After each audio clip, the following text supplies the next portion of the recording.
Welcome to day 3 of the Big O 2015. I am Julia Sleazer, joined here by Bangers and Smash. First bout of the day on this track, I should say. First bout of the day is going to be Puget Sound Outcast Derby versus Drive-By City Rollers. We're going to run through some rosters really quick while Puget sings the national anthem. All right, so... What? I was going to go ahead and do drive-by. Oh, you but do you what you want. Puget first.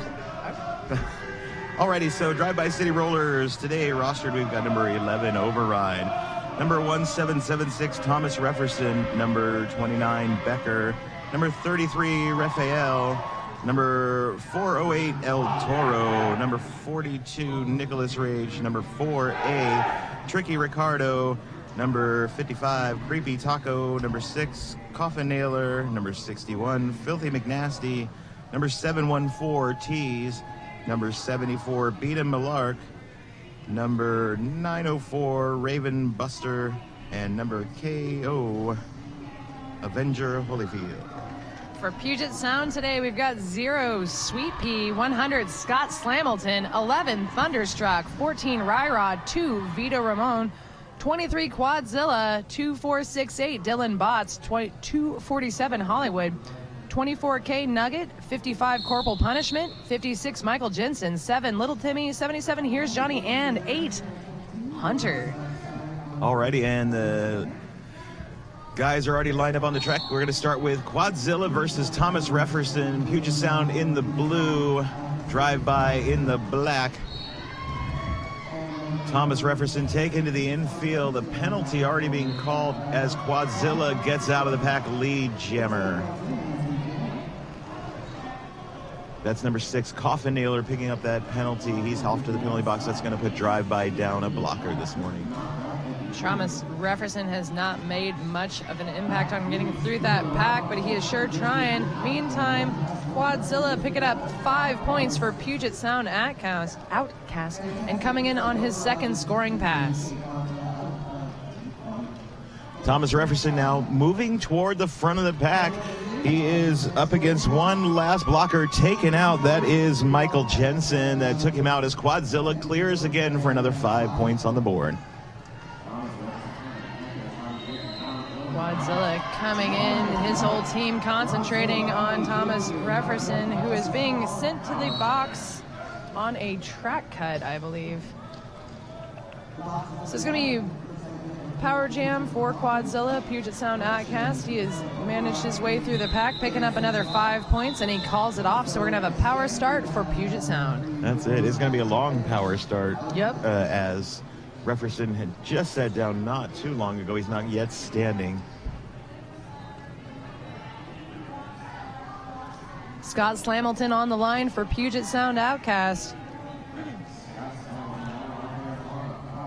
Puget Sound takes the pivot line, the pack is nice and stretched out.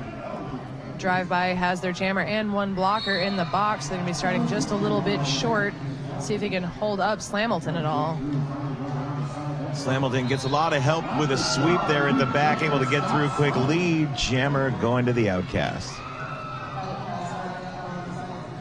Slamilton coming in, his team flanking either side of the track. He goes ahead and dives into that wall of Drive-By blockers, getting through pretty quickly. One of them, oh no, sorry, that's a Puget Sound blocker being sent to the box. Slamilton is already back around the track and in the pack. Refferson returns from the penalty box right into that blue wall. A little more success as he comes right out of the pack just behind Scott Slamilton, who just puts another 5 on the board for Puget.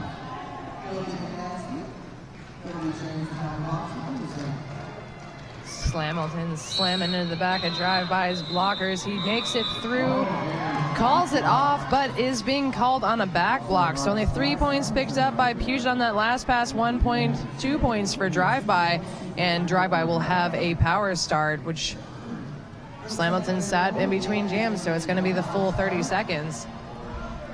That's it, and this is a much needed power jam at this point for Drive-By. We're at 27-2, just a little over 3 minutes in. Drive-by going to put in a fresh jammer. It's only the second jammer, even though it's the third jam. Number KO Avenger Holyfield. Drink that coffee. I need some more coffee. Avenger not having much success getting through. Gets recycled back behind Puget Sound's bridge. He's going to be coming up, trying to get past Thunderstruck and... That's going to be Jensen. Oh, is Jensen? Yeah. Okay, I thought I saw 9-6, and I was like, that's not real. So Jensen being sent to the box for a multiplayer block. Now it's Thunderstruck and Dylan Botts up there trying to hold back Drive-By's jammer, who has lead and is out of the pack. Scott Slamilton, though, returns from the penalty box, so great penalty kill by the drive-by blockers there during that jam. Or, I'm sorry, by the Outcast blockers during that jam. Everybody's doing a good job. How's that? There you go. Scott Slamilton out on his initial pass, looking to put some more points on the board for Puget. Avenger Holyfield getting held up on Dylan Botts. Calls the jam. 4 points picked up by Drive-By. Nothing picked up by Puget on that pass. So this is going to bring us up 27-6.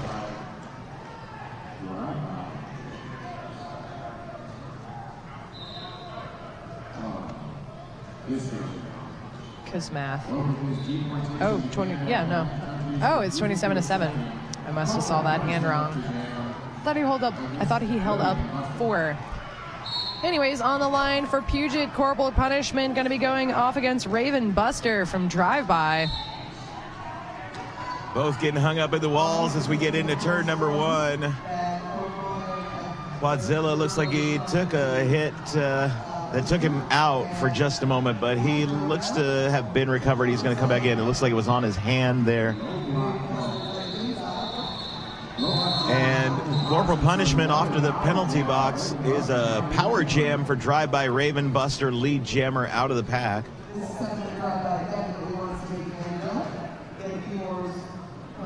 Raven Buster coming in, only 2 of his own blockers on the track to help him out. The pack has picked up pace. Thunderstruck once again up front with Hunter. Held him back as long as they could. 5 points on the board for Drive-By. Drive-By now just 1 blocker in the pack as Raven Buster coming back around for a scoring pass. Nice little jukey footwork, but he's taken out to the outfield and gonna have to start that journey over again.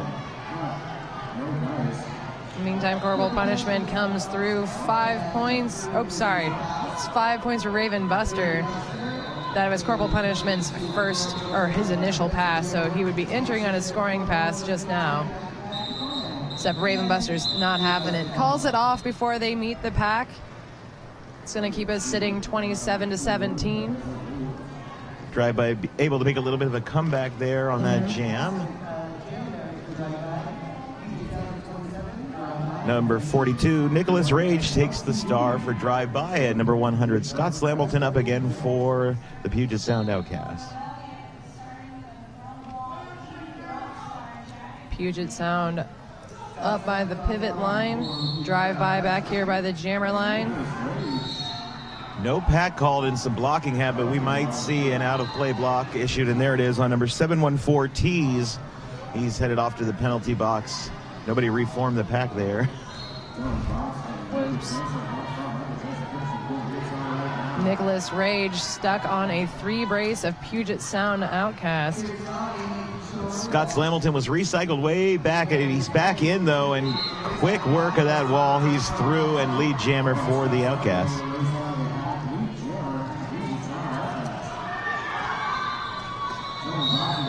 Nicholas Rage taking a little bit of a spill. Number 11, override from Drive-By, being sent to the box, leaving very little, or I suppose it's just Becker out there right now for Drive-By. Scott Slamilton whizzes through the pack, picking up another 5 points for Puget Sound.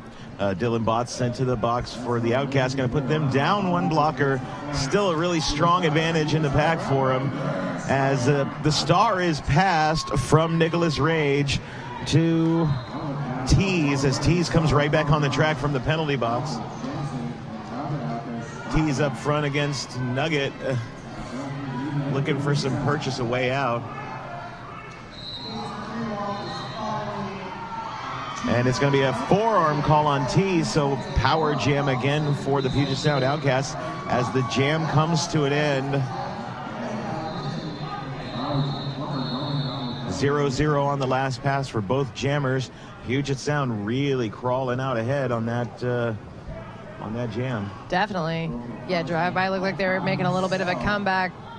Puget Sound not having it. That was a 20-point jam by Scott Slamilton. That's it, biggest jam of the day so far. So far. Alrighty, so we get started again. Number 55, Corporal Punishment, jamming for the Puget Sound Outcasts. Up at the front of the pack there, says, "Get out of my way," and takes lead jammer. His teammates waiting in the back for him to be just a little bit away so they can crush into drive-by's defenses, try to make a hole for him. He makes a hole for himself, knocking down drive-by's remaining blocker and picking up 5 more points for Puget Sound. And Raphael picking up that low block there. He went down right in front of Scott Slamilton and took Scott out on the track, and that low block got called. So one blocker down for drive-by, and Corporal Punishment through for 5 more.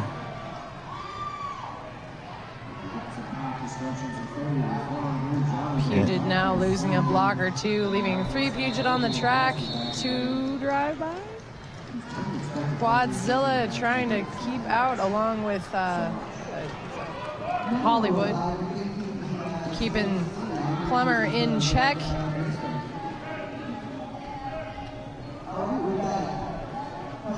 Tees returns from the penalty box, but he is not finding purchase until just now. Finds his way out there, and now eligible to score for drive-by. Big falls in the pack, but Corporal Punishment, aware where Tees is, going to go ahead and call off the jam. Puts up 3 more points for Puget. 64-17, about 19 and a half minutes left in this half. Scott Slamilton on the line for Puget Sound Outcasts. I believe that's Thomas Refferson for drive-by.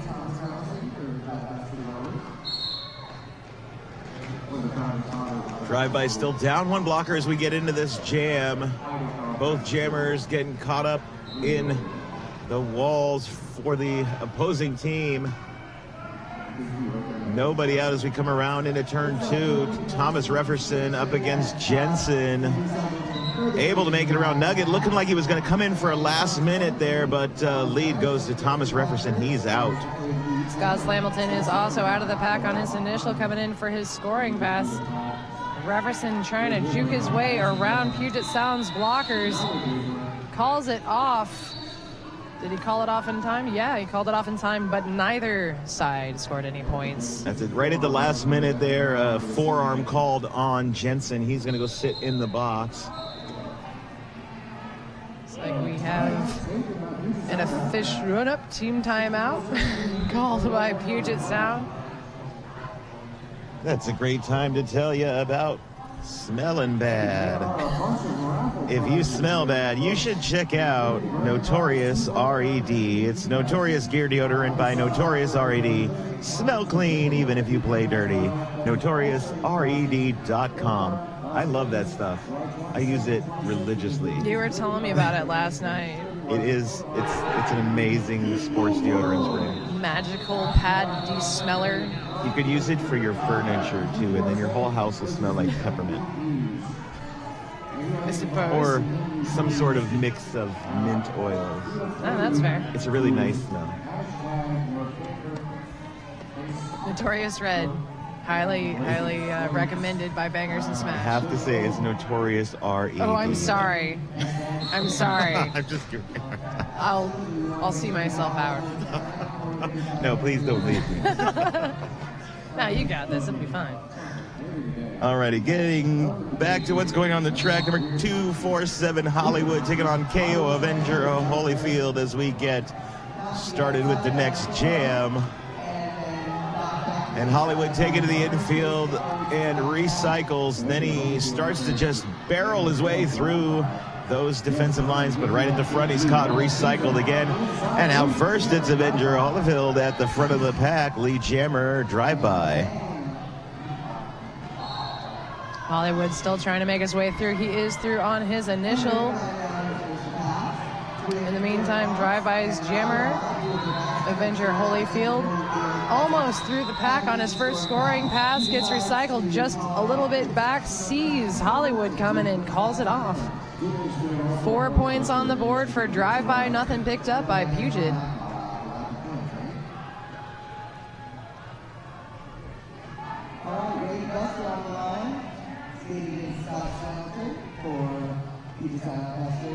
Alrighty, lining back up, number 904, Raven Buster for drive-by, number 100, Scott Slamilton for Puget.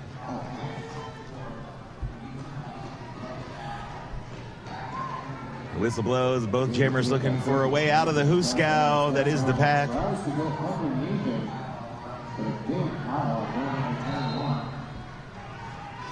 Still both tangled up in there. Lots of hits happening, but Scott Slamilton finds the front. It is a no pass, no penalty, though, so he is not lead. He's certainly going to keep going for points, though. Leaves lead open for Raven Buster, however, he's being recycled back behind Puget's fairly reasonably bridge. He's back in the pack, and it looks like he's almost found a way through, only to find Thunderstruck there. Scott Slamilton, meanwhile, coming in along the outside for a second scoring pass, ends up picking up a back block call. So he didn't get 5 on his initial pass, and now he's going to sit for 30 seconds. It's all drive-by now. Raven Buster, though, really being held up by corporal punishment there at the back of the pack. Still looking for a way out. Stuck there on Thunderstruck again, who gets him out of bounds and a little bit back, but he is through. Lead being open. He gets it, maybe a little bit winded, maybe wanted to switch up for this power start. He calls it off pretty immediately, so nothing picked up by drive-by. Puget had picked up 6 points before Scott went to the box, so Puget's at 70, drive-by at 21. We got about 15 and a half minutes left in this half. That looked like a really tough run through the pack. I mean, there were a lot of heavy hits as he was trying to make his way through there. No, it's true fact. This is both teams really, really strong competitors. It's going to be a challenge for any of the jammers to get through with ease. Thomas Refferson up and unopposed off the line, makes it to the front side of the pack, gets hung up though. Scott Slamilton back from the penalty box right along the inside, takes lead jammer for Puget Sound.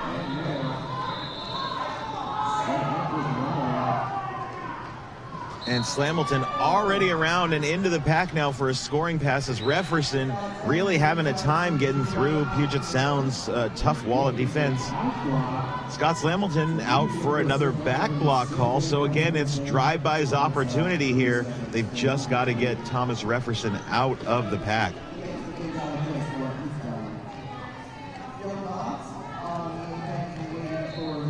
Sweet Pea with a beautiful shoulder right into Thomas Refferson as he tries to take that inside line, puts him on the floor. I feel like we're watching a wrestling match sometimes. So much things happening in the back corner there. People sliding into the audience, and Refferson picking up a cutting the track penalty. Slamilton returning from the penalty box, so that's going to be a full penalty for Refferson when he sits. Slamilton on a scoring pass. Taken out. There are people diving at him as he gets out of the pack for another 5 points. Yeah, I believe that's desperation diving going on. El Toro. Yeah, that was ineffective, but right on. Scott Slamilton coming up, his team flanking either side. Only 3 of drive-by's blockers left on the track. Looks like Scott is sizing him up. One of his teammates comes in, tries to make him a hole. Scott's going to make his own hole. It's a very agile, so it's not necessarily barreling through, but a matter of faking one way, getting them to block that way, and then just zipping past him, and he's through. That is the end of that jam. Puget Sound picked up 15 more points. Drive-by picked up none, leaving us 85-21. Again, I didn't mean to rhyme. I'm okay with it. I don't like it. I think you should rap the next jam. I won't. That's what I won't do. Quadzilla back to the line up against Nicholas Rage. Quadzilla, like, creating his own hole right down the middle of the pack. Makes it beautiful. Comes out. Lead jammer going to Puget Sound.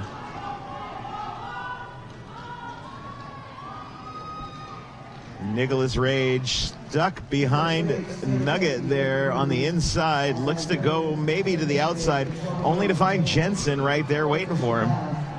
Quadzilla, some fancy footwork, gets him through. 5 more points for Puget Sound.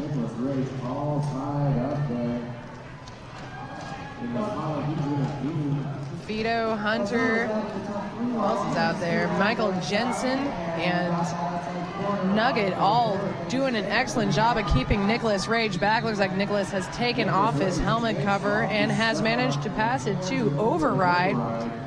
Out of the pack on his initial. Dons the star, and he's about to re-enter when the jam is called. 1 point picked up by Puget that last pass, nothing picked up by Drive-By.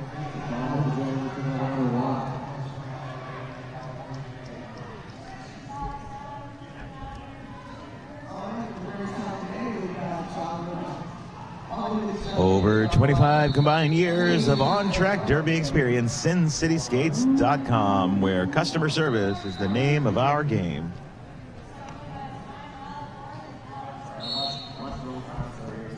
Back to the track, number 247, Hendrick on the line. It's Hollywood Chuck Hendrick. And KO Avenger Holyfield up for drive-by. Both jammers kind of stood on that back wall for a while. It looked like Avenger Holyfield playing a little defense off the line there. Didn't really stop Hollywood too much, though. He's out and free to make some score and lead jammer, so he has control. Hollywood slides through that pack. He finds the hole on the outside and has no issue getting through. 5 points on the board for Puget, bringing them over the century mark. Dylan Botts at the front against Avenger Holyfield. Thunderstruck stretching out the pack for him. Dylan Botts single-handedly holding back Drive-By's jammer. He is joined by Thunderstruck just in case, but he gets him out on the inside. Avenger Holyfield coming back in and trying it again. Once again met with Dylan Botts, and this time corporal punishment. Trading off, holding him back. Both blockers a little bit smaller than Avenger Holyfield, able to hold him right on his chest. Puget is bridging out to keep him back as long as possible. In the meantime, Hollywood comes in, hits Avenger Holyfield just to finalize the brutality that's been going on just now, and comes back into the pack just as Avenger is recycled back. Hollywood able to just get right through this pack this time. Puts up another 5 as he passes through again. Avenger Holyfield recycled back, only to find Dylan Botts waiting for him, and then little Timmy knocking him out. And 5 more points put up on the board by Hollywood. He's going to call off the jam. Now we've got our 25-point jam now, the largest jam of what I'm going to say is the day, but I've not been to the other tracks. On this track, it's the largest jam of the day, for sure. Yeah. Ryrod taking the line for the first time this bout for Puget Sound. Is going to be against 904 Raven Buster for drive-by. The whistle has blown. Looks like Raven Buster going to join his defensive wall, waiting for number 61, Filthy McNasty, to come back from the penalty box. Filthy McNasty delivers a nice hit on Ryrod, but Ryrod able to get right back on the track and make quick work of that pack, get through. Lead jammer to Puget Sound. Raven Buster, meanwhile, recycled behind Nugget and have to start that journey back through the pack. 5 points on the board for Ryrod.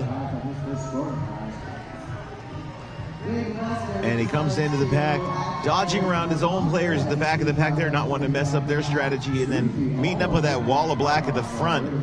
Gets tangled up there, pushed out. Small recycle, and now he's just driving that wall forward.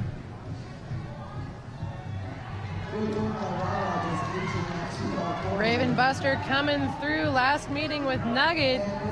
Gets through, that is his initial. 5 more points on the board for Puget Sound, who is in control of this jam. Calls it off. 10-point jam is 131-21. We've got about 7.5-ish minutes left in this half. Up on that line, Michael Jensen is going to be going up against Thomas Rafferson. Big thanks to Blaze Streaming Media for providing superior quality live streaming for all of those watching the Big O at home. Oh my gosh, have you noticed the box? It's empty. Alrighty, number 56, Jensen jamming for the first time for Puget Sound.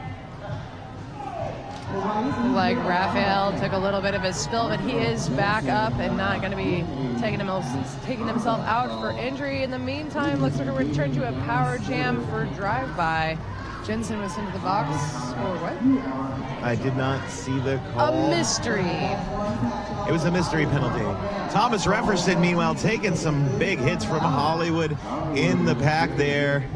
Looking to make it out, is taken to the outside by Thunderstruck and Dylan Botts.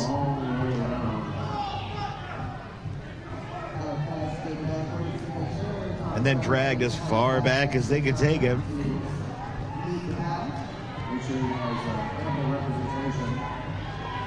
And Rafferson gets back up to the front just to find Dylan Botts and Thunderstruck waiting for him. Great penalty kill by Puget Sound as Jensen returning to the track.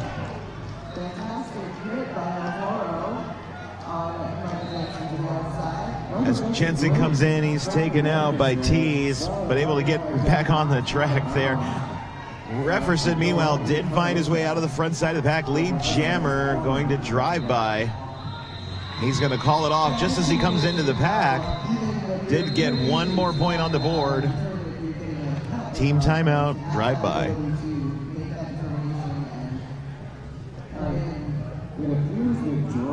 Lighter, stronger, faster, outskate your competition with a Bont, Hybrid, or Vapor.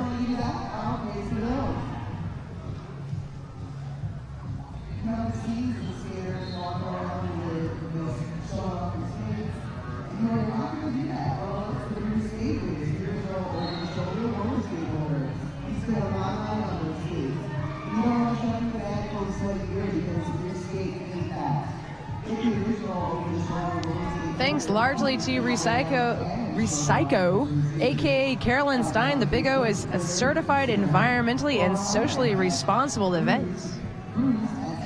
There's these cool little trash cans that I stand by and I'm like, which hole do I put this piece of trash in? You know the magic of them? Cool. They've got words on them.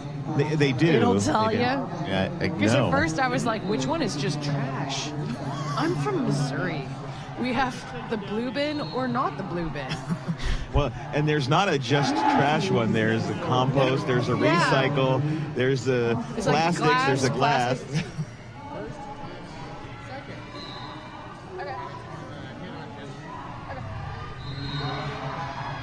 Alrighty, so we just got some information from one of our house announcers, Phil Dirt, who I'm sure you've heard over the weekend. Go ahead and update us on what he shared there, Sleazer.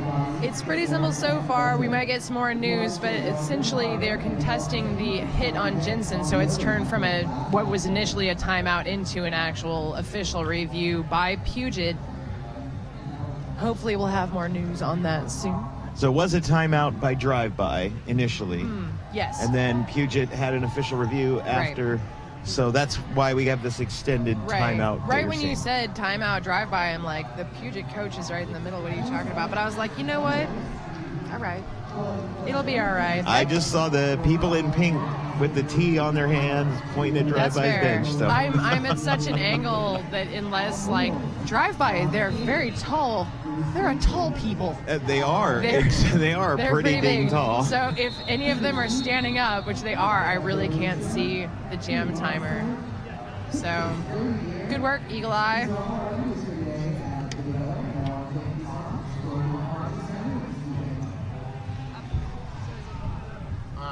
They're talking about it. So Michael Jensen, they don't believe it should be.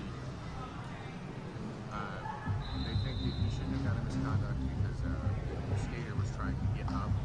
They believe that the skater getting up made contact first as opposed to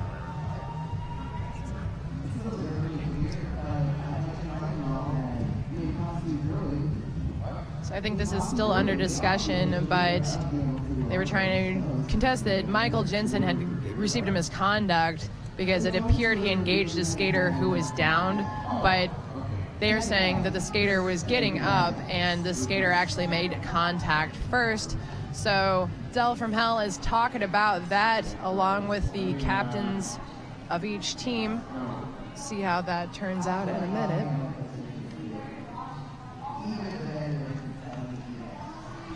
Don't forget, if you want to join in the conversation, you can hashtag Big O 2015.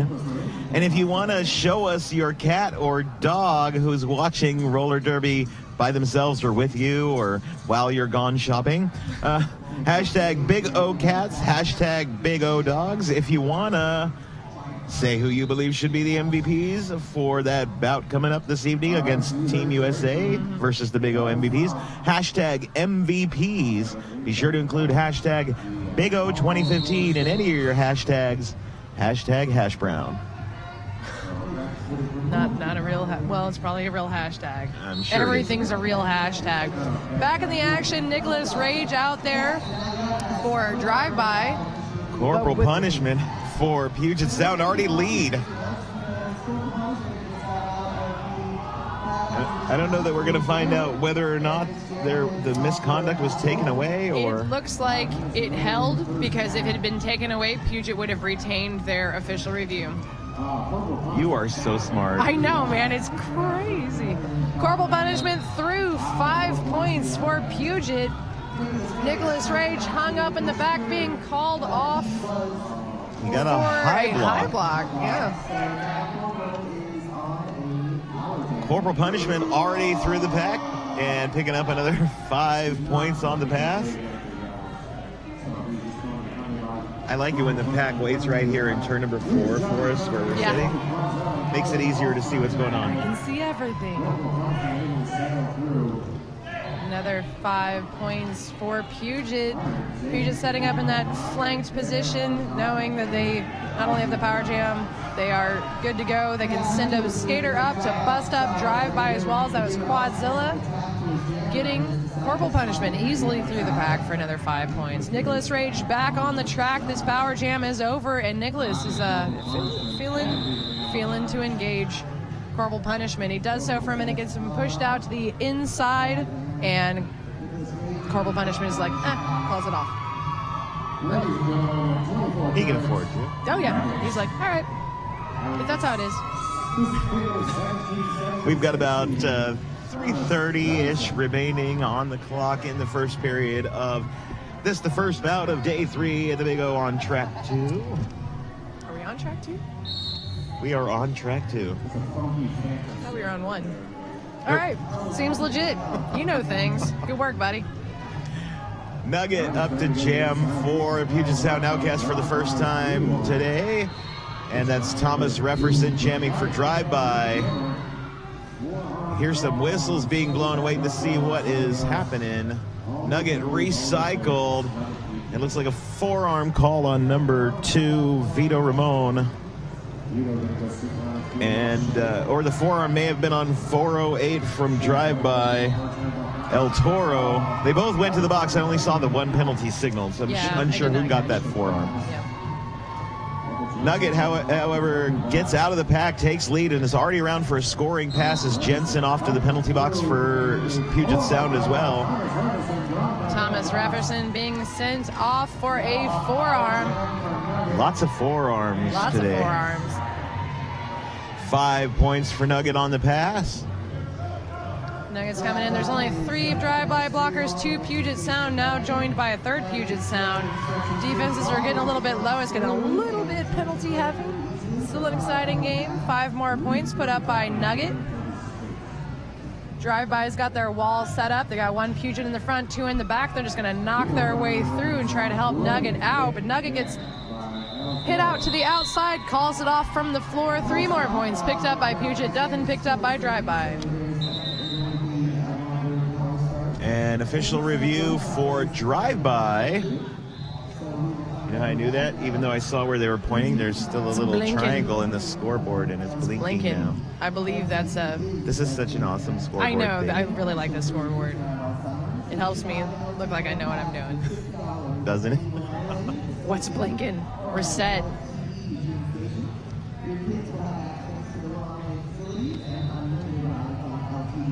If you're in the area, you can visit the Wild Duck Cafe for fresh-made sandwiches, salad, snacks, coffee, as well as your favorite beverage. Visit the lobby for the lobby grill for burgers, fries, hot dogs, chicken wraps, and more. That is the Wild Duck Cafe.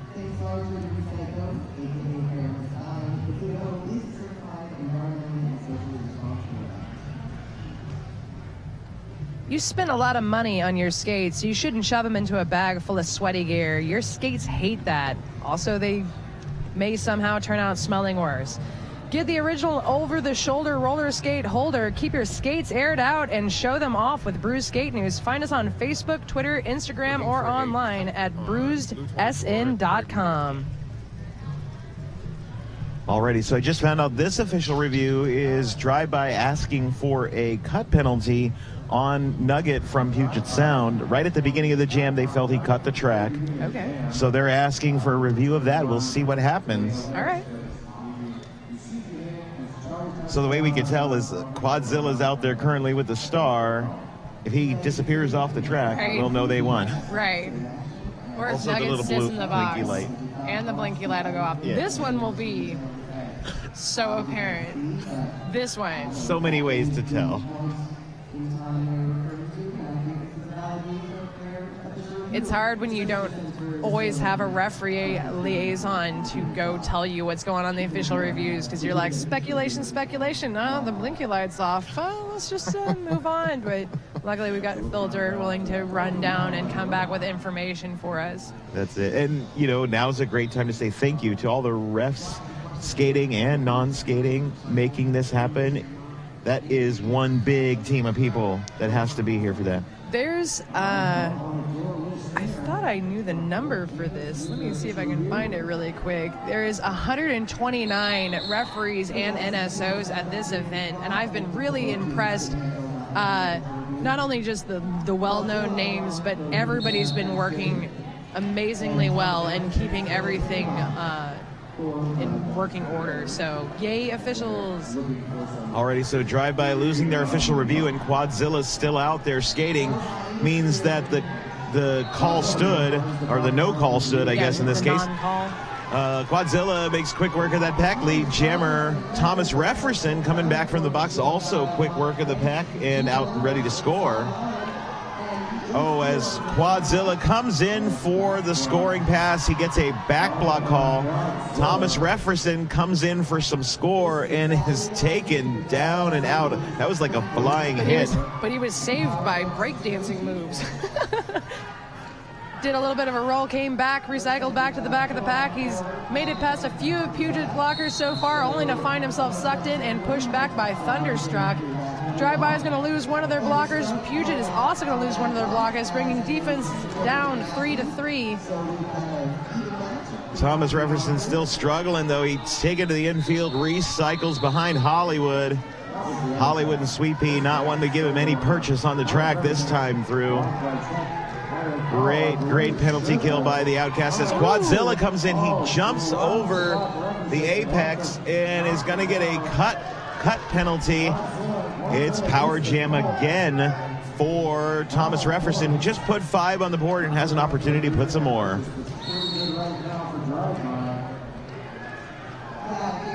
tricky Ricardo trying to help his jammer through. Puget just managing to almost swarm in a continuous circle. Every time he gets past one, another one pops right back up. He's nearly through, stuck on a three-man brace up front, pressing against Hollywood. He finally gets through. 5 points picked up by drive-by, 3 points picked up by Puget on that pass. That is half, and that was the natural conclusion, the whole 2 minutes of a jam. That was a pretty serious jam. That was a very serious jam. That was a 10-point jam for drive-by, which is really, really needed at this point. Puget sitting at 171, drive-by at 32. We're going to take a short break about 9:30, and we'll be back with more action here at the Big O 2015.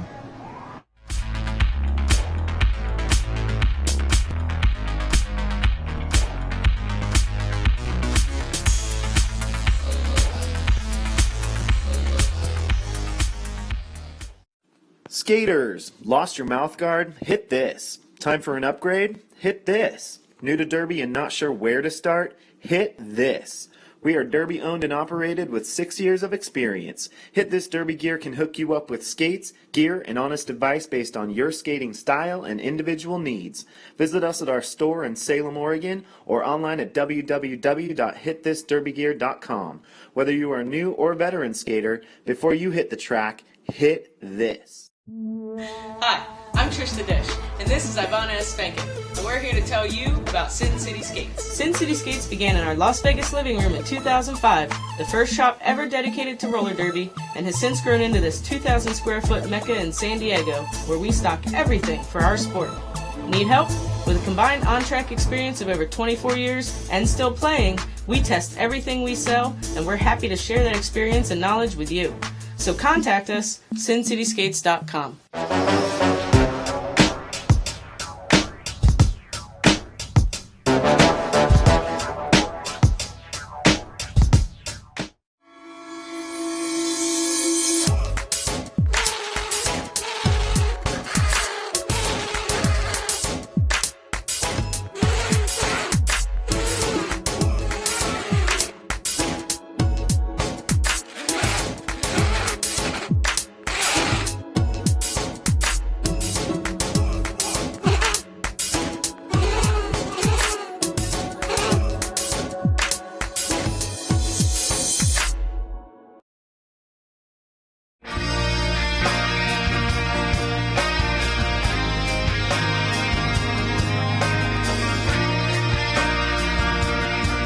My uniform is always in pristine condition because I care about this thing more than I care about any other article of clothing in my wardrobe. Everybody's just like pumped and ready to go, and it's this culmination of, months worth of hard work. This is your opportunity to go out and leave it all on the track and to try to reach that potential that you are working towards at every single practice. My name is Rachel Rotten. I skate for the Angel City Derby Girls, and S1 is part of my uniform.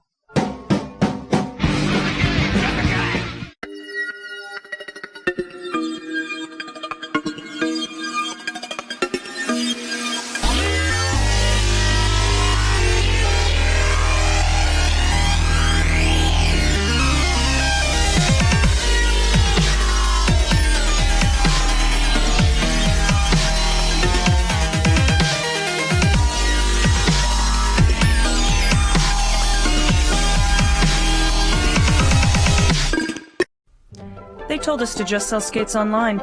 You won't have any overhead. Put some skulls in your advertising, you'll make a mint. That was never our plan. Our plan was to make a store where all day we are fitting skaters, fixing skates, teaching customers, and putting the best gear on their bodies. Before we put 3 W's in front of our name, we made sure we had hundreds of happy customers come through our doors. We're not just Derby owned, we're Derby dedicated. Fast Girl Skates. Tired of fumbling and fighting with your skates wherever you go? We know the struggle is real, so stop the hassle. You pay top dollar for your skates, so stop stuffing them away with your sweaty, smelly gear and show off your prized possession with a Bruce Skate Noose, the original over-the-shoulder roller skate holder. We've been making nooses since 2011. We use the best quality supplies to ensure the best product on the market. With over 50 colors and patterns to choose from, there is certainly a noose to fit your personality and style. Find us online at bruisedsn.com.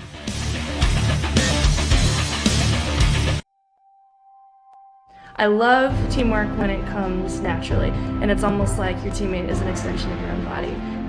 That anticipation, where you've worked cerebrally through strategy and skills, and suddenly you're out there in a game and it all comes naturally because you know each other. I love that.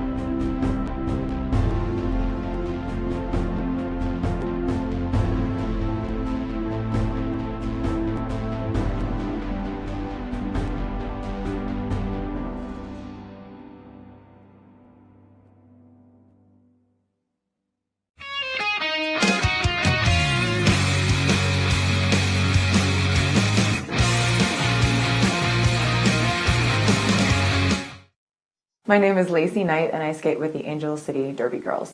I've been evolving more and more into just having things that I know are going to be reliable, that they're going to last, and that they're going to do exactly what I want them to do. When you've reached a certain place in your derby career, it becomes less about how much you're spending on the equipment as it is about what it's going to do for you.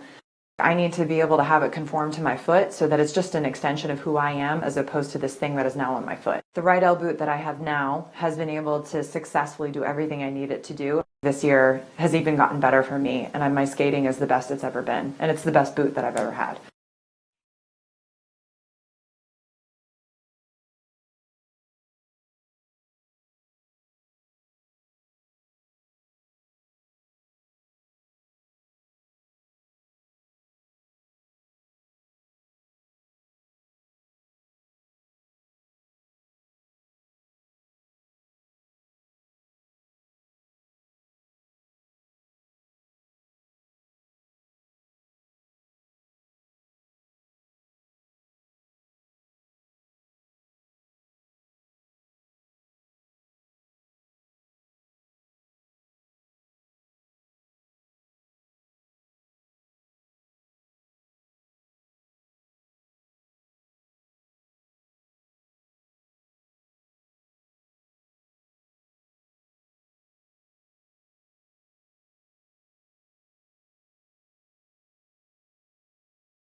We are back to the action. Puget Sound Outcast Derby versus Drive-By City Rollers. We left at halftime, Puget 171, Drive-By 32. And we're starting with a power jam for Drive-By. Quadzilla already standing in the box, re-entering play. Tease, meanwhile, stuck in the pack, having some trouble getting through as Quadzilla comes right in on the inside, 1 foot on the inside line, lead jammer to Puget Sound. Tease being called out for a forearm, turns this into a power jam for Puget Sound. 5 points on the board by Quadzilla. His teammates have a goat. They're holding him back. Now they're breaking up Drive-By's walls, trying to get him a hole. Quadzilla makes his, well, almost made his own hole. Those players got into the out-of-play area. 5 more points on the board for Puget as he zips around, coming back up, taking the outside, spinning around Drive-By's blockers, picking up another 5 points for Puget. And he's through, giving instructions to his blockers as he comes back through. Looking for him to pick up a goat. He's taken to the outfield by Raven Buster and Filthy McNasty. He's going to go ahead and call off the jam as Tease comes back through. 3 more points on the last pass for Quadzilla.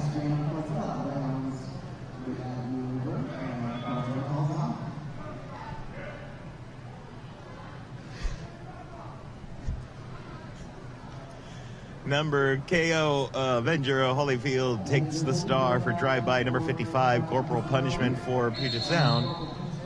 And we're going to get an official review. Official timeout, that is. Or, I meant to say official timeout. That's when the Zebras take a timeout. Doing a little discussion, making sure everybody's where they're supposed to be. It looks like they're telling Quadzilla to take a seat in the box. Swoopy whistle means we're about to get back underway. Avenger Holyfield on the line for Drive-By. Got their power start going on. His team leaves him an opening to go right into Puget's walls. Nugget knocking him out and taking him back as far as he can go as quickly. Comes back in, makes it around Nugget, only to find that wall of 3 at the front. Gets knocked back behind his own blockers, and Nugget able to take him to the infield and recycled once again. They're all about the recycling here in Eugene. I've noticed that. On and off the track. Thunderstruck up front. The last line of defense for Puget is actually being sent off, just as I say his name. Quadzilla is coming up on Avenger Holyfield. Avenger Holyfield is lead jammer. He's going to go ahead and shut down the jam. No points for either team on that pass.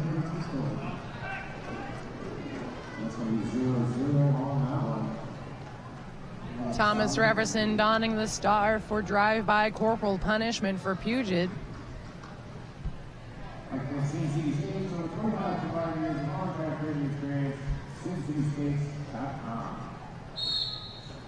We start with the pivot line start. Corporal Punishment taking out Thomas Reverson, and then right through the middle of Drive-By's walls into the crowd, has to come back on there. Thomas Reverson all the way at the front there, meets up with a wall of 2. That's Jensen and Botts at the front, holding him up, giving plenty of time for Corporal Punishment to make his way through, grab lead for Puget Sound. Just as one of Drive-By's blockers takes a seat in the sin bin, Puget's blocker comes back onto the track. Jam is called. Nothing picked up on that pass by Puget, nothing picked up by Drive-By. We are at 189.32 with about 26 minutes left in this game.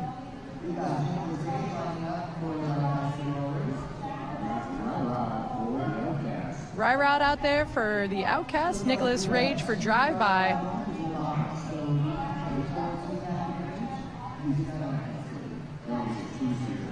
Drive-By down 2 blockers as we get into this jam. Ryrod takes a spot in the wall, giving a little bit more defense for the Outcast as we get into the jam. Ryrod driven to the outfield by Filthy McNasty. Nicholas Rage working in the back there, but Nugget holding him up.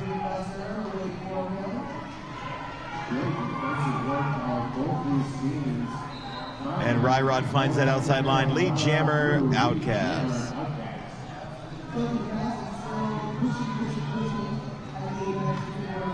Drive-bys, blockers coming out of the box, back onto the pack, helping with defense. In the meantime, they got a three-man brace up front. Nugget and Vito with a bridge by Quadzilla. Vito taking out Nicholas Rage, going to recycle him all the way back to the back of the pack. Ryrod almost through the pack, takes a spill, comes back on the inside, trying to avoid any sort of track cuttery. Track cuttery. It's a word that I've just made. I'm with you. Yeah. Nicholas Rage gets back up to the front, looking for some help from his blockers that are up in the front there. But he gets taken out once again and recycles behind Hollywood. That was a tough jam for everybody there. Ryrod able to get all 5 on the scoring pass there.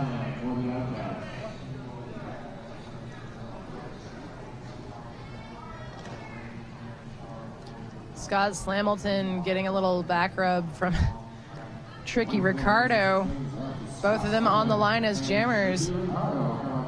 Looks like that penalty box is empty. We have 4-on-4 blocker-wise, 1-on-1 jammer-wise. What? I think that's the first time since the first jam. No. Has been kind of a penalty-heavy game.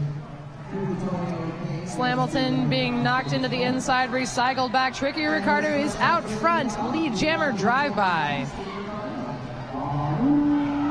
Slamilton finds his way out of the front side of the pack and is racing to shut this down as Tricky Ricardo signals to call off the jam while taking a spinning fall to the outside.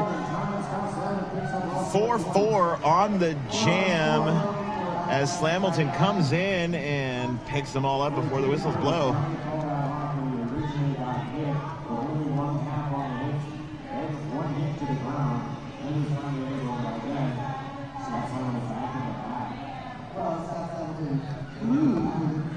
Lining up this time, number 23, Quadzilla for the Outcast, number K0, Avenger, Holyfield for drive-by, whistle blows. Quadzilla finds the front side first, lead jammer to the Outcast. Avenger Holyfield gets hung up there by Sweet Pea, and Nugget drives him to the infield as Quadzilla around on the outside picks up all 5 on the scoring pass. This time Hollywood taking out Avenger Holyfield. Quadzilla doing some nice little hop, skip, and a jump through the pack. Gonna pick up another 5 points. Drive-by is gonna lose override to the box. Puget Sound keeping Avenger Holyfield effectively back, though he is at the front of the pack. 5 more points picked up by Quadzilla this last pass. He encounters Drive-by's defenses. Number 14, Ryrod, comes back to help him out a little bit in case he can't get through. Quadzilla slides on through the pack, picking up 4 more points. For Puget, nothing picked up by Drive-by. That puts Puget over the bicentennial mark. What? 217 to 36, 20 or just under 22 minutes left in this game. Out on the line, Corporal Punishment is going to face off against Thomas Refferson right after this official timeout. If you're on the social media, you can check us out for live tweets at ECRG. Also on Twitter as at ECRG_the Big O. You can also find us on Facebook at ECRG.TheBigO. And once again, if you're having a watch party, if you're hanging out, you can tell us what you're doing. If you have an opinion, if you like Smash's hair today, whatever the case may be, you can hashtag us Big O 2015.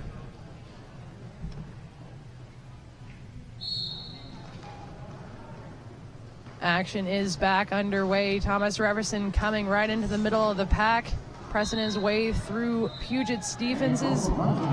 But it's Corporal Punishment that gets through first. Lead jammer, Puget Sound. Drive-by loses one of their blockers to the box. Thomas Reverson is through. Oh, sorry. Yeah, no, Thomas Reverson through in lead. Two lead jammers for a moment. That was weird. Things happen, and sometimes they are mysterious. Hey, Sleazer, it looks like there are a few people out there watching us from @RiceCrispy881 cheering on the boys of hashtag Puget Sound Outcast. Thank you so much for watching Rice Krispie. And then on the other side, we've got watching the live feed of my friends at Drive By City at the Big O. That's at Roller Derby Dave Lee. Thanks so much, you guys, for using that hashtag. Join in the conversation and hashtag Big O 2015. Back in the action, Puget Sound. Scott Slamilton is your lead jammer. Nicholas Rage hung up in the pack, but close to getting out. Quadzilla gets him to take one skate out of bounds. He's making a decision. Oh, no, he's not making a decision. He's taking a forearm penalty. This is going to turn into a power jam for Puget Sound. Scott Slamilton, just one blocker to beat at the moment. He's going to do it, and 5 more points go on the board for Puget Sound. Couple blockers in there for Outcast. Drive-by with 2 blockers on the track, ready to meet Scott Slamilton. Couldn't contain him, though. 5 more points on the board for Puget Sound. Still only these 2 blockers by Drive-by. Scott Slamilton weaving between them, get another 5 on the board. It looks like Nicholas Rage is coming back into play. This power jam is finished. Puget gets themselves ready for his re-entry. El Toro looking to make a hole for Nicholas Rage. Gets himself through, but Nicholas Rage gets swallowed into the wall of 3 at the back of the pack that the Outcasts had for him. Slamilton at the front there picks up another 5 points for the Outcasts.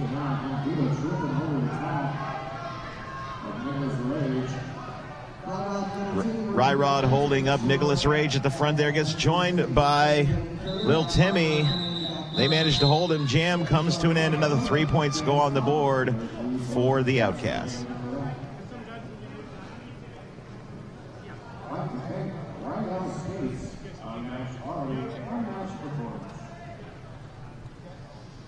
At MK Tyson, thanks for watching this morning. I see you're starting your morning off with some men's roller derby coming at you from hashtag Big O 2015.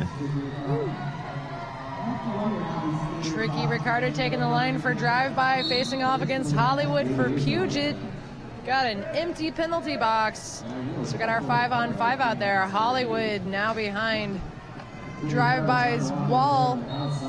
Tricky also behind Puget's wall. He's knocked into the inside, recycled back behind Bots. And Sleazer jinxing everybody as Jensen gets a penalty. He's headed to the penalty box to make sure there's at least one person in there. Got to keep it warm. Hollywood bangs his way through that front wall, takes a little spill, recovers quick though. Lead jammer going to the Outcasts. And right through Tricky Ricardo, jumping over the pack at the front of him there, able to get out, looking to put some more points on the board for Drive-by. Hollywood gets into the pack, calls off the jam, is able to pick up 1 point and hold Drive-by to 0.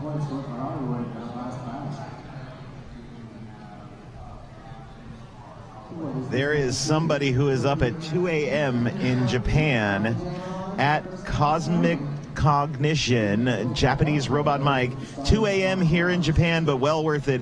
Kicking back and cheering on Becker with Drive-by. Give him hell. Hashtag Big O 2015. Nice. Corporal Punishment for the Outcast. Filthy McNasty with the star for Drive-by. Corporal Punishment making it look easy. Lead jammer for Outcast.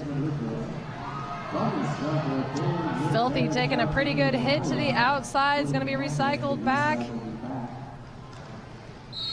Corporal Punishment pushing his way through Drive-by's defenses. It looks like they might have been close to being out of play. 5 more points on the board for Puget Sound as Corporal Punishment re-enters the pack. Drive-by down a blocker as Coffin Nailer headed to the penalty box there. El Toro, though, doing a good job holding up corporal punishment as he comes through on this scoring pass. Penalty assessed to Filthy McNasty. This has just turned into a power jam for corporal punishment. No pass, no penalty on his impact there, only picking up 4 on that pass. He's going to go ahead and call off the jam. That's going to give the Outcasts a nice little bit of a power jam left in the next jam. Puget at 2:54, drive-by still at 36. Just under 16 minutes left in this game. Even though there's like such a score difference here, I feel like this has been a pretty exciting game to watch. Intense. It's been intense. Scott Slamilton on the line for Puget. His team once again flanking each side. He pushes his way through drive-bys defenses, does a little spin and win. Coming through on his first scoring pass, weaving and juking. If he can keep himself in there, he goes. Narrowly avoided going out of play. 5 more points on the board by Scott Slamilton. Drive-bys jammer is scanning the box, so this power jam is close to ending. It's Filthy McNasty's going to re-enter play. Scott Slamilton, meanwhile, picking up another 5 on the last pass. Filthy McNasty now back into the fray, getting hung up behind 2 of the Outcast blockers there.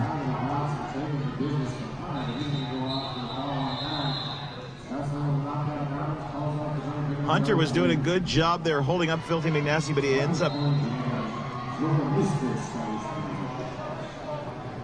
what? Picking up a penalty. I was just making sure I saw it right. Okay. It looked like maybe he was headed back to the bench. Yeah. And I didn't want to say he picked up a penalty if he didn't, but yeah, he is going to take a seat in the box there. Picked up a penalty at the end.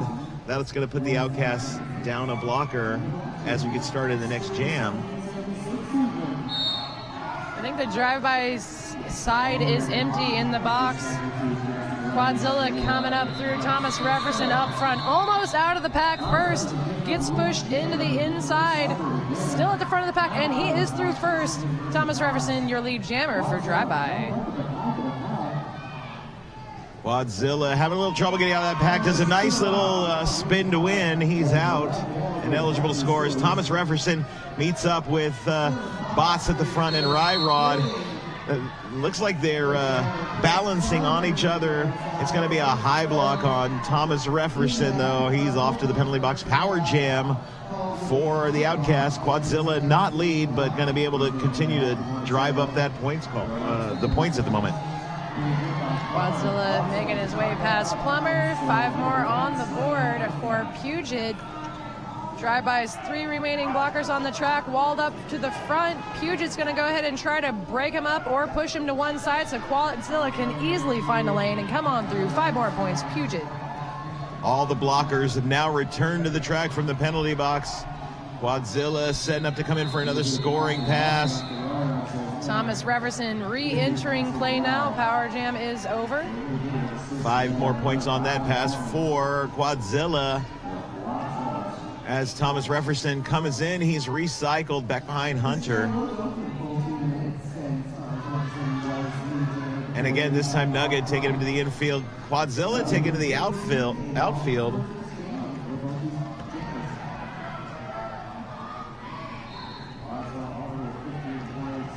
Refferson having trouble getting past the back of the pack. It looks like he's right into the middle now. Didn't go out of bounds at all on that fall. He's going to shove his way past this 3 wall, which could be quite a challenge. Hunter holding him up effectively. Nugget waiting for him up front. That is the end of the jam. 4 more points on the... 4 for each. Awesome. All right. That was a struggle. Yeah, that was... It was a pretty serious struggle. You might say that struggle was real. That struggle was real. Puget sitting 285, drive-by at 40. Number 55, Corporal Punishment, taking on number 42, Nicholas Rage, and they're into the packs. They get swallowed up by those blockers. And the first one out is Corporal Punishment, lead jammer for the Outcasts. Nicholas Rage driven to the infield. He's going to have to recycle. I love how the Outcast, as soon as they see that jammer go over the line, they're backing up and recycling him. Definitely. 5 points on the board for corporal punishment, making it look nice and easy. And Nicholas Rage coming up against Jensen, driven to the infield. There's another recycle. Jensen picks up a penalty, though, on that hit, so he's going to the penalty box. That's going to put the Outcast down to just 3 blockers on the track. Looks like Nicholas Rage doing a little defense from the back of the pack. They're trying to hold up Corporal Punishment. Corporal Punishment, though, able to get himself through and out for another 5. Thunderstruck headed to the penalty box, going to put the Outcast down to just 2 blockers remaining on the track. But those 2 blockers, Sweet Pea and Hendrick, really doing a good job holding up Nicholas Rage as Corporal Punishment comes in to find drive-by with a full wall of blockers. And they've got it figured out. They're holding him up right in the middle of the track. They do not want to let them get any more points. Multiplayer block being called on 61 Filthy McNasty. That's going to put drive-by back down 1 blocker. And Corporal Punishment through for all 5. Jam called with just about 15 seconds left, and in Puget picking up 5 on that last pass. That was 0 points picked up by drive-by this time. That's a 20-point jam by Puget. And we're down under 10 minutes remaining in the bout. I didn't even realize that much time had gone by in this half. It's been so... There's been a lot of great action, so this has really zinged by for me as well. Alrighty, number 7, Little Timmy takes the star for the first time for the Outcasts up against number 4A, Tricky Ricardo. We've seen him do some fancy footwork a couple times out there for drive-by. And lead jammer, Little Timmy, number 7, Tricky Ricardo, with some fancy footwork on the inside line, finds his way out as T's headed to the penalty box for drive-by. Is going to put drive-by down in the pack. Little Timmy comes through, a nice spin. Yeah. Picks up 4 points on the pass. The crowd went a little crazy there. I'm going to guess that they don't often get to see Little Timmy as a jammer. Since that's his first time jamming today. It is. I did another Puget game yesterday, and I don't recall him jamming then either. Oh, well, as we say that, little Timmy dons the star again. It's going to be up against Raven Buster from Drive-By. It's like Drive-By has 2 blockers in the box, 1 now re-entering play. Raven Buster trying to shove his way through. Puget Sound's really effective wall. Nugget taking him out just enough he can be recycled back. Little Timmy coming back in from out of bounds. It's knocked down in the middle of the pack. Nugget and Vito doing a great job of keeping Raven Buster where they want him to be. Raven Buster gets up out of there. He is lead jammer. Is knocked out, but it was right.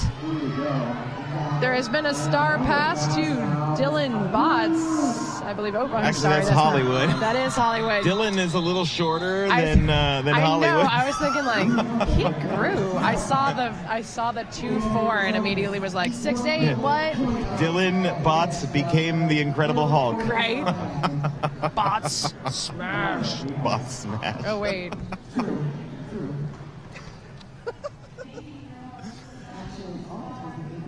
It's early, y'all. It is, but the coffee and the energy drinks are starting to kick in, I guess. Got my rock star. Everything's going to be all right. Quadzilla on the line for Puget. Thomas Jefferson for drive-by. And this is probably one of the slowest starts that we've seen here as both jammers get into those walls, start pushing on him. Quadzilla feels his way to the outside, finds that ability to step around. Lead jammer to the Outcast. Jefferson, meanwhile, taking some big hits, driven to the infield by Hunter there, and going to recycle. He comes in again, almost has the inside line, meets up with Dylan Botts. And Ryrod is going to be taken out on a track cut. That time it was the real Dylan Botts. The real. Quadzilla already ran for his second scoring pass, picks up another 5. I know what's going on. Quadzilla coming back into the pack. Puget Sound holding back 2 of Drive-By's blockers to the back. Quadzilla easily sliding his way through on the front. Drive-By sets themselves up, waiting for his return. This is a power jam. Puget blockers standing by if needed, but aren't. Quadzilla slides by on the outside. 5 more points, Puget Sound. And here comes Quadzilla again for another pass. He's really able to work that outside line and get in. This time a nice little spin around. Tease picking up 5 more points. Returning from the penalty box, Thomas Refferson finds Dylan Botts waiting for him at the front with a nice shoulder into the midsection, takes him to the outfield. Quadzilla through again. This time it's going to be for 4.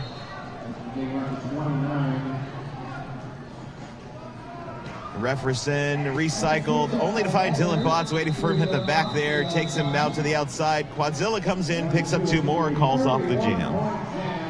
It's only 5 minutes left in this bout. An official review is being called by Drive-By.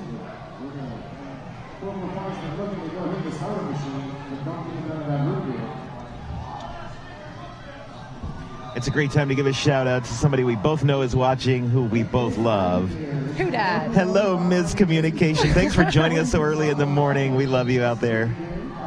Who doesn't want to wake up on a Sunday and watch some awesome men's derby? I'm with you.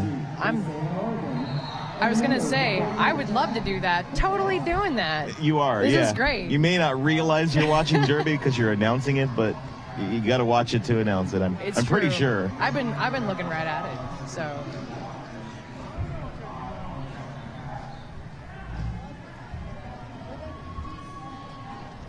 Do you think you don't like yoga?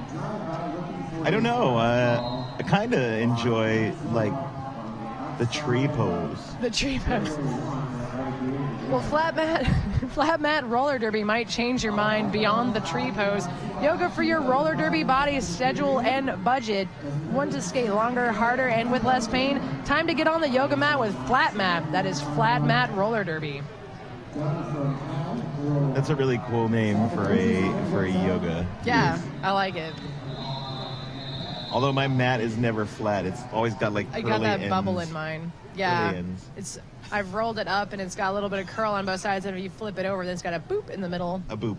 Boop. It's that boop in the middle. It said boop. Boop. Yeah, it's European. Not pressuring you to use an accent, but I'm pressuring you to use an accent.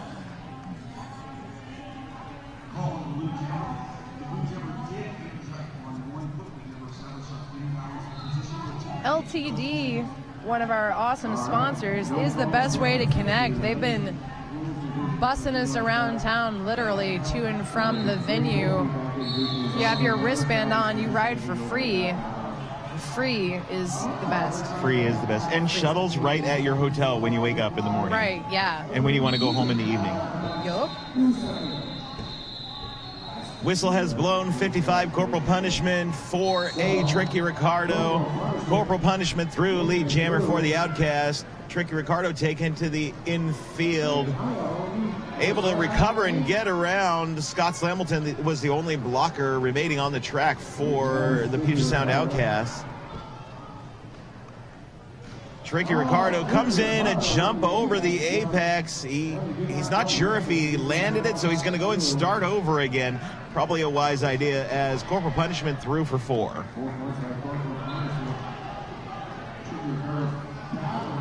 Puget losing another blocker to the box just as some had come back on the track. 4 points on the board by corporal punishment. He's going to go ahead and call it off just as Drive-By's jammer meets the pack. Nothing picked up on that pass by either team. So we stay 3:53:47 with 4 minutes remaining in this game. So exciting. So exciting. Number 14, Ryrod, and number 42, Nicholas Rage, up with the stars for their teams as Puget Sound starts at the back, then races to the pivot line just before the whistle. Both jammers taking their time. Ryrod looking to do a little jammer defense against Nicholas Rage. Nicholas Rage sneaks around his wall and right up into the Puget Sound wall. Ryrod with a nice jump over some down players picks up lead jammer for the Outcast. Nicholas Rage trying his best to get past Nugget, and Quadzilla finally does it. He is through on his initial, steadily approaching that pack just as Scott Slamilton comes in from the box, all ready for him. That whistle is blown though. One more point on the board for Puget. Nothing picked up by drive-by.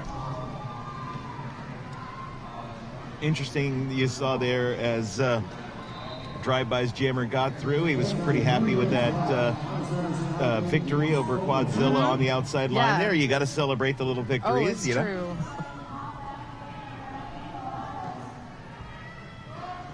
Corporal punishment on the line for Puget. Thomas Reverson for drive-by. Looks to be an empty box. Should have the 4-on-4 blocker-wise. Looks like Thomas takes the outside around his own skaters, only to meet up with a 3 brace of Puget Sound. Corporal punishment is through first. Is your lead jammer, Puget Sound. 2 blockers for drive-by headed to the penalty box, and it's a power jam as the jammer, Thomas Reverson, picks up a high block call. Look at you jinxing that penalty box again, Sleazer. Corporal punishment puts up 5 more for Puget Sound. He's already around, and there we go, another 5 in the sky for Puget Sound.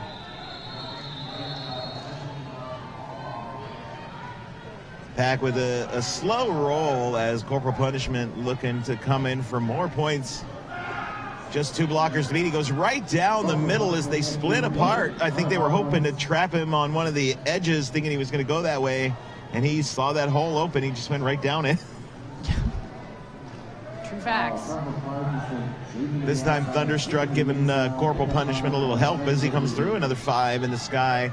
Thomas Reverson returns from the box on his initial pass and gets hung up by Dylan Botts.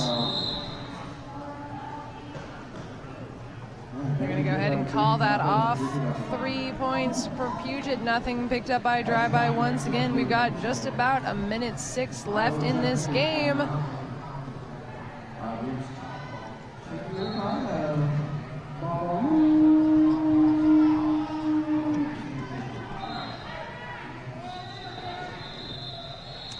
The house announcers, if you hear any of the background noise, when Tricky Ricardo comes on, the house announcers are totally babalooing him. I just figured it out because I was like, why are they howling at that guy? I wondered if they were doing something like, Lucy, I'm home. I want to say don't do that to people, and I'm like, kind of did it to himself.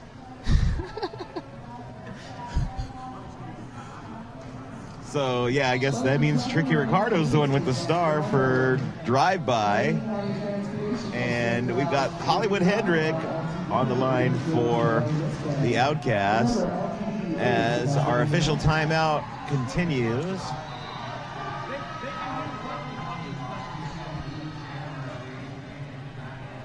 Looks like we're going to wrap it up. Del from Hell comes into the center, is discussing stuff with Rock for just a second.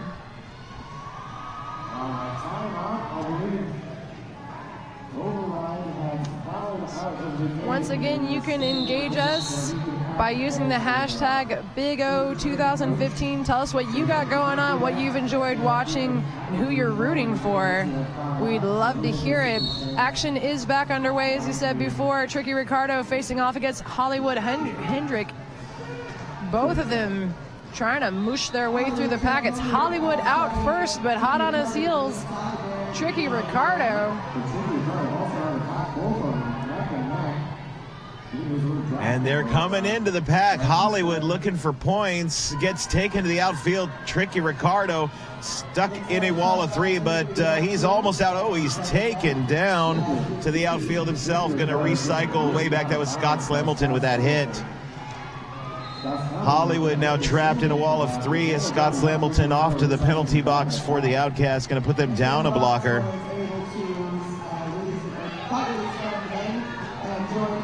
Both walls really bringing the defense this time. Both jammers hung up in there, not finding any purchase, not clearing until just now. Hollywood finds the front side of the pack. He's going to be through for 4. Tricky Ricardo with Dylan Potts and Ryrod basically just keeping him within the range of the pack and finally able to drive him out. He's going to have to recycle as Hollywood is back around on a second scoring pass. Drive-by losing one of their blockers. The period clock has run out, but the jam clock's still going. You got about 30 seconds left. See what Hollywood wants to do with it. El Toro and Avenger Holyfield, 2 sturdy men holding him back. He tries to take the inside. He makes it through. Another 5 points on the board for Puget Sound Outcasts. Tricky Ricardo really struggling to get through the walls that are being put up by the Outcasts. Back block call on Hollywood turns this into a power jam with just a couple seconds left. There's the whistle. That's going to bring the jam to an end. 4 more points picked up by Tricky Ricardo on the pass there. So I don't know if you saw it at home, but there was some love going on the track. That's the cool thing about Derby. You beat each other up while you're engaging. As soon as the whistle blows, you hug, you bump fists. They're all still good friends. job. Yeah. Hey, that was an awesome time when you put your shoulder right into my sternum and broke it. Right. Let's do it again. Good times. Our official final is going to be 387 Puget 51 drive-by. Again, even though the point spread was so far, that was a really exciting bout, especially for the first bout of the third day of this tournament. That was so much fun to watch. I know. I don't even know where the time went. It just burned away watching these athletes bring such great action to the track. This was brilliant. I hope you all enjoyed it. I am Julia Sleazer. I'm Bangers and Smash.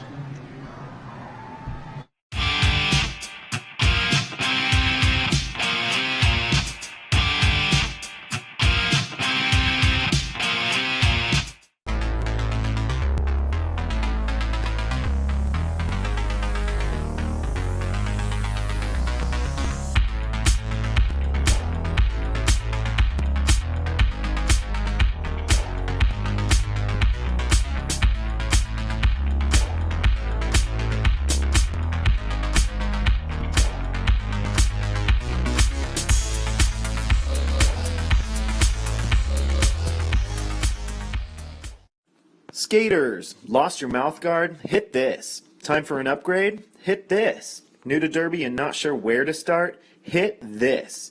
We are Derby owned and operated with 6 years of experience. Hit This Derby Gear can hook you up with skates, gear, and honest advice based on your skating style and individual needs. Visit us at our store in Salem, Oregon, or online at www.hitthisderbygear.com. Whether you are a new or veteran skater, before you hit the track, hit this. Hi, I'm Trish the Dish, and this is Ivana S. Spankin, and we're here to tell you about Sin City Skates. Sin City Skates began in our Las Vegas living room in 2005, the first shop ever dedicated to roller derby, and has since grown into this 2,000 square foot mecca in San Diego, where we stock everything for our sport. Need help? With a combined on-track experience of over 24 years and still playing, we test everything we sell, and we're happy to share that experience and knowledge with you. So contact us, sincityskates.com.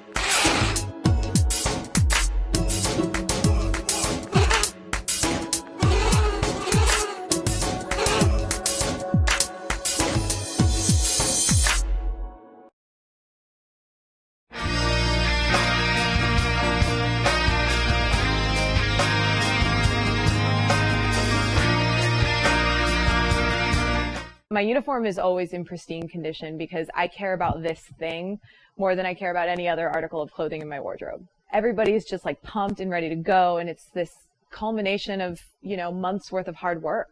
This is your opportunity to go out and leave it all on the track and to try to reach that potential that you are working towards at every single practice.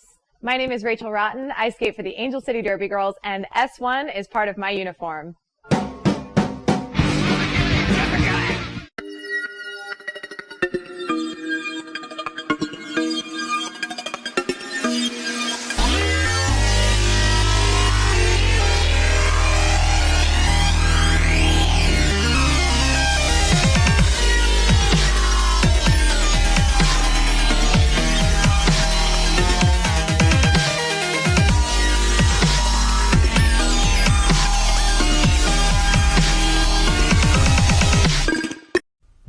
They told us to just sell skates online. You won't have any overhead. Put some skulls in your advertising, you'll make a mint. That was never our plan. Our plan was to make a store where all day we are fitting skaters, fixing skates, teaching customers, and putting the best gear on their bodies. Before we put 3 W's in front of our name, we made sure we had hundreds of happy customers come through our doors. We're not just Derby owned, we're Derby dedicated. Fast Girl Skates. Tired of fumbling and fighting with your skates wherever you go? We know the struggle is real, so stop the hassle. You pay top dollar for your skates, so stop stuffing them away with your sweaty, smelly gear and show off your prized possession with a Bruce Skate Noose, the original over-the-shoulder roller skate holder. We've been making nooses since 2011. We use the best quality supplies to ensure the best product on the market. With over 50 colors and patterns to choose from, there is certainly a noose to fit your personality and style. Find us online at bruisedsn.com.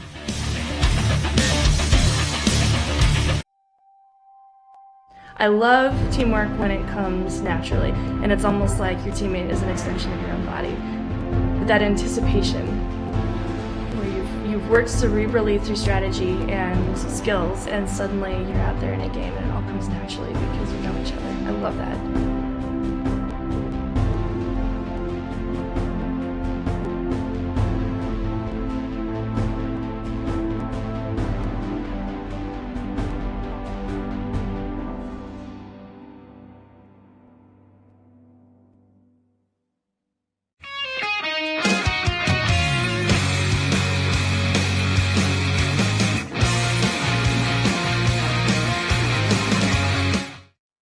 My name is Lacey Knight, and I skate with the Angel City Derby Girls.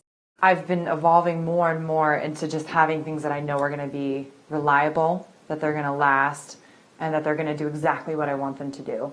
When you've reached a certain place in your derby career, it becomes less about how much you're spending on the equipment as it is about what it's going to do for you.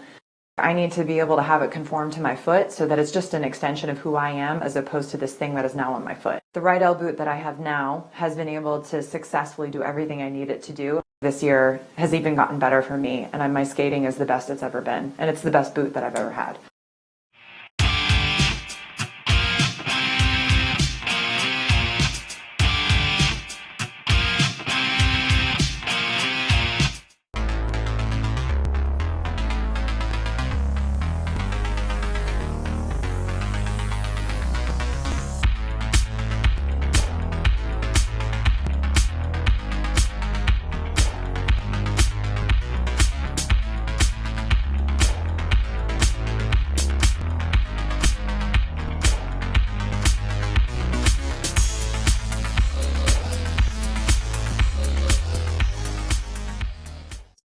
Skaters, lost your mouth guard? Hit this. Time for an upgrade? Hit this. New to Derby and not sure where to start? Hit this.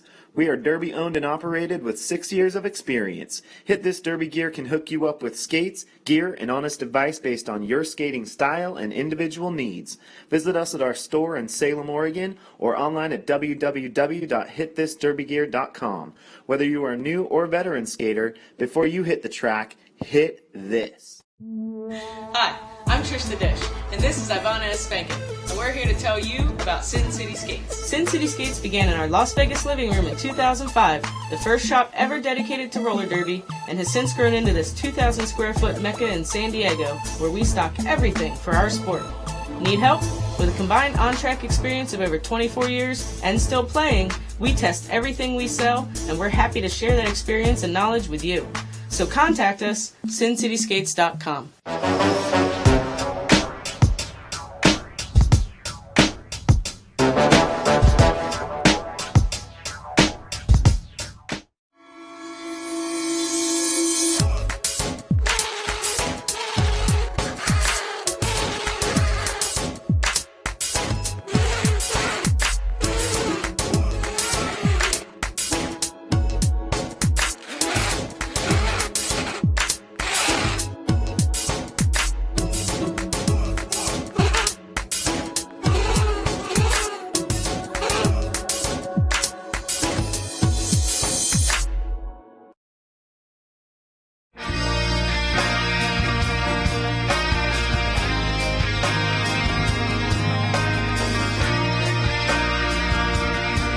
My uniform is always in pristine condition because I care about this thing more than I care about any other article of clothing in my wardrobe. Everybody's just like pumped and ready to go, and it's this culmination of, months worth of hard work.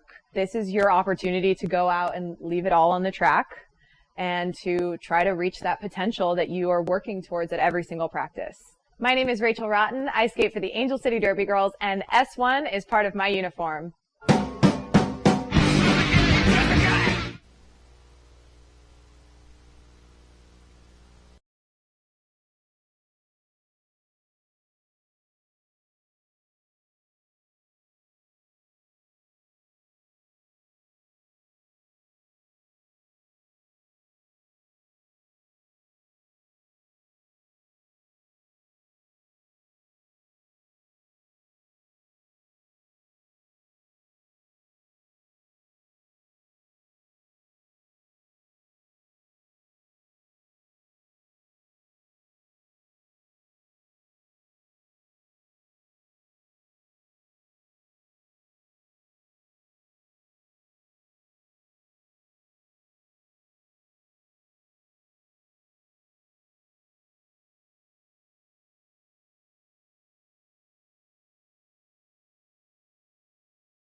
right. Just 1 minute and 12 seconds until gameplay here on track 2, coming at you from the Big O. We've got DC Roller Girls All-Stars lining up against Emerald City All-Stars, the home team for this here tournament. Yeah, this has been a great weekend so far. We've had great weather, some incredible derby, just really incredible tournament. I'm loving the Big O 2015. Hope everyone out there here and at the world at large is enjoying themselves so far. That's right. We've had some great opportunities here online to be able to get this tournament out to the world. Blaze streaming media, streaming live the whole tournament, all 3 tracks all weekend long. Yeah, pretty incredible.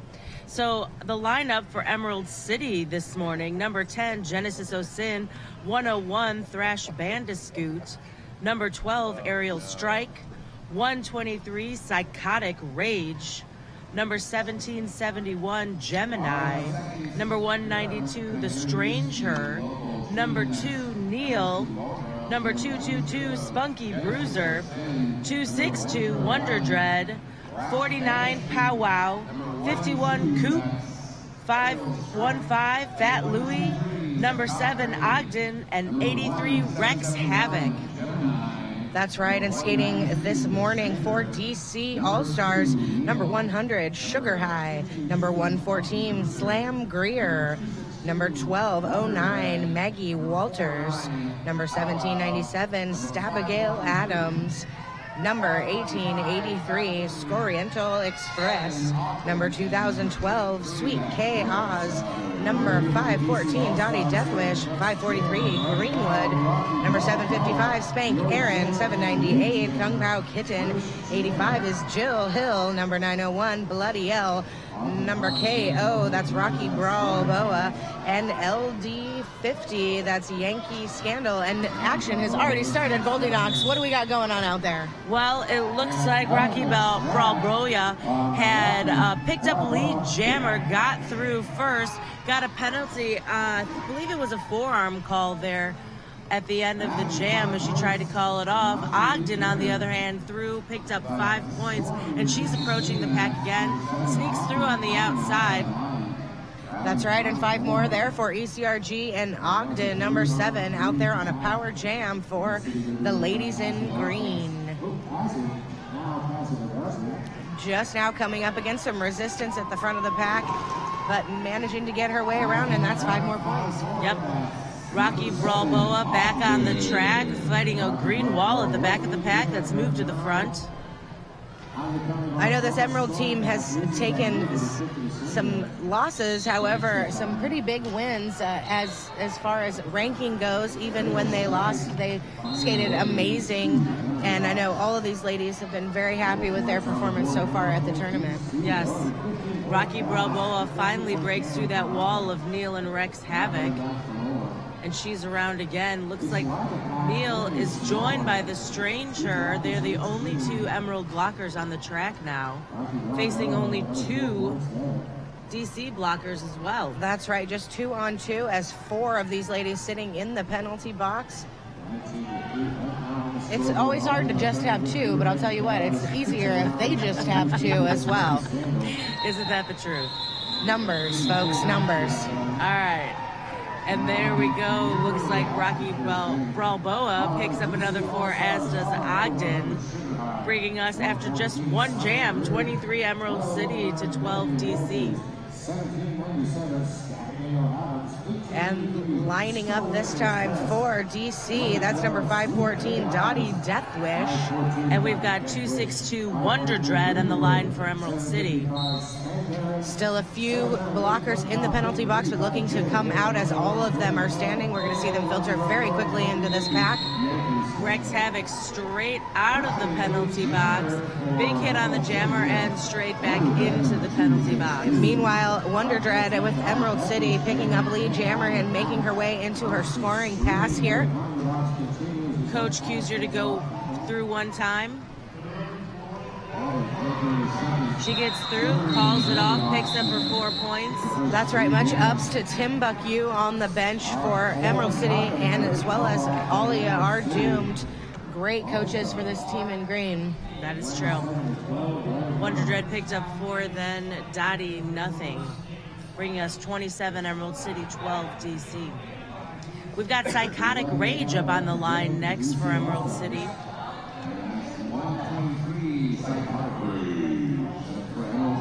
And It's 901. Bloody L, 901 out there for DC. That's a great name. It is. She sneaks out front first, but has to face Neil and then the Stranger. She does get through and pick up lead Jammer, though. Meanwhile, Psychotic Rage facing up against Sugar High. Gets through first, gets through, but not before we get it called off by Bloody L. Some changes, I'm sure, to these rankings coming out soon. But just to let you know right now, from March 2015 rankings, WFTDA, Emerald City ranked at 76, whereas the DC Roller Girls ranked at 56. So a pretty good matchup here already, although maybe if you were just looking at those rankings, you might think that DC would dominate this game, but it looks like Emerald holding their own so far. Yeah, that's true. Up on the line, we've got KO Rocky Brawl Boa up for DC, facing off against Spunky Bruiser for Emerald City. Spunky gets through first, picks up lead Jammer. I had the pleasure to call the game yesterday at Emerald City and Sacred City, and Spunky Bruiser having an amazing night last night with a 30-point jam in that game. Yeah, that was an outstanding game. That's the game I speak of when I say they took a loss when it came to the end result, but these ladies had an amazing opportunity to skate against Sacred City and really held their own all the way to the very end.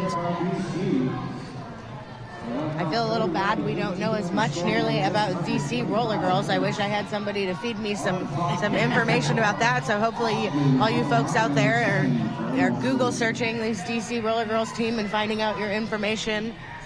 That's true. Little O and I are both from here in Emerald City. Beautiful Eugene, Oregon. Up on the line for Emerald City, that's number 7, Ogden. And Dottie Deathwish again with the star for DC. Dottie through first on the inside. Ogden hot on her tail. But a nice move there as she sneaks in, picks up lead Jammer, and she's going to have control over this jam. Emerald City lining up in the back. Nice hit from Bat Louie, takes her out. She calls it from the ground. Dottie Deathwish not quite getting there fast enough. Ogden cruising into that pack, and both teams pick up 2 points. 262 Wonder Dread back on the line for Emerald City. And Bloody L out there for DC.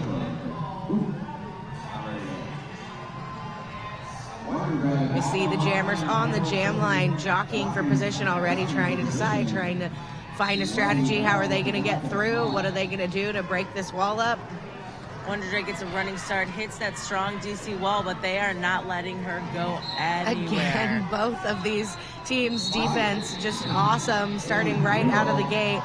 Dread manages to sweep through a couple of blockers and gets lead Jammer. Emerald City down a couple blockers, but the two of them regroup at the front of the pack as much as they can. That is a fast pack, folks. Coop and Gemini making sure they are staying in front of the 4 strong DC skaters that are chasing them down. Bloody hell, the look on her face. It is a very fast-moving pack, especially here at this first game for these two teams, and not even noon yet. Right. I would like it if they could just slow down a little so that I can follow what's going on. Oh, well, that's pretty much what's going on. A little bit of speed skating right now. And there we go. Wonder Dread picks up 2 points. Calls that off. And DC fielding a new jammer for this jam. That's KO Rocky Brawl Boa. And Psychotic Rage back on the line for Emerald City. I sure do like that DC uniform. I love the sparkly glitter silver numbers. Yeah, And DC Pretty has sweet. taken the back wall this time again, facing Psych right away, not letting her through. Big pile to the back involving both jammers there. DC now at the front, protecting the pack. Oh, Rocky Balboa gets through on the inside, picks up lead jammer. Meanwhile, Psychotic Rage hit to the inside, recycled back, but manages to squeak past DC on the inside on the straightaway. And that's 4 points for the ladies in red. We'd like to thank some folks here at the Big O. Hot Mama's Wings, a proud sponsor of the Big O. If you come down to the event today and get a bracelet, you can go to Hot Mama's and get a discount. We'd also like to thank Left Turn Clothing, uniforms that move with you.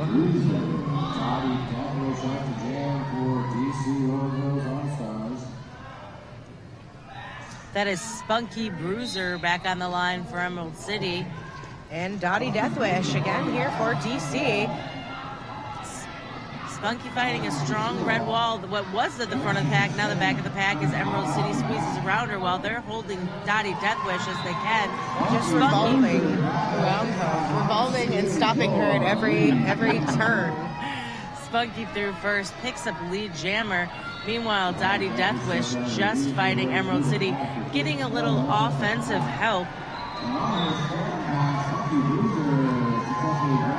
Yesterday, Murray Grande on in the mic earlier with me coined that move the tornado of pain. That revolving, just hitting. Every time you think you've got past somebody, there's another person and then the same person in front of you again, over and over. Super frustrating for jammers and an amazing strategy for defenders. Right. The tornado of pain. That's one thing that I really enjoy about the Big O is we get announcers from everywhere. We have 25 announcers down here this weekend, and so we get to call bouts with folks that we've never even met before sometimes before this weekend. So it's really a blast all around as far as I'm concerned. I look forward to it all year. Lots of clever people, for sure. That's true. I spend a lot of time laughing.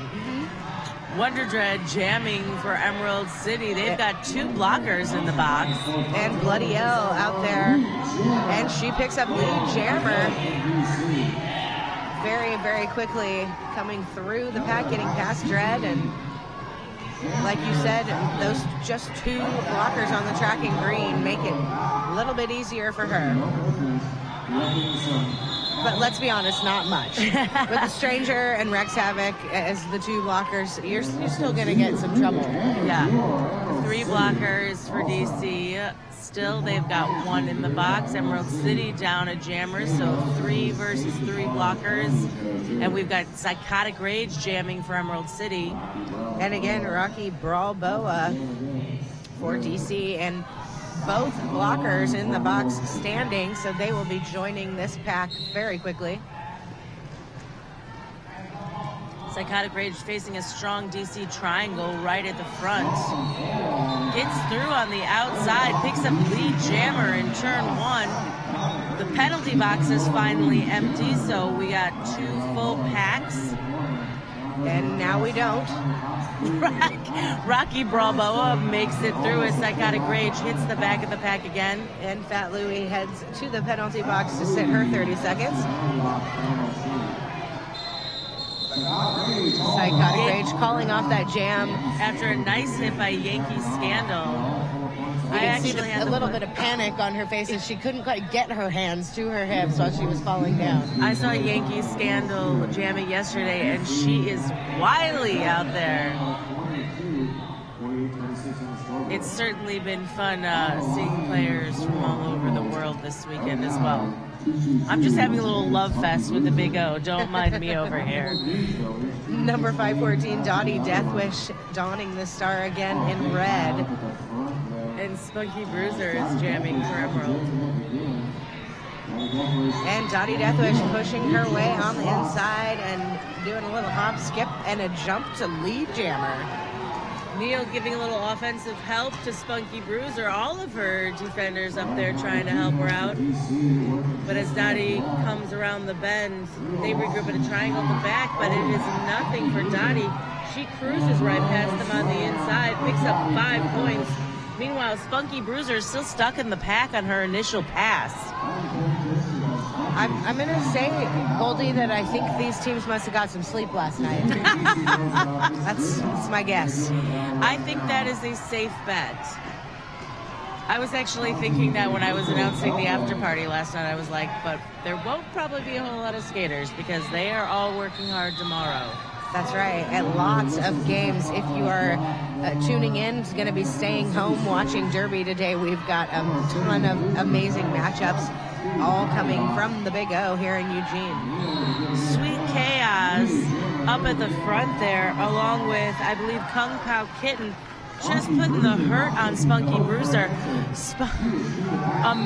Almost a minute and a half went through that jam, and Spunky only got through her initial pass. That is some insane defense on DC's part.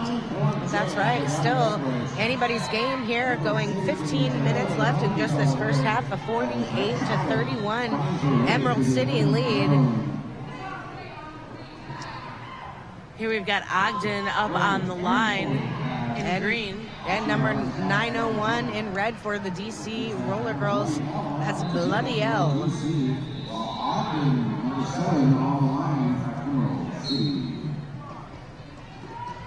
Emerald starting off down 2 blockers. Rex Havoc with a nice hit to the outside brings Bloody L back in. And again, still Emerald with 2 blockers in the penalty box. Ogden makes it on her own through and picks up lead jammer. Coop and Rex Havoc trying to stay together. Certainly these teams are going to have to keep their skaters on the track if they want to have a victory here this morning. Emerald just trading out some blockers there. Aerial strike in, Rex Havoc out. And looks like Fat Louie is back in as well. Bloody L through, picking up her 4 points. Ogden's 4 points. Rex Havoc taking a well-deserved rest in the penalty box. Fat Louie trying hard to get through DC's blockers to rejoin her teammates up front.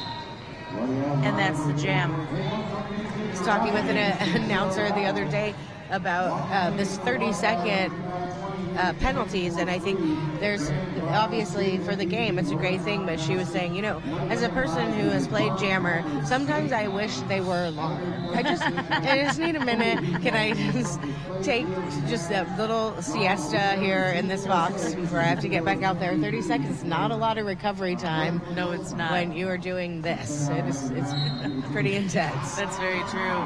Dread in green with a jammer panty. And that's Rocky Balboa again in red. And both jammers struggling behind these big defensive walls. As Rex Havoc rejoins Emerald, that brings us to a full pack, 4 blockers each.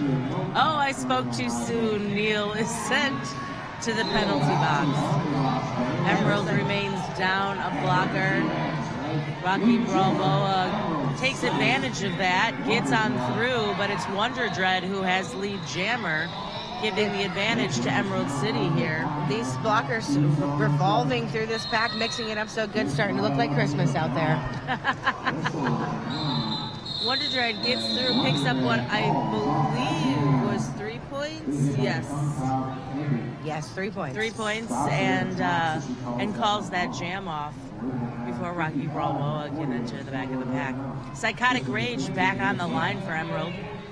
And that's Dottie Deathwish out there in red for DC. I like watching Dottie Deathwish jam. She's doing well in this here. Yeah, she's definitely got some crafty skills. Emerald City lining up in the back, both jammers to the inside. Dottie Deathwish manages to break that emerald green wall on the inside, gets through in turn 2, picks up lead jammer. Psychotic Rage is just behind her. Yeah, so close on that. I always say I hate to be a jam ref in a scenario like that, because that is a hard call. You got 2 ladies jumping on the inside, just photo finish there in the pack. I know when I was a jam ref, there were times when you're kind of looking to the other one, like, are you going to call it? Am I calling it? I don't know. When they were right at the same time, so we got to pick one. The goal is that you don't both call it. That does not work out well for skaters. They don't like that. No, indeed. Here we've got Ogden lining up for Emerald City, but you'll see that DC is not giving her an inch off that jammer line. They are right up against her already. And that's Bloody L. Both defenses forming triangles. Emerald going to the outside, takes Bloody L out, recycles her back. Ogden gets through in turn one on the inside.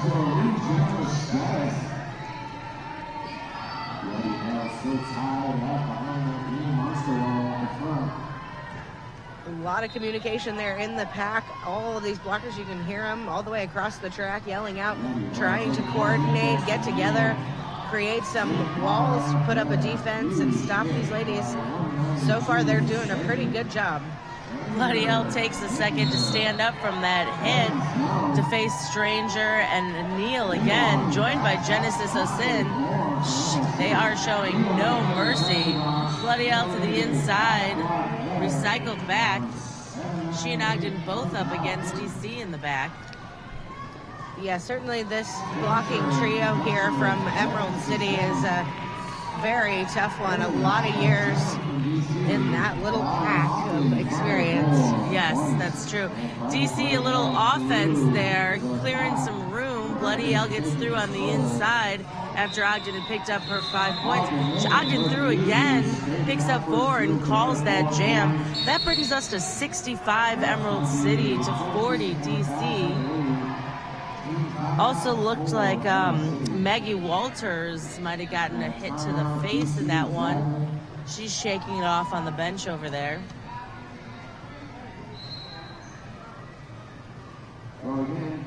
Thanks to the volunteers, somebody fixing up that tape on the track. We don't want anybody getting tripped up or stuck. Speaking of people who volunteer their time, I have just had the most incredible experience with the NSOs this weekend. They've been so on top of everything, so informative, so helpful. They've been really working with us a lot to make sure that we've got information, we've got stats, we've got rosters. It's just been really incredible. And all of them are volunteers. Yeah, and taking initiative, like you said, that's the thing that I love about it. I was coming through here earlier before I got up, and I actually had an NSO stop me and ask me if I was going to be calling here and let me know that he had already put the rosters up for us to be able to use. So yeah, all of the officials, all the volunteers and the NSOs, everybody who comes out, including of course my announcer staff, all just working so hard to make this a good experience for everybody. And so far I think it has been. Yeah, it's been really incredible. Great time, great weekend, great weather, great derby. I mean, really more, what could you ask for? Nothing. Free coffee. That's all. That's all I want. Lining up in the pivot line, the whole pack, but we've got 2 jammers out there. That's Dread and Rocky Balboa. Dread hops through on the inside in turn 2, picks up lead jammer early. Rocky Balboa, though, on the other hand, stopped by Emerald City, takes a little offensive help from her teammates to get her through that wall. Emerald City holding back DC's Kung Pao Kitten. And that's Neil hitting Rocky Balboa out to the outside as Wonder Dread approaches. Rocky Balboa trying to push her way past. Wonder Dread hits the outside, decides to call that jam off. Rocky Balboa picks up 3 on that one, while Wonder Dread gets 1. As a jammer, it's so difficult to be able to assess those situations. Hard to tell from that angle. You see that other jammer, she's getting close. You're now on the outside. Do you call the jam? Do you think you can beat her? Can you get to the pack? It's really, they're so physical. They're having to push their bodies to the limit to do what they do, and yet they have to keep engaged in their brain all the time to see what's going on. Yep, that psychotic rage on the line for Emerald City, but Dottie Death Wish for DC is basically just running, running, attacking that wall of Emerald City. with a little hop. She gets through first. Rex Havoc forced to let her go. She picks up lead jammer. Psychotic Rage, though, getting the hurt from the DC defenders. And again, Dottie Deathwish making quick work of the back of that pack. Not easy to do, but doesn't seem to have any trouble getting by these ladies in green on that pass. No, Psychotic Rage managed to turn squeak by on the inside, but just on her initial pass, she doesn't make it back around again before Dottie Deathwish calls that off. Again, the Big O would like to thank LTD. LTD, the best way to connect. Don't chauffeur your kids around all summer. Buy the LTD one pass for just $50 at the Willamette Lane facility or at LTD Eugene Station. Thanks to LTD for being a great sponsor here at the Big O. Shuttling skaters, no less. They are all over the place, taking care of us. I know. I'm very impressed with us hooking up with them this year. That Spunky Bruiser jamming for Emerald City and Bloody L for DC. Not that she can hear this, but big, huge, amazing ups to Jax, who put that together. Worked very hard up to the very last week before we finalized the deal with LTD.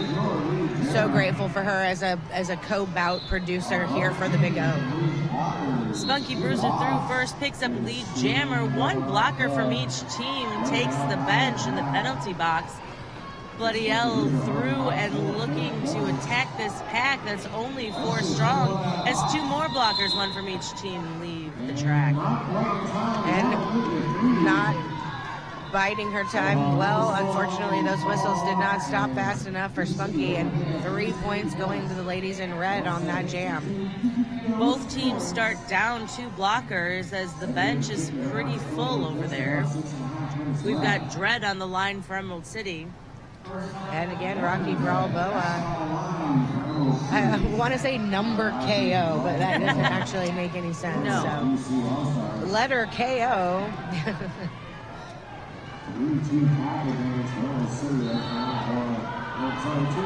Both teams trying to play defense and offense, stay together, block the jammer. Rex Havoc with a great move there on the inside from Emerald City, cutting in front of Miss Balboa, but she does not stop her.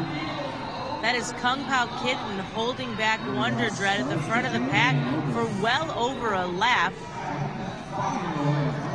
Meanwhile, Rocky Balboa poaches the back of the pack. Wonder Dread hits the outside, recycled all the way back into turn 1. Rocky Balboa through, picks up her 5 points for DC. Meanwhile, Wonder Dread still working to get through on her initial pass. A fall allows her to do so.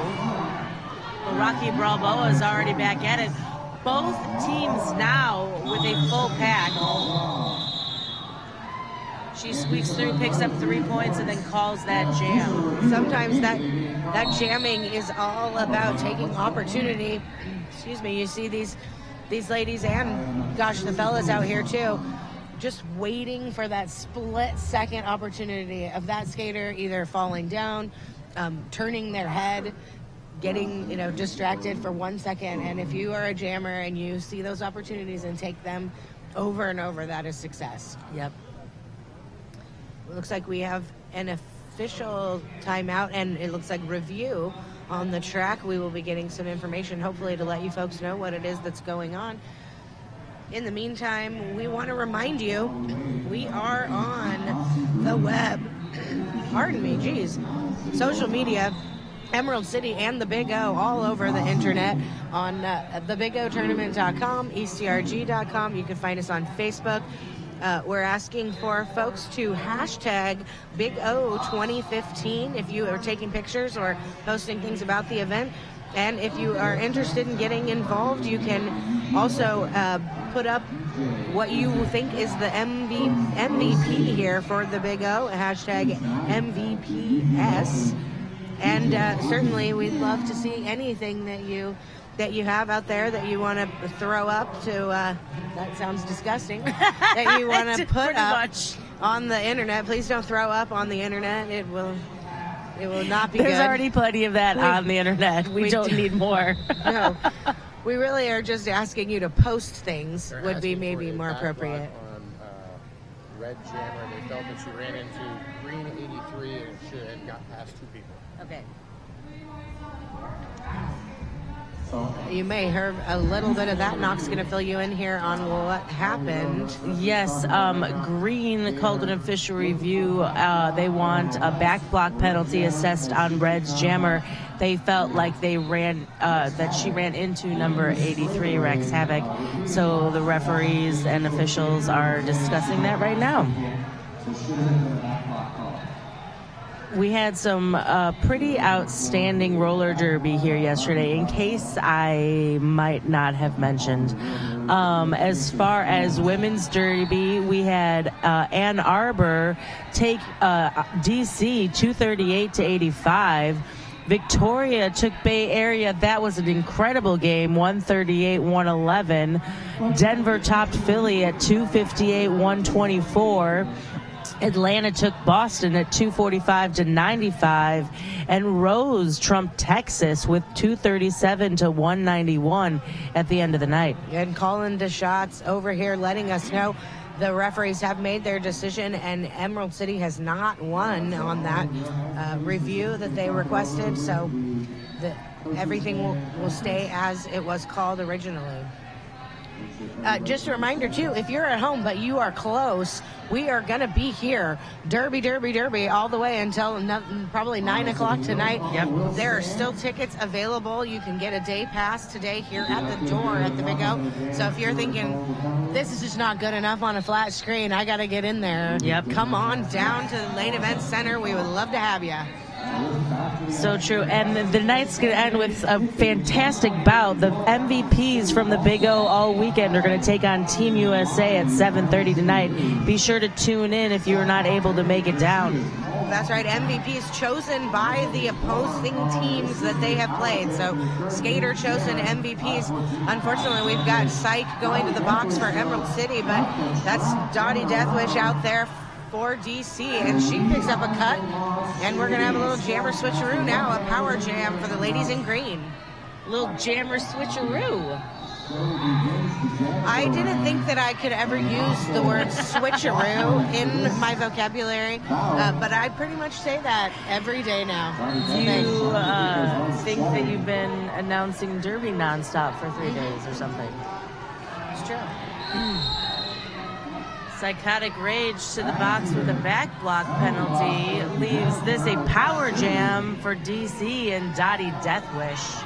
Oddly enough, I sing in a jazz band, and I sing a song that has the word switcheroony. If you can believe that, I should start using that, the switcheroony of the jammers. Switcheroony. I'll just have to call you Ned Flanders. Really serious jazz there. All right. Dottie Deathwish through, picks up her 5 points. Being in this building with all this derby, there's whistles constantly.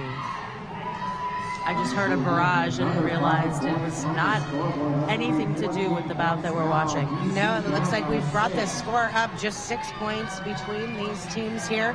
Psychotic Rage back in, gets through, picks up 4 points. Dottie Deathwish fights her way through on the inside. She also picks up 4 points. Just 3 minutes here left in this period. A few seconds here left in this jam as no lead jammer was continuing because of the old switcheroony in the penalty box. That's you lose your lead status kind of switcheroony. The switcheroony that loses the lead. All right, we've got number 7 on the line jamming. That's Ogden for Emerald City. I'm not sure what's going on. Both captain and coach of the Emerald City Roller Girls All-Stars here out on the track talking to the jam refs, shaking their head, but getting certainly no sympathy from the jam refs. Ogden through, picks up lead jammer first. We've got Ariel Strike, blocker for Emerald City, to the box for a cut the track penalty. And Ogden through, picking up 5. Calls that off. That brings us to 90 Emerald City to 77 DC. This is a great game so far. We've just got over 2 minutes left in this first half. And I lied for those of you following along at home. That was just 4 points. Apparently, I am not familiar with how the thumb works. It's somewhat retractable. So you've gotten so far in life without that information. So here we are. I hear it's opposable, but other than that, you're opposed to finding out about your opposable thumb. That's true. So Spunky Bruiser jamming for Emerald City, fighting a wall of DC blockers, but gets through first, picks up lead jammer. Meanwhile, Rocky Brawl Boa hops through on the outside right behind her. That's right. I doubt you will see Spunky make that same mistake again, calling off the jam well before Miss Bralboa makes it to. Bralboa took a fall there on the ground. All the skaters have taken a knee. I can't tell. I wouldn't want to speculate necessarily. It looks like she maybe got hit in the head. We will see what's going on. We've got some really great EMTs here with us on every track all weekend. The other skaters have left the track now. Of course, here in this game of roller derby, full contact on wheels, you're just going to see people get bumps and bruises. That's just kind of the name of the game. We, of course, hope all of the skaters are leaving the Big O as good as they were when they got here. And it looks like... And hopefully with some new friends. Yes. Rocky Balboa back up on her skates, skating over with the EMTs to be checked out a little further. We'll keep you posted on how she's doing as we find out. And yes, it does look like maybe got hit either in the face or the head as the EMTs are checking her. A concussion, of course, always the worst option in a head collision in that scenario. But as we say, it happens. It does. It does. Concussions are bound to happen in this game. It is true. And you know, we don't have them, I don't believe, as a sponsor, but you are seeing advertisements here on the internet for the helmet company who makes these amazing, super tough, resilient helmets, and I am not finding the name of that company. And I actually want to say a quick thank you. All our EMTs are here with a group that does all of our bouts and provides medical response teams at all of Emerald City Roller Girls bouts. That is Harmony Event Medicine. They're a really incredible nonprofit in town. So thanks to Harmony Event Medicine. Yeah, it is the S1 brand, but it's called, I think, the Lifer or something. There's a specific one I've been hearing that is the helmet to have, and it is rated very high for safety. So, of course, everybody wanting to get the best safety gear. Speaking of gear, we've got some great sponsors for the Big O in regards to gear. Fast Girl Skates, Cruise Skate Shop, as well as Hit This Derby gear, all here at the Big O, and doing a great job donating some things for the raffle, but just being outstanding at helping people get into the right gear. Wonder Dread stepping to the line to jam for Emerald City. She is up against number 901 Bloody L for DC. DC has decided to take the back wall. They seem to like that strategy, and some really incredible defense we've seen this bout so far from DC. Yeah, an unfortunate break there for DC as Rocky Balboa in their jammer rotation here and now sitting out talking with the EMTs still, but not going to be jamming at least for the next few jams. That's going to put a bit of a strain here on this DC team. We got Bloody L through first, breaking through just 2 blockers on Emerald City through. That's her second pass, picking up 5 points. Meanwhile, Wonder Dread picked up a back block penalty, and she is in the penalty box. So this is, in fact, a power jam for DC.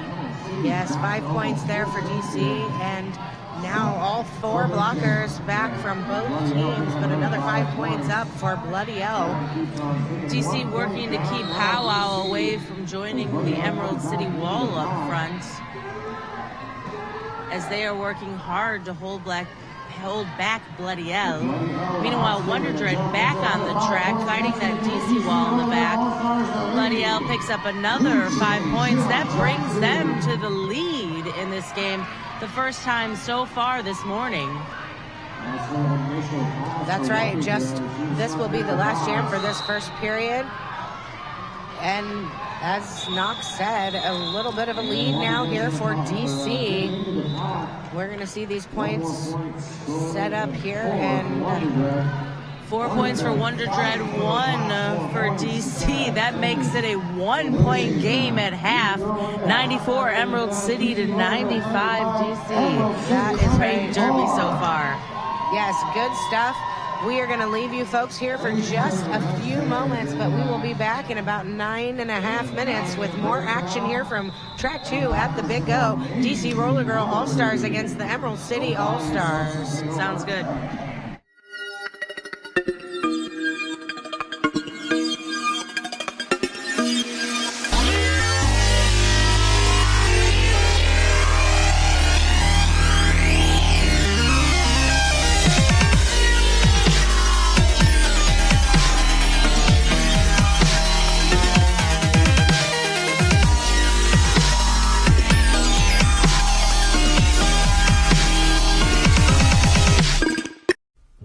They told us to just sell skates online. You won't have any overhead. Put some skulls in your advertising, you'll make a mint. That was never our plan. Our plan was to make a store where all day we are fitting skaters, fixing skates, teaching customers, and putting the best gear on their bodies. Before we put 3 W's in front of our name, we made sure we had hundreds of happy customers come through our doors. We're not just Derby owned, we're Derby dedicated. Fast Girl Skates. Tired of fumbling and fighting with your skates wherever you go? We know the struggle is real, so stop the hassle. You pay top dollar for your skates, so stop stuffing them away with your sweaty, smelly gear and show off your prized possession with a Bruce Skate Noose, the original over-the-shoulder roller skate holder. We've been making nooses since 2011. We use the best quality supplies to ensure the best product on the market. With over 50 colors and patterns to choose from, there is certainly a noose to fit your personality and style. Find us online at bruisedsn.com.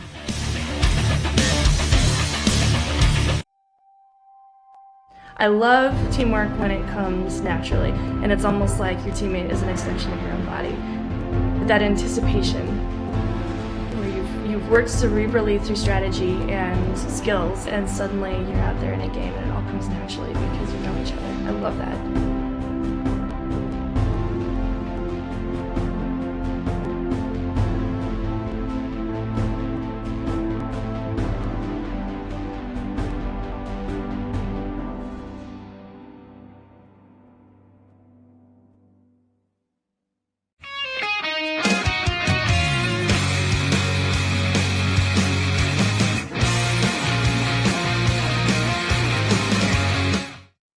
My name is Lacey Knight, and I skate with the Angel City Derby Girls. I've been evolving more and more into just having things that I know are going to be reliable, that they're going to last, and that they're going to do exactly what I want them to do. When you've reached a certain place in your derby career, it becomes less about how much you're spending on the equipment as it is about what it's going to do for you. I need to be able to have it conform to my foot so that it's just an extension of who I am as opposed to this thing that is now on my foot. The right L boot that I have now has been able to successfully do everything I need it to do. This year has even gotten better for me, and my skating is the best it's ever been, and it's the best boot that I've ever had.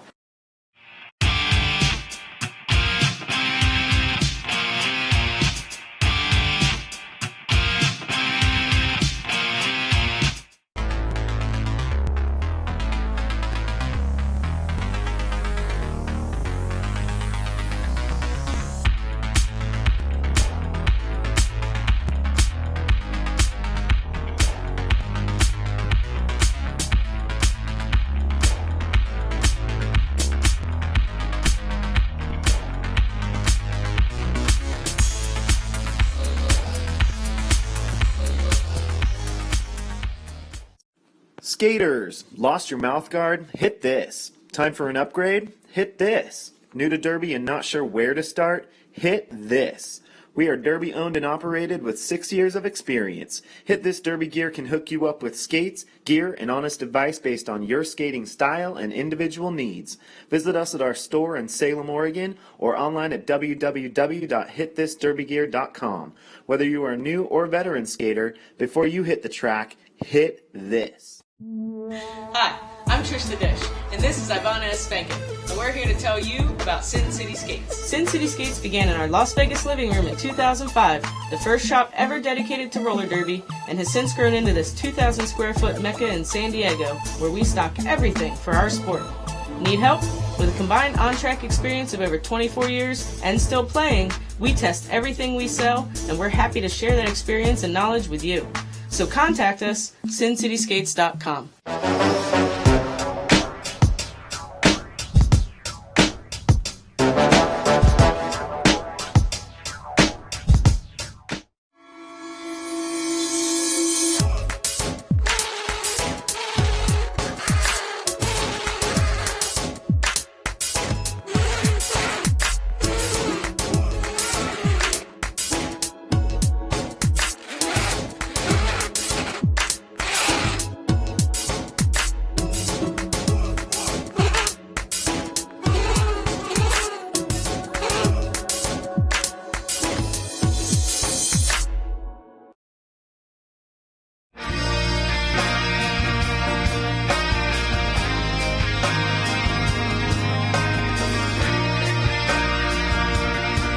My uniform is always in pristine condition because I care about this thing more than I care about any other article of clothing in my wardrobe. Everybody's just like pumped and ready to go, and it's this culmination of, months worth of hard work. This is your opportunity to go out and leave it all on the track and to try to reach that potential that you are working towards at every single practice. My name is Rachel Rotten. I skate for the Angel City Derby Girls, and S1 is part of my uniform.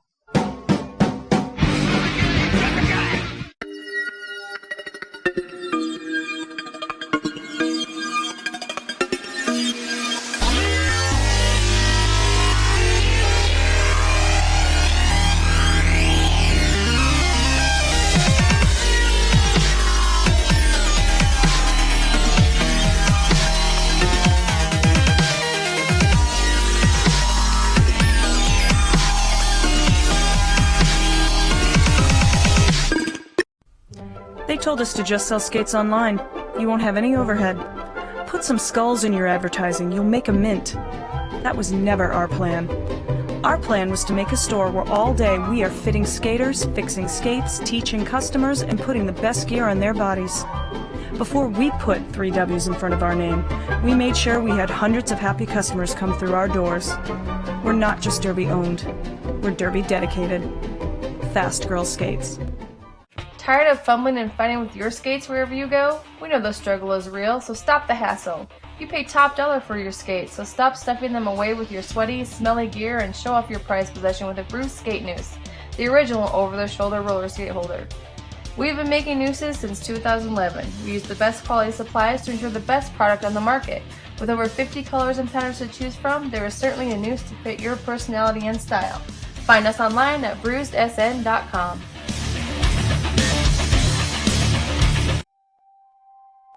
I love teamwork when it comes naturally, and it's almost like your teammate is an extension of your own body. That anticipation, where you've worked cerebrally through strategy and skills, and suddenly you're out there in a game and it all comes naturally because you know each other. I love that.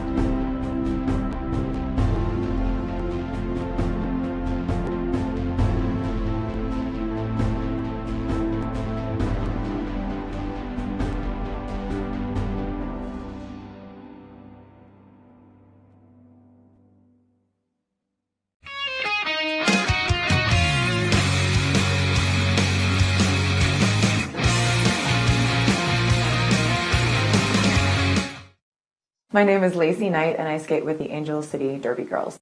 I've been evolving more and more into just having things that I know are going to be reliable, that they're going to last, and that they're going to do exactly what I want them to do.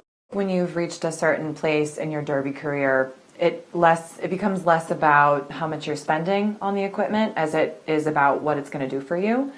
I need to be able to have it conform to my foot so that it's just an extension of who I am as opposed to this thing that is now on my foot. The right L boot that I have now has been able to successfully do everything I need it to do. This year has even gotten better for me, and my skating is the best it's ever been, and it's the best boot that I've ever had.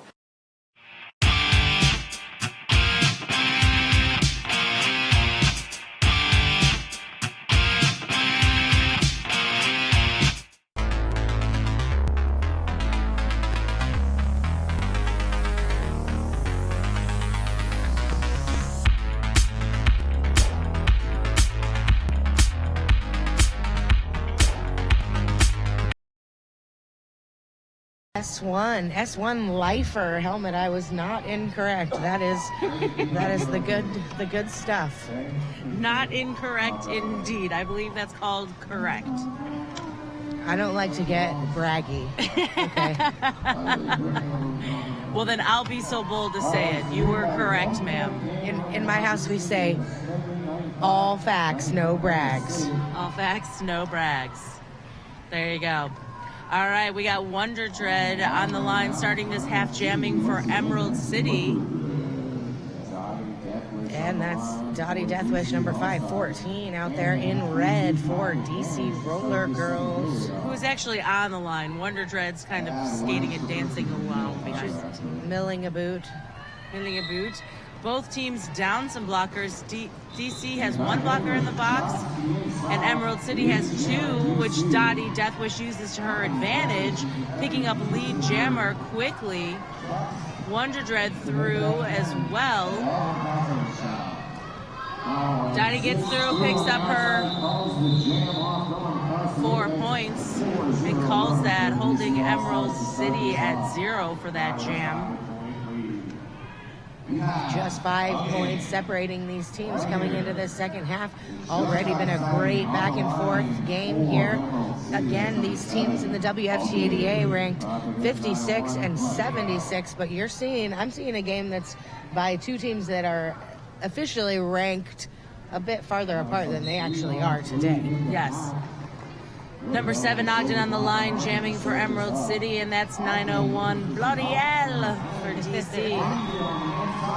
Bloody L having a hard time getting past that wall of green. Rex Havoc forcing a recycling all the way back behind that pack, forcing her to take another try at it, and she fairly successfully gets through on the second pass. Meanwhile, Ogden, your lead jammer, hits the back of the pack, calls that as Dottie's approaching. Ogden picks up 3 points that jam. That's a 97 Emerald City, 99 DC. I have to say, this is my favorite kind of derby, neck and neck. You know? Oh, yeah. It's the nail biters. They get me. It's certainly much more fun to watch and less painful to call when it is close scores. It's always disheartening and frustrating for everybody when we don't have a good matchup, but we try to do the best we can here at the Big O to evenly set these teams apart. Psychotic Rage through first on that one, picks up lead jammer. And I believe that's Kung Pao Kitten jamming for the first time in this morning bout here at the Big O. Psychotic Rage picks up her 4 points as Kung Pao Kitten is hitting the back of the pack up against 3 Emerald City blockers and only 2 DC. Emerald City starting this next jam with a full pack of blockers. DC down 2 blockers, a significant disadvantage for DC. That's Dottie Deathwish on the line, jamming for DC up against Spunky Bruiser for Emerald. And Spunky Bruiser clearly looking to take that inside path, just waiting for that whistle to blow, and she goes ahead straight towards those 2 blockers in red, juking her way, trying to find a way around that defender at the front of the pack, and she manages to get by and pick up lead jammer. Dottie Deathwish picks up a forearm penalty sent to the penalty box before she passes through her initial pass. DC regrouping at the front of the pack. Emerald City decided to throw a little offense in the mix. Gets Spunky Bruiser through with 5 points there. Meanwhile, the Stranger sent to the box again as Dottie Deathwish, the jammer, is released. Now again, this is her first pass through. That's right. She's going to have to go all the way around again before she can score any points. Spunky Bruiser in the depths of that pack, calling off the jam, stopping any points to go to DC, but managing to get those 4 for herself. Yep, and that is all it took for Emerald City to regain that lead. We've got 110.99, a power jam that Spunky Bruiser completely took advantage of, scoring 13 points in that last jam. Here we've got Wonder Dread jamming up for Emerald City. And that's 901. Bloody hell! I'm curious to see if this DC team is going to bring Kung Pao Kitten regularly back into this jammer rotation, as I do not see that Rocky Brawl Boa has rejoined her team on the bench, so I'm guessing she may be sitting in this second half out. During halftime, she was taken to the medic room to have get looked at a little further. Yes. So she was doing okay, but they took her to make sure that she's okay for the long haul. Certainly concussions are, again, as I said, very dangerous and prevalent, and they can identify that generally fairly quickly, and at least you know what you're dealing with, and you know that you need to be careful. Of course, multiple concussions are just exponentially dangerous, and so we want to make sure if we got a bump, we want to let it go for a little while, take it easy. Yep, that is Psychotic Rage on the line for Emerald City up against Kung Pao Kitten for DC. Kung Pao tries to go for the outside, little toe hop, and ends up on her bottom on the floor. Recycled way back past the jammer line. Psychotic Rage through first, but she is not the lead jammer. Kung Pao Kitten gets through, picks up lead jammer, and just calls that whole thing off. That's right, doing what she needed to do there strategically to be able to get her team away from those points. Yes. I didn't see DC earlier in the tournament whether Kung Pao Kitten was in their regular jammer rotation. She looks like she obviously knows what's going on, very well trained. Whether she's been doing this all weekend or not, I don't know, but they're lucky to have a deep roster in that kind of experience with jammers. That is true. I actually had the pleasure of calling the DC game yesterday, and she did jam a bit in the second half. Speaking of well-seasoned jammers, Dottie Deathwish again out there with the start and lead jammer for DC. Spunky Bruiser jamming for Emerald City. She's through, but she will hit that pack second. Oh, Dottie Deathwish gets through with a couple big hits and a jump. And it looks like a penalty called on Dottie Deathwish as she jumps over, tries to call off that jam, gets sent to the penalty box, and as you folks at home know, you can't call off the jam if you've committed a penalty. So Spunky Bruiser is facing the DC defenders up in front. 3 strong blockers. And all by herself, they got to let her go up there. And that's 5 points for the ladies in green and Spunky Bruiser. And they did enough because Dottie Deathwish is now released from the penalty box. So they really slowed Spunky Bruiser down and shut down that power jam. Yes, just 2 passes. That's 10 points before Dottie Deathwish takes back. And we're going to go all the way to natural conclusion here. 39 seconds left in this jam. Dottie Deathwish just hopping right through that pack as she approaches them last time. Same thing right at the outside. She sees those holes. She's got the footwork skills. She just goes for it. Gets another 4 points there. That's right. And as you know, Knox, in this scenario, we've got 2 jammers well suited to get through there as fast as they can. But they know that they cannot call off this jam, so they better just move fast and get as many points as they can, because they know that the other jammer's right behind them doing the same thing. Same exact thing. Spunky getting a little help from Coop on offense there before Emerald City regroups at the back, and that is the jam. Spunky Bruiser picks up 3 points there at the end. That brings us to 136 Emerald to 111 DC. Now, Emerald City might be starting off taking a hold of this second half, but that's exactly how they started the first half, and DC pulled it out, ended the first half ahead 1 point. So who knows what this second half will actually turn out like. That's right. There's a lot of action in roller derby, and you just never know what's going to happen. I've seen teams stay up on the entire match up in the last 10 minutes, come back, win the game. Yep. There we go. Wonder Dread throughs first for Emerald City, picks up lead jammer. Meanwhile, Bloody L looks like she took a hit to the, I believe, neck, but she is up on her skates, so it wasn't something that took her out long term. But she is wincing a bit there. Hit to the inside, recycle to the back of the pack. Wonder Dread comes up. Bloody L's trying to play a little jammer action there. Wonder Dread gets through first. Bloody L with a cut, the track penalty sent to the penalty box, giving this a power jam to Emerald City. Rex Havoc goes in for a little offense as Wonder Dread approaches that DC wall. Everybody's in, clears the line on the inside. Wonder Dread takes that hole. Picks up 5 points. Yeah, great little distraction there as the ladies in green break up that pack. DC looking right, Wonder Dread takes left, and there you go. There you go, Wonder Dread through, picks up 2 points and calls that jam. And it looks like we've got a timeout being called here, a team timeout for the DC Roller Girls. The Big O would like to thank Blood and Thunder. Life's better on roller skates, bloodandthundermag.com. And also we'd like to thank Fingers Duke. Fingers Duke, a great proud sponsor here at the Big O tournament.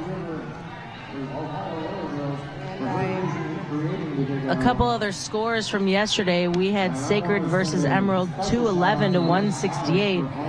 Helsinki took Northwest Arkansas 345 to 66. Montreal took Nashville 238 to 94, and then Terminal took Montreal 182 to 177. I do have to say that Helsinki team, I have not gotten a chance to see a lot of gameplay from them, but I did get a chance to visit with them briefly, and they are lovely ladies, absolutely lovely. I'm always so grateful to meet teams from anywhere, but of course somebody traveling so far to come to our little town here in Oregon to skate with us is just fantastic. We love it. We have 4 teams from Canada, too, this year. 2 men's teams, 2 women's teams. We are an international roller derby tournament here in Eugene, Oregon. Psychotic Rage jamming for Emerald City, fighting that red wall up front, squeezes by on the inside, picks up lead jammer. And Bloody L getting out of the penalty box, making fairly quick work of that pack in turn 1, and on her way to hopefully score some points for her team here. That pack is speeding up. The DC girls racing up front. Psychotic Rage facing off against Yankee Scandal and calls that jam. That's right, having control of that pack speed, a huge advantage being in the front there. You could see Emerald City trying to slow that down, but they can't slow down too much because they can't break that pack up, which of course is frustrating and obviously a fantastic strategy for the folks that can get to the front of the pack and move that along. That brings us to 157 Emerald City to 111 DC. Ogden on the line, jamming for Emerald City up against Dottie Deathwish, who just hops her way through the middle of that back, pushes everyone out of her way, picks up lead jammer. She's done outstanding jamming for DC this morning. Yes, clearly Dottie Deathwish looking to not lose this game. She gets through, sees Ogden coming, calls that off after she squeaks by, picking up 3 points.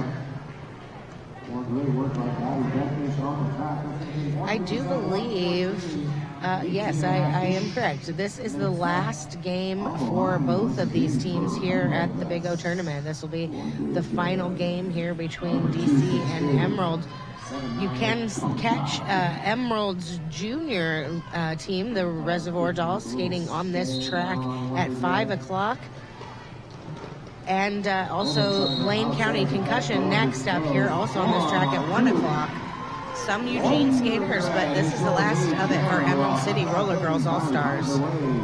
That's Wonder Dread through first, picks up lead Jammer as Kung Pao Kitten races to catch up with the pack and put some points on the board for DC. Wonder Dread through the inside, calls that off after she picks up her 4 points, holds DC at 0. In the nick of time, too, that last whistle blowing just split second before Kung Pao Kitten passed all of the Emerald City skaters in the back of the pack.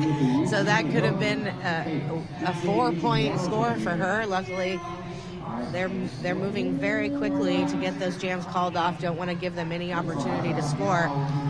Here we've got Ogden up against Dottie Deathwish, a pairing we've seen many times so far this morning. That's right. Ogden takes the outside, Dottie goes for the inside. Both packs, strong defense, holding everyone through the first 2 turns. Looks like Dottie Deathwish picks up a back block. And it's a race to the penalty box for both jammers. It will be a literally 2-second sit, and they're both back out.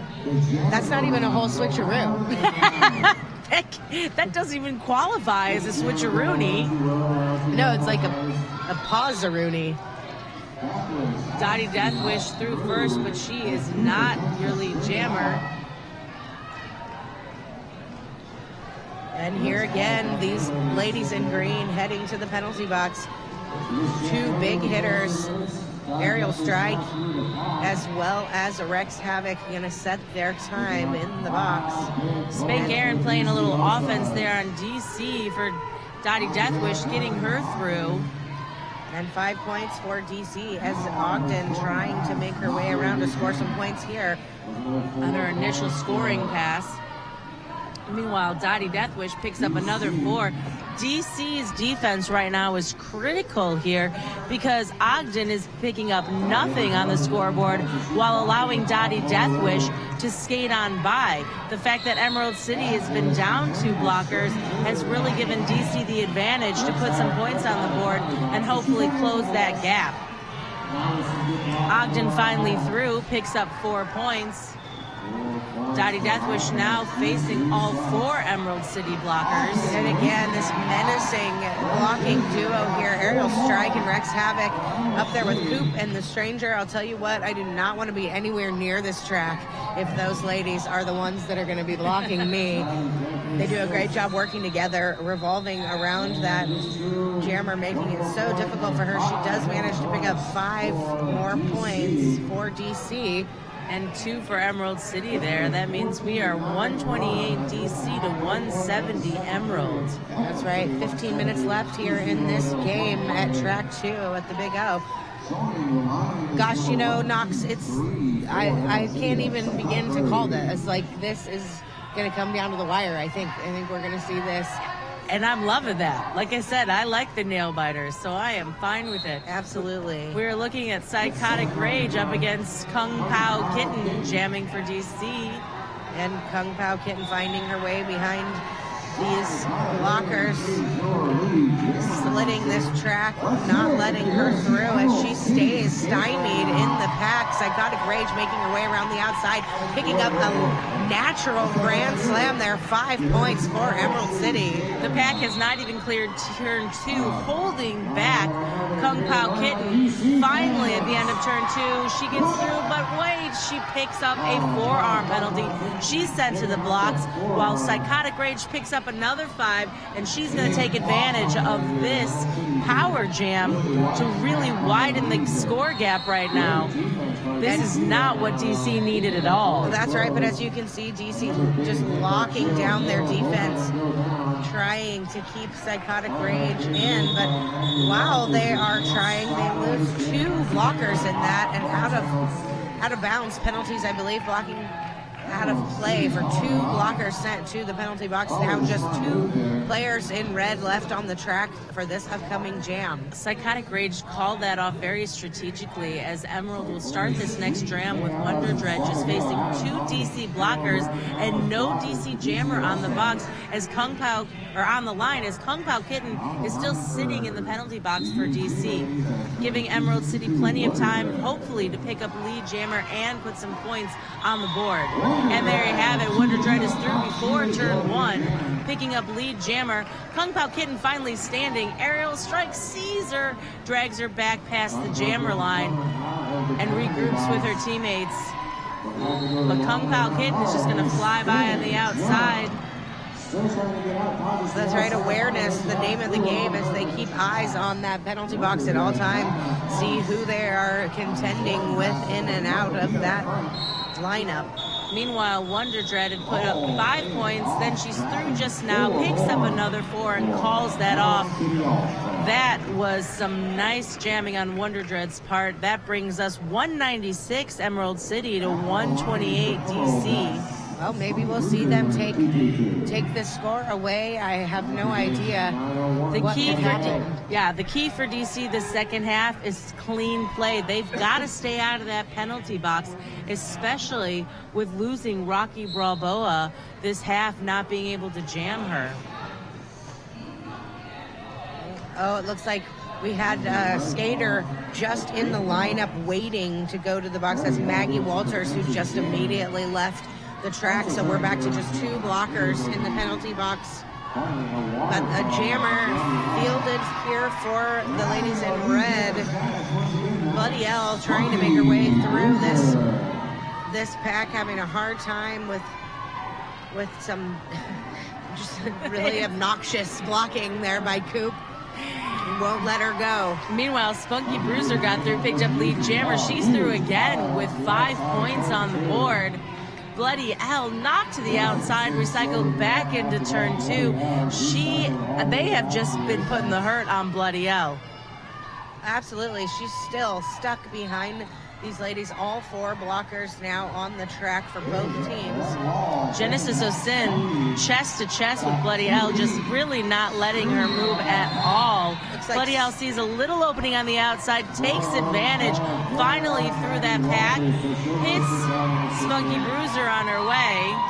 Just a notable assist there on the track by Slam Greer. Spunky Bruiser hit out Bloody L, recycled her back, let Emerald City eat the baby, take her back in play. Oh, Bloody L through as Spunky Bruiser just cruises around that track, clears that pack easily on the outside and calls that jam. They clear 200 points. That's 210 Emerald City to 128 DC. That's right, just 10 minutes. We're seeing some high fives and smiles here from this team bench in green. I know these ladies work hard, of course. I love to see good derby, but I have to say, for a team of people who have put on this tournament, who have been working all weekend long, they are skating amazing right now. I know all of them, not a lot of sleep, and just hard days, the last 2 days here, both skating and working. So I am grateful to see smiles on their faces. Yeah. Ogden on the line for jamming for Emerald City, but now we see Yankee Scandal up on the line for DC. Now remember I mentioned earlier, she jammed yesterday and she is wily. She's fast and crafty. She went out on the outside, had to be recycled back, but she gets through first. Excuse me, she got through second. She's not your lead jammer. Ogden was through first, but Ogden finds herself behind Yankee Scandal. And sent to the penalty box is Ogden for a forearm penalty. Yankee Scandal threw on the outside, picks up 5 points. This is what DC needed. I am not 100% sure there, but Rex Havoc, number 83 on the Emerald City team, questioning the jam ref on a cut coming around this last turn, and I believe they sent her to the box on basically a shut your mouth penalty. I don't know. I didn't see her do anything, and then there she was heading to the box, and the ref just like shaking his head at her like, nope, not talking about cutting the track. Yankee Scandal just cruised through that pack super easy because she was only facing one Emerald City defender for 2 rounds, as 3 of them were in the box. Now we have full pack. The penalty box is empty. Yankee Scandal finding a much harder time getting through this pack, as Emerald making a strong green wall up front. Neal takes the Yankee Scandal out to the inside, but falls herself. Again, Slam Greer with a great move there, just riding Neal out and pushing her onto the ground. Ogden approaches the back of the pack, through on the outside, picks up 4 points. Yankee Scandal approaching the pack. Emerald City spread out, but Yankee Scandal moguls right through there. Picks up her 4 points, and that's the end of the jam. That brings us 152 DC to 218 Emerald City. DC definitely putting the points on the board that jam. Yeah, the thing I'm finding here watching this DC team, they've got a couple little powerhouses out there. Some ladies you might not be afraid of if you saw them in a dark alley at night, but certainly I would be afraid to go head to head with them here. Slam Greer, one of them, I've seen her make some great moves, take some big hits, and she's just a small gal with a lot of a fierce fire behind her.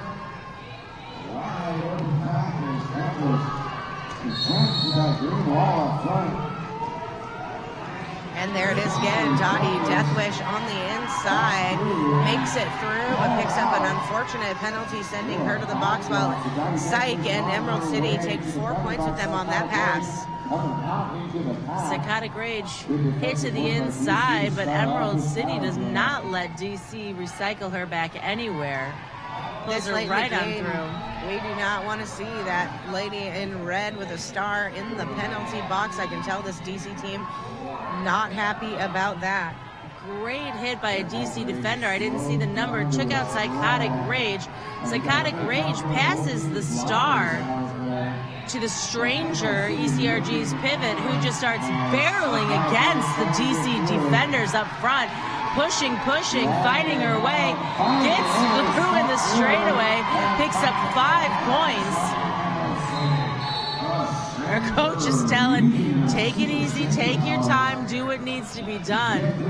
Meanwhile, Dottie Deathwish through the pack picks up her 4 points. DC defenders are not going to let Stranger get through easily. They are fighting her hard. She picks up a forearm penalty, sent to the box. Making this, I was going to say making the power jam for DC, but it looks like Dottie picked up a back block penalty. She's sent to the box, releases Stranger. Dottie Deathwish also released from the penalty box, as they only each had a few seconds to serve.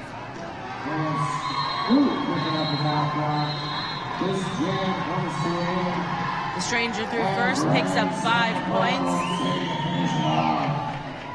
And that is the jam. That takes us 232 Emerald City to 156 DC, with just barely over 5 minutes left in this game. We've got some great derbies still coming up today. For women's derby, we got Victoria, Denver at 1:30, Bay Area, Philly at 3:30, Rose, Atlanta at 3, Terminal, Boston at 5:30, and the Big O MVPs versus Team USA at 7:30.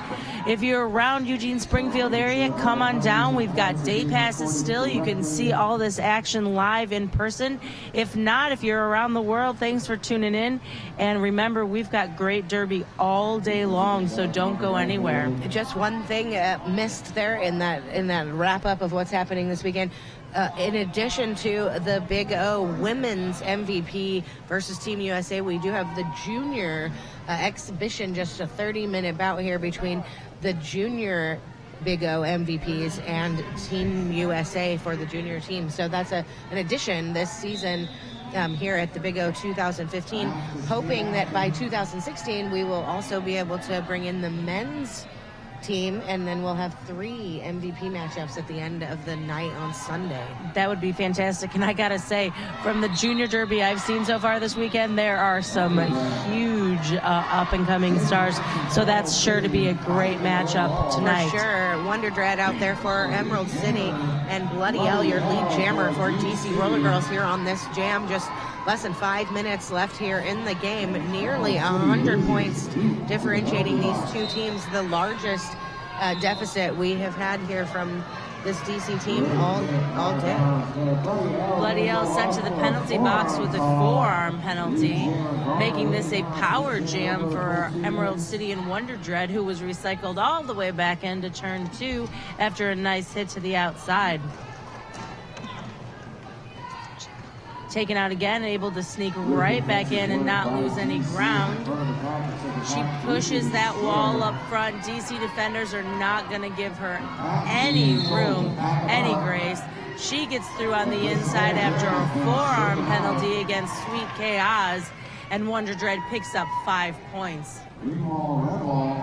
She comes up against the green wall, lets her through. That red wall up front is not going to be so kind. Meanwhile, Bloody L back on the track behind Emerald City. Coop matches up to hold her strong with Gemini. Bloody L sneaks by on the outside, only to be matched up on the inside by Genesis Osin, but she is through and picks up 4 points. That's right, Genesis Osin holding her just until she lost her footing there in turn 2. Had to let her go. Wonder Dread hits the outside, recycled back, then hits the outside again by Sweet Chaos entering from the penalty box. She has been stuck in turn 2 for a hot minute. Meanwhile, Bloody L through on the outside, picks up her 4 points.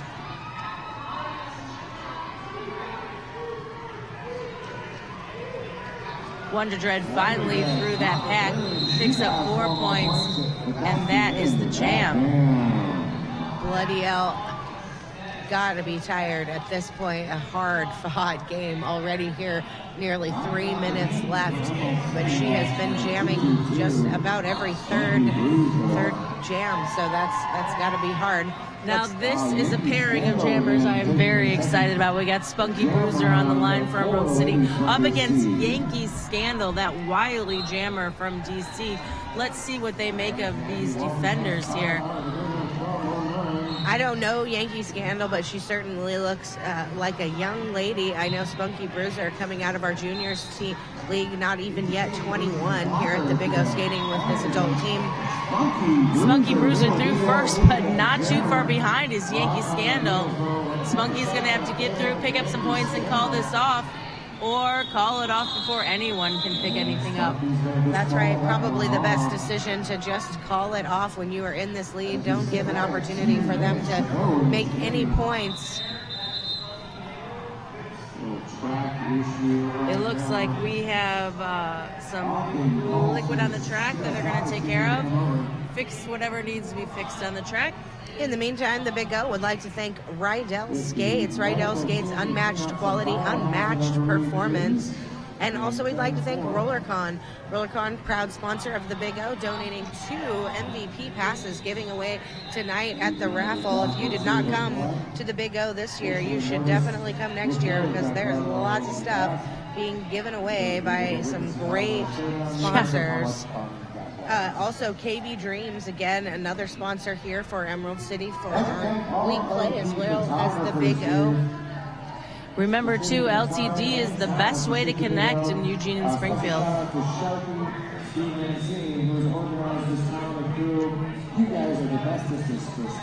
And thank you, of course, to all of our crew here volunteering, all of the production staff, our photographers, videographers, all the folks at Blaze Streaming Media, streaming live here at all of the tracks all weekend long. And can I just say, I have been insanely impressed with our streaming. I don't know if you folks at home agree, but when we've been pulling it up here, it's been incredible. So the streaming has been great. Thanks to Blaze again. That's right. Blaze Streaming Media providing just superior quality live streaming here at the Big O, and we are very, very grateful for it. Nothing more frustrating than trying to watch Derby on the internet and then not having a good connection. I have watched more games than I could even count or care to, where I was seeing every 3 minutes of the game for 1 second and trying to carry my laptop all over my house, see if I can get something better. You know, this is what we call first world problems. Yes. Yes, for those of you tuning in from Africa, you might not be so concerned with our issues. On the line, we have got Wonder Dread up for Emerald City up against Dottie Deathwish, facing a limited number of blockers, 3 DC blockers on the track and only 2 for Emerald City, as we see plenty of players in the penalty box. Emerald City choosing to take the front up actually near the pivot line. I don't have statistics on penalties, but I know that Rex Havoc has been in that box quite a bit. I will be surprised if she doesn't have no more trips there. Dottie Deathwish, great hop on the inside line, gets through first, picks up lead jammer. Meanwhile, Wonder Dread still fighting to get through her initial pass, and she is now only facing 2 DC defenders as we see another defender go into the penalty box. Wonder Dread finally through, but Dottie Deathwish puts up 5 points on the penalty board. That's right. Excuse me, the point board. Kung Pao Kitten showing what she can do there as a blocker. Although she has been jamming today a little bit, she is still a very, very fierce defender in the pack. Psychotic Rage up on the jam line for Emerald City up against Bloody L. And just a minute here left in this game with DC Roller Girls at 170, Emerald City Roller Girls 247. And they are off both respectively behind an opposing blocking wall, and that is Psychotic Rage. She is your lead jammer for the ladies in green. Emerald City defenders have really been giving a hard time to Bloody L all night, and more of the same right now. She's fighting her way through, finally gets through on the outside, only to have Genesis Osin come through with a hit on the inside. She is through, but not lead jammer. Psychotic Rage going to the penalty box. I did not see what the penalty call was there. Making this a power jam. It is a power jam, and it will also go to the natural conclusion. So we're looking at 1 minute and 10 seconds on this jam and this game. Unfortunately, I think she's going to have to skate at a light speed if she wants to put enough points on this to change the outcome in just 50 seconds. I don't know that I've ever seen a 75-point jam. No. That would be a world record, I would suggest. I believe even so. James Brains would be impressed with that. Psychotic Rage through after she's back on the track after that penalty, picks up 5 points. Meanwhile, Bloody Hell still snuck back by Emerald City defenders. Thought she made it through, but aerial strike and Stranger up front. Bloody Hell picks up a cut the track penalty, sent to the penalty box. Now it's a power jam for Emerald City. Psychotic Rage through the pack, picks up 5 points. I feel like at this point, if you are Bloody L, you're just taking a deep breath. You just get to be just take a rest here. That is the game as Psychotic Rage picks up 5 more points. Unofficial score 262 Emerald City to 180 DC. A really incredible game. It was a 1-point game at halftime. Emerald City managed just to take advantage of the lead jammer status and the penalties that DC blockers were committing to really put the points on that second half and give them a pretty commanding lead. Absolutely. Some pretty serious focus coming into the second half from this team in green and just really laying it all out. They knew both of these teams had this very last game here at the Big O tournament this weekend, and they are putting it all on the line. Yep, that makes For the weekend, Emerald City won 2 of their 3 bouts and lost 1. And unfortunately, DC lost all 3 of their bouts, but really incredible roller derby played by DC all weekend. Yeah, really incredible roller derby coming out of all of these communities all around the world. Wins, that's not a thing. Women's, men's, junior derby from here at the Big O. We are going to be here streaming live from Blaze Streaming Media until that final game at 7:30 on track 1. So tune in all day here at this last day of the Big O tournament. Thank you, Goldilocks. It was lovely. Yes, as always, thank you, Lilo. And everyone stay tuned for the rest of the day. Keep watching Derby, and we will see you all day at thebigo.com. That's right. This is Little O from the Big O signing off. Skaters, lost your mouth guard? Hit this. Time for an upgrade? Hit this. New to Derby and not sure where to start? Hit this.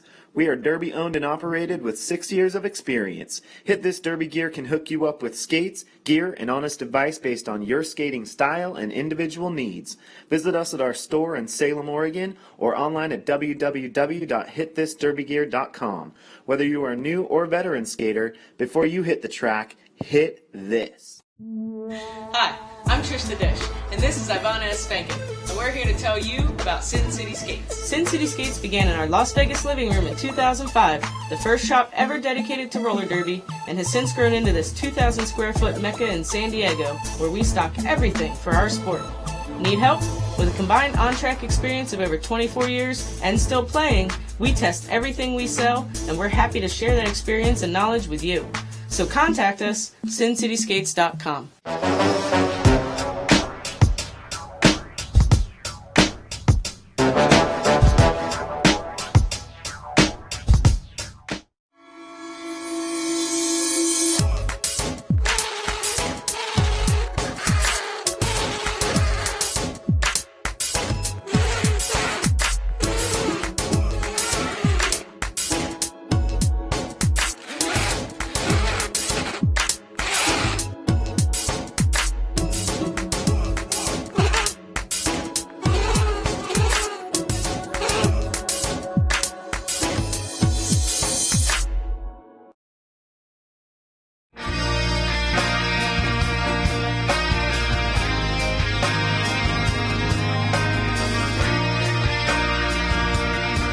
My uniform is always in pristine condition because I care about this thing more than I care about any other article of clothing in my wardrobe. Everybody's just like pumped and ready to go, and it's this culmination of, months worth of hard work. This is your opportunity to go out and leave it all on the track and to try to reach that potential that you are working towards at every single practice. My name is Rachel Rotten. I skate for the Angel City Derby Girls, and S1 is part of my uniform.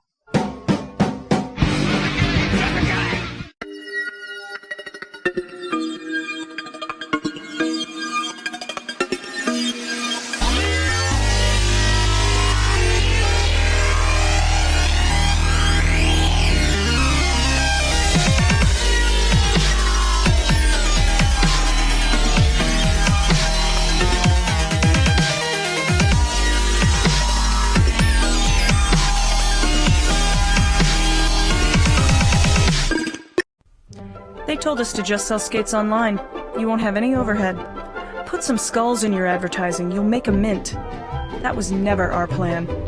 Our plan was to make a store where all day we are fitting skaters, fixing skates, teaching customers, and putting the best gear on their bodies.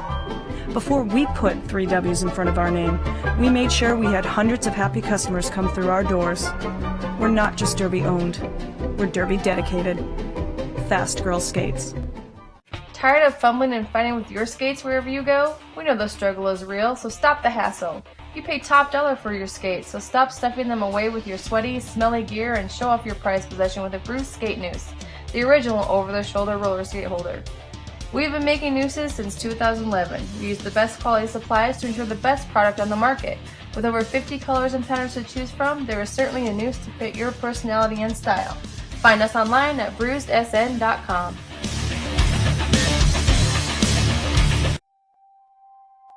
I love teamwork when it comes naturally, and it's almost like your teammate is an extension of your own body.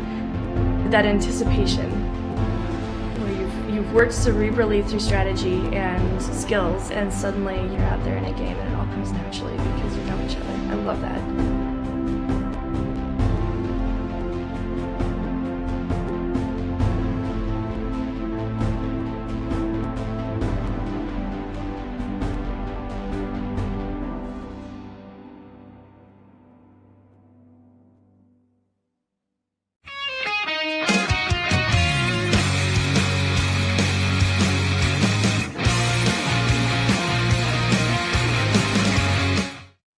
My name is Lacey Knight and I skate with the Angel City Derby Girls. I've been evolving more and more into just having things that I know are going to be reliable, that they're going to last, and that they're going to do exactly what I want them to do. When you've reached a certain place in your derby career, it becomes less about how much you're spending on the equipment as it is about what it's going to do for you. I need to be able to have it conform to my foot so that it's just an extension of who I am as opposed to this thing that is now on my foot. The right L boot that I have now has been able to successfully do everything I need it to do. This year has even gotten better for me, and my skating is the best it's ever been, and it's the best boot that I've ever had.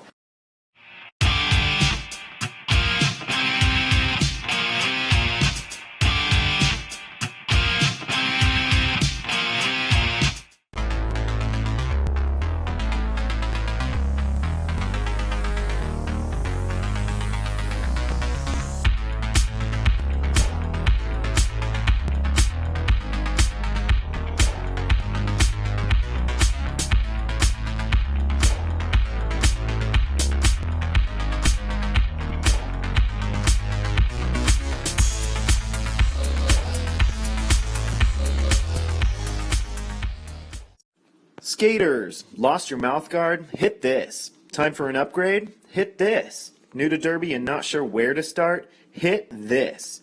We are Derby owned and operated with 6 years of experience. Hit This Derby Gear can hook you up with skates, gear, and honest advice based on your skating style and individual needs. Visit us at our store in Salem, Oregon, or online at www.hitthisderbygear.com. Whether you are a new or veteran skater, before you hit the track, hit this.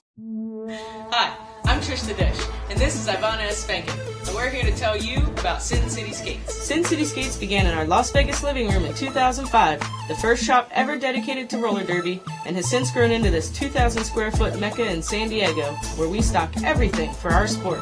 Need help? With a combined on-track experience of over 24 years and still playing, we test everything we sell, and we're happy to share that experience and knowledge with you. So contact us, sincityskates.com.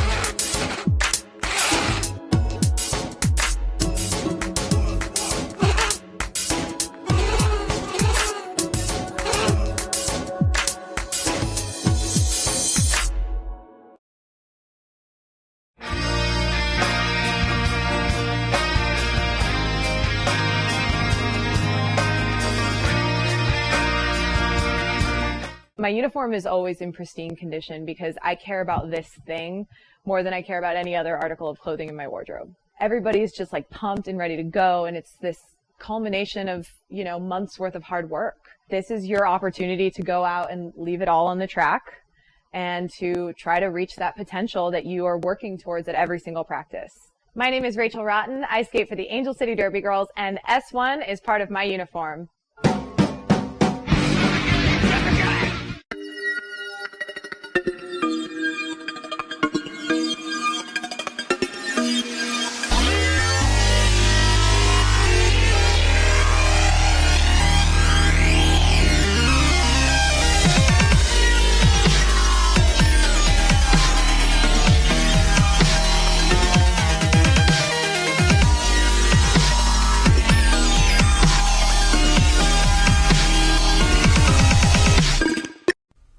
They told us to just sell skates online.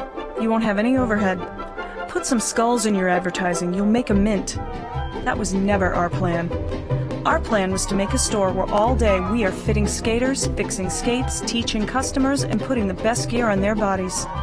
Before we put 3 W's in front of our name, we made sure we had hundreds of happy customers come through our doors. We're not just Derby owned, we're Derby dedicated. Fast Girl Skates. Tired of fumbling and fighting with your skates wherever you go? We know the struggle is real, so stop the hassle. You pay top dollar for your skates, so stop stuffing them away with your sweaty, smelly gear and show off your prized possession with a Bruce Skate Noose, the original over-the-shoulder roller skate holder. We've been making nooses since 2011. We use the best quality supplies to ensure the best product on the market. With over 50 colors and patterns to choose from, there is certainly a noose to fit your personality and style. Find us online at bruisedsn.com.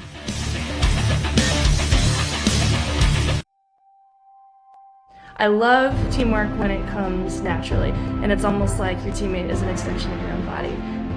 That anticipation, where you've worked cerebrally through strategy and skills, and suddenly you're out there in a game and it all comes naturally because you know each other. I love that.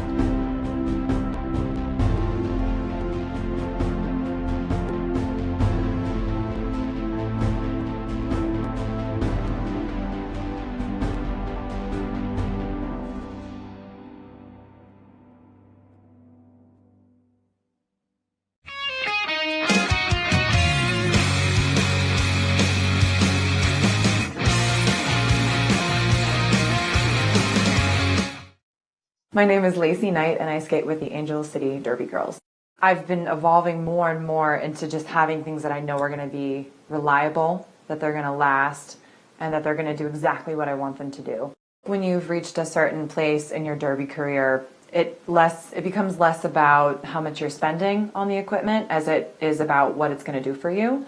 I need to be able to have it conform to my foot so that it's just an extension of who I am as opposed to this thing that is now on my foot. The right L boot that I have now has been able to successfully do everything I need it to do. This year has even gotten better for me, and my skating is the best it's ever been, and it's the best boot that I've ever had.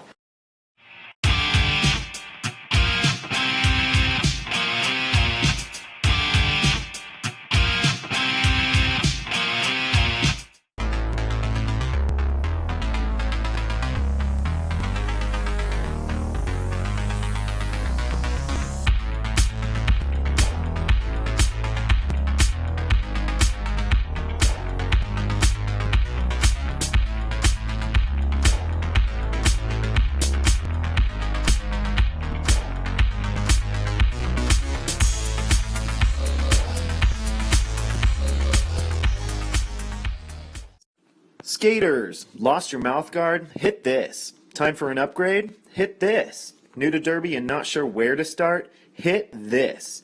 We are Derby owned and operated with 6 years of experience. Hit This Derby Gear can hook you up with skates, gear, and honest advice based on your skating style and individual needs.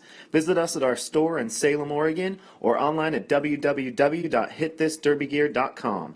Whether you are a new or veteran skater, before you hit the track, hit this.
Test. Oh, look at that.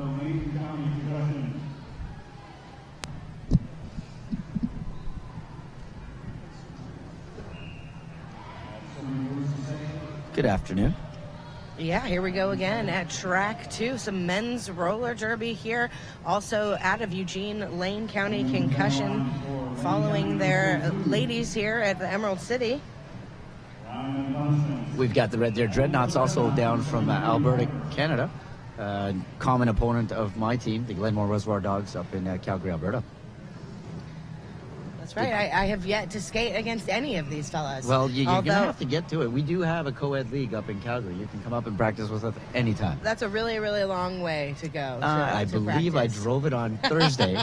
And yes, 15 hours is a long drive with all the P-breaks. It worked out to about 17. That's great. Well, we're so glad that you came. It's been hey, I've had been an super amazing fun here weekend. at this Big O tournament. 2015. That's right.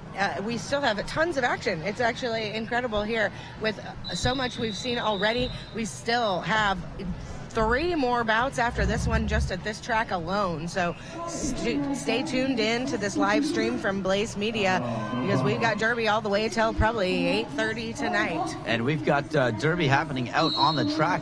We've got Grime and Punishment lining up against Piper for the Red Deer Dreadnought. He makes it out first and picks up lead jam. 4 Dreadnoughts first ones. Oh no.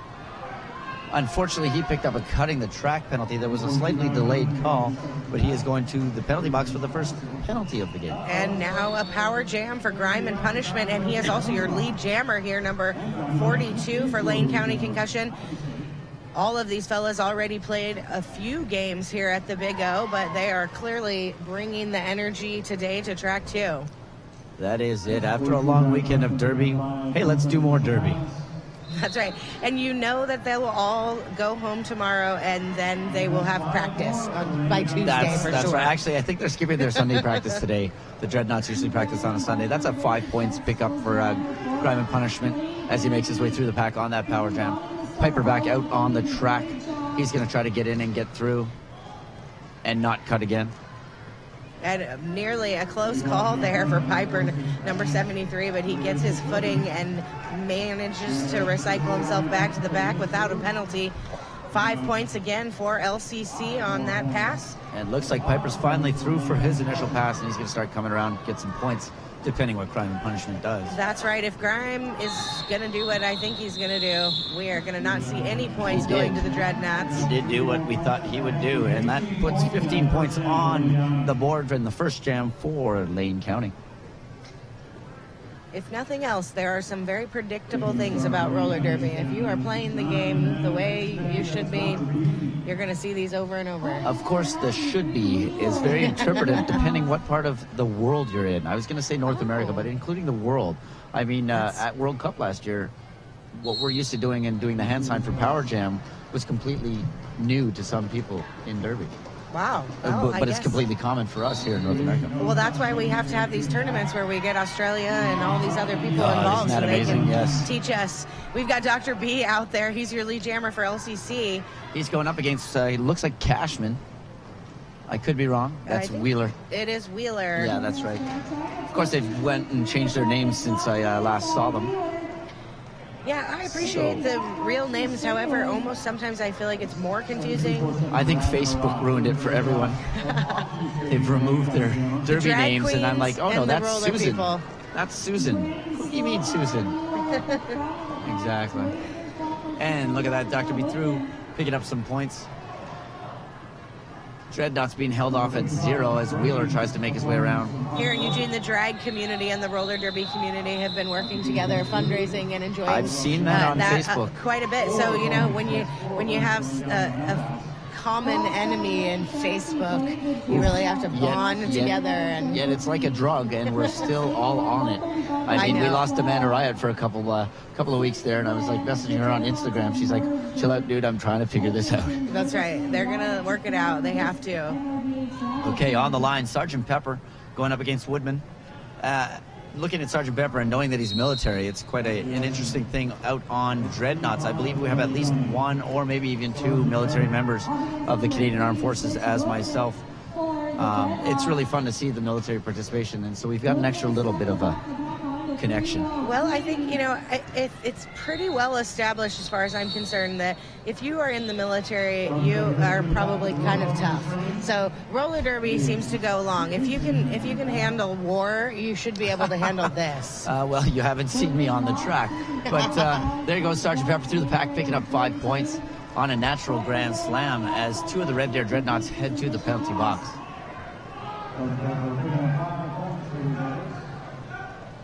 I have neither played men's roller derby or been at war, so I can't really speak to that. Well, but it seems like it would be hard. They are interesting things. Afghanistan, it's a little hotter than here in Oregon. I can confirm that. Definitely less back blocks. However, there's no hand sign for IED, but that was definitely a factor on anything we do over there. And here, all we have to worry about is cut tracks and back blocks and all those other penalties. Yes. On the line, we've got the Jester over going up against number 55. Brains, number 55, James Brains. Apparently, you know these names better than I do because they're local. I do. I get played sweat on by County. these people regularly. Yeah. I've played against them, but that was last year, I believe, Mayday Mayhem, I think it was. We've had a lot of changes here in LCC, not only people, but we've also got some amazing coaching staff starting out in this season that has really locked in and started to get these guys working together. Excellent. And there's Lane County with lead gem. Brains making his way through. Jester trying to stay up. Gets knocked out, gets a no pass, no penalty, and stays on the track. Brains actually both derby and now legal name. So that's how we handle that in Eugene. Wow. They just legally changed their name, and now Facebook is a neener scenario. You can't stop it. We've got Bullet Brains was the original lady here, and now his wife, and they have now both legally changed their name to Brains. That is cool. Jones is a very common name. I haven't had any problems with Facebook. I just sneaked a little bit of GI in front of that. And let's not even bother with my first name, which I get asked about all the time, and everybody on the web is now going, okay, say it. I've gotten so many messages this weekend, and people walking up to me, how do you say your first name? GI. It's pretty simple, actually, folks. Come on. I also have not my real name on Facebook, but I get away with it also because nobody knows, and it kind of sounds like a real name, so I work it out. No, my first name, actually, people thought it was a nickname, but it's actually my real name. And Brains calling off the jam, putting up a whole bunch of points on that board. 5, but that's bringing Elaine up to 40, and Dreads being held at 0. That's right. I haven't seen a lot from this Dreadnought team, but this is a slower start to this bout than I have seen from them here this weekend. It's almost like it's a third game start of the weekend on a tournament. Cashman is fast on his feet. We should see something out of him, hopefully. And Grime and Punishment, you've already seen here, even just at this track, very fast and looking to find his way around. He goes for that outside and gets it, and that's what he did last time. And there's Cashman through, as I suspected. Not lead, however. No, you may see that Grime doing that outside move there has worked out here for the first few minutes, but we'll see whether or not these Dreadnought teams start picking up on that as he comes to the line. I'm hoping they will. And making a shift there. Their coach on the bench is Diva. She's going to pay attention to what's going on and probably hopefully execute some changes because it's happening right in front of her, so she should be seeing it. Absolutely, and that's what is so great about the coaching staff. And for all of these teams, they bring very experienced folks, often either current players or retired players. Both of the coaching for Eugene here, they do. Yep, men's team skaters coaching our all-stars, and they're coaching the men's team. So. It's Derby is slowly turning into a completely co-ed sport, I'm hoping. And that's personal opinion. Please don't send me any angry emails. Well, I understand that it actually is in some places. Leagues have gone completely co-ed, and that's starting to move to that. Our league is co-ed, and it's quite interesting. Well, Chinook City out of Calgary is a co-ed league, and it's funny to go to places where people are like, oh, we're not too sure. It's like, but this is normal for me to be on the track with ladies. And our league, the Glenmore Reservoir Dogs, our team, we always, when we're playing with ladies, we'll adjust our game to how the hitting happens and then go from there. Yeah, I think no offense to the men of the world, but they have not been so welcoming to bring women into their sports. That has obviously been a struggle throughout time in professional sports, women not being allowed or having to work awfully hard to get there. And I think that this starting with women and then them having to come around to accept the men has made a much easier transition into the potential for that to be just completely co-ed. It is. And Sergeant Pepper's on the track. He is out, but he is not lead. Dreadnoughts have the lead on this and call it off. Dreadnoughts picking up. Waiting for a hand sign on that. They going to get any points? A little Jeopardy theme song going through my head. 2 points for the Dreadnoughts. That puts them on the board with 2 points here. Getting Good. into this almost That's 10 good. minutes into this Yeah, that's period. right. Now we've broken the seal. Let's let it right. flow. We say that about the beer there up in Canada. So let's see what that does. Let's see what Woodman can do. He's out on the line against Crime and Punishment. Crime and Punishment taking the inside line this time. We say that about the other side of beer. Well, yeah, obviously. Obviously. And as said here, Crime and Piper Punishment. knocking Crime and Punishment out, but going down himself as Woodman tries to get out. Unfortunately, he's popped into the inside. And a grand slam. And he's finally through. Grand slam for Crime and Punishment, and he makes ways back into the pack. What the Dreadnoughts are needing a little bit is tighter walls. It's looking like they're being very pylon-y, and that's allowing someone like Crime and Punishment to get through the pack quite easily. I did hear a lot of that coming from the coaching staff last night with the Salem men's. I think I heard their coach scream, "Get together, get together, that's not together," pretty much in every That jam. is a common yell Yes, from it coaching is staff. important to be together. You are very, very alone. If you're alone. on your own, you're not efficient. And I make that mistake every now and then on the track, and I get yelled at for it. It's just something we do. I And don't Big know Hit why. pushing this jammer, the Jester, by Tank Swaggins. Wow, Tank's a big boy. You can see why he got his name. Oh, an attempted apex jump where Dr. B jumps up and bounces right off of Furlan in the air. Yeah, Tank was a part of this team last year, but I believe he was out on injury, so he actually didn't skate at the Big O with this team last year. I do not recognize that big guy. And he is, had a great weekend so far. I said Furlan, but that was Red Inch that was out there that knocked out the jammer. I don't know if it's true, but I did hear a rumor that these guys from LCC are the largest team as far as defenders. They said that their top 4 defenders are a 1,200-pound pack. That is nothing I would want to contend with. I had some fun going up against some big packs at Wild West Showdown when we fielded 9 players and I got to put one of those stars on my helmet. Guess what I'm not used to doing? And I had to tag up against Outcast and stuff like that. It was solid, and that is no fun at all. Jester, I know what you're feeling right now. He has removed the helmet cover to do a helmet cover pass, but his pivot is in the penalty box. So now he's just going in and bumping off a tank, getting locked out, Yeah. and recycled. He looks like he's having a hard time. To be honest, stop, Jester. You're just burning your energy as you're bumping out. It's just not going to go. That's right. Wait for him, number wait for an 27, coming opportunity. up behind you. There you go. And He's look at gonna that. save That was you. a sneaky That's helmet right. cover pass.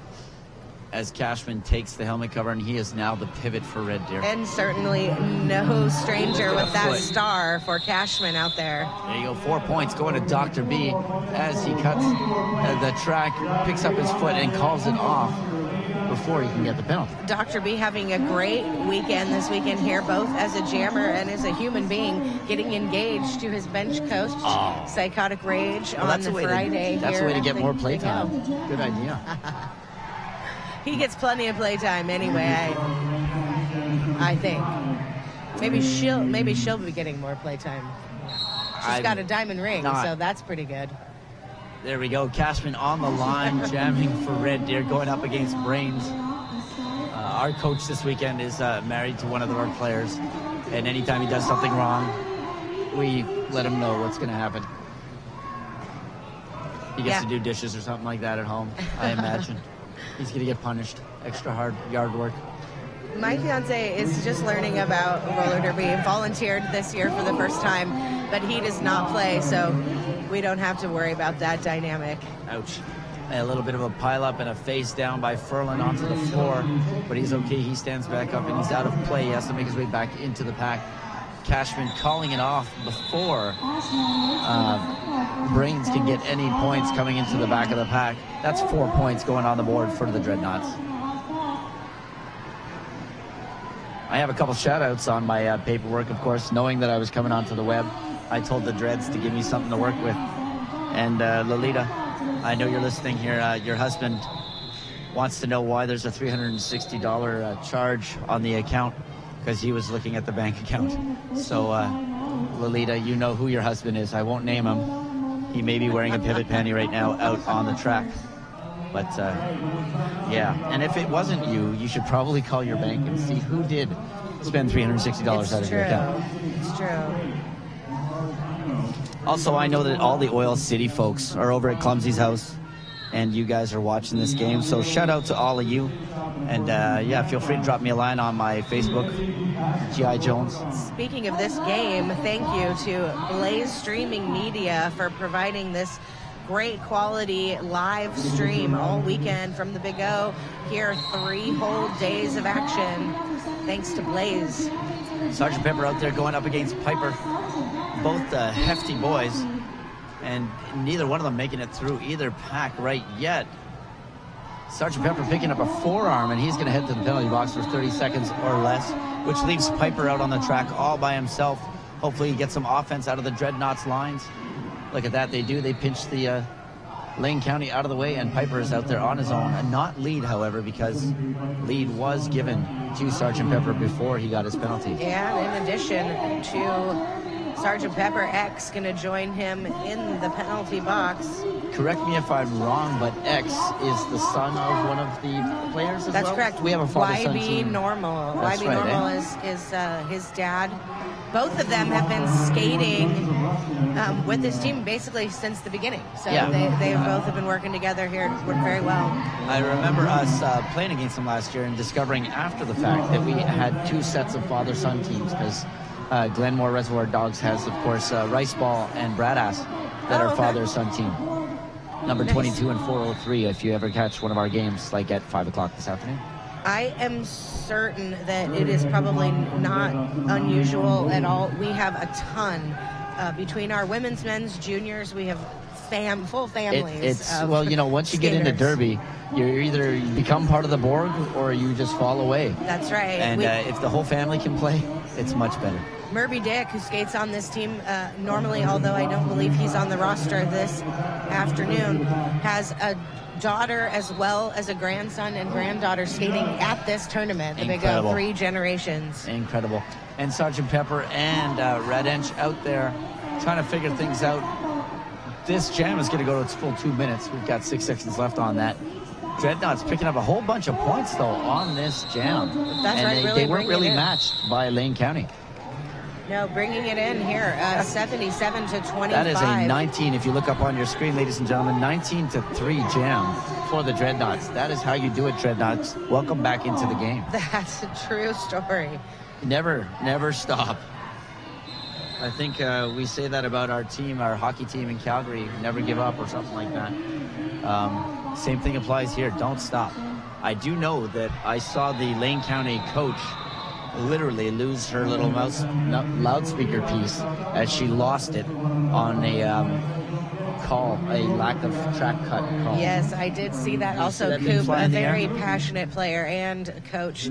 She is out there right now contesting. I'm not certain. I'm pretty sure it does that's look what like the an official challenge is going to be. review. Yeah, the official review is going to be on that cut track.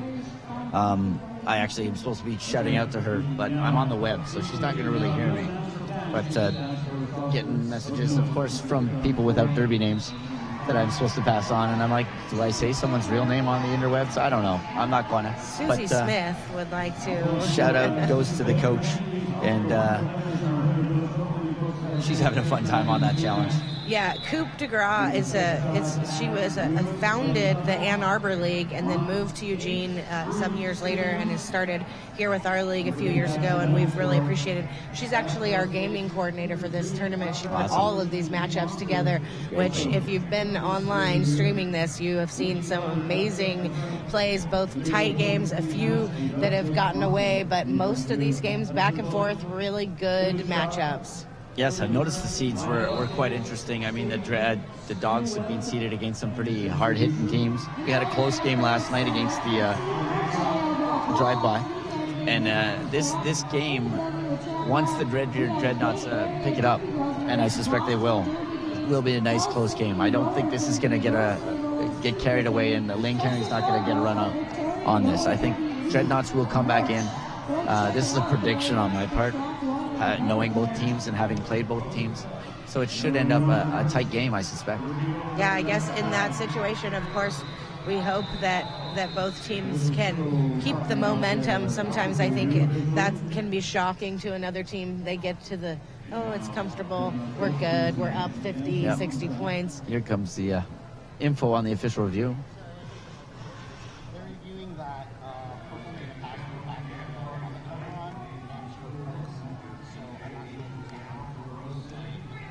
Okay. So it looks like the challenge, of course, is the fact that Purple made a pass through the pack without a helmet cover on. Therefore, the points awarded for that pass should not have been awarded. And we're going to stand by and see what the decision is. Decision stands. The points awarded are still awarded. Nothing's coming off the board. And there we go. Lane County has lost their challenge. You know, I think that's really tough as a retired referee. We didn't see this a lot in my day. This taking off the helmet cover, putting it back on, changing it around. That's a very common thing now. Not very many star passes. You know, it's definitely come into its own just in the last couple seasons. But I feel like as a ref, you are so focused on that person getting passed legally that sometimes things like the star on and off the head can just make that so complicated. So all the officials doing a great job trying to keep track of that this weekend. Driving punishment out of the pack first. He is going to pick up lead jam. And I've mentioned it before while announcing even in the house call. The fact that these refs have to look at skates, elbows, hands, heads, and at the same time figure out helmet cover passes. We're asking so much of them, and they do so much good work. It is true. It is a really crazy position. Anytime people say to me, oh, that was terrible, they didn't see that, I always say, they're human. Yeah. So that's the start. Reminder. It's why we have so many people in stripes out there trying to keep an eye on things. And if you think it's so easy, come on, put some stripes on and come on out. Yes, and as somebody, I can honestly say I was a referee before I was an announcer, and I definitely feel for these folks, and I know how difficult it is. Jam reffing, especially, like you said, having to just multitask like a nuts person. Can make you crazy. That last jam netted 9 points for Lane County, 0 for Dreadnoughts. We've got Dr. B on the line. Dr. B and Woodman out there, yeah. Dr. B choosing to be a little bit defensive on Woodman. He's got to watch out for a direction of gameplay if he comes backwards on him. And we're off. And it looked like kind of trying to spot some place to get through there, and he jumped to the outside. Not the ideal scenario for Dr. B, contending with all three of the blockers on the track. However, it did. Oh, I was about to say it did work out and he got lead, but no, he did not. He got a forearm penalty, and he's going to head to the penalty box. That gives Dreadnoughts a power jam, and I don't think lead has been assigned, so Woodman may have a chance to pick up lead here. No, it looked like Dr. B may have been taking lead there, but instead taking a penalty and heading to the box. So exactly. I do believe it is still up for grabs. Should Woodman make his way through. Power jam up against a strong wall. The tank out there. That's who I'd concentrate on. And he's through, and he has picked up lead on this power jam. Woodman calls it off, leaving Dr. B locked in the penalty box. Good strategy there for this Dreadnought team. And get out a fresh jammer. Exactly. So he's going to hand it off to Piper, who's going to get on the line on a power start for the Red Deer Dreadnoughts. We would like to also thank Bruised Skate Noose here at the Big O. Bruised Skate Noose, a great sponsor of the original over the shoulder roller skate holder. I bought it one of those at RollerCon. Came in handy. You like it? It was nice. You're supposed to say yes no matter what, right? It's a sponsor. Sure, so it's yeah. the most They don't amazing sponsor thing. me. They sponsor this Big O. But yeah. Oh, look at that. Piper's out, and the first thing he does is pick up a cut in the track penalty as Dr. B makes his way back out on the track and picks up lead. That's right, taking advantage immediately on the inside. A little distraction from those blockers in purple, but they're back and ready nice. to hold Cashman him in. gave him a good shoulder hit. Yeah, it looks like Boom! no pack there for a second, and we are back. 5 points, barely making it through Dr. B. Cashman with a solid hit there, putting Dr. B out. Unfortunately, not fast enough to get around him and pull up our cut track. So Dr. B is still out on the track, no penalties, and makes his way through. Bumps into Logan. And the jam called. 5 points going to lane. Again, keeping an eye out for that other jammer, calling off the jam before the Dreadnoughts can put any points. I have not been counting here, but it appears that they have not scored any points in a few jams. Quite a bit, quite a couple jams. Timeout being called by Diva. And Red Deer Dreadnoughts are going to kind of do a little bit of okay, let's settle down. Let's stop getting some penalties, I suspect. That's right. I think that's always a good decision anytime you have a timeout. Refocus. We are going to take just a second here to let you know what you can do while you're online. We've got live tweets to @ECRG and Twitter at @ECRG_the Big O. You can also check us out on Facebook, ECRG.TheBigO. We also have ECRG.com, TheBigOTournament.com. Our social media folks are just blowing up the internet. They're having a blast with that Full-time, we have hashtag Big O 2015. hashtagging all over the place. Yes, we have Hashtag Big O Jones. I believe at least 3 full-time tweeting people Yes, at the I bumped tournament. into them over They're at doing track great. 1, and they are having a blast. They're liking my Facebook posts, probably because I'm sure. just crazy. Well, you're cute, so Because I'm, I get make extra little jokes. cred. I got, 160 comments, something like that, just to say, hey, I'm going to bring down some candy bars. I love it. I love And it. That's great. one person has approached me for a candy bar. So now I'm $40 in the hole. Well, I'm gonna and, have to become friends with you so there that we I can go. get free candy bars and Facebook posts. And there we go, Lane County out first. Sergeant Pepper picking up lead. Cashman out there for Red Deer, sees the inside line, takes it, makes his way through the pack. And at that point, it looks like everybody out there on the track. I spoke too soon. A clear penalty box just for 1 split second, and then You can't number blink around here. 46. That's, Radench. I'm still not sure on the pronunciation of that. I should have asked him. It's The good definitely news not is French. he can't hear you. Yeah, but of course, everybody at Oil City right now is harping on me. So if someone wants to send me a message on Facebook, it's right in front of me, and I will know how to pronunciate. Wow, I can't even pronounce. Yeah, it's that. Words. Send me a message. We got Piper on the line going up against Grime and Punishment. That's right, Grime and Punishment again having a great weekend here at the Big O, doing a wonderful job jamming for them. And unfortunately not making it to the front fast enough this time. Not lead jammer, although out of the pack. We'll see how Piper handles this situation. Yeah, Piper's probably going to try to get through, maybe. Yeah, he's going to call it off, I suspect. There we go. That's right, waiting for the signal from his coach there on the bench, and she says, yeah, let's just scratch this one.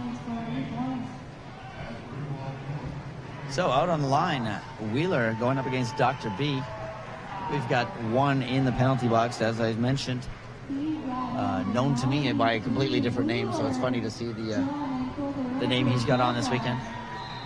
I want to say Radench. He's out there. He's about to come out of the penalty box.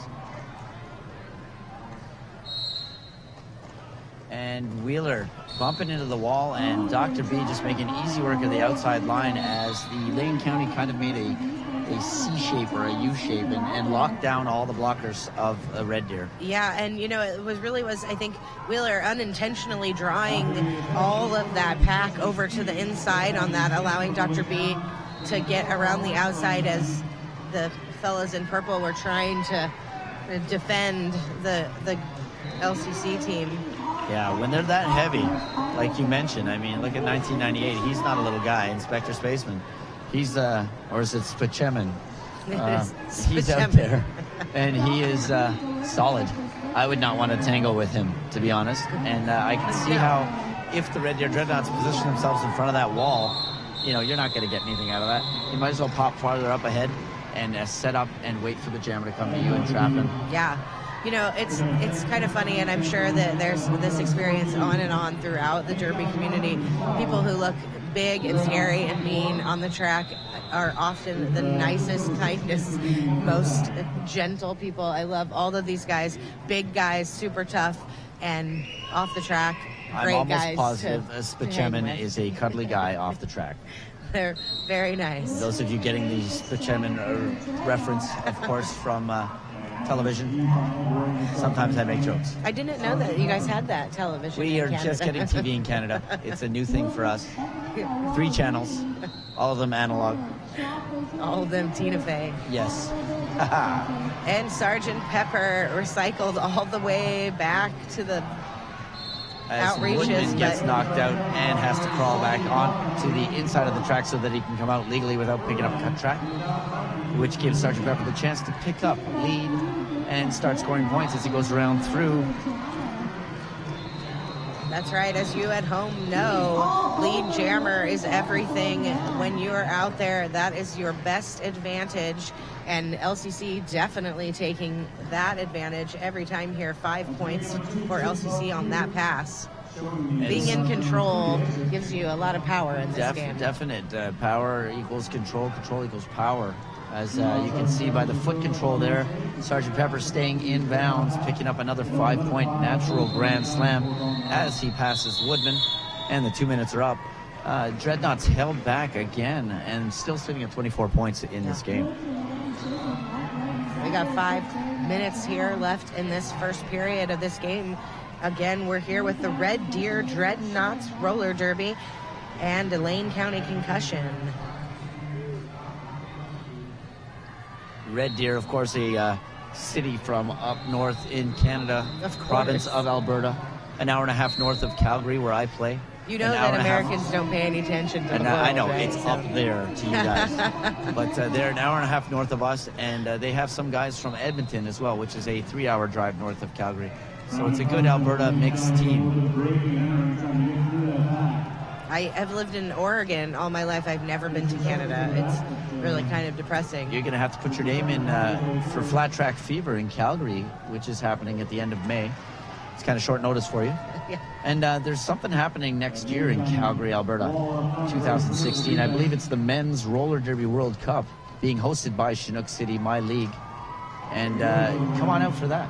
We're looking for mouths. The application is in. I may very well. I would love to get up there. I actually have family that lives in Nova Scotia, but I have never been to their house. Nowhere near Alberta, but No, I know.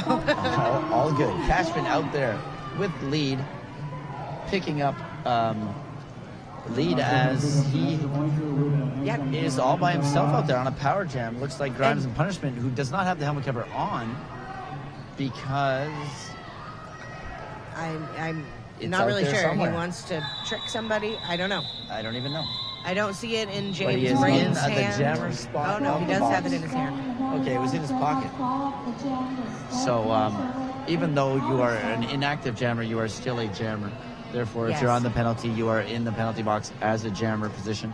I believe he removed the cover to hand it off and then just didn't hand it off. I think this may be strategically if you don't see the star, you don't see me, and you won't hit me. It's very sneaky. If I close my eyes, no one can see me anymore. And the jam is on. Grimes and Punishment puts his helmet cover back on and makes his way into the pack. Interestingly, there is some brain science behind that idea. Human beings often filter out what they don't expect to see, so they may have been very aware the first time that you were the jammer, and the next time they don't see that star, they just forget real quick. Look at that. No pass, no penalty on Grimes and Punishment, so he did not pick up lead. Woodman did and called it off just as Grimes and Punishment picks up 2 points heading into the pack. Score right now, 124-26. Looks like they picked up 2 points on the Dreadnought side of the house. That's right, 2 points. And Probably the last jam before this one. we'll see as they go here just a couple of minutes and then into halftime what we see coming out from this team in purple. Oftentimes you see a little fire lit in that halftime, so maybe they'll take that opportunity to regroup. Cashman out there on his... Oh, no, he's not. Dr. B's right there. I just wasn't noticing it. Probably had his helmet cover off. Cashman hitting a strong Lane County wall, not before Dr. B picks up lead, and he makes his way around for his scoring pass.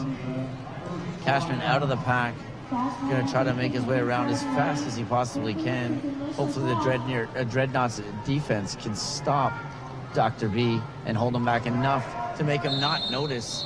And no, Cashman doesn't get any points on that as Dr. B calls it off, seeing him coming around the corner. They were trying, but they didn't quite get together.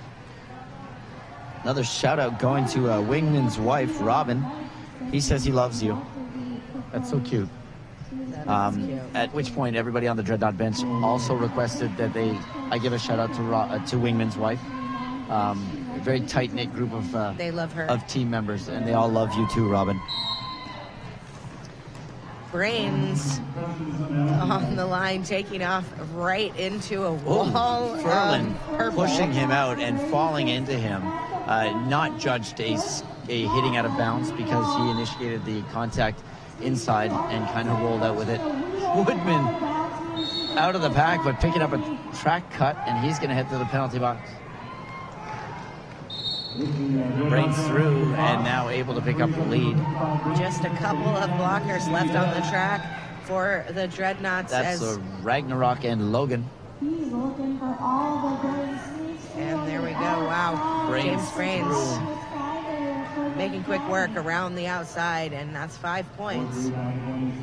We've got Piper back out on the track, so 3 blockers there for Dreadnoughts. Brains just walking right through them like a zombie almost. Just going right through that.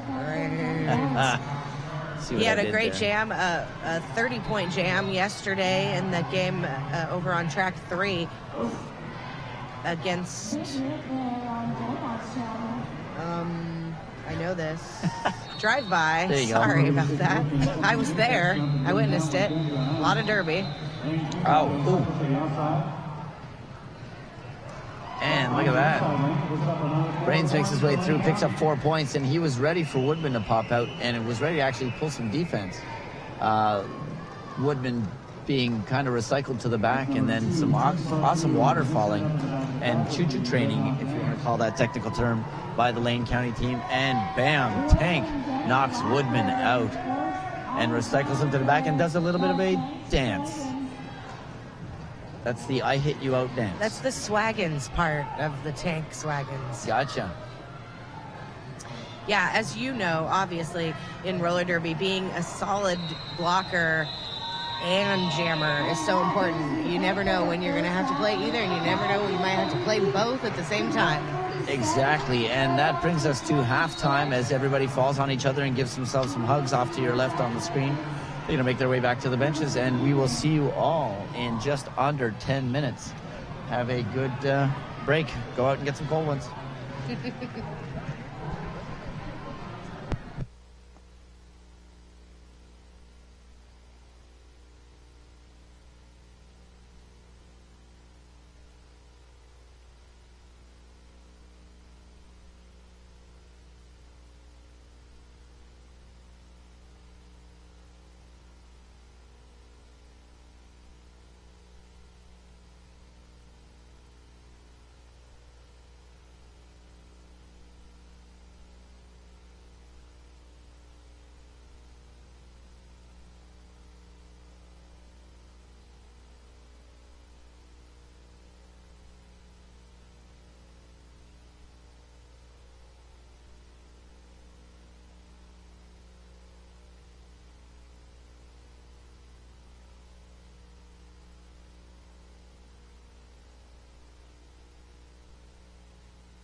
Hi, I'm Trish the Dish, and this is Ivana Spankin, and we're here to tell you about Sin City Skates. Sin City Skates began in our Las Vegas living room in 2005, the first shop ever dedicated to roller derby, and has since grown into this 2,000 square foot mecca in San Diego, where we stock everything for our sport. Need help? With a combined on-track experience of over 24 years and still playing, we test everything we sell, and we're happy to share that experience and knowledge with you. So contact us, sincityskates.com.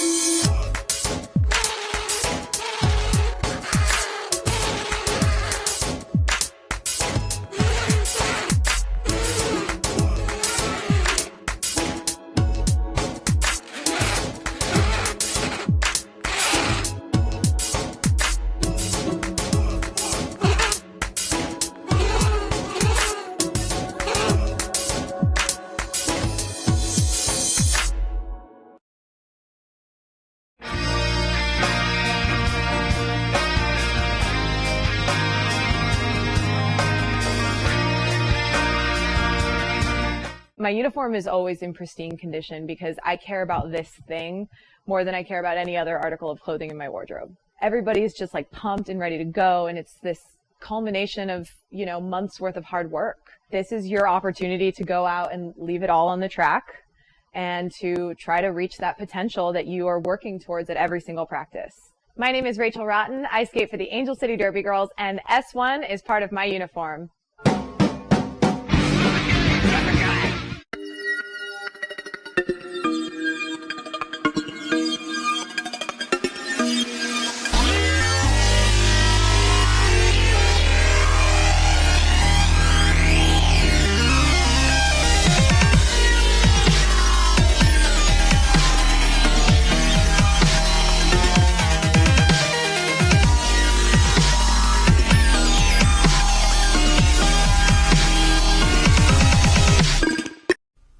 They told us to just sell skates online. You won't have any overhead. Put some skulls in your advertising, you'll make a mint. That was never our plan. Our plan was to make a store where all day we are fitting skaters, fixing skates, teaching customers, and putting the best gear on their bodies. Before we put 3 W's in front of our name, we made sure we had hundreds of happy customers come through our doors. We're not just Derby owned, we're Derby dedicated. Fast Girl Skates. Tired of fumbling and fighting with your skates wherever you go? We know the struggle is real, so stop the hassle. You pay top dollar for your skates, so stop stuffing them away with your sweaty, smelly gear and show off your prized possession with a Bruce Skate Noose, the original over-the-shoulder roller skate holder. We've been making nooses since 2011. We use the best quality supplies to ensure the best product on the market. With over 50 colors and patterns to choose from, there is certainly a noose to fit your personality and style. Find us online at bruisedsn.com.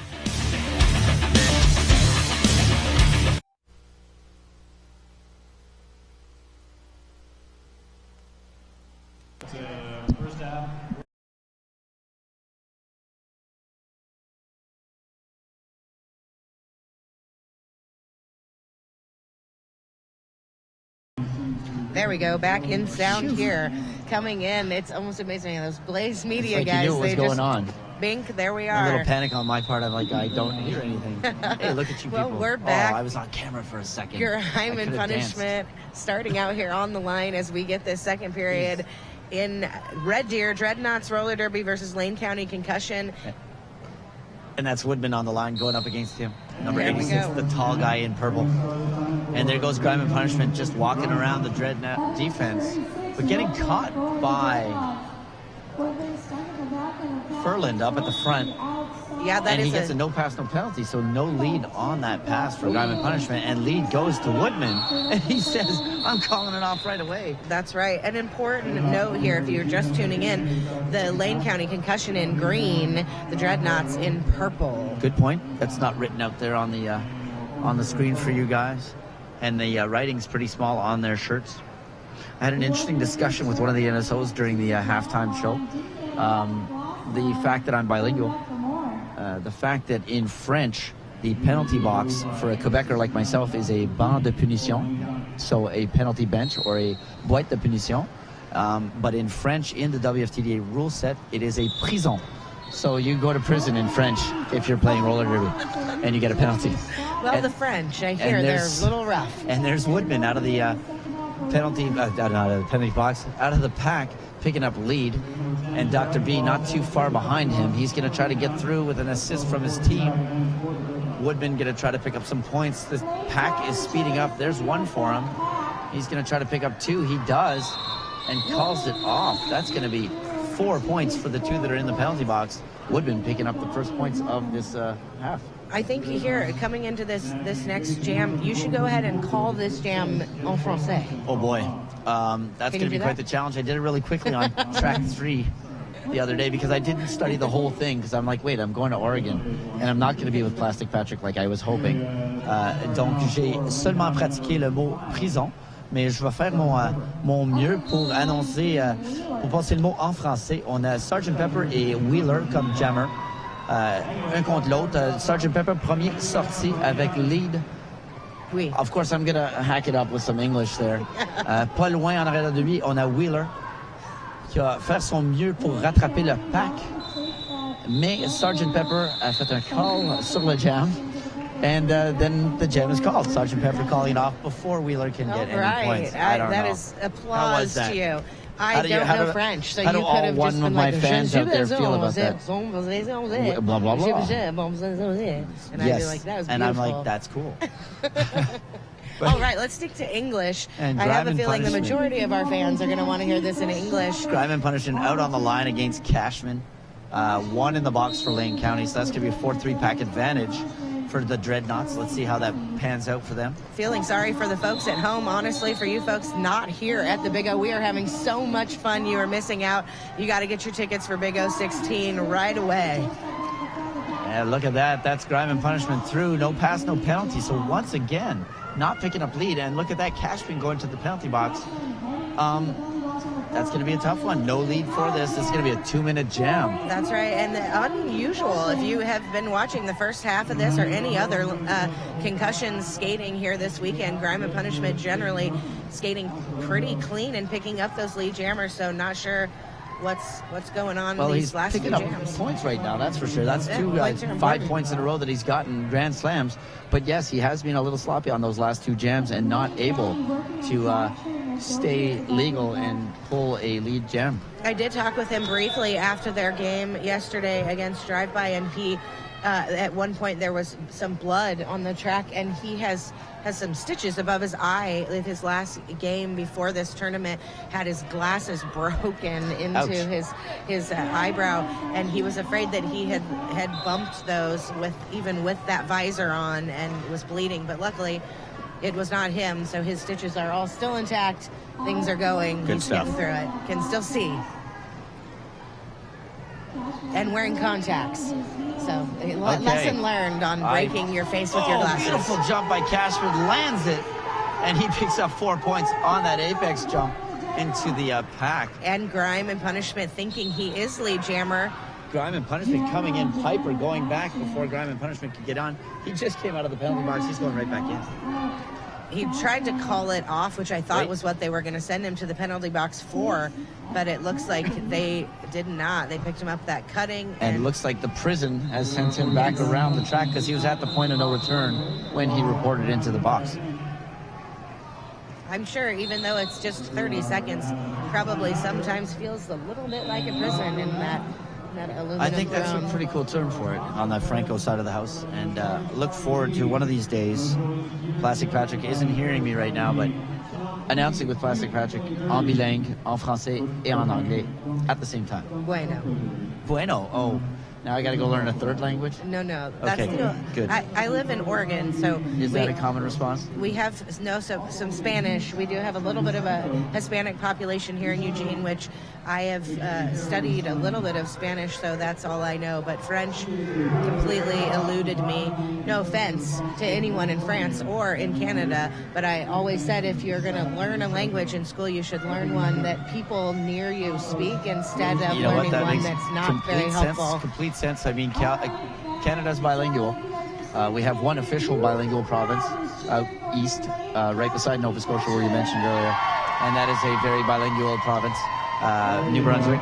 And the rest of Canada is English, except for Quebec, of course. Its primary language is French. And we do a great job in Canada, Canada-wide, of speaking both languages. And the house announcers having fun with the crowd here, as you can see and hear on your feed, no doubt.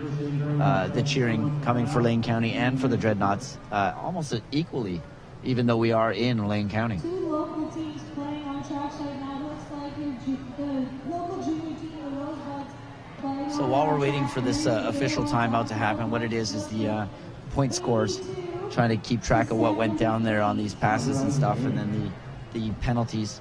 We're going to do some sponsors. Yeah, speaking of being here in Eugene, LTD, our local transit system here, buses going all over anywhere you need to be. The best way to connect with LTD.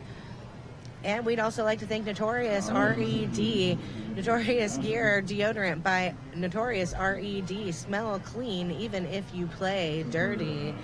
NotoriousRED.com. Definitely, but don't play dirty. It makes the game no fun, and it's no fun at all. I don't see a lot of that, really. I know there is some of it. There's always, but I feel like the culture is really anti being that way. You know what? The rule number one, obviously, of Derby is don't be a D-bag. That is absolutely true, and I think, you know, they just don't have that in a lot of other sports. I mean, you don't see that. Basketball players, football players, baseball players clearly did not get that memo. In Derby, it's quite interesting, and we do have that camaraderie where we're done on the track. I don't think you see it in the playoffs in hockey, where they shake hands on the last game of whoever eliminates who. Every game in roller derby, you shake hands against the opponent, you high-five them, but your fans get to come down to the trackside and see the stars, see the people that they're watching. I mean, that's so cool for some of these younger people aspiring to be superstar jammers to high-five Scald Eagle or to high-five one of these guys as they go by. It's Spunky just Bruiser, so much fun. one of our all-stars grew up through the junior program, started skating here in Eugene at 12. Yesterday played against Sacred, got to jam against the Foreclosure, which was a huge opportunity for her to be next to her idol on the track. So yeah, absolutely awesome to see that happen. I actually called that game in-house this morning, Sacred against Ann Arbor, and saw Foreclosure in action. Very good skater. She is, nuts. And Woodman, speaking of good skaters, Woodman is out there on a power jam. He has lead, and he is coming around for a scoring pass up against 3 Lane County skaters, and manages to pick up, I maybe see 1 point or 2. 3. Managed to pick up 3. I forgot about the 2 in the penalty box. Yes, that is always helpful to get those right away. I'm new at this. But once again, learning so much on the feed this weekend, calling, because announcing, you have to know what you're talking about. You can't just wing it. You do, and you know, this game, I mean, as we've been discussing already, is just ever-changing, revolving, growing every year. You know, I've been doing this now for 8 years, and I have seen so much different stuff just to keep up each season. Oh, look, we got a clear penalty box, and Grime and Punishment. Grime and Punishment is out. Wheeler was out on a power start. He managed to pick up lead and go through the pack. Grime and Punishment also making his way through the pack, as Wheeler's going to try to get through, probably try calling it before exactly. Grime and Punishment picking up another 4 points for the Dreadnoughts. That's a few jams in a row they've held back Lane County. Yeah, absolutely. Doing a good job here on defense and getting that lead jammer. Obviously, we know that means so much in a game like this. If you want to get it back up on top, you're going to have to be in control of those jams, and clearly you can see that as it's working for him. It is. Dr. B giving Cashman a little tap on the back, a little vote of encouragement, because we do that in roller derby, even though we're about to jam against each other. We know each other off the track, so let's do this. And Dr. B pulling some defense and then letting his jammers sweep over to Cashman. Cashman's shoulder, if you watch it, his shoulder hits are incredibly tough. I have received those on numerous occasions. Not fun at all, and they leave a nice little mark. He just without moving. So it's not a directional. He just pops you with his shoulder. And he is out of the pack, having lost his helmet cover being hit earlier. Dr. B losing his footing, but is lead and calls it off before Cashman can make it around for any points. And yes, no points, it looks like, there for either jammer. Woodman donning the star once again. He's going to go up against Sergeant Pepper, who's going to chat with him. I think it's shake a lot his hand, of because that's what we do. Yeah, and close quarters, like you said, even you've skated against this team. You live within some proximity, you are going to skate against them. On the global scale, yes. Like, it's definitely something that there's... Ragnarok's a friend on Facebook. Many of these guys are my friends on Facebook, and I know their political opinions, and I know what they think about vanilla ice cream. That's right. And You know what their kids look like. And you know what? The same thing about some of these Lane County guys. Same thing with the Outcast. We're all a tight group. I mean, MRDA is small. So when we get to make new friends, we jump on that opportunity and we keep in touch. Oh, yeah. Sonny Lewis out there in Uinta. We went down to Uinta a couple years ago and met up with those people and made friends down there in Salt Lake City. Oh, yeah, I agree. I've traveled a bit, and I've had this great Big O opportunity here for the last few years in Eugene. I have friends from all over the world, people I never would have had any opportunity to meet if it weren't for roller derby. All those wonderful people I got to meet out at the World Cup, Men's World Cup back in March last year. Shout out to all of you over in Europe watching this game. Obviously only tuning in to hear my voice. Of course. Nothing to do with the roller derby, which is some awesome men's roller derby. But shout out to all of you. It's like almost bedtime. Grime and Punishment there we out. go. Picking up lead. As you were about to say, I stole your thunder. Hey, Sorry that's about all right. that. But look who's not too far it. behind him. That's Wheeler. And we'll see. Hope. I don't know whether Grime and Punishment is... Yes. Yeah, that's what I thought. He knows what he's doing. We know what he's doing. He's thinking We're on to you. Little tidbit of great information, anybody out there who's fans of Lane County Concussion. I am generally the coordinator for anthems. I'm a singer, and I often sing the national anthem at our bouts. And if I don't, I always have other people. And he played in a game where my announcer got in a car accident on her way and could not, luckily she was okay, couldn't make it to the bout. And they handed him a mic, and Grime and Punishment did my national anthem for me at a bout in front of everybody on the fly. It was very impressive. Good times, good times. We did that actually as a small tactic at Wild West Showdown. The Outcasts tend to sing the U.S. national anthem. And we caught them by surprise as the Glenmore Reservoir Dachshunds started singing hours before them. And they had to stop practicing because they respect the fact that a national anthem is a national anthem. Interesting situation here. James Brains out secondary. A late no pass, no penalty call on the Dreadnoughts jammer there. Not lead jammer. James picks up lead jammer after he had already been half a lap around the track. And unfortunately for Cashman, he picks up no points on that jam. So we've got a timeout being called once again by the Dreadnoughts. Jester looking to his coach, talking about an official review, but we're going to go with the timeout for now. Again, thanks to Blaze Streaming Media and LTD, both doing a great job sponsoring the Big O. Just one more day here. We're here today. That's it. We're gone tomorrow. I drive home tomorrow.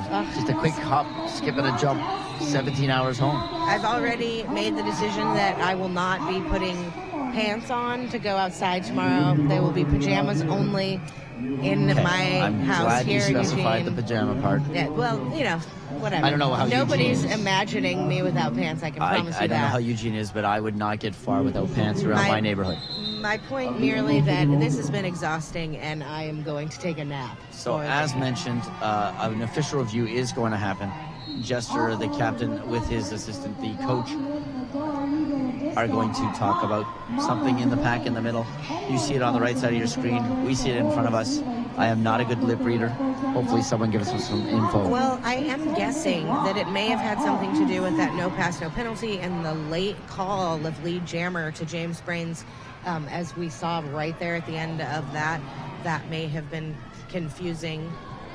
Again, we can take a guess, but it could be something completely different. Of course. It could be like he picked his nose and exactly. flicked it in my that face. used to be a tactic. And we discussed that yesterday over on track 3. And as a matter of fact, I have a shout out that's due anyway. So Coach Lime, who's a coach out of Edmonton, who comes down, helps us out. He does a lot of coaching in the Alberta and Western Canada area. One of his old tactics to kill time would be to go out on the track. Everybody would think that he was losing his stuff, on the refs and totally telling them. And meanwhile, while his arms are flailing everywhere, he's saying, hey, you guys are doing an amazing job. Everybody appreciates what you're doing. Thank you very much. I'm just trying to kill some time here for my team, blah, blah, blah. And then he walks away angry. And there you go. And that used to be a tactic. But now in the rule book, you can call an official review and get 1 minute of timeout. Right? It can be used as a timeout now. So yeah. There you go, Lime. There's your shout out. I like to think He owes that me $20 now. that everyone who is yelling at the refs is saying, "You guys are great." Oh yeah, and we love nobody you." ever yells at the refs.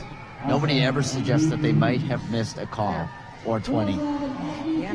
You know, it's funny. Although I am certain that as an announcer, I miss a lot of stuff. I don't generally get yelled at. It's pretty rare. Once in a while, we have people who care what we say, but most of the time, nobody really is paying any attention. So I it's rarely perfect. get any hate mail for my announcing. To be honest, I don't think I've ever had any hate mail. I've had someone come over and say, you might have offended half of the whole tournament. I learned from that mistake. Notes were taken, and you change your ways. That's all you can do. Same way you do it on the track. That didn't work. Oops. Thank you for telling me. If you don't tell me I've done something wrong, I don't know what I've done wrong. Yeah. Oftentimes I tell people two things about announcing. One, we're all Ron Burgundy. If you write it down, we will say it.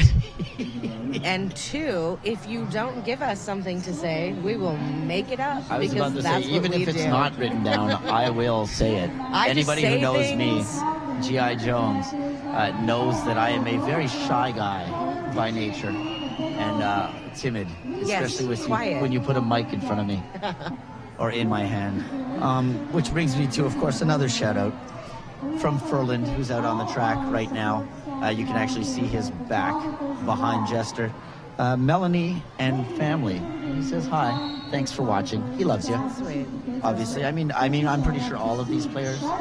But hey, when I tell you, hey, give me something to shout out, they fed me something. It's nice. I know, I feel like a little bit of a failure that I don't have anything to shout out to these LCC guys. I but- asked Lane County. I said to them as well. perfect. I said, Good. guys, Well, give me there you shout go. outs. However, Slackers. anybody I'm going to shout out to is probably sitting in the stands with they can't hear watching us. the game.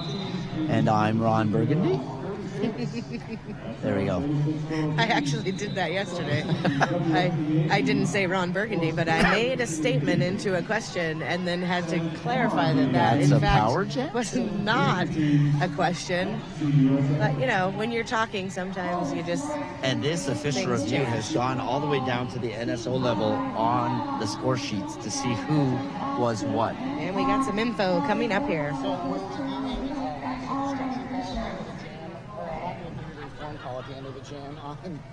I think it's going to go to D12 green. They didn't stop or slow down, so yeah.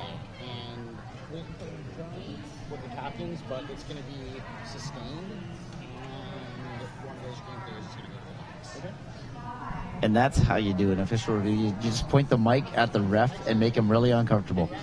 You might have heard that slightly lower than we did. Do you want to recap that? He was in fact very uncomfortable. I He did did? notice that. Did you see him turn red You when I can't pointed at him? see his face, but I could, and he was very, very uncomfortable with that. Clearly, there was a destruction of pack. There was no call. They have opted to actually deliver that penalty for destruction. Sounded like they didn't slow down. They didn't make an attempt to reform the pack. There you go. So it became destruction. And that's multi-class sitting for 30 seconds for that penalty. Yeah, and on the bench, we've also got Logan there for Dreadnoughts and Tank for Lane County. So that's going to give us a 3-on-2 pack advantage to Dreadnoughts as Woodman and Dr. B, as you can see on your screen, are lining up and getting ready to go. Coop out there trying to negotiate something else. I don't know if it's just clarification. She looks a little bit discouraged with her I was gonna shoulders say, dropped. Kind of defeated, so whatever it was she was looking for, did she not did work. not win that. That's right. And Juice Nukem, I know you're out there listening to me with Screaming Mimi.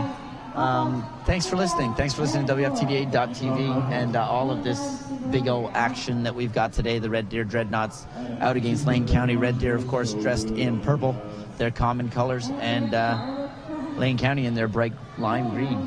Yeah, I of course want to shout out also to Juice and Screamin' Mimi as both played here in our home quite a bit, and also an Oregon team, Lava City, not far behind. We became leagues very close together and have done a lot of back and forth. Love those ladies from that Lava City team. Yeah, they were out there name dropping on my wall.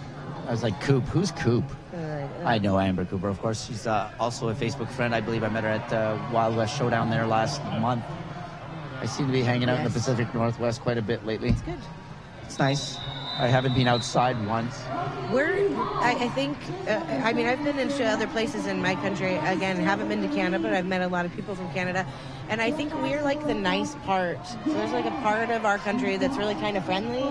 We've taken a page out of the book of the Canadians and we still wave. Do you say and sorry a lot? We look at each other in the eye and smile when we're walking down the street. And yes, I say sorry, not sorry. Sorry. Okay. And so we're back onto the track there. Woodman going up against Dr. B. Both of them were kind of tangoing with each other at the beginning. Woodman out first. He's going to pick up lead jam. That's right. Not many blockers on the track at all. Dr. B being put down on his back by Ragnarok. And just returning the favor there, Dr. B pushing his way through. And knocking Furland over, as I just mentioned. He shouted out to his wife, Melanie, and the kids. Dr. B out. We'll see what Woodman does with this. Is he going to let him wear Dr. B out? I don't feel you're going to wear Dr. B out. There you go. You might want to call that time is of the essence if you're going to catch up to this score. I have known this Dr. B fella for a few years, and I have yet to see him worn out ever. I feel I played against him, and I don't think he gets tired. No, he has some sort of... magic powers? Yes, some sort of well of energy that lives in him. Sergeant Pepper taking the line now for LCC, going up against Wheeler, number 93 in purple for the Dreadnoughts.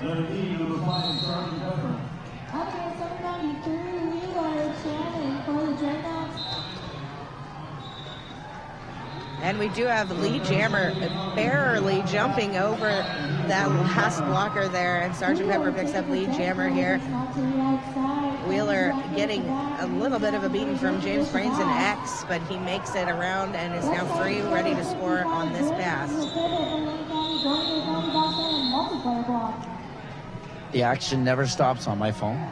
Turns out I'm going to go announce house call for Bay Area and Philly. I guess they're teams that are I've at this heard tournament. of those girls. So that should be pretty fun after this at 3:30. Unfortunately, you won't hear my sexy voice on the web for that.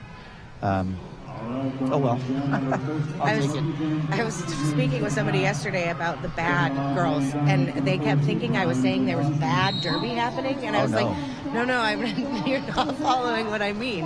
That's an actual team. Yeah. They are not bad. They are, in fact, incredibly good. Yes. Oh, yeah, they are. And Grime and Punishment taking the outside line, not getting lead, however, and I don't know how he did not. I don't know who he... Again, yes, this... I just did not catch it. And there you go. Cashman's got lead. He calls it. Not before Grime and Punishment makes him way through the pack, picks up 4 points. No, in that scenario, you almost wonder if he should have just taken his points and called it before Grimes could make it back around. But, you do what you got to do. Yeah, I hear what you're saying there. Instead of going 4-0, going 4-4. Yeah. Good call, but Grimes might have been able to catch up there. Grimes might have been able to catch up with him. It's one of those ones you gotta not those guys. Split-second decision. And Woodman's going up against Dr. B once again.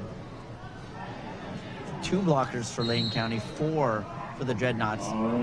If things go well, that should mean that Dr. B is going to get locked down right here into this triangle. Oh, that was a nice little huddle. Yeah, Woodman helped him up into the back of his defenders. And Woodman now on his own pushing through, but that did not work. And Dr. B is through the pack and has lead as 2 blockers go off for the Dreadnoughts. That is never good when you lose 2 blockers in one play to the prison. To the prison, and your opposing team Stammer gets out and gets lead.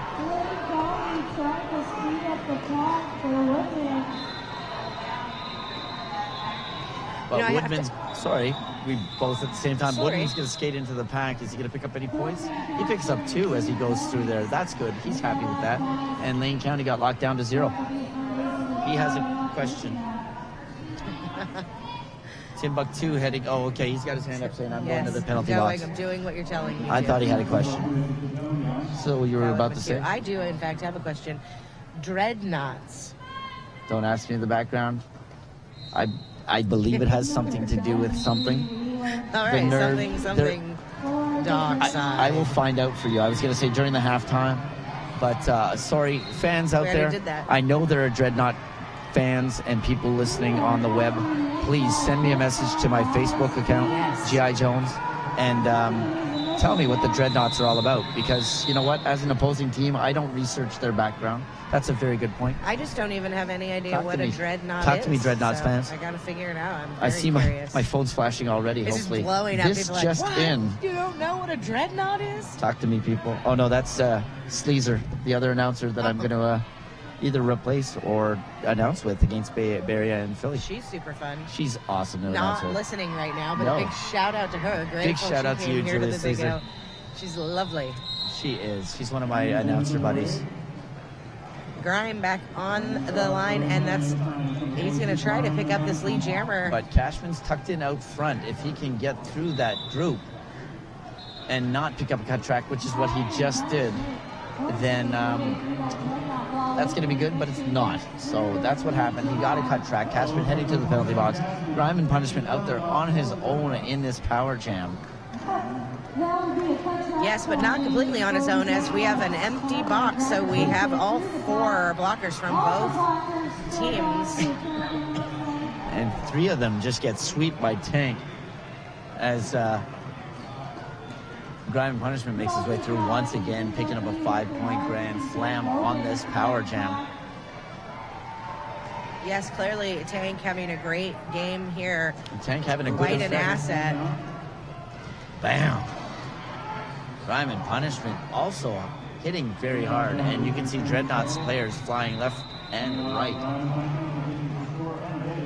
Yeah, that is one thing I can say about all of these Derby folks, is that this toughness of both body and spirit runs very deep.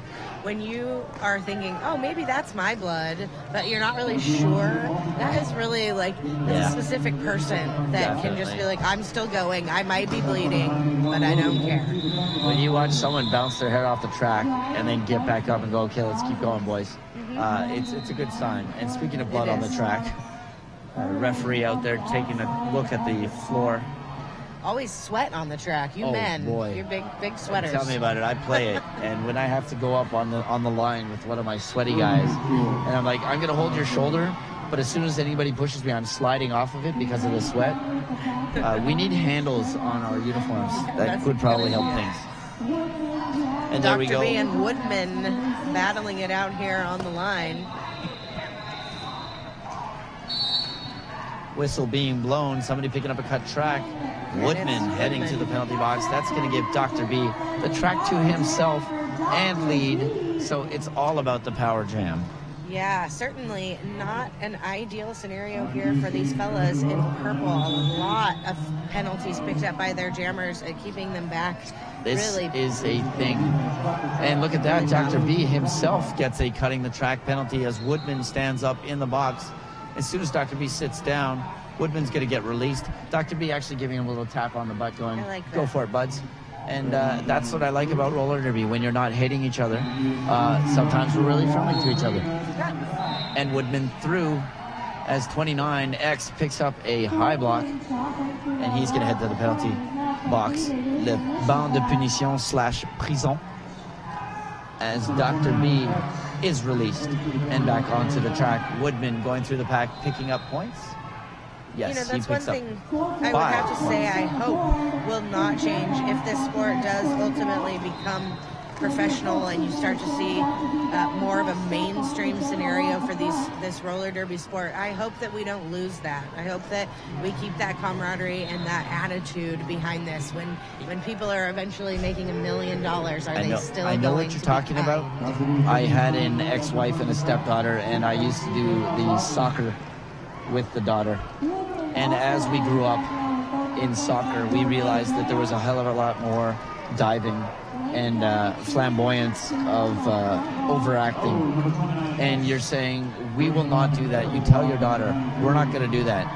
But then when it becomes the norm, it's really upsetting that you have to do that. That's and right. I hope, as you said, roller derby does not go in that direction. And I think you make a great point. The norm here is don't be like that. Yeah, And so as rule long as number one. everybody is still following this idea of we want this to be a friendly, comfortable place. We want high-level, competitive, tough derby and comfortable, pleasant, fun after parties. Yeah, I mean, even the whole derby atmosphere in general. You know, you're sitting on the stands, and I'll bring up Scald Eagle again because she seems to be a name that's known. You sit on the stands watching a game, and you look over to your left, and there's Scald Eagle, Saracen, Bonnie Thunders is kicking around here, walking around like one of the normal people, because she is one of the normal people. That's right. Everybody has a 9-to-5 job, even though they're superstars. I mean, Scald Eagle works in construction, if I'm not mistaken. And if you've seen any videos of her and her sister out at the woodshed or whatever doing stuff, her sister also plays. And you know what? They're normal people. And they're awesome, as everybody in roller derby is awesome, and everybody can bring something to the table. Speaking of awesome, Sergeant Pepper pushing his way through on the inside and picking up lead jammer here. Just less than 10 minutes left in this bout. A huge lead for LCC, and once again, lead jammer goes to them. And Wheeler trying to close in that gap and force Sergeant Pepper to speed things up. Dreadnoughts are going to try to speed up, or are they going to form together? It looks like Of Guns course. and Ruxton pulling the speed of that pack. Logan knocking Sergeant Pepper out without a penalty. Right to the EMTs, just in case Keeping he him needed down one, to but 1 point. That's a risky play. One of the plays we always emphasize in our gang is to get to the front. The only time you really need to be at the back is when it's a power jam. As soon as the jammers are out, I equate it to a game of Pac-Man. You're little ghosts, and they want to eat you up and take your points. So if you're at the back, it's a whole lot easier for them. And if they can get to the front, they can avoid that, even that 1 point. Because that 1 point in some cases, as we saw in our game yesterday, we had a 1 point spread at the half. And that 1 point can make a difference. It didn't in the end, but it did at the half. it can for sure. Piper drawing a little bit of recycling, but losing his footing in grime and punishment, getting back up, but he's not lead jammer because Cashman, number 27 for the Dreadnoughts, His lead and grime and punishment is going to the penalty box. So Cashman out there all alone with the star on his helmet. He zigzags a little bit over the line and picks up a cutting the track penalty. He's going to sit down. Grime and punishment is going to be released. But lucky for Cashman, he's only going to sit as long as grime and punishment did. And he's released. Both jammers out there. That's going to be a 2-minute jam. We got 1 minute and 12 left in this jam. Both jammers on the track. I'm not sure exactly what was going on there with Brains. He took a big hit to the outside and was looking for some sort of call from the officials, it looks like, and then ended up back exactly where he came from. Did he get a bell rung? Is that what it was? Or was he actually legit injured? I don't think there was any injury. Tank knocking Cashman out, but taking a knee at the same time, putting himself out of play. I think one of the interesting aspects... Both jammers sent to the box at the exact same time for cutting the track penalties. Oh, grime and punishment runs into Biggie Dolls, the ref. Had it been a smaller ref, that could have been dangerous. Oh, and it looks like Cashman may have fouled out as he went to the penalty box and is now sitting behind. Yes, there's a big line going across the board there. Grime and punishment getting a penalty. He may also be fouling out. This could be a very interesting situation. I suspect we may hear a head ref calling off the jam. I was going to say a jammerless jam. That can't happen. You know, I was going to say one of the aspects of men's roller derby, and not that there aren't people in women's roller derby that have the same situation, but so many of these men started as referees in women's leagues, at least around here. We have a lot of guys that are reffing for teams in Portland and here in Eugene and all over. And I think you see that. I know. I used to do your job. Exactly. I know what it's and like. I think that can be tough, probably frustrating for the skaters, obviously frustrating for the officials. I was going to say, frustrating for the refs when you've got to know it all. But the thing is, I mean, with the way the rule sets are developing in WFTDA, what you knew is no longer the rule. I mean, forearms changed in the last bit, you know, where you can actually kind of put your hand on somebody and not get a forearm penalty, whereas it used to be the 3-second rule, which is usually actually my rule on dates. When we used to, when I started this league here in Eugene and I was coaching, we used to make girls skate with plates under their that's arms, a common practice. because you had to keep the elbows, the chicken keep wings, the forearms. because we've all done it. We've all done, I can get that jammer just if I lean forward and put my arm out, and it's still a common penalty, the old chicken wing penalty. I know here with having all of the leagues, because like I said, we have juniors, men's and women's in Eugene, and we still have quite a few of these guys at LCC that are referees for juniors or women's, and vice versa, women's who are referees as well. This just in from Coach Lime on the interwebs. Dreadnought is a class of heavy cruiser from Star Wars. Whether or not that's legit or he's pulling my leg, I'm a Star Wars fan, but I don't know to what extent I can trust Coach Lime. But I believe anything he says because he's coached me before. Maybe we can Google it. I'm glad my fiance is not listening, because he would be at home now, throwing his arms up that I don't bombarded know with a whole bunch of Star Wars reference. stuff.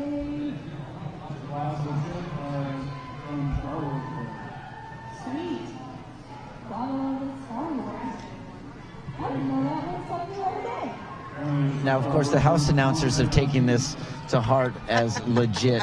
Hopefully it's true. I'm double checking. If you're throwing me under the land speeder, Lime, I'm not going to be impressed. If I have to get out a Vulcan, I'm going to try to mix Star Wars and Star Trek and make everybody think I don't know what I'm talking about. Get nerdy with it. Something in.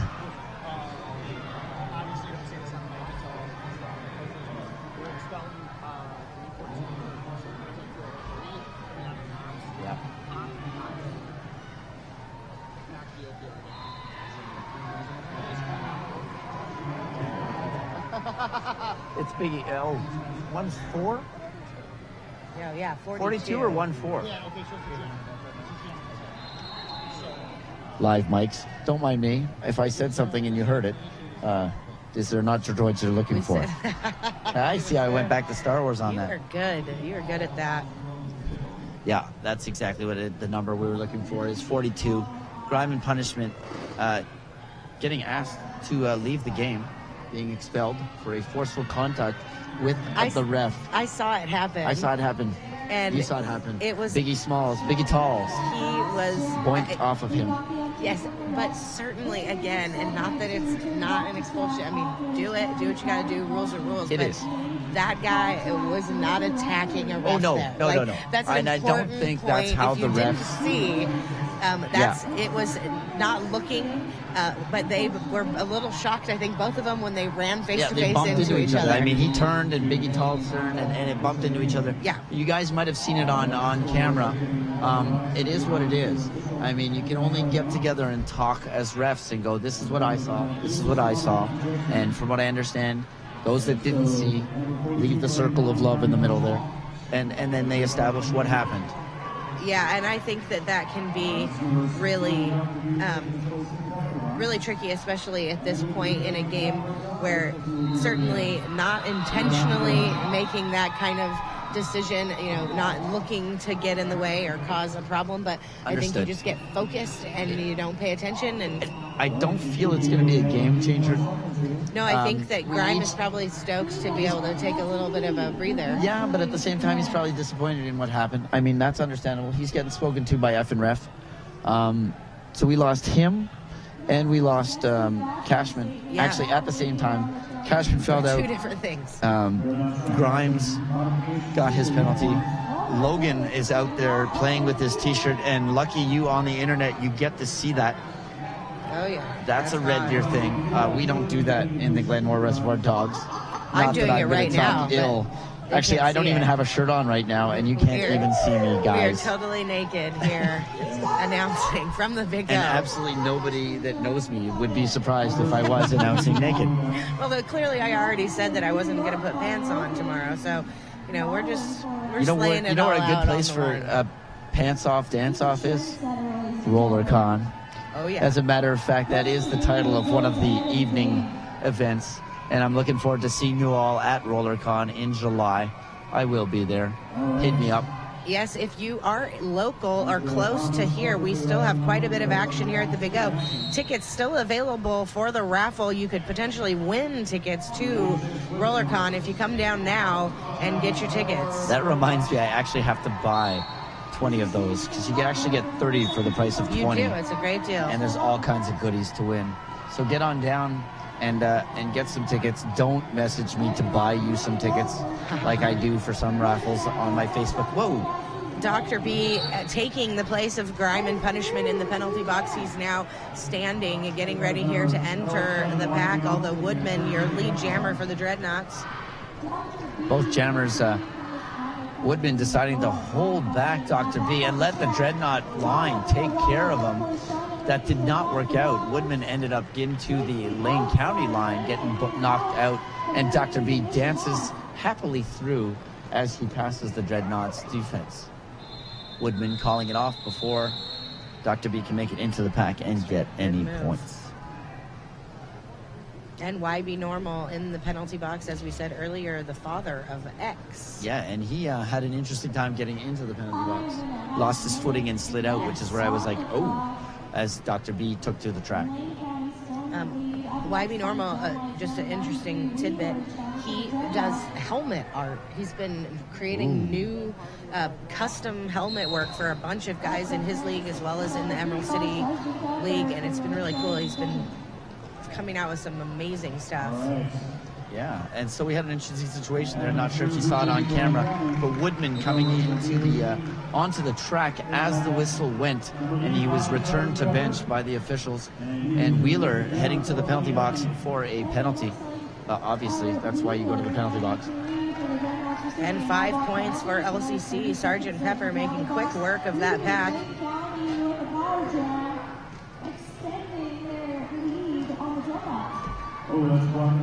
And again, all of those fellas in purple just jumping to try and stop Sergeant Pepper, but they cannot quite do it, and he gets 5 more points for LCC. Sergeant Pepper, yeah, I met him last year when we played against Lane County at the Mayday Mayhem, and right before he deployed, I was sure he was going to deploy, and it turns out he had himself a little bit of a intestinal bug and ended up not deploying. So all this time, I thought he was overseas ignoring me, and he was actually on the continent not talking to me. So disappointed. Is that better? He was And busy Wheeler playing out of roller the penalty derby. box. Wheeler out of the penalty box, onto the track, back into the penalty box. Sergeant Pepper, 2 kids here and a wife in Eugene, and I know that although nobody wants to see anybody's career shifting in a negative way or certainly anybody being sick, but I know she was very grateful that he stayed home. You know what? It is. It is what it is. And I remember my father being quite happy before he passed away that I was coming back from Afghanistan to see him. And I believe he thought I was truly returning from Afghanistan. And I made it back to Canada, and he passed away. I believe in his spirit he was all, okay, my son's back and safe. Little did he know. Ha ha ha. I mean, that's what I trained to do. That's my job. My job. It's like asking a firefighter never to run into a burning building. Right. You know, we choose as soldiers to serve our country and to dedicate our lives to protecting those people that can't. So, you know, yeah, I understand you want us here, but we want to be over there and helping people. I know that. It's great fun. I say that in a nice way, great fun. Brains, your lead jammer, pushing his way through that last blocker for the Dreadnoughts. Dreadnoughts, Wheeler back on the track, not able to break on through to the other side, as it may be, of that Lane County defense. Woodman knocking out Brains, but then going forward instead of trying to recycle him, because he too saw that strong Lane County wall. He was like, I'm not even going to try to get through that going backwards, let alone forwards. So Brains through the pack, picking up a nice 5 points as he laps the opposing jammer. Wheeler now doing a helmet cover pass off to Piper, who will don the star and do what he can. You know, I think here 2.5 minutes left in this Big O for these fellas. I am already confused about where I am. I've been doing this for so long. I can't imagine being out there now and making decisions, thinking quick on my feet and being smart about what to do. I might just be skating around in a circle. I hear what you're talking about, point. and don't discourage me. I've got a game at 5 o'clock where I have to understand what the heck's You're going gonna be down. Awesome. I'm sure I am. It's going to be outrageously amazing skating from you, GI. And here's the $20, I promise. So out on the line, we've got Piper going up against Dr. B. It looks like the penalty box is empty for a split second. In fact, is. And we've got 4-on-4 derby on the blocker side of the house. Spichemin there trying to do a good job holding back Piper. Takes a knee, though, which allows Piper to kind of sneak through. High block on number 81. That Dr. B. Guns of Ruxton is going off for a high block penalty. Piper leaning in and trying to get through that pack. Gets his way finally through. Bumps literally into Dr. B and puts him down. Or actually, Dr. B bumped into him and kind of bounced off of him. So jammer on jammer action here. Piper trying to get some speed on Dr. B. I don't want to be stereotypical here, but I think Dr. B's got the advantage. He's got leggings. He's wearing muscle pants. Exactly. Yeah, he's got leggings on.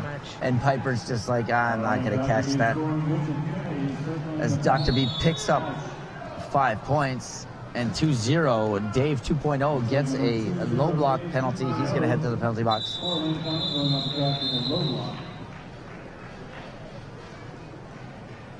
Jam being called. Dreadnought's picking up 0 on that.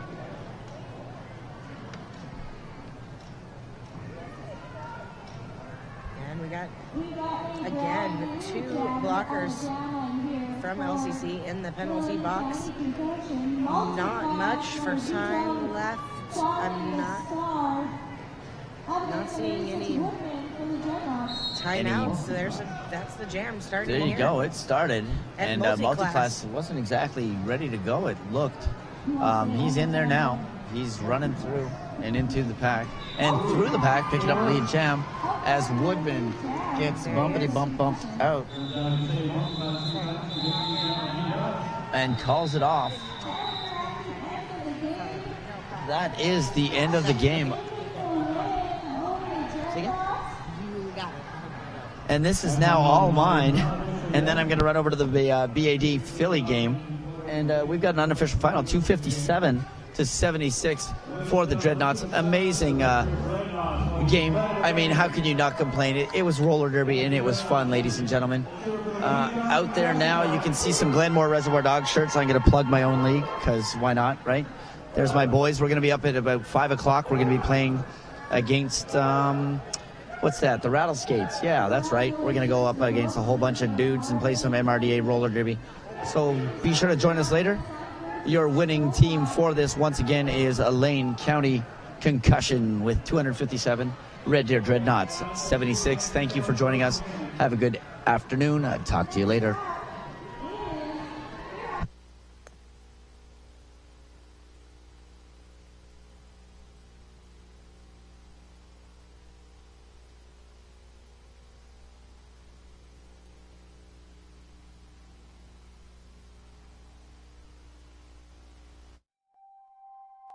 I love teamwork when it comes naturally, and it's almost like your teammate is an extension of your own body.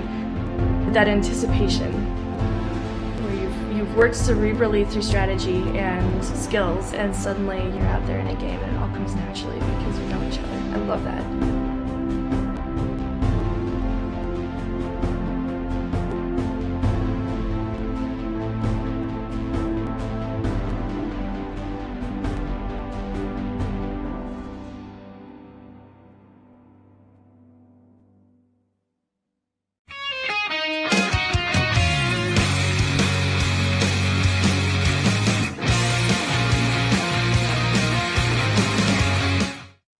My name is Lacey Knight, and I skate with the Angel City Derby Girls.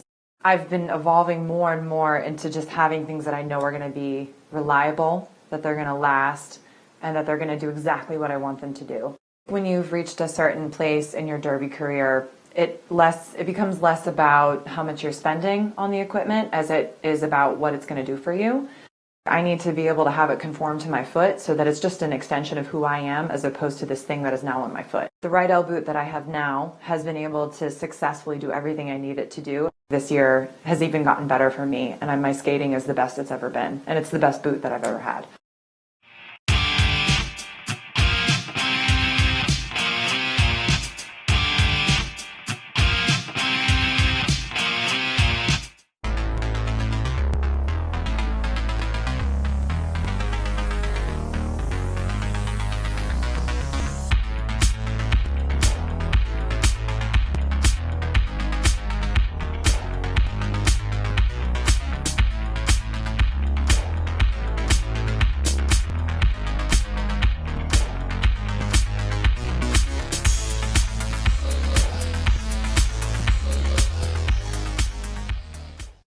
Skaters, lost your mouth guard? Hit this. Time for an upgrade? Hit this. New to Derby and not sure where to start? Hit this.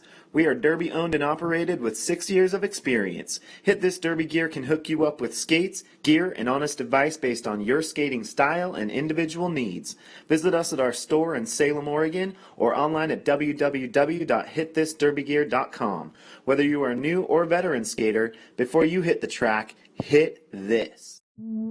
Hi, I'm Trish the Dish, and this is Ivana Spankin, and we're here to tell you about Sin City Skates. Sin City Skates began in our Las Vegas living room in 2005, the first shop ever dedicated to roller derby, and has since grown into this 2,000 square foot mecca in San Diego, where we stock everything for our sport. Need help? With a combined on-track experience of over 24 years and still playing, we test everything we sell, and we're happy to share that experience and knowledge with you. So contact us, sincityskates.com.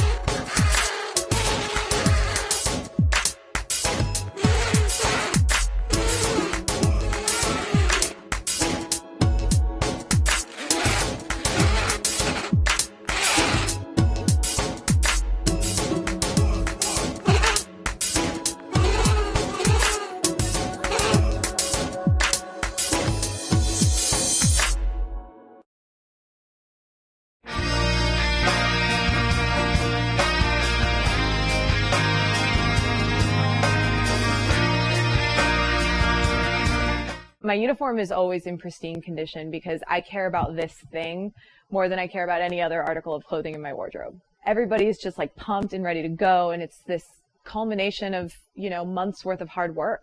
This is your opportunity to go out and leave it all on the track and to try to reach that potential that you are working towards at every single practice. My name is Rachel Rotten. I skate for the Angel City Derby Girls, and S1 is part of my uniform.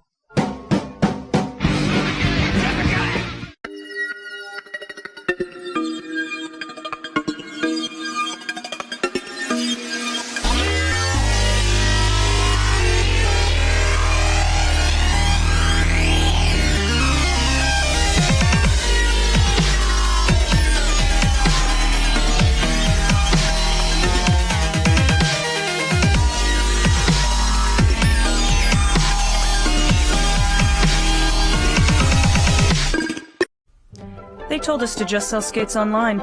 You won't have any overhead. Put some skulls in your advertising, you'll make a mint. That was never our plan.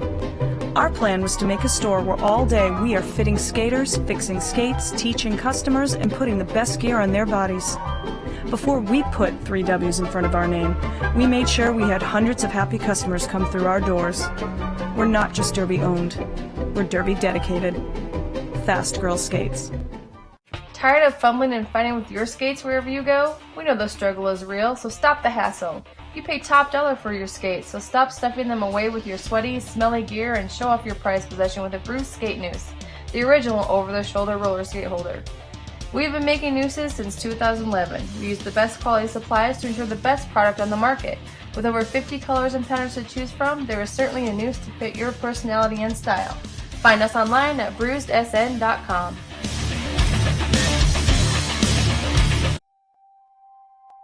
I love teamwork when it comes naturally, and it's almost like your teammate is an extension of your own body. That anticipation, where you've worked cerebrally through strategy and skills, and suddenly you're out there in a game and it all comes naturally because you know each other. I love that.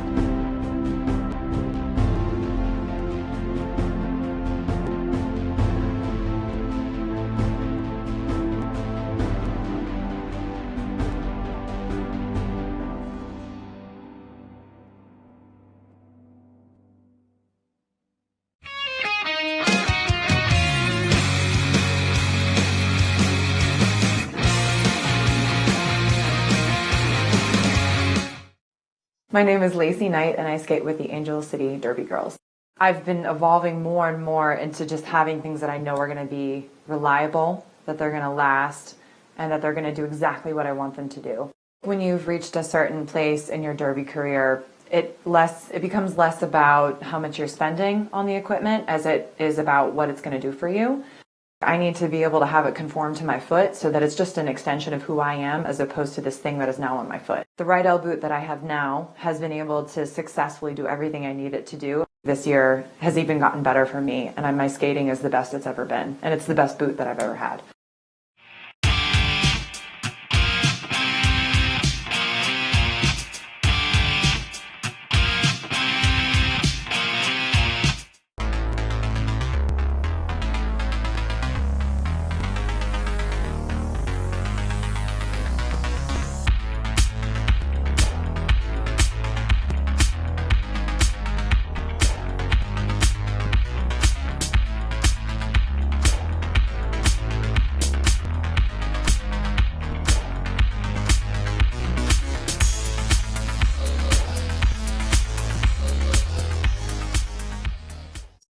Skaters, lost your mouth guard? Hit this. Time for an upgrade? Hit this. New to Derby and not sure where to start? Hit this.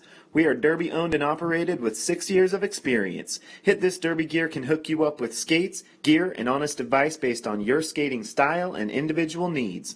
Visit us at our store in Salem, Oregon, or online at www.hitthisderbygear.com. Whether you are a new or veteran skater, before you hit the track, hit this. Hi, I'm Trish the Dish, and this is Ivana S. Spankin, and we're here to tell you about Sin City Skates. Sin City Skates began in our Las Vegas living room in 2005, the first shop ever dedicated to roller derby, and has since grown into this 2,000 square foot mecca in San Diego, where we stock everything for our sport. Need help? With a combined on-track experience of over 24 years and still playing, we test everything we sell, and we're happy to share that experience and knowledge with you. So contact us, sincityskates.com.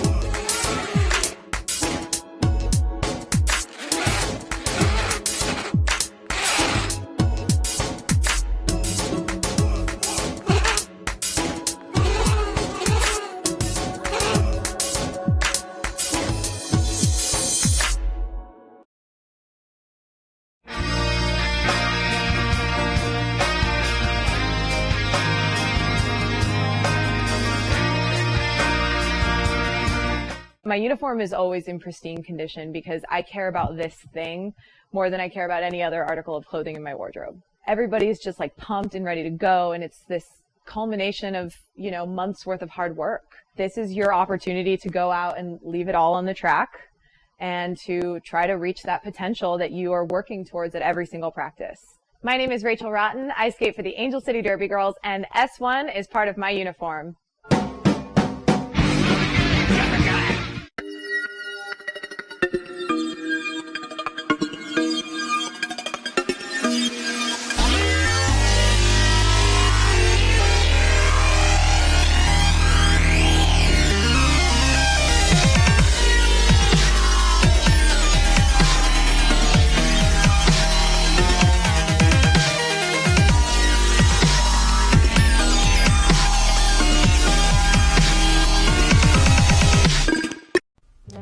Told us to just sell skates online.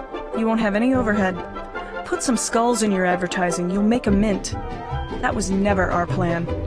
Our plan was to make a store where all day we are fitting skaters, fixing skates, teaching customers, and putting the best gear on their bodies. Before we put 3 W's in front of our name, we made sure we had hundreds of happy customers come through our doors. We're not just Derby owned. We're Derby dedicated. Fast Girl Skates.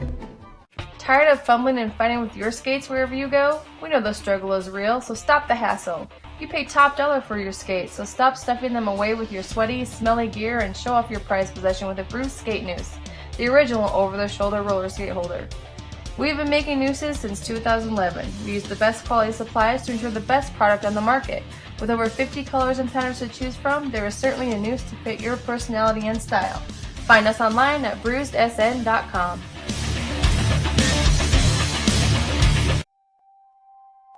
I love teamwork when it comes naturally, and it's almost like your teammate is an extension of your own body. That anticipation, where you've worked cerebrally through strategy and skills, and suddenly you're out there in a game and it all comes naturally because you know each other. I love that.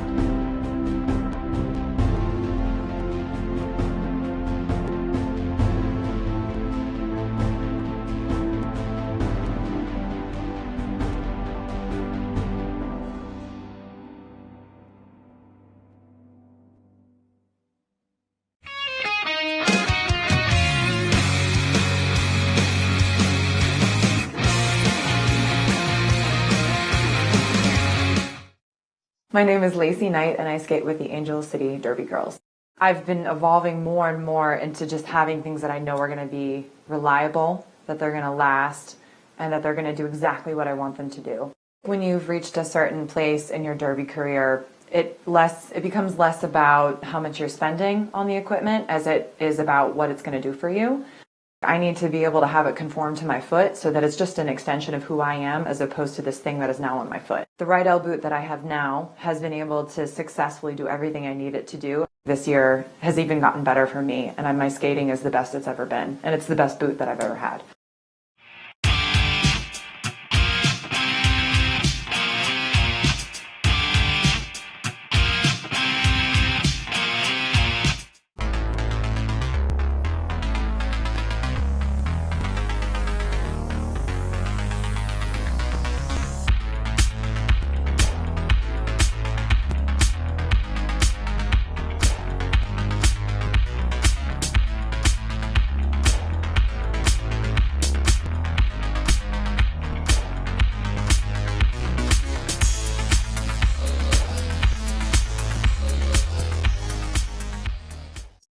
Skaters, lost your mouth guard? Hit this. Time for an upgrade? Hit this. New to Derby and not sure where to start? Hit this.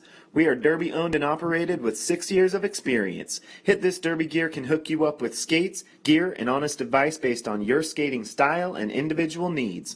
Visit us at our store in Salem, Oregon, or online at www.hitthisderbygear.com. Whether you are a new or veteran skater, before you hit the track, hit this. Hi, I'm Trish the Dish, and this is Ivana S. Spankin, and we're here to tell you about Sin City Skates. Sin City Skates began in our Las Vegas living room in 2005, the first shop ever dedicated to roller derby, and has since grown into this 2,000 square foot mecca in San Diego, where we stock everything for our sport. Need help? With a combined on-track experience of over 24 years and still playing, we test everything we sell, and we're happy to share that experience and knowledge with you. So contact us, sincityskates.com.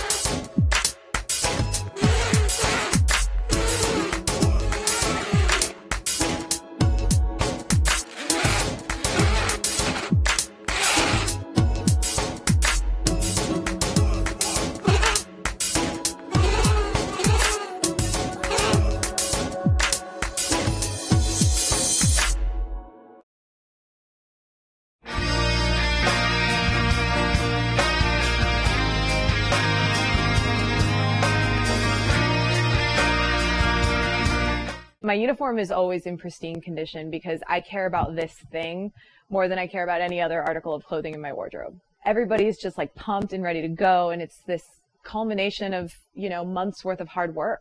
This is your opportunity to go out and leave it all on the track and to try to reach that potential that you are working towards at every single practice. My name is Rachel Rotten. I skate for the Angel City Derby Girls, and S1 is part of my uniform.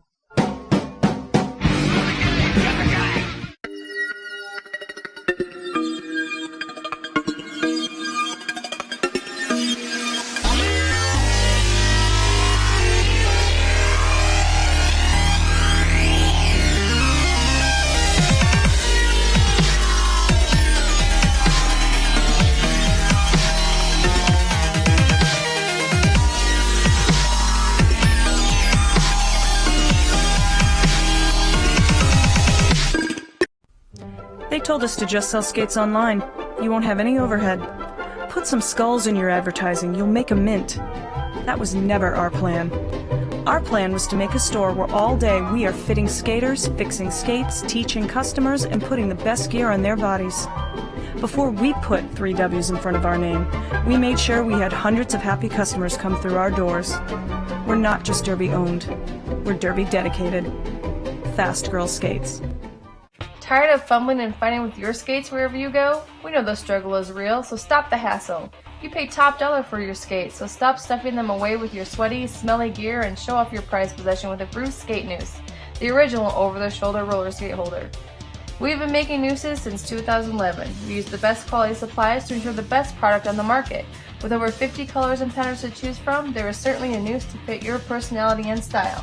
Find us online at bruisedsn.com.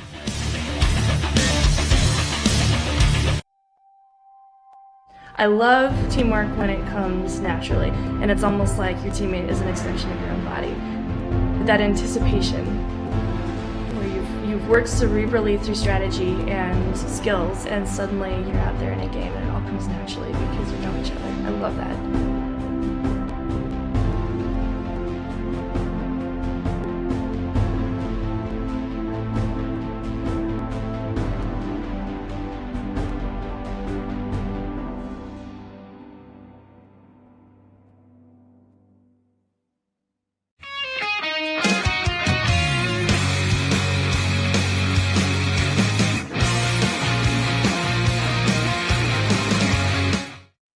My name is Lacey Knight, and I skate with the Angel City Derby Girls. I've been evolving more and more into just having things that I know are going to be reliable, that they're going to last, and that they're going to do exactly what I want them to do. When you've reached a certain place in your derby career, it becomes less about how much you're spending on the equipment as it is about what it's going to do for you. I need to be able to have it conform to my foot so that it's just an extension of who I am as opposed to this thing that is now on my foot. The right L boot that I have now has been able to successfully do everything I need it to do. This year has even gotten better for me, and my skating is the best it's ever been, and it's the best boot that I've ever had.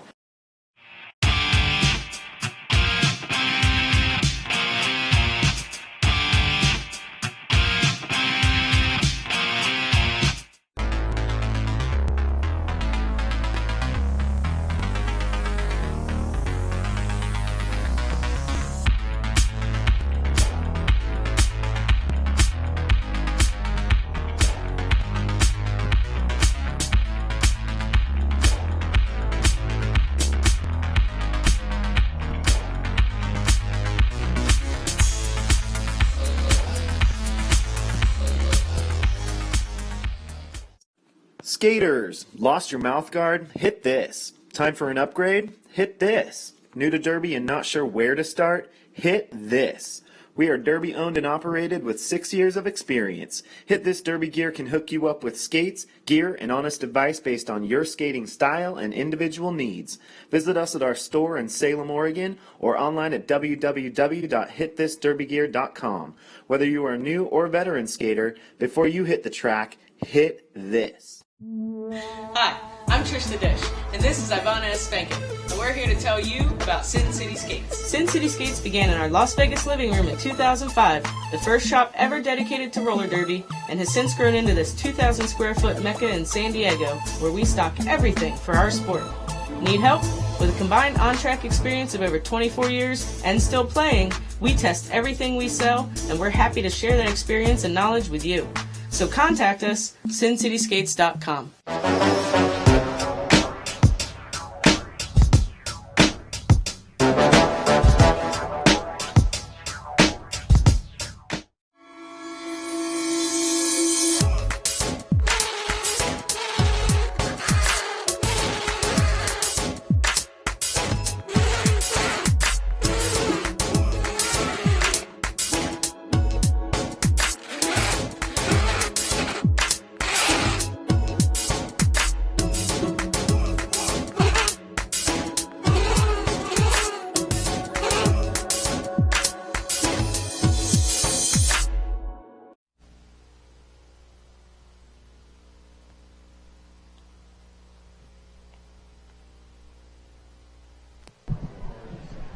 We're already live.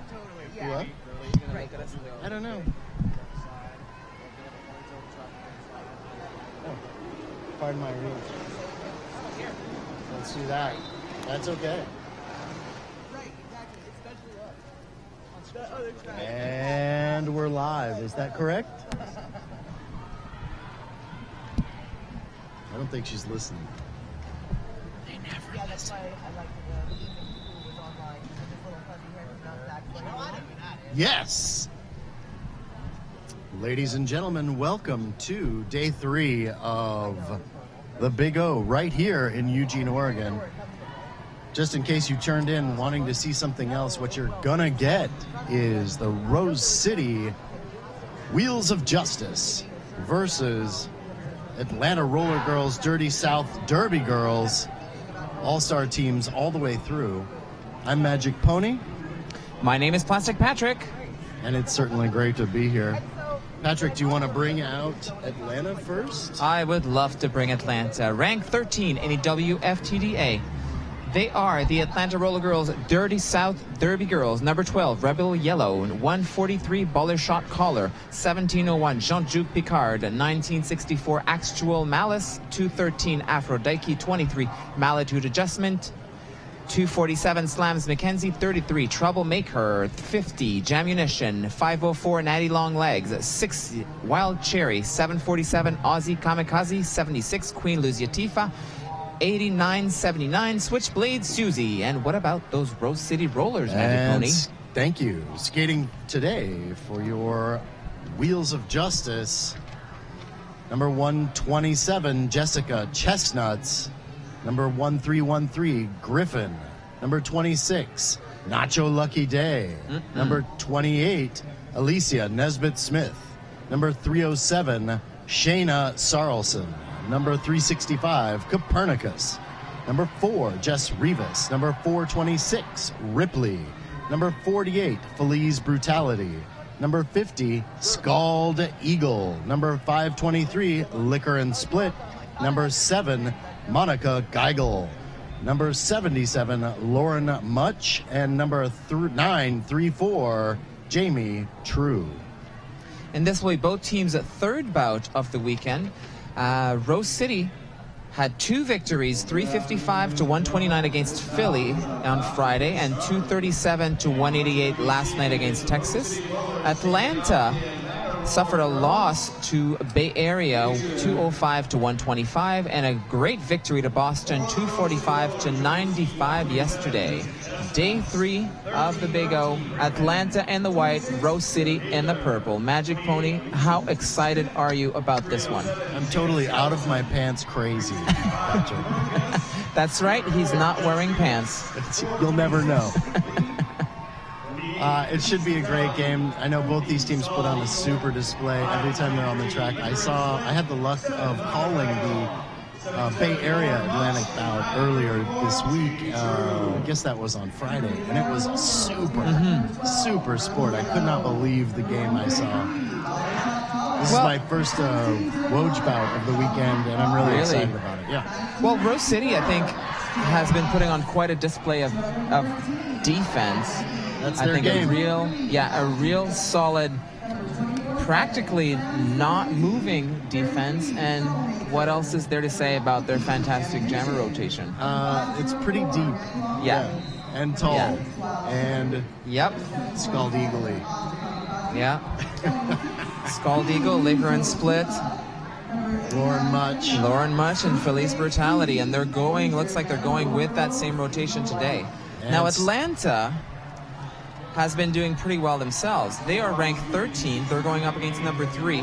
They are hoping to climb up in the rankings. This is a great opportunity for them to get some rankings points to bring up their rank as we draw closer and closer to where we'll be selecting the playoff season. Teams for playoffs and champs, and it's going to be great. Starting off on the line for Wheels of Justice right now, Scald Eagle, number 50. Against Jammunition, number 50 as well. Scald Eagle breaks out and takes lead jammer. Jammunition still back in the pack. Wheels of Justice working on Patrick's favorite super slow line at the very front end.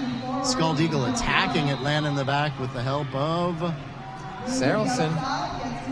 I can never decide whether it's Shayna or Sarelson. Nobody making much progress right now, and a lot we've seen all weekend. The two walls of play going on. Everybody busy with their jammers. Scald Eagle on the inside. Yeah, she recycled.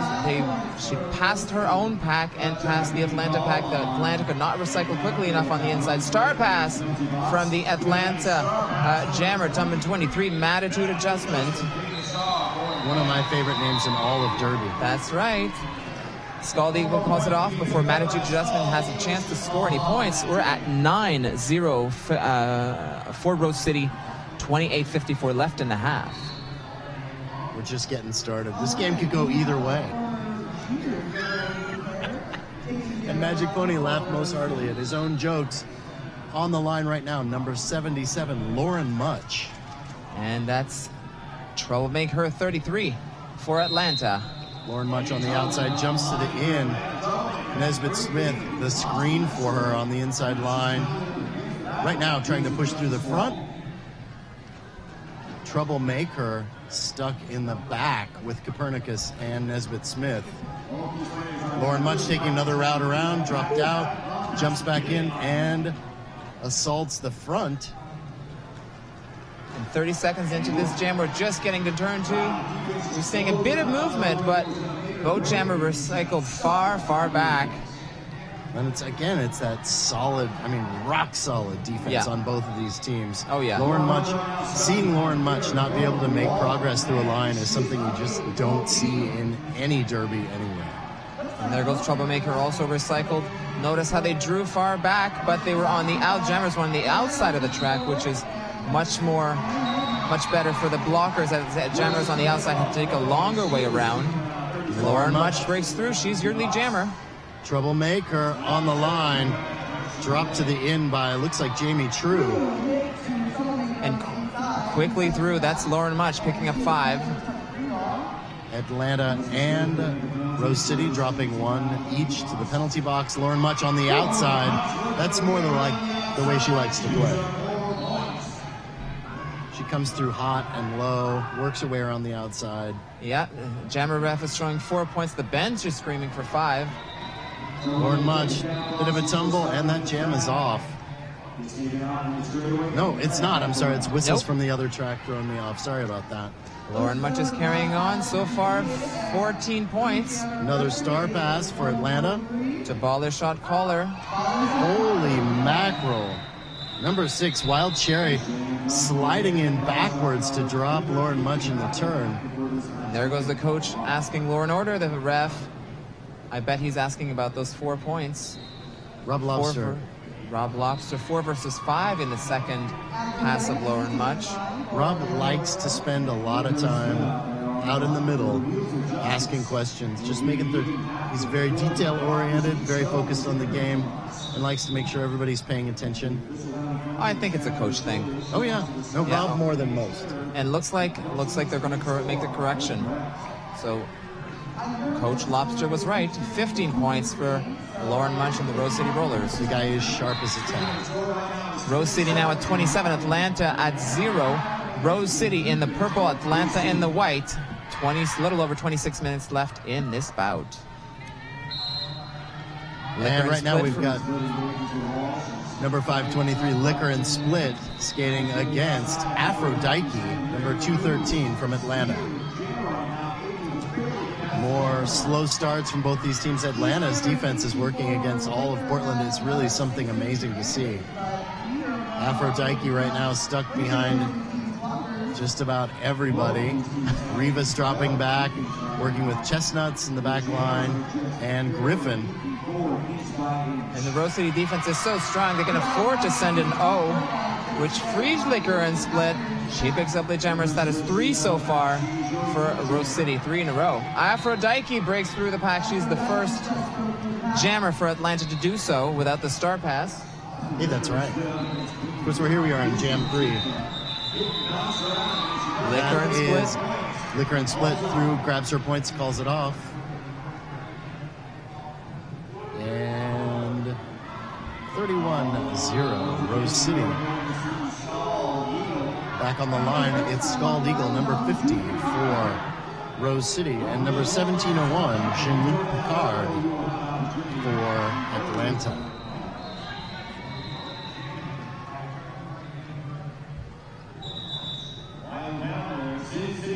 And looks like we're going to take a little bit of a break. Where'd those go? Thank you, Patrick. Hey, we'd like to remind you that Hot Mama's Wings, anyone who comes to the Big O with a bracelet will receive a discount Saturday night. That was Saturday night. You missed out on it. Located at 420 West 13th Avenue. A 10-minute walk from the LEC. Scald Eagle on the attack. Finds it. Go ahead. Jean-Jacques Picard pushing at the front. And Scald Eagle at the back. Scald Eagle is now at the front, pushing that wall, all facing backwards wall. You almost have to line up on her like that. Atlanta drops in, scrapes off everybody from Rose City. What was that? Number 143. Baller shot caller. And a grand slam. Grand slam for Scald Eagle. She picks up 5.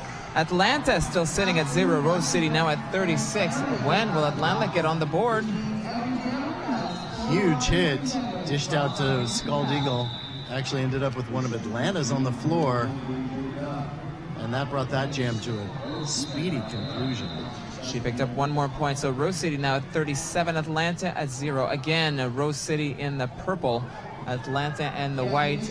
Will Jamunition, the next jammer up for Atlanta, be the first to get them on the board? She'll be facing Felicia Brutality, number 48 from Rose City. Like you've got a very classy Spanish accent when you say that. Caramba.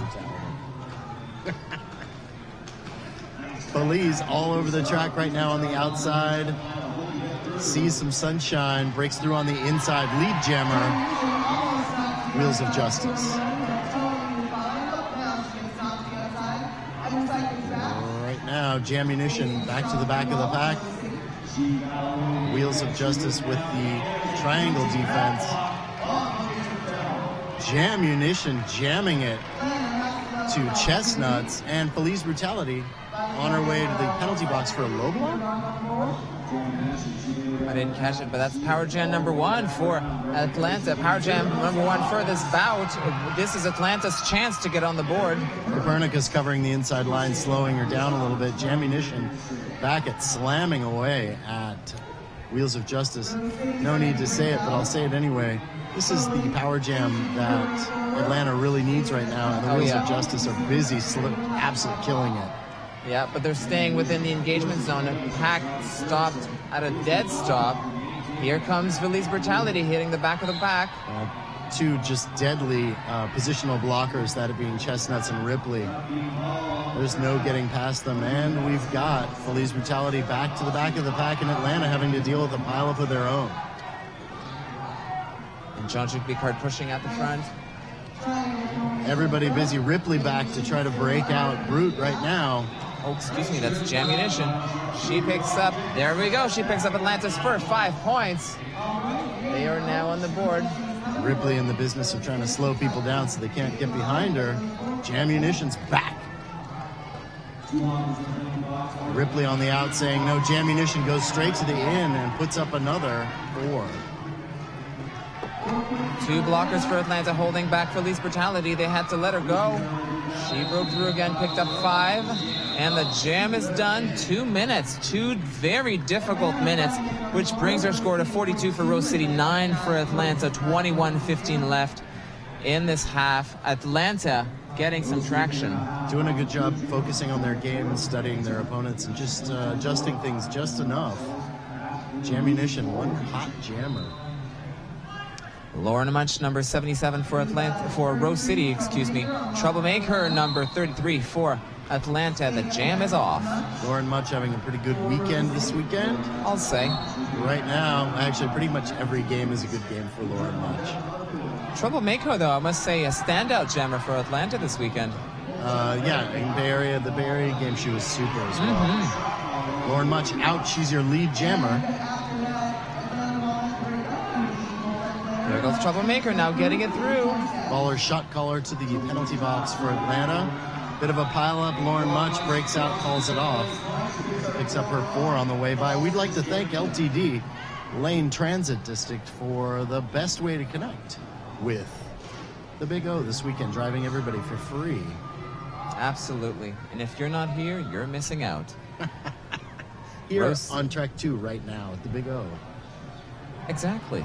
Yeah, where else is there to be? Where else is there to be? Taking to the line once again, Aphrodite and number 523, Liquor and Split. I think I see how this game is going to go. Oh, you see the future. Yeah. I can just see one jam at a time. Solid, well, just in style of play. Aphrodite breaking out. She's lead jammer. A much-needed lead jammer status for Atlanta. Liquor and Split pushing it forward. Number 747, Aussie Kamikaze, with the reverse drop on Liquor and Split, taking her to the back of the pack. I don't think Liquor liked it. Yeah, we've got a track out happening here. And I believe it's on... We're about to find out. Somebody's going to report 127. Chestnuts. Yep, for Rose City will be sitting in the penalty box for the next 30 seconds. Both teams down 1 to the penalty box going into this jam. 17:01, Jean-Luc Picard will be taking the line for Atlanta. Number 50, the ever-so-famous Scald Eagle for Rose City. And bunching up 3-on-1 right now, because that's everybody who's out there. Atlanta slowing down the Scald Eagle. They're not even out of the pivot box yet. Scald Eagle flummoxed. And Jean-Luc Picard still in the back. 1 down. Copernicus drops. She's right back in it, and right now running the line. Scald Eagle on the outside. Lead jammer. Only 2 blockers out there for Atlanta, which allowed Scald Eagle to break through. Now 3. Jean-Luc Picard still looking to get some traction. She's still stuck on her initial pass. Scald with that patented shaking assault on the line. Takes a step back and has a run at it. Fakes him to the out. And there's another 5 for Scald Eagle. She takes that few steps back. You really need to watch for what's coming next. Oh yeah, she can get some traction. It's not contact. It's that just shaking action she puts. It's like a G.I. Joe doll from the 70s. Jam is called off. Rose City now at 55. Atlanta at 12. 17:30 left in the half. KB Dreams Design and Photography, one of our proud sponsors. Thank you, KB Dreams. We'd also like to thank Ninkasi Brewing, the official beer of Emerald City Roller Girls. Have some Ninkasi right now. And can we say something about how well this tournament has been put together? It's been brilliant. Absolutely. Emerald City, once again, doing a terrific job on hosting a really large tournament. 3 tracks running simultaneously. I think we have some stats on how many teams 300 here. volunteers, 36 teams from around the world. 19 vendors, 25 announcers, 129 officials, and 55 games all happening in 3 days. That's the Big O 2015 for you, when we're not even done. We're going to need 2 venues next year. That's right. Teams taking a timeout. As I was saying, Rose City is ranked 3rd in the WFTDA. Of course, infamous game at last year's final of the WFTDA championship. They will be looking to climb back there again this year. Atlanta has had a nice run at champs every year for the past 4 years. Of course, looking to climb the rankings there. But the story last year was how close Rose City came to toppling the giant Gotham in the final.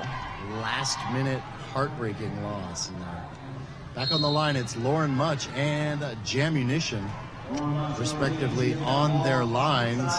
Lauren Much up front. Chestnuts dropped out, jumped right back in. Somebody picked up a direction of play call. Queen Luz Yatifa. And there goes another for Atlanta. Lauren Much out for lead jammer. Yeah, and that's 5:04. Natty Longlegs also sitting in the penalty box. Only one blocker out there for Atlanta, 3 in the box. Jamunition not getting much help out there, and which allows Lauren Much to pick up 5 easy points for Rose City. Sarlson and Jess Rivas just dishing it out to Jamunition. Up front, Chestnut slowing her down, dropping to the end, and picks up a forearm. She'll be off to the box. Lauren Much weaves through the line. No one's there to stop her. Nope, only one blocker out there for Rose City. That's Wild Cherry, the captain. Jamunition still hung up on Sarlson, Jess Rivas, and Griffin. And Much skating out there like no one's even standing in her way. She picks up 5 more points. That's 15 so far. Came through so quick I didn't even see it.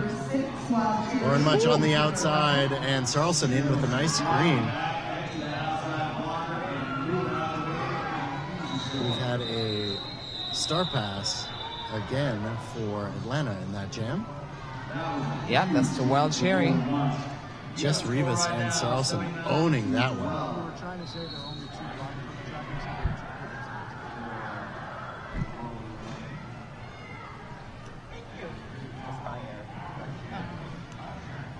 I thought pivots were blockers, but I've never really seen this game before. They're special blockers. Okay. They're blockers with a privilege. Fancy hat. Mm-hmm. Number 213, Aphrodite, facing Felice Brutality. Oh no, Felice Brutality up front, and it's Aphrodite on the outside in the straightaway. Felice Brutality putting the speed on to get around and make up for some of that time. And Felice Brutality picked up nothing. Aphrodite picked up 1, which brings Atlanta to 14. That's usually what comes after 13, unless That's they right. have it up there faster. Or maybe they added it quicker than we thought. Rose City is at 79 in any case. We have 14 and a half minutes left in this first half. You are watching the Big O live from Eugene, Oregon. This is Rose City, number 3, versus Atlanta, number 13 in the WFTDA rankings. And the jam is off. And that's Liquor and Split out there right now with Troublemaker. Atlanta holding down Liquor and Split in the backfield right now. Liquor just prying away at every hole she can find in that wall. Trying to find it through on the outside. She's tripped, but she stays on her inbounds. We had a no pass on that one, so she is not lead jammer. Troublemaker takes lead jammer. And calls it off under the pressure of... Yeah, she was about to be scored on, therefore she didn't want that to happen. Calls off this one. Wise decision coming from her bench. And we want to thank Notorious RED Gear Deodorant. Notorious RED smells clean even if you play dirty. Nobody plays dirty here. No, you didn't see the game I saw last night. Nope. On the line, it's number 50, Scald Eagle. And that's 17:01, Jean-Juc Picard for Atlanta. Scald Eagle weaving her way around. Big hits all the way around. Who was that caught a piece of her? Number 143, that would be Baller. Shot caller caught just enough of Scald Eagle to throw her off the track. Yeah, we've been saying a lot about Baller's shot caller. She was a transfer from Gold Coast. Oh, really? Yeah, first year on Atlanta. That's quite a pickup for them. Yeah, I would say so, yes. Yep, member of Team USA. Scald Eagle powers through that wall in the back. Baller shot caller couldn't slow her down that time. Nesbitt Smith on her way to the penalty box. And Jean-Jacques Picard breaks through the pack. That was her initial. Ooh. Hits galore. Scald Eagle having to call that one off, dancing backwards. She picked up 4 and called it a day. Rose City now at 88. Atlanta 13. 12 and a half minutes left in the first half of this game. Sin City Skates, 25 years of combined on-track derby experience. SinCitySkates.com, where customer service is the name of our game. That's Sin City Skates. And the name of this game is Roller Derby. Right now, 2 blockers from Atlanta sitting in the box. 1 for Rose City. Of course, Atlanta dragging it at the front to give their jammer some traction. Lauren Much with a bullet on the inside. Takes lead jammer after 1. Nice ricochet. And we've got Sarlson on our way to the penalty box. Rivas taking a tumble.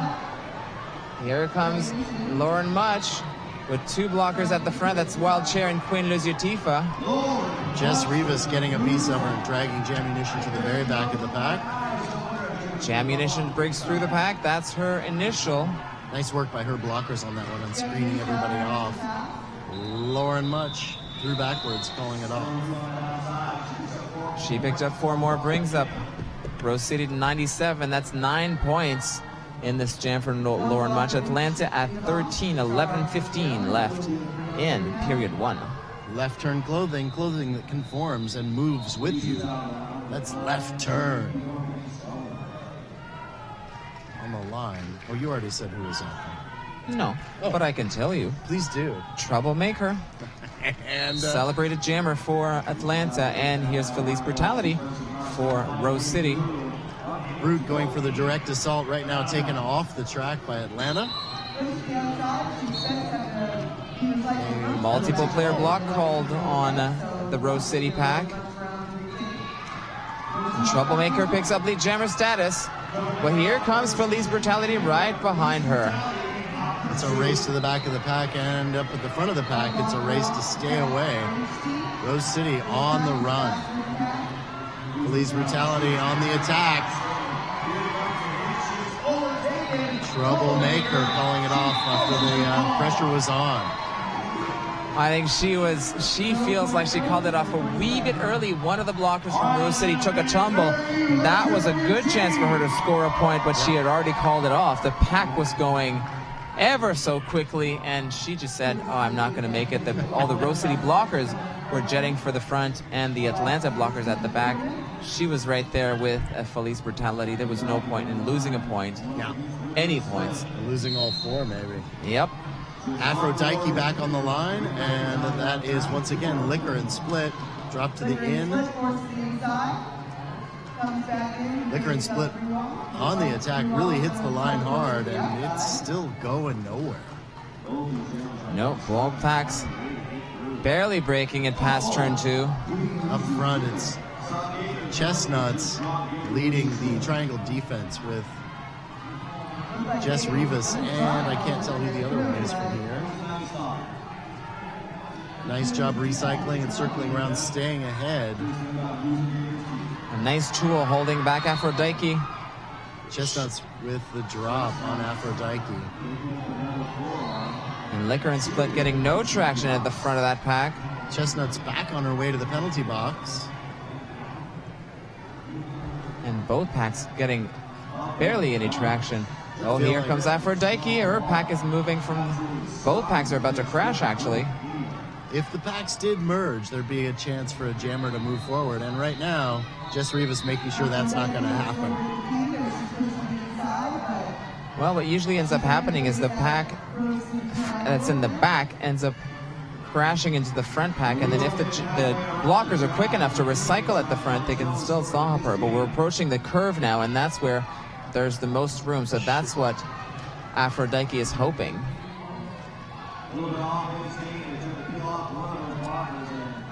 Here come Rose City on the offense, trying to get that pack moving so that Liquor and Split can break through. And this is the most effective set of blocking I've seen in any game. And there goes Liquor and Split. Chestnut's finally out of the box, gets in and scrapes her off. Wow. That was a brawl. A minute and 10 seconds before there was a lead jammer. Super effective play. Nobody getting hurt on that either. It was nope. That was no points.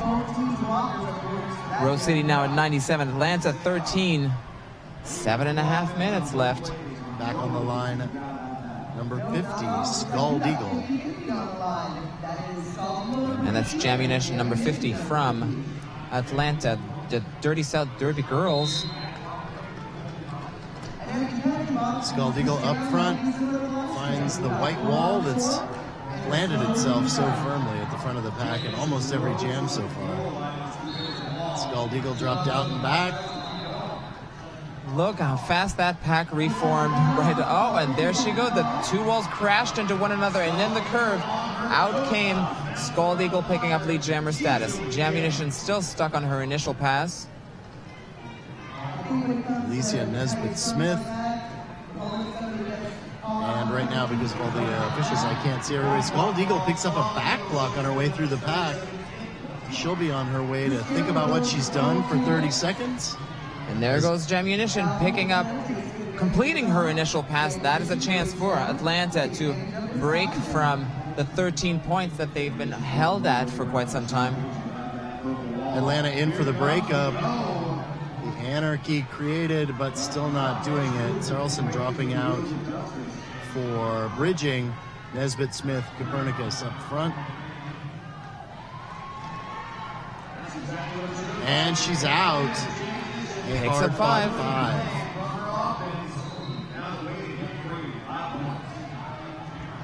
Atlanta lining up ready for Scald Eagle. Just nicked her out, and she goes to the back of the pack. Up front, Jammunition still having her day with Wheels of Justice. Scald Eagle, one more to get by, and out. And she clears the pack. She picks up 4. Wild Cherry punching Scald Eagle's card every time they come together lately. And the same thing. Scald to the back. Jammunition still trying to fight through. And one tough jam.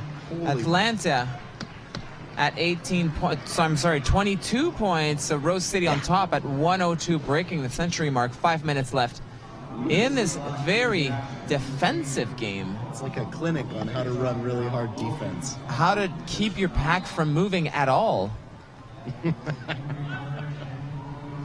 On the line, that's number 77, Lauren Much. Facing Jean-Luc Picard for Atlanta. Lauren Much finding some sunshine on the outside. Not a bit. Number 76 in the way. Queen Luzia Tifa. And they have still got a hold of her. There she goes. Lead jammer, Lauren Much. Jean-Luc Picard also exiting the pack. Lauren Much has about a half a track on her. She's going to instruct her blockers to go to the front so that all the opposite blockers at the back. Lauren Much deciding on the call. Pressure was on from Jean-Luc Picard. Yeah, she picked up 3, called it off. Her team at 105, Atlanta at 22, 4 minutes left. Atlanta being able to drop in front of her and put up one of those walls. She knows she's not going to get through it right away. Seems like no matter how far back the other jammer would be, you might as well call it off. And here's a matchup we've seen before. Felice Brutality facing up Troublemaker for Atlanta. Felice Brutality, as I hear one of the infamous juniors coming up from the Rosebuds program. I don't even know. She's got to have been skating derby about 7 years now. And there she goes to the penalty box. Blocking with the head. With Ripley. They'll have some time to think about what they were doing. And Troublemaker breaks out on the inside. She picks up 5, bringing Atlanta to 27. Copernicus, Nesbitt Smith on the track right now for Wheels of Justice. Troublemaker has trouble. Atlanta playing passive offense, just simply getting that pack to move. And if you had asked me about this, I would have said that's not going to work with Rose City because they can just bring the pack to a halt in no time. But she did break through and picked up another 5. Oh, big apex jump from Felice Brutality. That's how you complete an initial pass. That scared everybody. I don't think anybody saw it coming. Lauren Mudge, absolute all action all the time, takes a huge hit, which was a forearm, and Atlanta will be sending one to the box. Switchblade Susie. Lauren Mudge dropped out, now being taken back. Troublemaker still dealing with a 3-pack at the front of the engagement zone. Rose City playing offense, Felice Brutality. There's 2 more to go, but she breaks through. She picked up 4, as did Troublemaker. Troublemaker is lead. She chooses to carry on. Lauren Mudge in through her line, and that jam is over. That jam is over. She chose to carry on. She actually, no, Rose City picked up 2 more points, 2 more as well for Troublemaker. Atlanta trailing at 42. Rose City 1-1-1, 1:11, a minute and a half left in the first half. Rob Lobster out in the track discussing the whiteboard. He just notices everything. Nothing gets by him. Scald Eagle versus Aphrodite. Scald Eagle on the inside, not quite making it. Aphrodite pushing at the front behind a 4, now 3 wall of Scald Rose City Eagle blockers. Backwards through the pivot. Box takes lead jammer.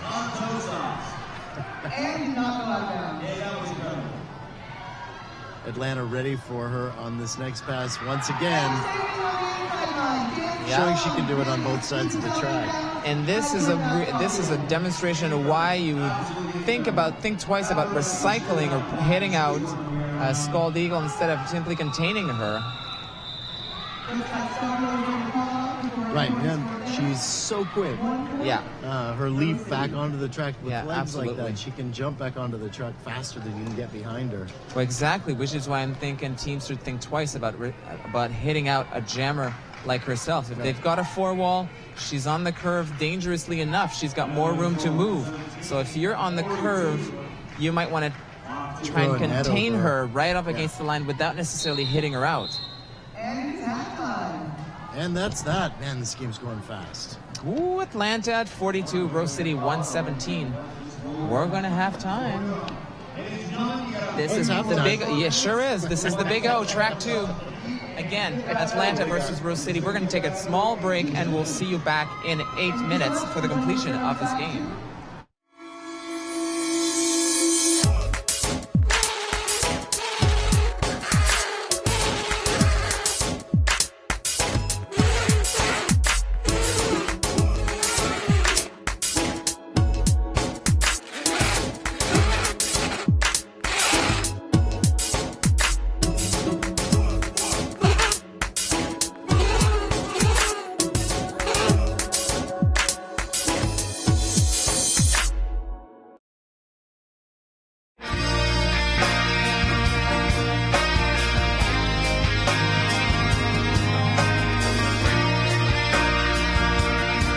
My uniform is always in pristine condition because I care about this thing more than I care about any other article of clothing in my wardrobe. Everybody's just like pumped and ready to go, and it's this culmination of, months worth of hard work.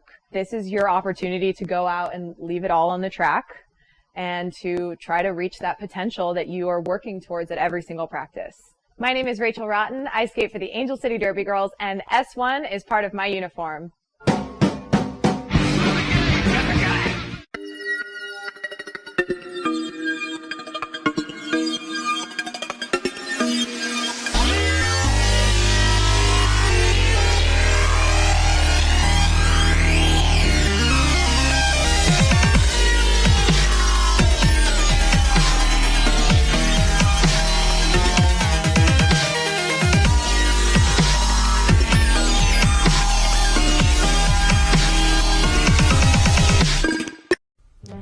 Told us to just sell skates online. You won't have any overhead. Put some skulls in your advertising. You'll make a mint. That was never our plan. Our plan was to make a store where all day we are fitting skaters, fixing skates, teaching customers, and putting the best gear on their bodies. Before we put 3 W's in front of our name, we made sure we had hundreds of happy customers come through our doors. We're not just Derby owned. We're Derby dedicated. Fast Girl Skates. Tired of fumbling and fighting with your skates wherever you go? We know the struggle is real, so stop the hassle. You pay top dollar for your skates, so stop stuffing them away with your sweaty, smelly gear and show off your prized possession with a Bruce skate noose, the original over-the-shoulder roller skate holder. We've been making nooses since 2011. We use the best quality supplies to ensure the best product on the market. With over 50 colors and patterns to choose from, there is certainly a noose to fit your personality and style. Find us online at bruisedsn.com.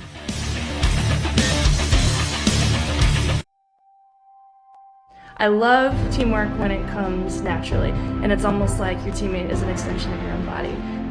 That anticipation, where you've worked cerebrally through strategy and skills, and suddenly you're out there in a game and it all comes naturally because you know each other. I love that.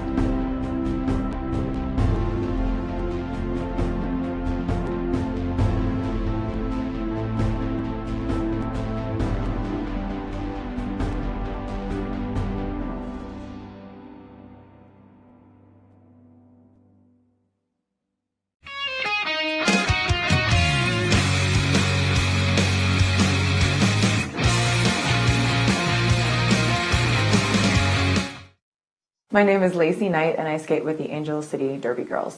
I've been evolving more and more into just having things that I know are going to be reliable, that they're going to last, and that they're going to do exactly what I want them to do. When you've reached a certain place in your derby career, it becomes less about how much you're spending on the equipment as it is about what it's going to do for you.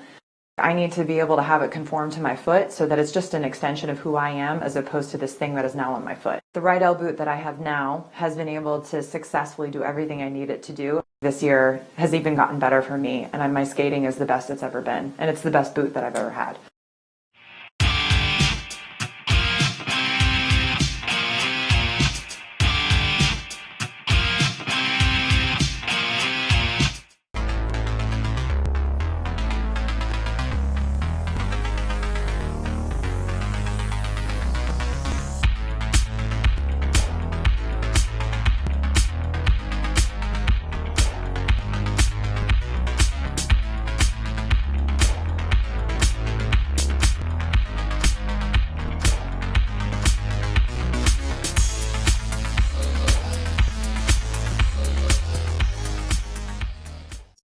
Skaters, lost your mouth guard? Hit this. Time for an upgrade? Hit this. New to Derby and not sure where to start? Hit this.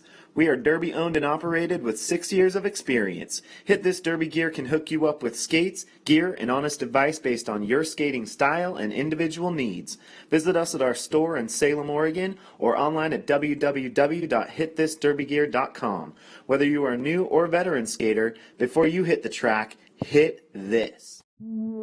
Hi, I'm Trish the Dish, and this is Ivana S. Spankin, and we're here to tell you about Sin City Skates. Sin City Skates began in our Las Vegas living room in 2005, the first shop ever dedicated to roller derby, and has since grown into this 2,000 square foot mecca in San Diego, where we stock everything for our sport. Need help? With a combined on-track experience of over 24 years and still playing, we test everything we sell, and we're happy to share that experience and knowledge with you. So contact us, sincityskates.com.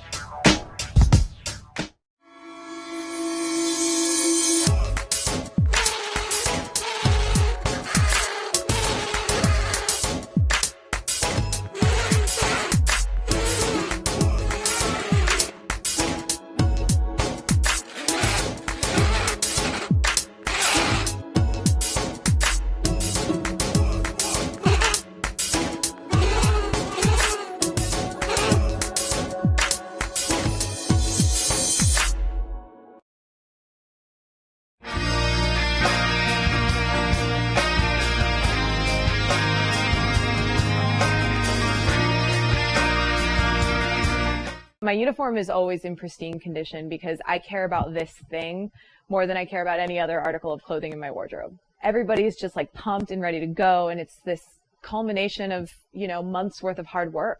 This is your opportunity to go out and leave it all on the track and to try to reach that potential that you are working towards at every single practice. My name is Rachel Rotten. I skate for the Angel City Derby Girls, and S1 is part of my uniform.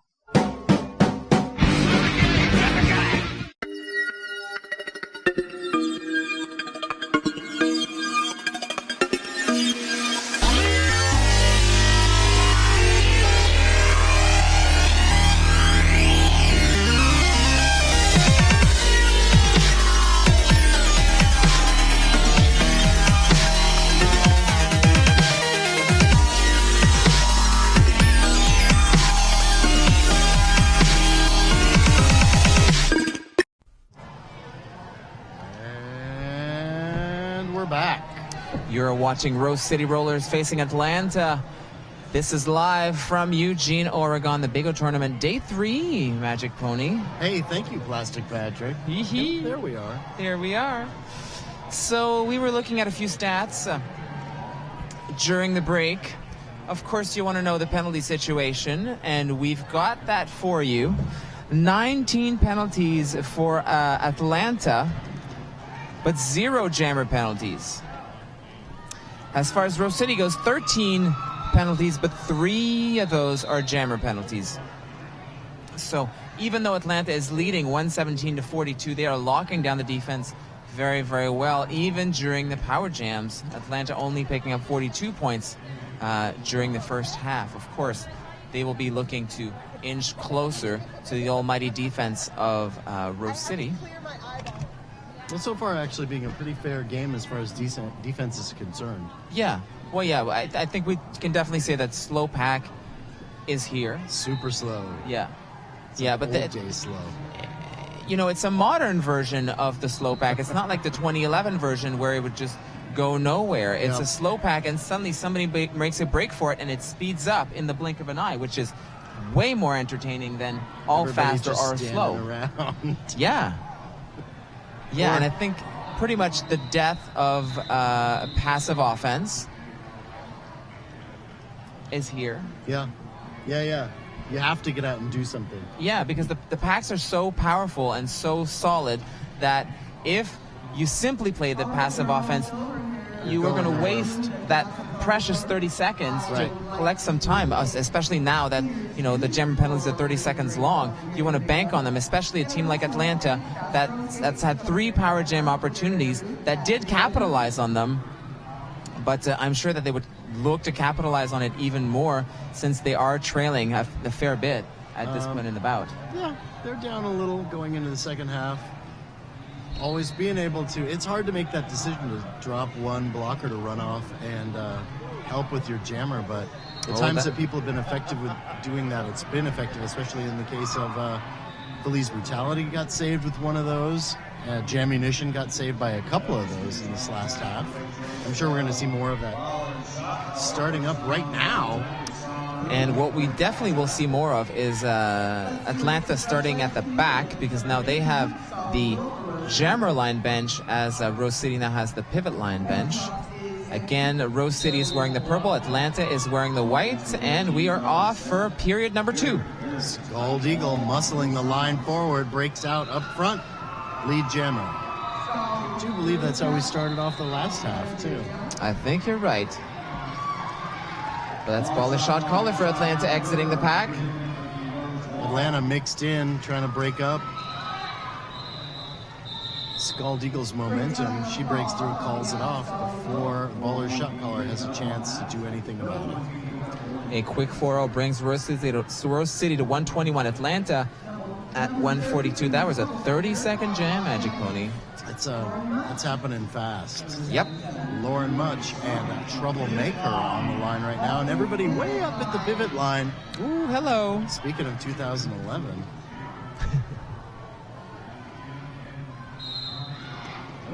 Lauren Much on the run, fakes to the out, and cuts back in with Troublemaker right on top of her. Troublemaker dropped out by Rose City. having her trouble in the back. Lauren Mudge breaking out lead jammer. Atlanta, just like we were talking about, drops back in for the offense and starts to try to work their jammer out. What a beautiful mohawk that was on the outside of turn 2. There she goes, leaving the pack, picking up 5 points. That's 4 blockers and a jammer because Troublemaker is still dealing with the initial pass.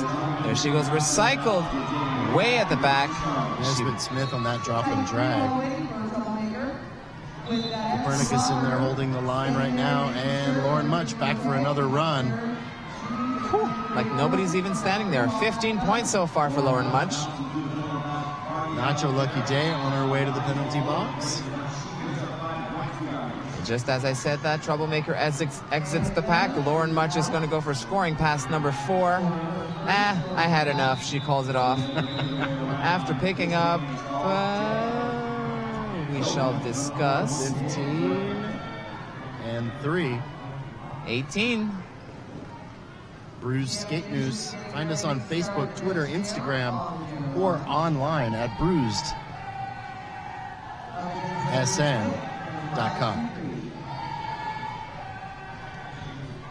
Rose City at 139 at Tran. Atlanta still at 42. They have not scored yet in the second half. 27.5 minutes to go. Jammunition. No, that's not Jammunition. Yes, it is Jammunition. Just broke right through the back. Everybody was distracted, and she is your lead jammer. Flicker and split out there for Rose City. Jammunition threw like nobody wanted to stop her. Nope. Takes her points and calls it off. Yeah, she just broke that drought for Atlanta. Third jam in, and she's scoring 46 points for Atlanta, 139 for Rose. 26:50 left in period 2. I like their Atlanta's changed their strategy up a little bit in this half, going for a short game, quick assaults and breakthroughs. It's working out really well for them so far. Well, in order to do that, you have to break out of the pack first, pick up lead, and pick up those points quickly. And it's Feliz Brutality with Aphrodite on the line. Feliz Brutality right now in the back. Aphrodite out front takes lead jammer with Feliz Brutality right behind her. Jess Rivas on her way to the penalty box. Woo. And Atlanta picked up 4. She quickly called it off and kept Feliz Brutality from scoring any points. That was a very lucky break because sometimes there's a bit of a delay between hands hitting the hips and the actual whistle, and you can score up until the 4th tweet because what calls off the jam is a series of 4 quick whistles, and you're able to score until you hear the 4th tweet. And lucky enough for Aphrodite, she kept her opponent from scoring any points. That's Scald Eagle on the line right now for your Wheels of Justice. And number 1701, Jean-Luc Picard. Scald Eagle hop, skip, and a jump on the inside line, and she is lead jammer.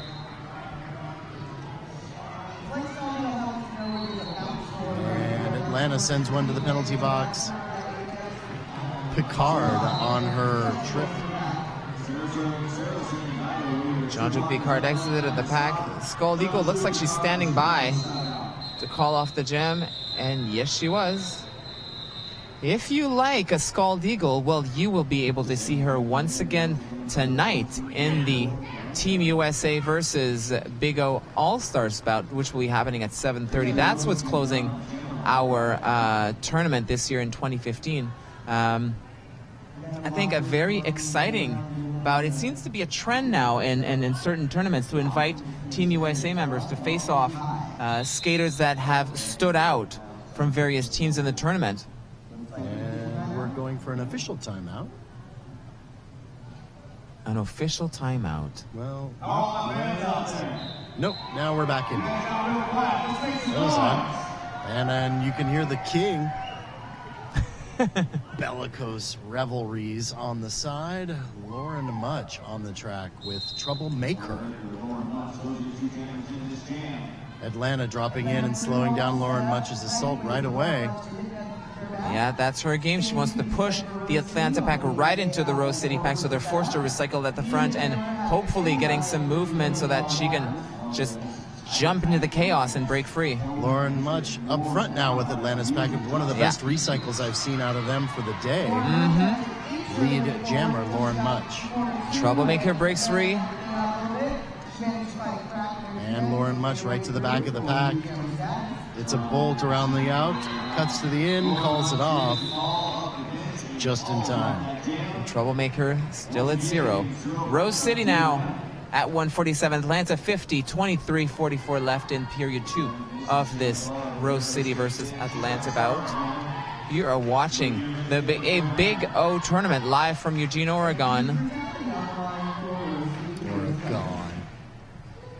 You're from Canada. How would you say it? Oregon. Not up north. It's different. It's different up there. And Jammunition back on the line, working out with the Wheels of Justice up front. Picks up a cut thanks to the work of Jessica Chestnuts. And this is Atlanta's first jammer penalty. It is the whole day. Yep. Wheels of Justice wasting no time to drop back and free Feliz Brutality.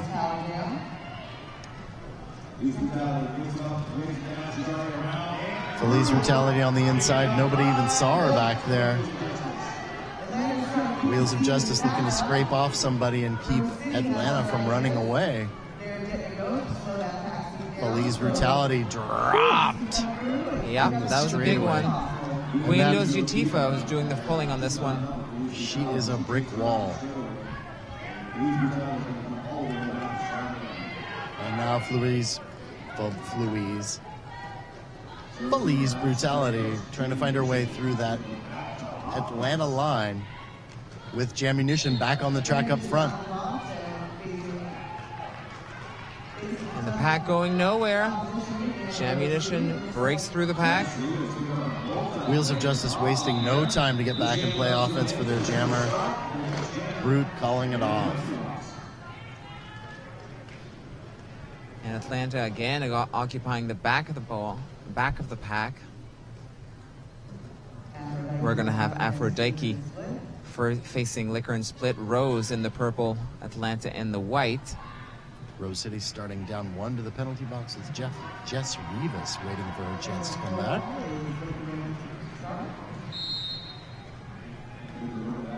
And Liquor and Split playing the Intimidator right away with Aphrodite. Well, she's doing a very good job of killing some penalty time. And everybody's skating backwards. See, today not only do you get slow and fast derby, you get backwards derby. I love it. It's the talent. It's the level of talent involved. Jess Rivas back on the track. Aphrodite breaks through Wheels of Justice line, and lead jammer goes to Atlanta. Liquor and Split also broke through. Aphrodite is looking to pick up some points as she has about 10 seconds before Liquor and Split hits the pack. Jess Rivas, Nesbitt Smith, Nacho Lucky Day up front. And she mustered 1 point for Atlanta, 3 points for Liquor and Split. She fought for that point too. A bit of a steal here. Rose City now at 159, Atlanta 51, 20-25 left in period 2. A review being called by Atlanta.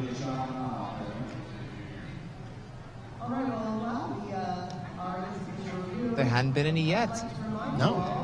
It's been a very non-litigious game, as it were. And if you're wondering what else is coming up after this, we will have juniors Magic playing. I can't wait. Emerald City versus Mob City Juniors. And if you've never seen Junior Derby, you have to watch the Big O to see the juniors play. Very little difference from the grown-ups, I must say. The level of talent is just incredible. Crazy. I usually say it's the exact same game, only twice as fast. Oh, yeah. Kids love to run. And that game just rockets around the track. They really like to play. And they would not like you saying kids. Oh, the kids, calling not them the kids. Yeah, well, that's right. They're very young. These young women. And men. And, this year, the young men as well. Junior Derby is co-ed. Those, well, see, then now I'm stuck saying these young people. Which sounds odd. Man, people is people. I did get to see California Mayhem. They have 2 boys on that team, and they were Tough Love and KB the Rockstar. Mind-bending. To think that that's the direction that possibly men's derby's going in the future. Those 2 kids were crazy. Such talent. And that entire team was really great. They stomped the Rosebuds in that game. I was not ready for it. Well, if we're just looking at someone like Felice Brutality, who came from Rose City's junior program, if that is what we have to look forward to, imagine an entire team of experienced skaters like her. With 7, 8, 10 years on the track before they even start. Yeah. And that's Scald Eagle on the line right now for the Wheels of Justice, finding her way around the outside. Atlanta recycling to the front, but unable to catch her. But they have definitely caught 1701 Jean-Juc Picard. Atlanta taking some time to try to break Jean-Juc Picard out. Scald Eagle on her way to the penalty box with a cut. That's right. Jammer penalty number 4 for Rose City. This is an opportunity for Atlanta. They've been sitting at 51 for a couple of jams here. A cut called on Chestnuts. That's going to be her number 5.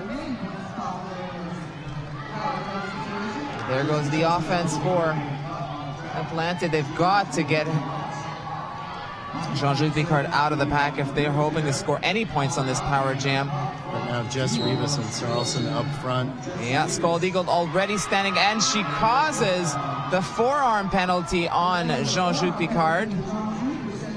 However, she's going to sit in the penalty box herself. Scald Eagle now up against Atlanta.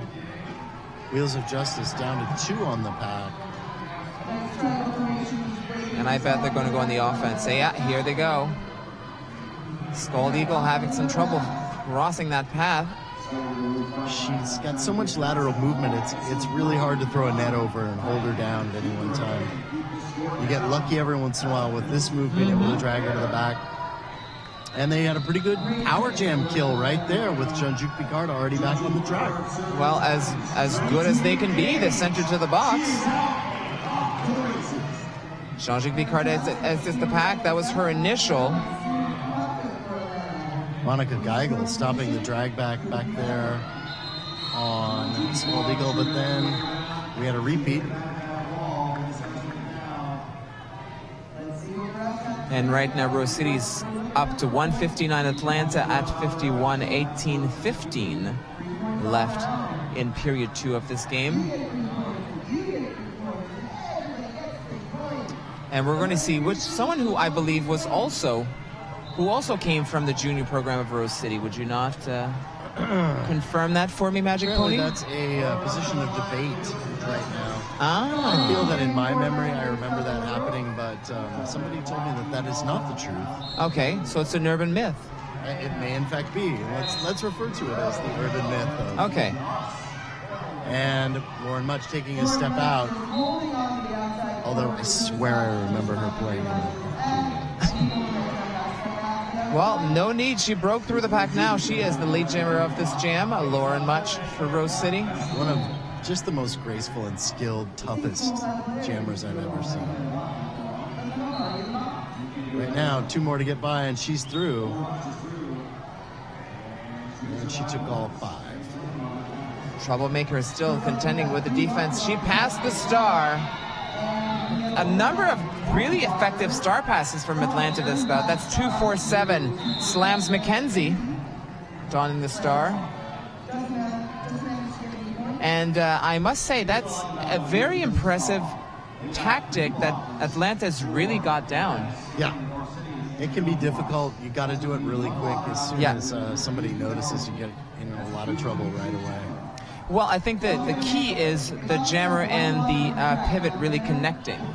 And from it, well, because I coach now, I can tell you this, that blockers have to set it up in order for the pivot to get into the right spot, and the jammer has to know. Therefore, she can pass the star right over the line of blockers. And Felice Brutality through on the outside. Some very fancy skating. Jess Rivas with a huge block, and she shrugged it right off. Baller shot caller showing off her skating skills, absorbing hit after hit. But Felice Brutality was lead jammer. She picked up 4 and called off the jam. That is quite a pickup for Atlanta this year. Yeah, that was great. Baller shot caller. What a skater. What a display of not only core strength, a skill, and pretty spins. Yeah. Like a ballerina with track awareness. A ballerina getting punched and spinned around, but yet staying on her skates. I might actually go to the ballet if that's the way it was. Hey, if it were on roller skates, it would be much more entertaining. I long for the ballet. So we're at another timeout, Atlanta. Atlanta's going to start with 2 blockers in the box. Wild Cherry standing. And of course, if she's standing, she's allowed to stand anywhere in the box as long as she's in the limits of the penalty box. So she's standing right near her bench, ready to go in the back of the pack. Rob Lobster back on the track using this timeout to chat with the officials. And Atlanta setting up their 2 blockers at the very front, right up against the pivot line in order to give their jammer some traction. That jammer in question is Jammunition. For Atlanta, Liquor and Split will be taking the star for the Rose City Rollers.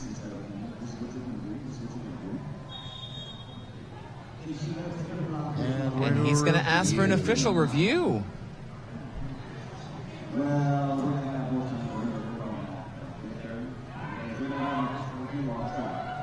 Well, great time to read an ad or two.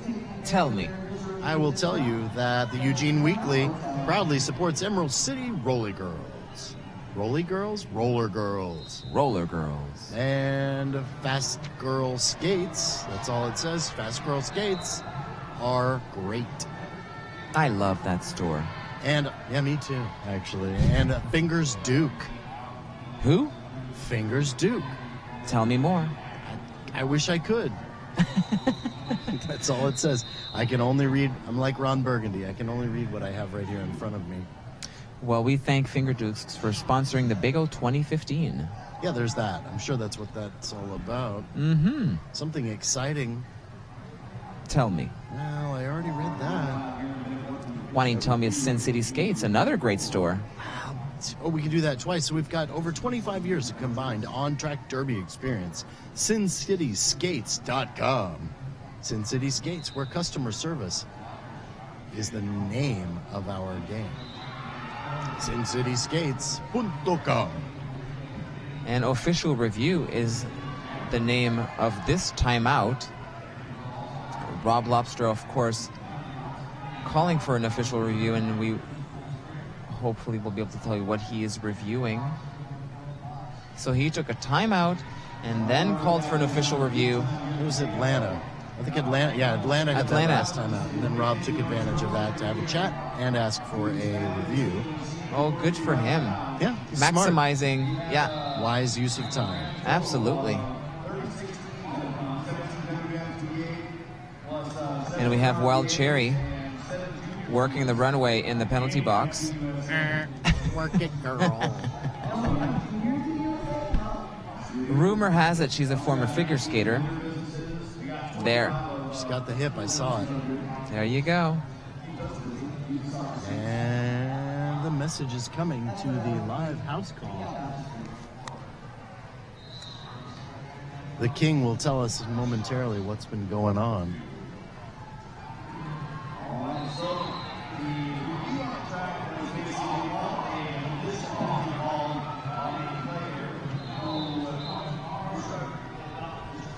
Honestly, I can't hear a thing he's saying.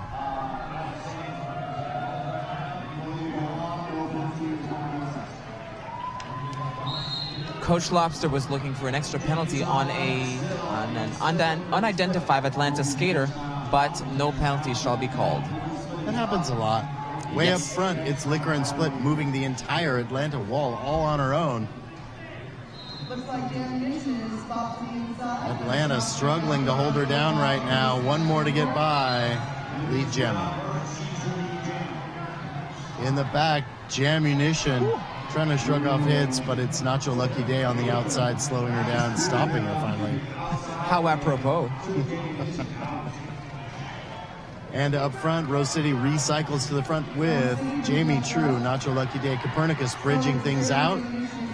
They are just trying to stop her. She had so much lateral movement, and finally she's free. And Liquor and Split looked like she was about to call it. And she said, "Oh, no, I'm going to go on."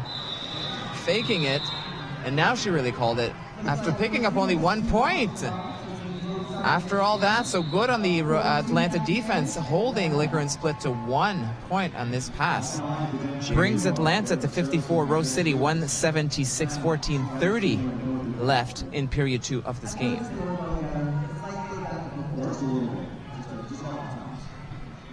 Scald Eagle back on the line for your Wheels of Justice. And she'll be skating out against number 213, Aphrodite. Yeah, and there she goes again, trying to kill some penalty time. She even pushes her to the inside. The ultimate penalty kill. That's one blocker released from the penalty box. And the second blocker for Rose City standing up. Rose City standing out there ready to snatch her up. And Atlanta on the run, chasing off Scald Eagle and ready to block for their jammer. That was dynamic.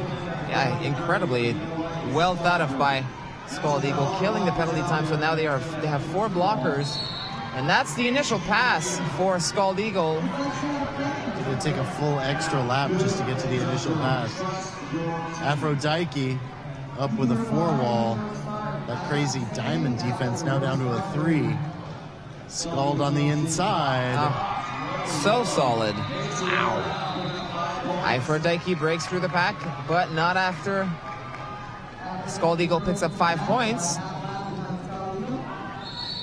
She calls it off. Probably a good idea. Picked up nothing on this pass, but kept her, actually picked up 2, excuse me, but kept her opponent Aphrodite at 0. Rob out on the track consulting with Sarlson. Both coaches in the center.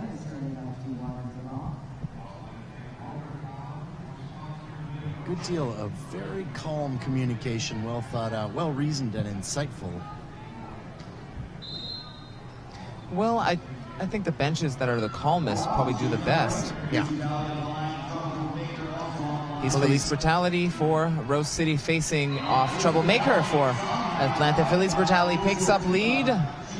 Troublemaker still contending with the Rose City defense at the back. Oh, she finds an opening on the outside, but she's pushed out. And of course, she has the long way to come in, so they're going to recycle her back. Felice Brutality now up front with Atlanta's lineup. Queen Luzia Tifa on the outside holding things down. That's right, Wild Cherry, the captain as well. Well, she is good. She's solid. And number 747, that's Aussie Kamikaze for the Atlanta defense. Bridging is baller shot caller. Atlanta with a 3-wall, now down to a 2-wall. Nacho Lucky Day in for the Anarchy, sweeps it out, and there goes Felice Brutality. Like we were talking about that earlier, letting go of one of your blockers. Yeah. And looks like she might have picked up a penalty on that one, but it was effective. You know, parents are not going to like you saying that.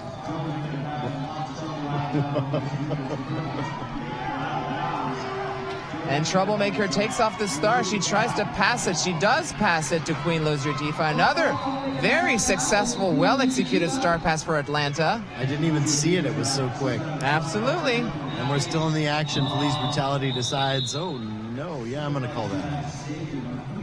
And she picked up 3 more points, which brings Rose City to 196, Atlanta to 54, 10:50 left in this bout. You are watching the 2015 Big O Tournament live from Eugene, Oregon. Thank you. I can't imagine anybody had anything better to do with their days than watch this, because this is awesome. Rose City certainly thinks so. They are in the commanding lead. Lauren Much back on the track from Wheels of Justice. And that's number 1701, Jean-Juc Picard. Everybody going nowhere. It's just a pileup right at turn 1. Yeah, and Jean-Juc Picard had dropped the star. She's the only one that can pick it up. So indeed she did. Oh, there goes a star past the baller shot caller. Not as successful as the other ones, but she looks like she's still going to make it through. Sarah Wilson, last line of defense. Baller shot caller again. Takes a spin around Sarah Wilson. Puts on the star and is going to hope for a couple of points. But no such luck. Lauren Much called it off after 3 points. Jean-Juc Picard on her way to the penalty box.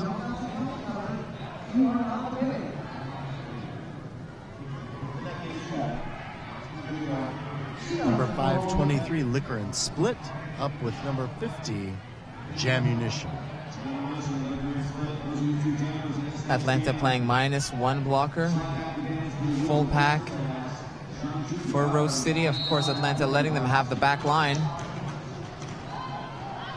Liquor and Split finding a white wall up front. They give her a little bit of a put down. She's on the attack. Right now dropped to the in and on the run to the back of the pack. That's right. She was on the inside, so they didn't go too far back. Wow, she just faked that line. Broke out, and she is lead jammer. Jammunition still working on the initial. Oh, on the outside, wide open for Liquor and Split, picking up 5 quick points. Jammunition breaks through the pack. That's her initial.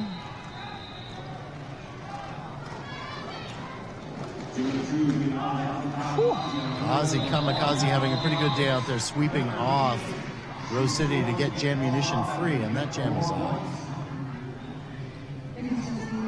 And the coach for Atlanta looking like he's got something to discuss. Is he calling for a timeout? I don't believe so. Nope. Just making sure everybody's aware. We've got Aphrodite on the line for Atlanta. Scald Eagle, the celebrated jammer for Rose City. And Scald just pushing on that line, moving everybody forward. Atlanta with 1 in the box. Scald Eagle out for lead jammer. Right now, Aphrodite taken to the back of the pack and stuck behind. Well, and right now up to the front because Atlanta was chasing Scald Eagle to the back. Aphrodite making no progress with that huge line. Queen Lucy Tifa in to just circle around, trying to hit everybody. They keep jumping out of her way as she takes the swing. And a big hit on Scald Eagle. How often do you get to say that? Hardly ever. Well, actually a big illegal hit. Well, it happens. Yes. As number 504, that is Natty Longlegs taking a seat in the penalty box. Actually, Atlanta putting the screws to Scald Eagle. She's had enough and decided to call that one off. But not before bringing her team to 212 points. Atlanta at 54. 6:45 left in period number 2 of this bout. Belize Brutality back on the line for the Wheels of Justice and Troublemaker. And looks like we're having an official timeout.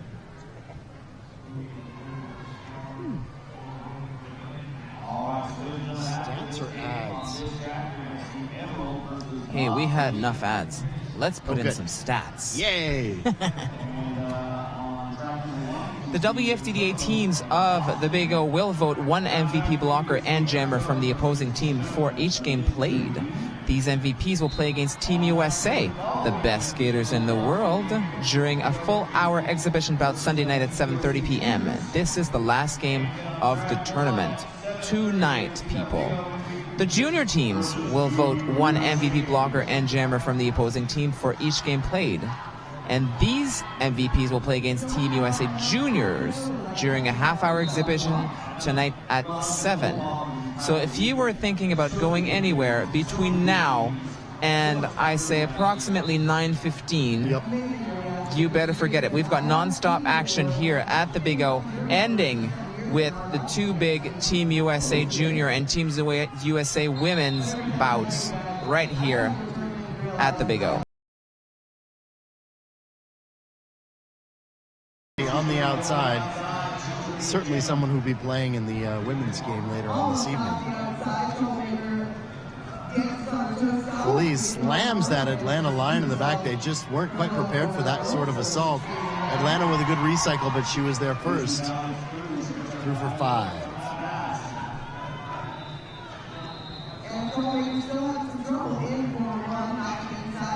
Felice brutality on the outside, now bunched up with 3 from Atlanta.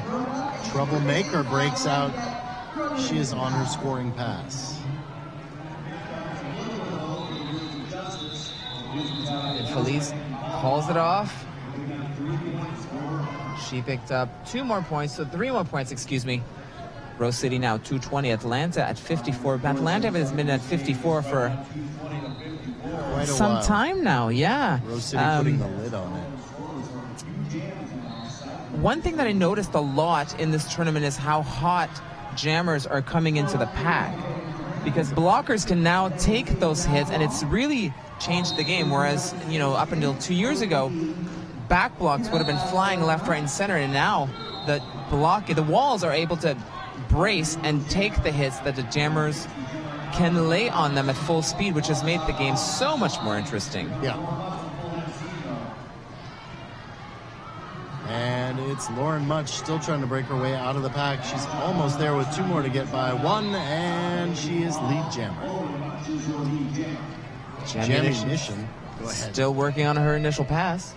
Speaking of that, slamming the line, she is really putting everything she has at it right now.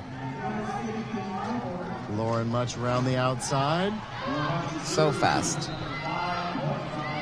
Atlanta dropping in to get Jammunition free. Chestnuts on the good hit. Drops her to the out. She's being recycled to the back of the pack as Lauren Much flies through unopposed.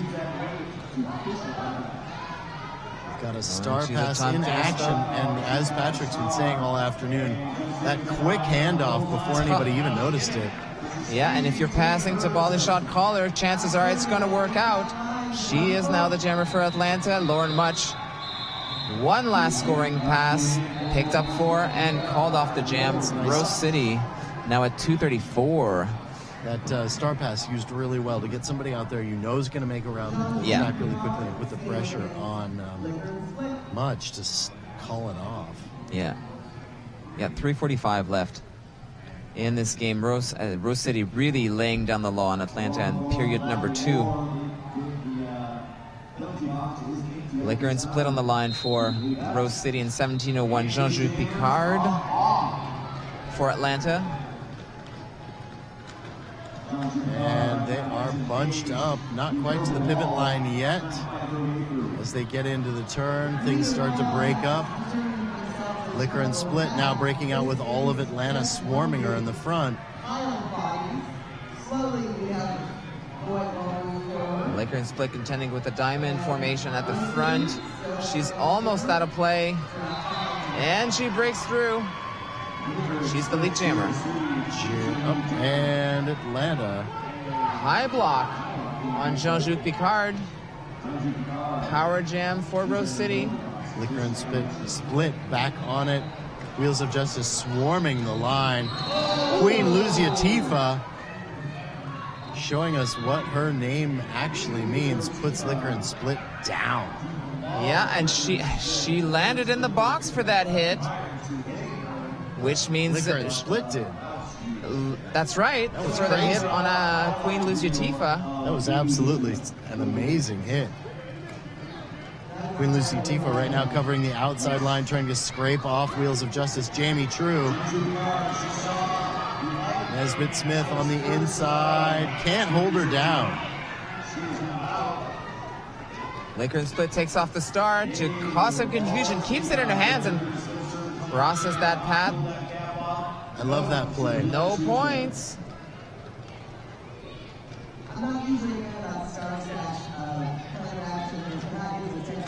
Every once in a while it works really well. I've seen teams use it too much and no one believes it's going to happen. Well, I think the idea is to bring some attention possibly to the pivot, therefore one blocker is watching the jammer less. However, unfortunately, because she was not wearing the scar, she didn't score any points. Yeah. And it may work, it definitely works for the initial pass when lead jammer status has been awarded to the opposing blocker, but I'm not quite sure what her strategy was there. Maybe she just wanted to get through and hopefully get the pack moving. She's an anarchist. And they do hold a comfortable lead at right 237 to 56 with a minute to go. This game could go either way. Scald Eagle breaks out. She is on the run, lead jammer. A Scald Eagle, lead jammer, as you were saying. Aphrodite exited the pack. Oh, a coach for Atlanta is going to ask for a back block there.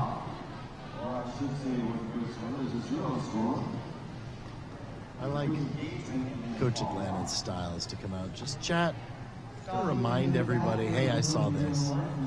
Well, I think if you go in on a regular basis and bring the attention to something that you think may become a problem or a reoccurring penalty, you can actually put it in the refs' minds that this is happening, therefore they look out for it. Police brutality on the outside, ekes it out. Lead jammer, Wheels of Justice. Just 2 seconds left in regulation play. Police brutality way up front. Copernicus on her way to the penalty box. And the Wheels of Justice are going to keep it going. Of course, they want those ranking points, and the more points you score, the more ranking points you're able to collect. Jammunition down on the outside. Nesbitt Smith there to meet her when she returns to the track with Nacho Lucky Day and Jamie True. Police brutality getting nowhere with this beautiful four-wall. She's getting help. Nacho Lucky Day in to break things up. Yeah, what a great offensive blocker for Rose City. Atlanta just having it tied up, and there goes Nacho Lucky Day. She is really good at that scrape. There goes Ozzy Kamikaze. Jammunition clears the pack. That was her initial. Police brutality decides she'd had enough. And this concludes this Rose City Atlanta bout. Unofficially, Rose City will be at 242, Atlanta at 56. I think a pretty convincing win for Rose City. Rose City really on a tear this weekend. Third bout, third win. I like it. Yeah. I bet you that's how they want to roll it. You're going to play hard. Yeah. Well, that's that. That's the final 242-56 Rose City. Ladies and gentlemen, thank you for watching. We'll have the victory laps. And what's next? Emerald City versus Mob City. That's a junior bout, as we were saying earlier. Watch the future of roller derby happening right here at the Big O, live from Eugene, Oregon. And thank you for coming all the way down from Canada. Patrick, you're sharp as a tack. I had a really great time. This was a terrific game, and I'm glad I had the opportunity to do it with you. It's a big pleasure for me to Magic Pony, because magic, it's all magic. Is magic. All the time. It's all sparkles and rainbows. It's my whole life. So that's about. Thank you for watching the Big O, and we shall see you next bout. Thank you very much. My name is Plastic Patrick. And I'm Magic Pony Power Hour.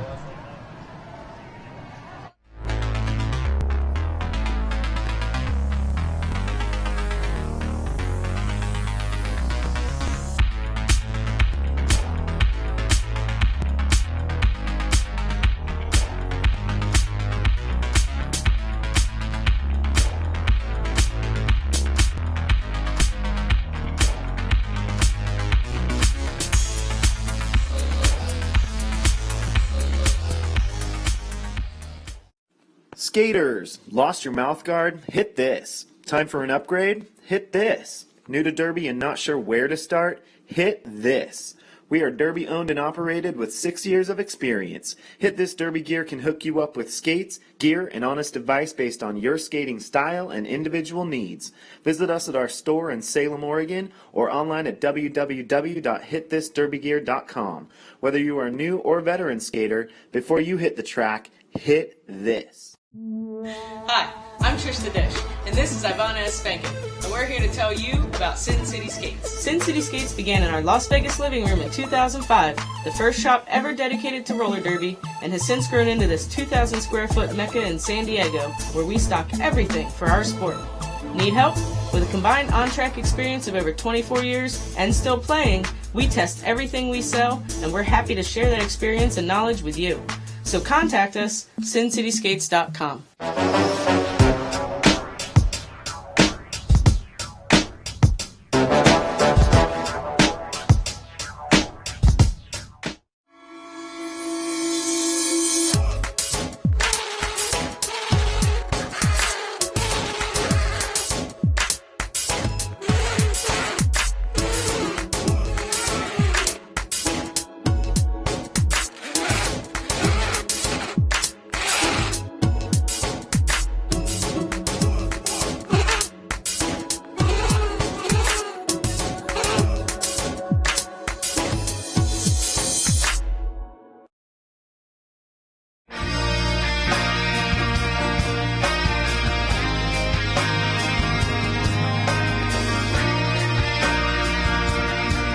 My uniform is always in pristine condition because I care about this thing more than I care about any other article of clothing in my wardrobe. Everybody's just like pumped and ready to go, and it's this culmination of, months worth of hard work.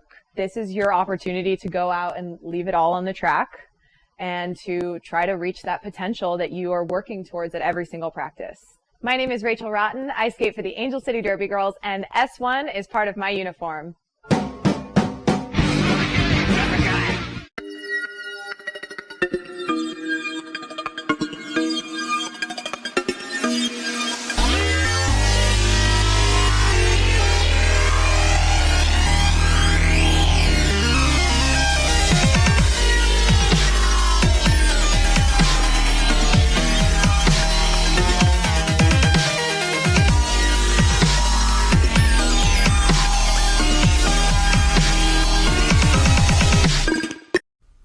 They told us to just sell skates online. You won't have any overhead. Put some skulls in your advertising. You'll make a mint. That was never our plan. Our plan was to make a store where all day we are fitting skaters, fixing skates, teaching customers, and putting the best gear on their bodies. Before we put 3 W's in front of our name, we made sure we had hundreds of happy customers come through our doors. We're not just Derby owned. We're Derby dedicated. Fast Girl Skates. Tired of fumbling and fighting with your skates wherever you go? We know the struggle is real, so stop the hassle. You pay top dollar for your skates, so stop stuffing them away with your sweaty, smelly gear and show off your prized possession with a Bruce skate noose, the original over-the-shoulder roller skate holder.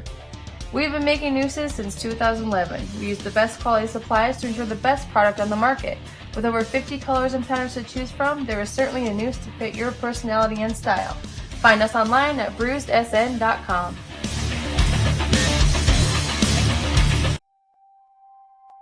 I love teamwork when it comes naturally, and it's almost like your teammate is an extension of your own body. That anticipation, where you've worked cerebrally through strategy and skills, and suddenly you're out there in a game and it all comes naturally because you know each other. I love that.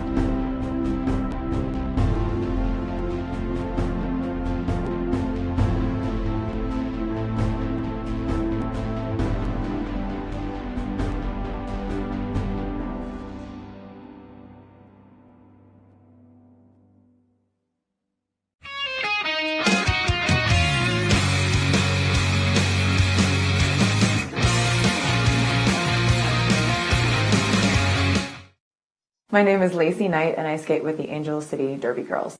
I've been evolving more and more into just having things that I know are going to be reliable, that they're going to last, and that they're going to do exactly what I want them to do. When you've reached a certain place in your derby career, it becomes less about how much you're spending on the equipment as it is about what it's going to do for you. I need to be able to have it conform to my foot so that it's just an extension of who I am as opposed to this thing that is now on my foot. The right L boot that I have now has been able to successfully do everything I need it to do. This year has even gotten better for me, and my skating is the best it's ever been, and it's the best boot that I've ever had.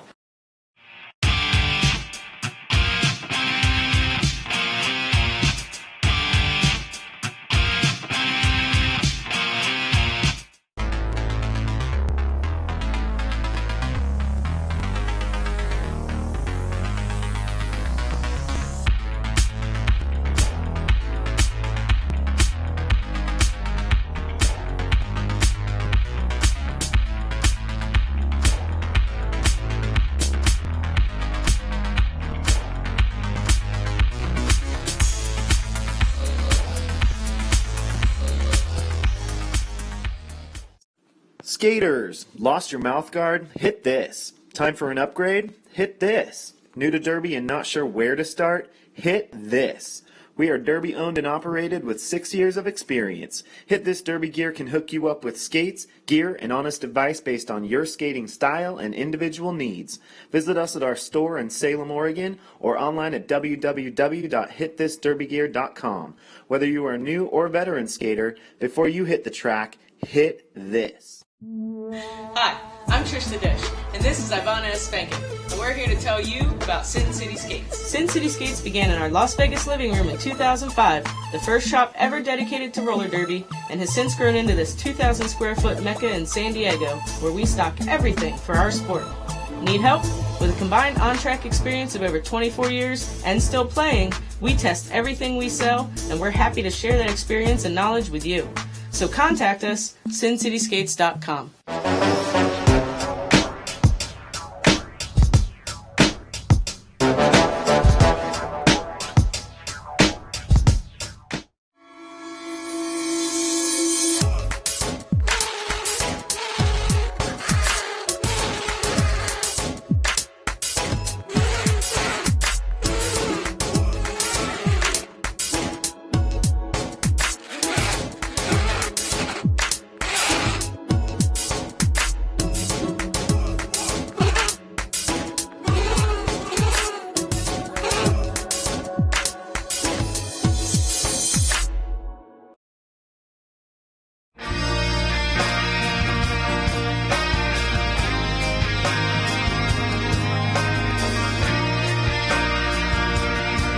My uniform is always in pristine condition because I care about this thing more than I care about any other article of clothing in my wardrobe. Everybody's just like pumped and ready to go, and it's this culmination of, months worth of hard work. This is your opportunity to go out and leave it all on the track and to try to reach that potential that you are working towards at every single practice. My name is Rachel Rotten. I skate for the Angel City Derby Girls, and S1 is part of my uniform.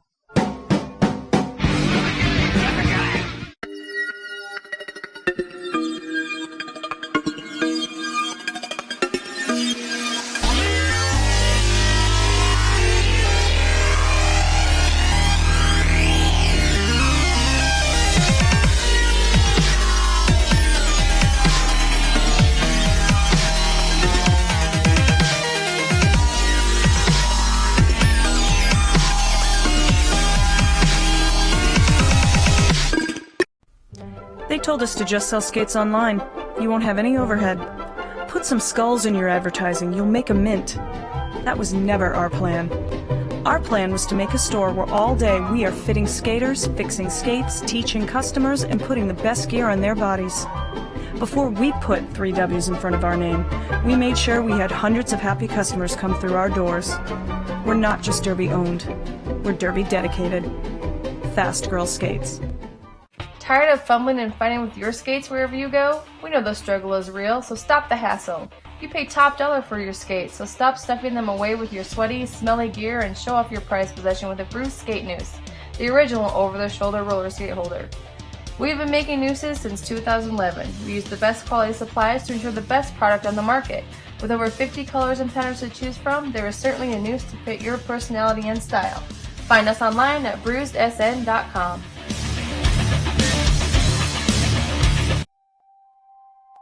I love teamwork when it comes naturally, and it's almost like your teammate is an extension of your own body.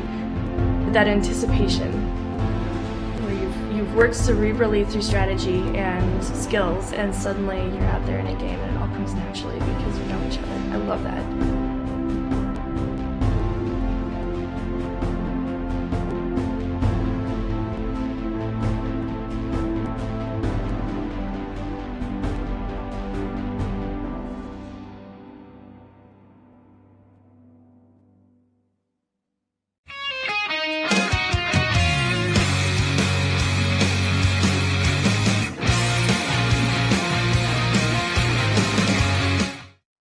My name is Lacey Knight and I skate with the Angel City Derby Girls.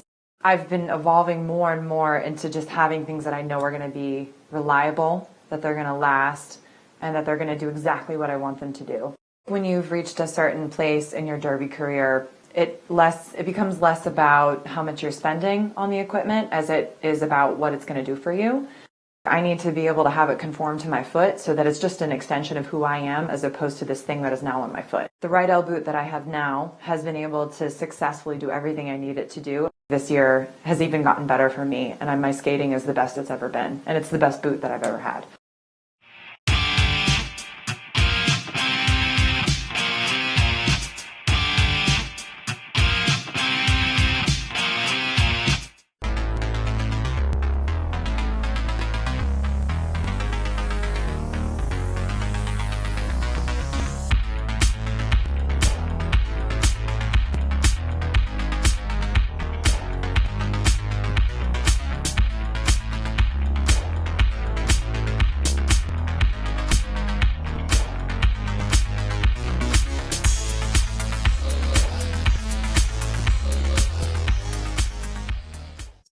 Skaters, lost your mouth guard? Hit this. Time for an upgrade? Hit this. New to Derby and not sure where to start? Hit this.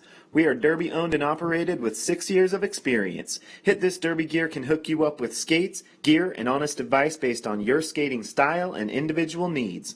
Visit us at our store in Salem, Oregon, or online at www.hitthisderbygear.com. Whether you are a new or veteran skater, before you hit the track, hit this. Hi, I'm Trish the Dish, and this is Ivana S. Spankin, and we're here to tell you about Sin City Skates. Sin City Skates began in our Las Vegas living room in 2005, the first shop ever dedicated to roller derby, and has since grown into this 2,000 square foot mecca in San Diego, where we stock everything for our sport. Need help? With a combined on-track experience of over 24 years and still playing, we test everything we sell, and we're happy to share that experience and knowledge with you. So contact us, sincityskates.com.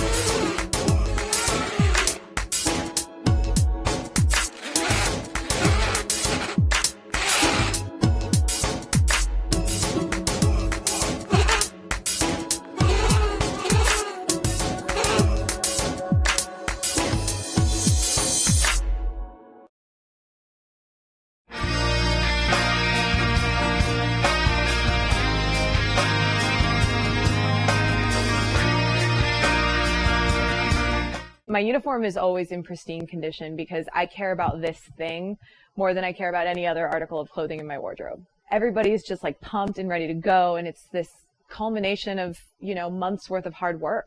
This is your opportunity to go out and leave it all on the track and to try to reach that potential that you are working towards at every single practice. My name is Rachel Rotten. I skate for the Angel City Derby Girls, and S1 is part of my uniform.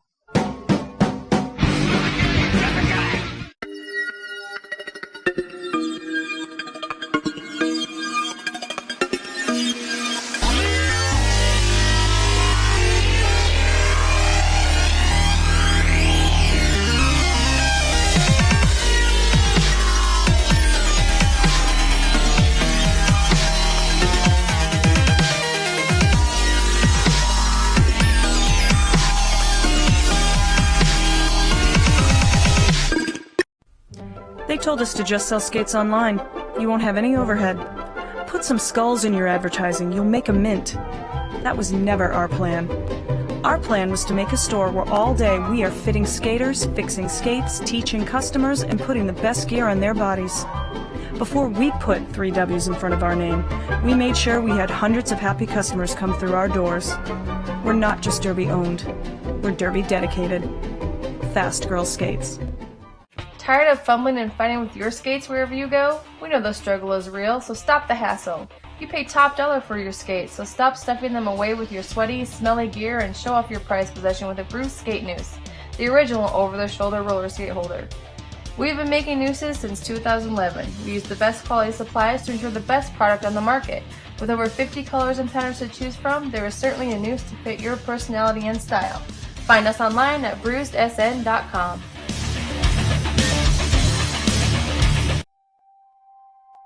I love teamwork when it comes naturally, and it's almost like your teammate is an extension of your own body. That anticipation, where you've worked cerebrally through strategy and skills, and suddenly you're out there in a game and it all comes naturally because you know each other. I love that.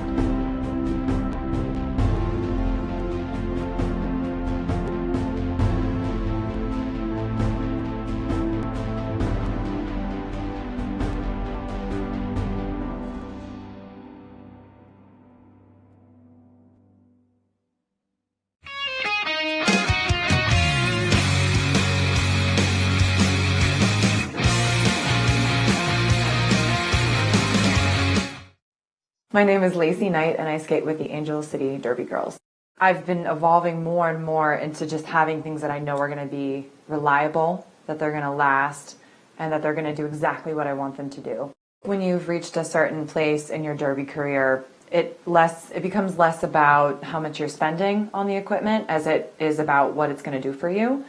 I need to be able to have it conform to my foot so that it's just an extension of who I am as opposed to this thing that is now on my foot. The right L boot that I have now has been able to successfully do everything I need it to do. This year has even gotten better for me, and my skating is the best it's ever been, and it's the best boot that I've ever had.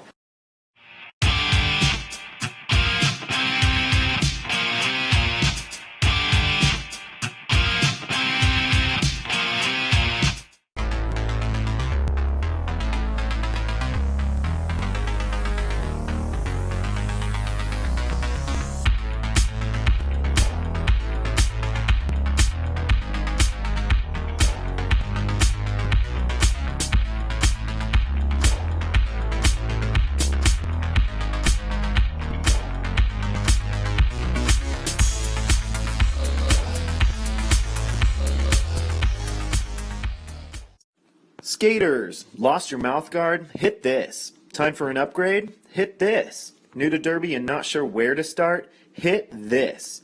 We are Derby owned and operated with 6 years of experience. Hit This Derby Gear can hook you up with skates, gear, and honest advice based on your skating style and individual needs.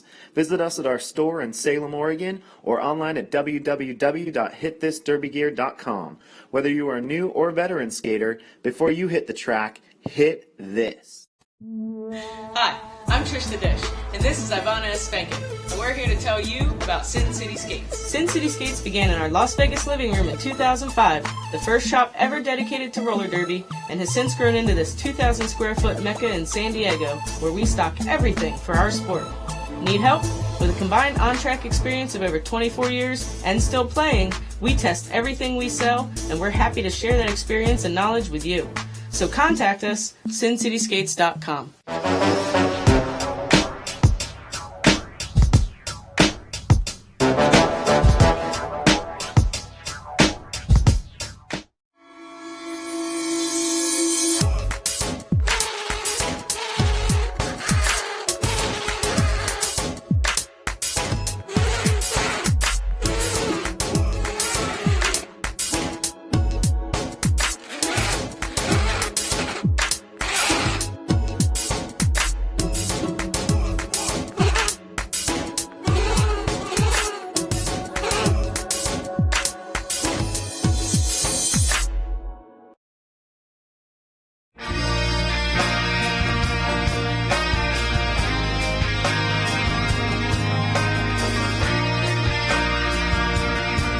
My uniform is always in pristine condition because I care about this thing more than I care about any other article of clothing in my wardrobe. Everybody's just like pumped and ready to go, and it's this culmination of, months worth of hard work.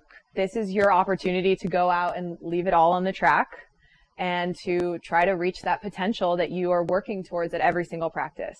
My name is Rachel Rotten. I skate for the Angel City Derby Girls, and S1 is part of my uniform.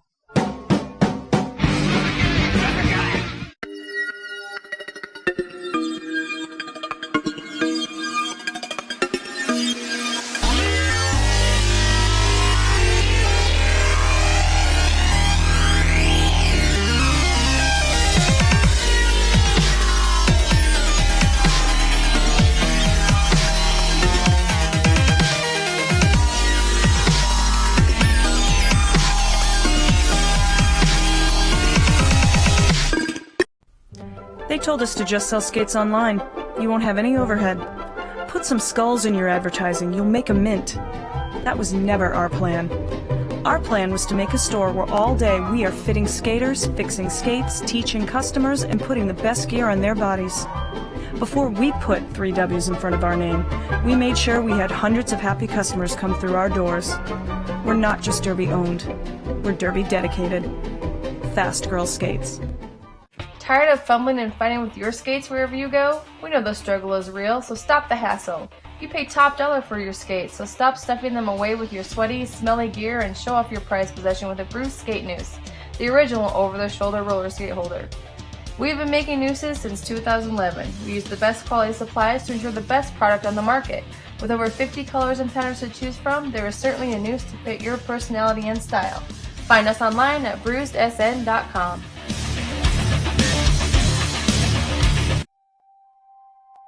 I love teamwork when it comes naturally, and it's almost like your teammate is an extension of your own body.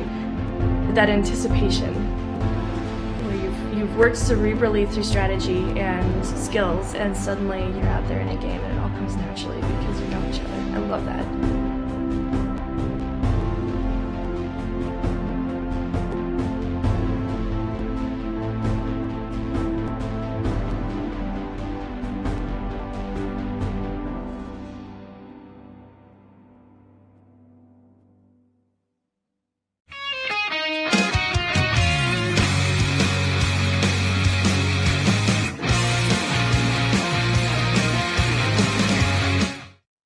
My name is Lacey Knight, and I skate with the Angel City Derby Girls.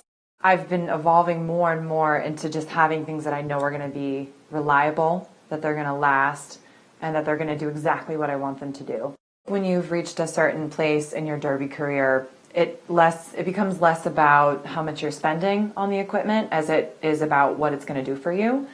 I need to be able to have it conform to my foot so that it's just an extension of who I am as opposed to this thing that is now on my foot. The right L boot that I have now has been able to successfully do everything I need it to do. This year has even gotten better for me, and my skating is the best it's ever been, and it's the best boot that I've ever had.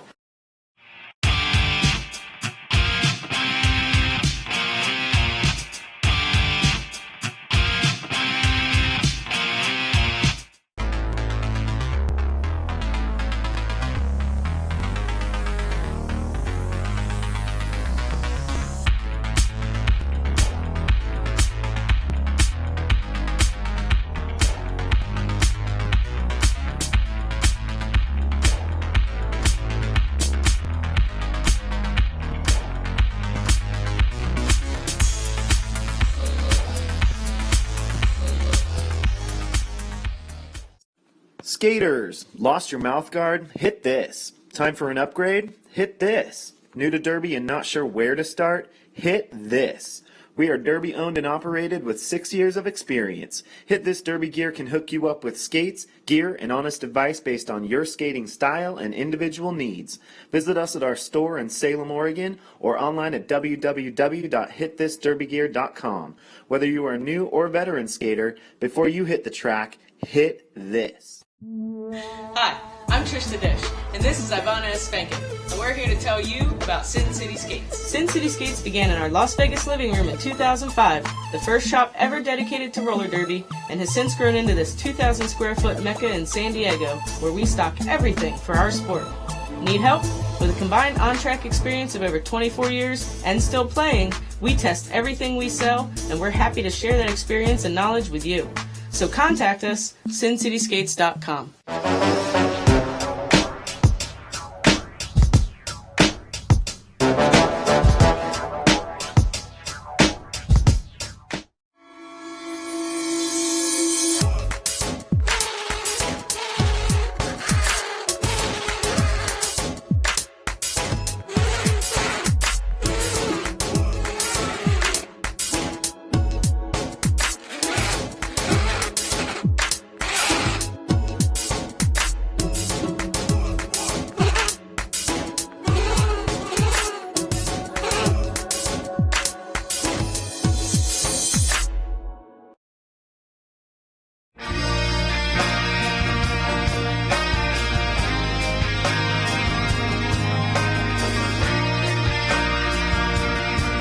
My uniform is always in pristine condition because I care about this thing more than I care about any other article of clothing in my wardrobe. Everybody's just like pumped and ready to go, and it's this culmination of, months worth of hard work.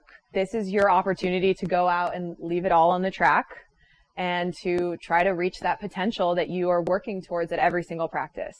My name is Rachel Rotten. I skate for the Angel City Derby Girls, and S1 is part of my uniform.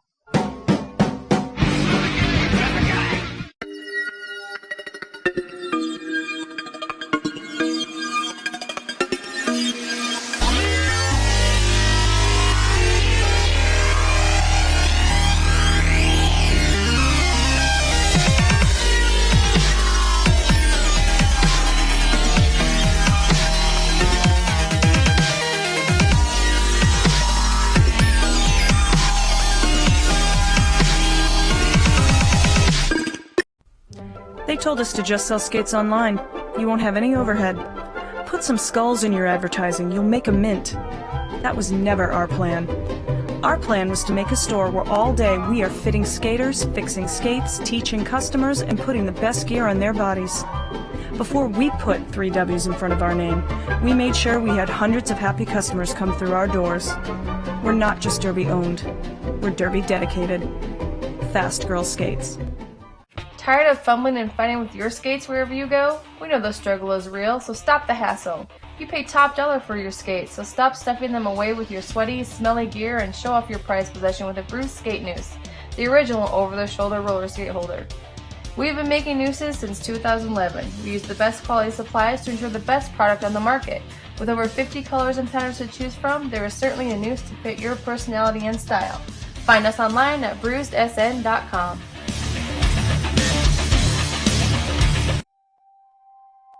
I love teamwork when it comes naturally, and it's almost like your teammate is an extension of your own body.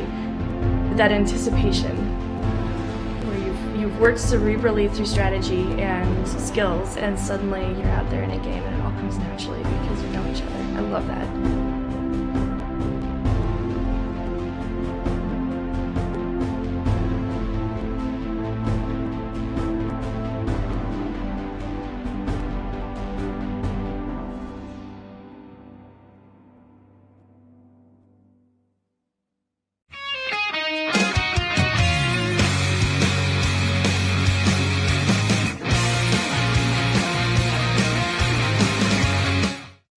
My name is Lacey Knight, and I skate with the Angel City Derby Girls. I've been evolving more and more into just having things that I know are going to be reliable, that they're going to last, and that they're going to do exactly what I want them to do. When you've reached a certain place in your derby career, it becomes less about how much you're spending on the equipment as it is about what it's going to do for you. I need to be able to have it conform to my foot so that it's just an extension of who I am as opposed to this thing that is now on my foot. The right L boot that I have now has been able to successfully do everything I need it to do. This year has even gotten better for me, and my skating is the best it's ever been, and it's the best boot that I've ever had.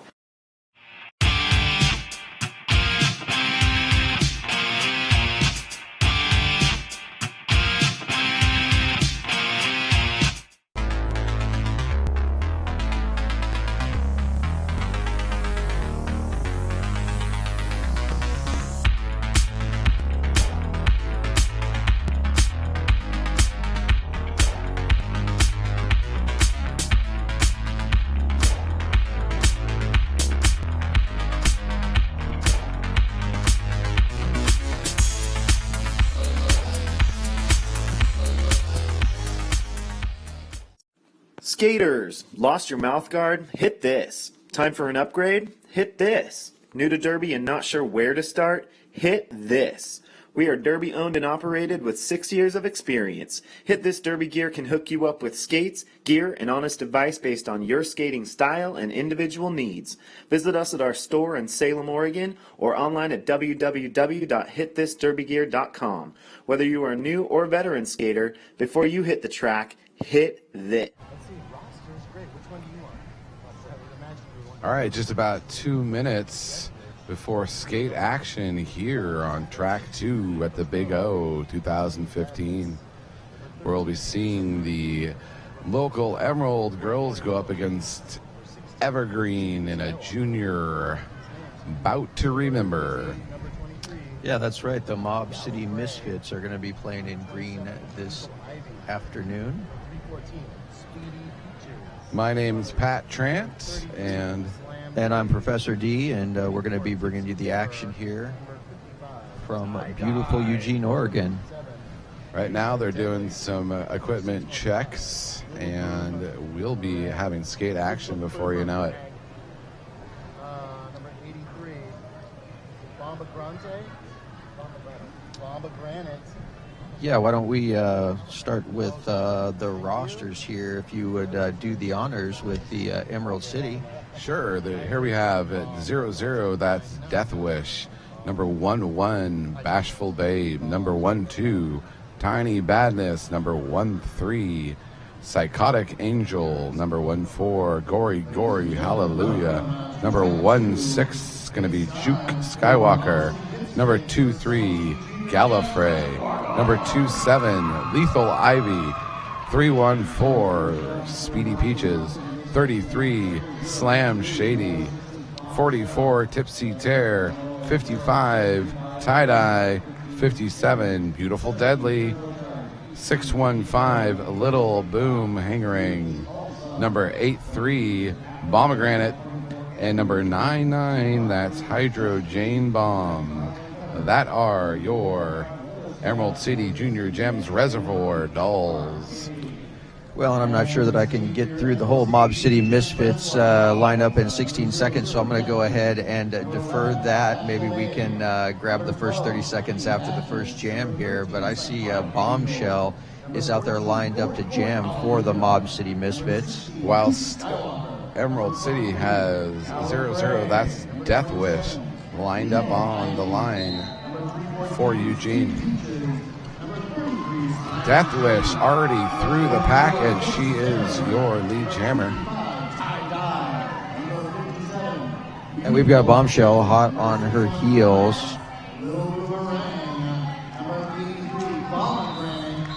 Death Wish calling it off almost immediately, but first grabs 4 points for the All-Stars from Emerald City.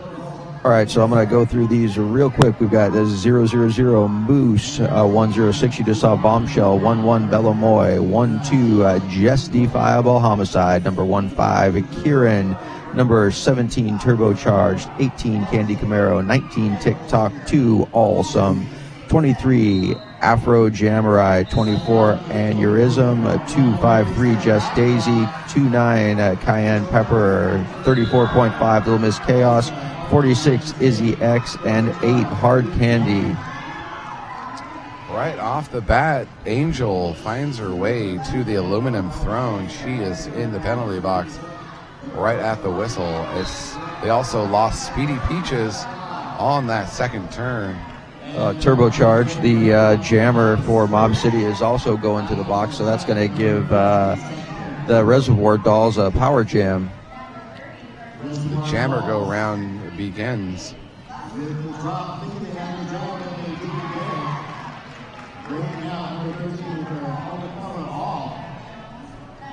And that's Angel grabbing points for the Reservoir Dolls.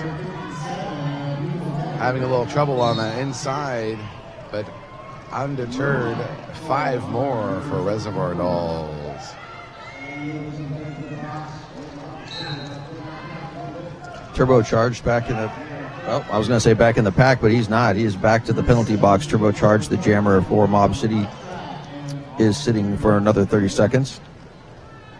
Right off the onset, Mob City having a little bit of penalty trouble, enabling Angel to grab 5 more for the locals.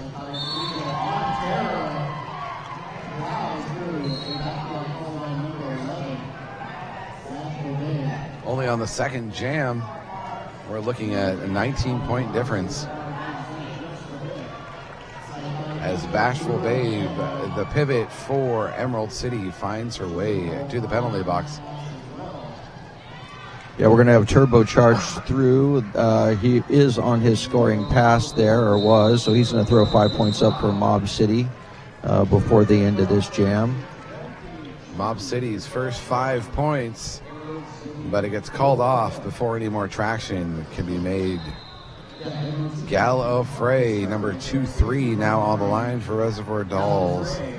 And Bellomoy jamming for Mob City.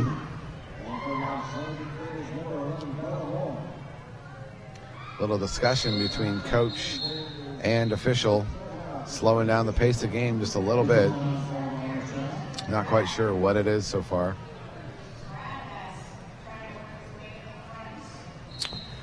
Well, the jams timer is signaling a official timeout. Not certain if they're going to use their review or not.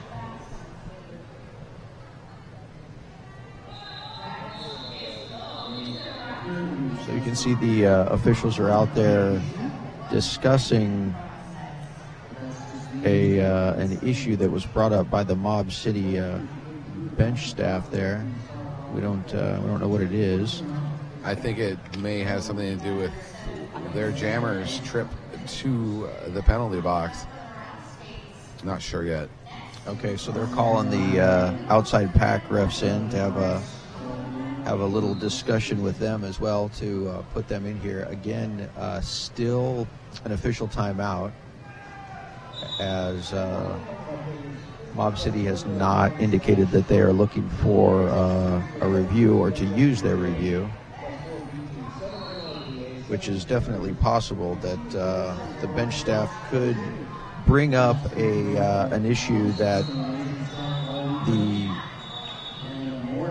officials can choose to discuss even without having to use an official review, especially if there isn't a specific call or lack of call that they're looking to have changed or modified in some way. Mob City girls are out there having a little dance in the middle of the track, though. They're preparing some dance moves. Yeah, they're pretty excited to be out here playing in this game, obviously. Everybody's excited to be here at the Big O, an amazing tournament so far. We're in day 3, the day where things start to wind down, but everybody's amped up for the U.S. versus the world tonight, where the MVPs from games played here will play against the U.S. team. That'll be an exciting one, and that auditorium will be packed. So early in the game to have such a game stoppage review, but it's necessary sometimes to change up the pace. Not sure if that's what the coach was aiming for or if it's truly an issue out there. Well, head ref calling the shots is talking to the scorekeepers here. I'm trying to eavesdrop on his conversation.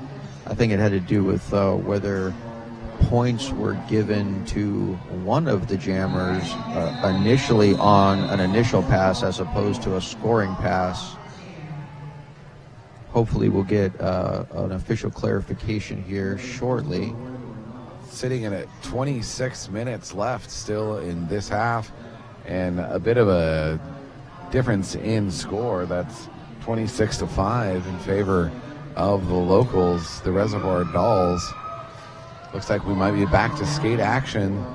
Yeah, I don't think any modifications of the score were made. I think there was just a clarification. Maybe the clarification that was made was that everything was done correctly by the refs. And so we see Gallifrey out there against Bellomoy.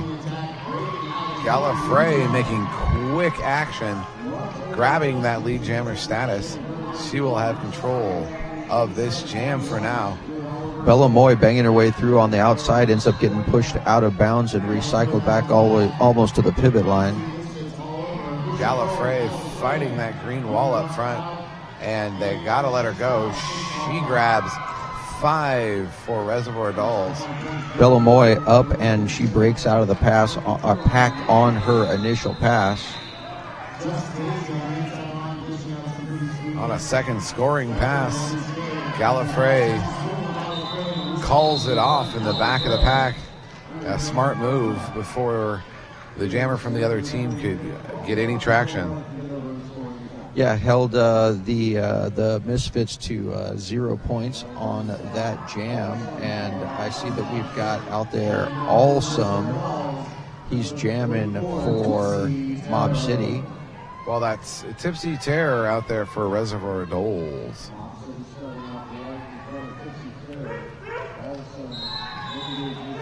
Ooh, Awesome out in front first, pushing through the line. Can he make it? No, he gets pushed out of bounds on the inside.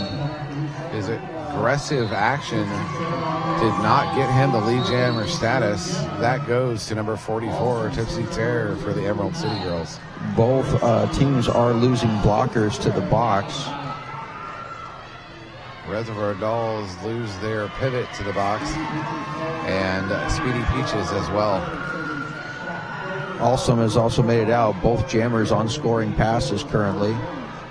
Both jammers grabbing 4 points, but Tipsy Terror calls it off to slow down the progress of the Mob City. Mob City was able to put a couple more points there on the board during that jam. Psychotic Angel back on the line for Reservoir Dolls. And we're going to see Bombshell out there jamming for Mob City.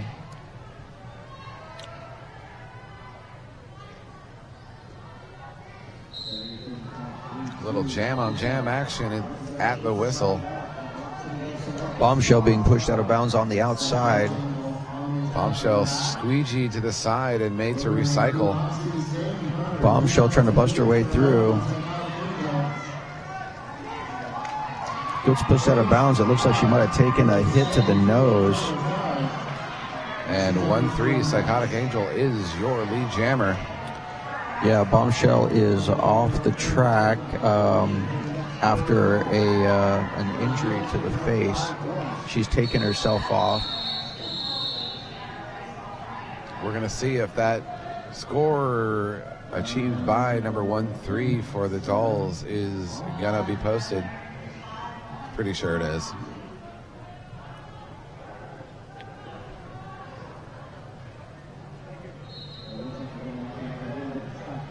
The officials are checking the floor to make sure there isn't anything that will make someone slip and slide.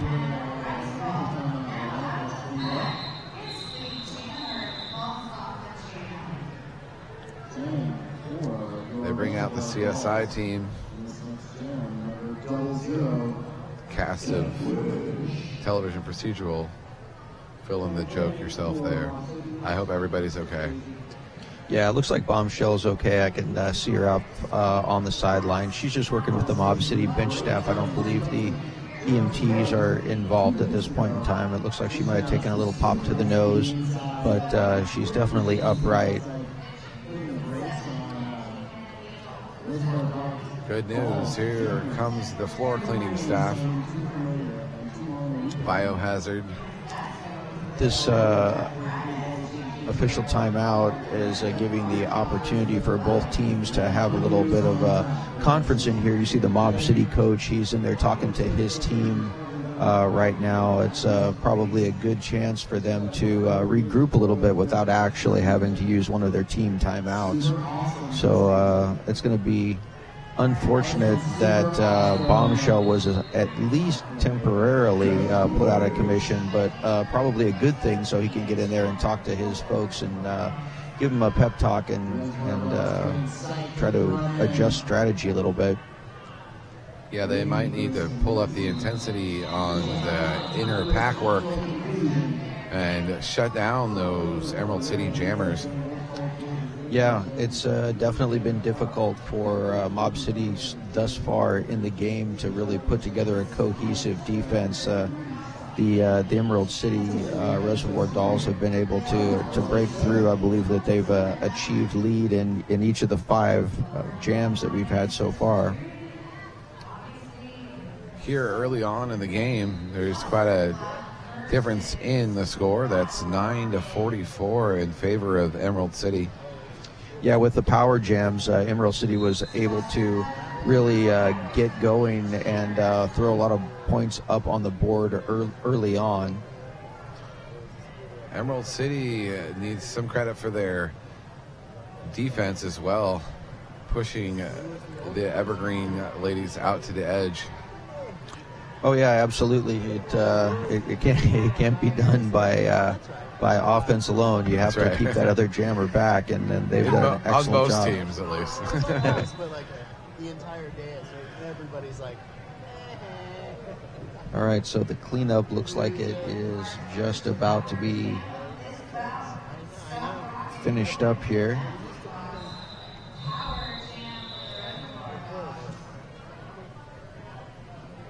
Timekeeping official still indicating that we're at official timeout as they check the floor for spots. Yeah, totally. The most creative names in the business. If it goes as it looks like on the line for the Emerald City, it will be 0-0 Death Wish again. Yeah, and I see number 253, and that's going to be just Daisy wearing the star, I believe, for the first time for Mob City.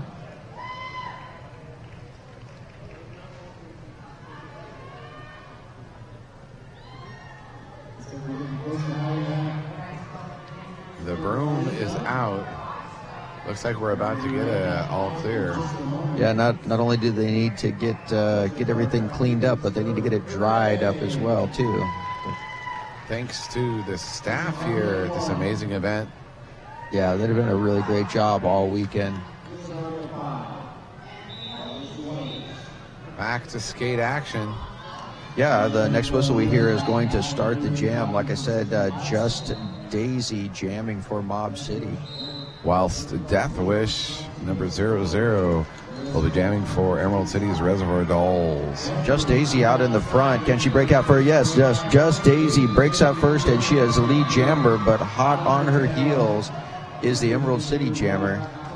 Little race the pace, going jammer on jammer up front in the flat. Evergreen controls the back of the pack before the Emerald City jammer can get there. Just Daisy calls off that jam, 0-0. Zero gain jam. On the line now is number 4-4. That's Tipsy Terror one more time for the Emerald City girls. And we've got number 15, Kieran, jamming for Mob City.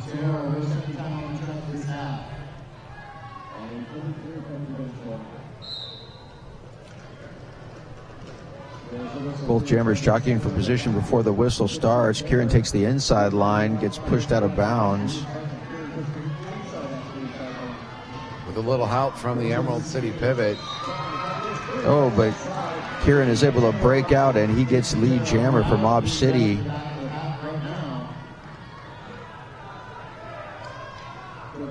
Kieran back in the pack. He's got a 4-wall of Reservoir Dolls up in front.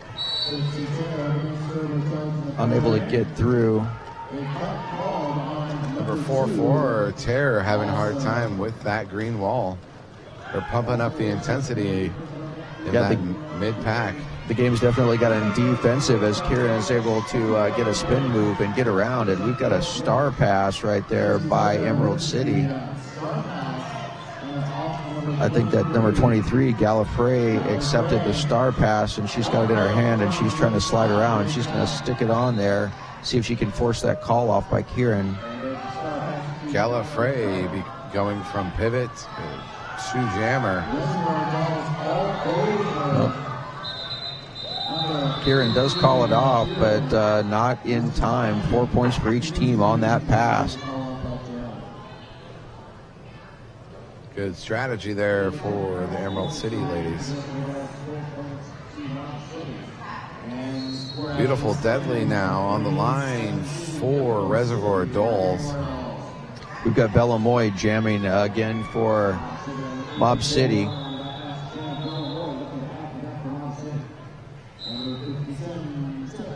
That's the whistle. Oh, that was a beautiful move by Beautiful out there in the front. She makes it look easy around the right side of the pack. Already on her scoring round. Yeah, Bella Moy finally is able to push out, and she finished her initial pack. She's coming around to see if she can score. Unfortunately, it looks like Beautiful Deadly got a not so beautiful back block, and she's going to be heading to the penalty box. Scoring points now is Bella Moy for Mob City. A possible plot point for this game right here is a power jam for the Mob people. Yeah, they're going to be able to erase at least some of this deficit before Beautiful Deadly can get out of the penalty box. But their defense is doing pretty good.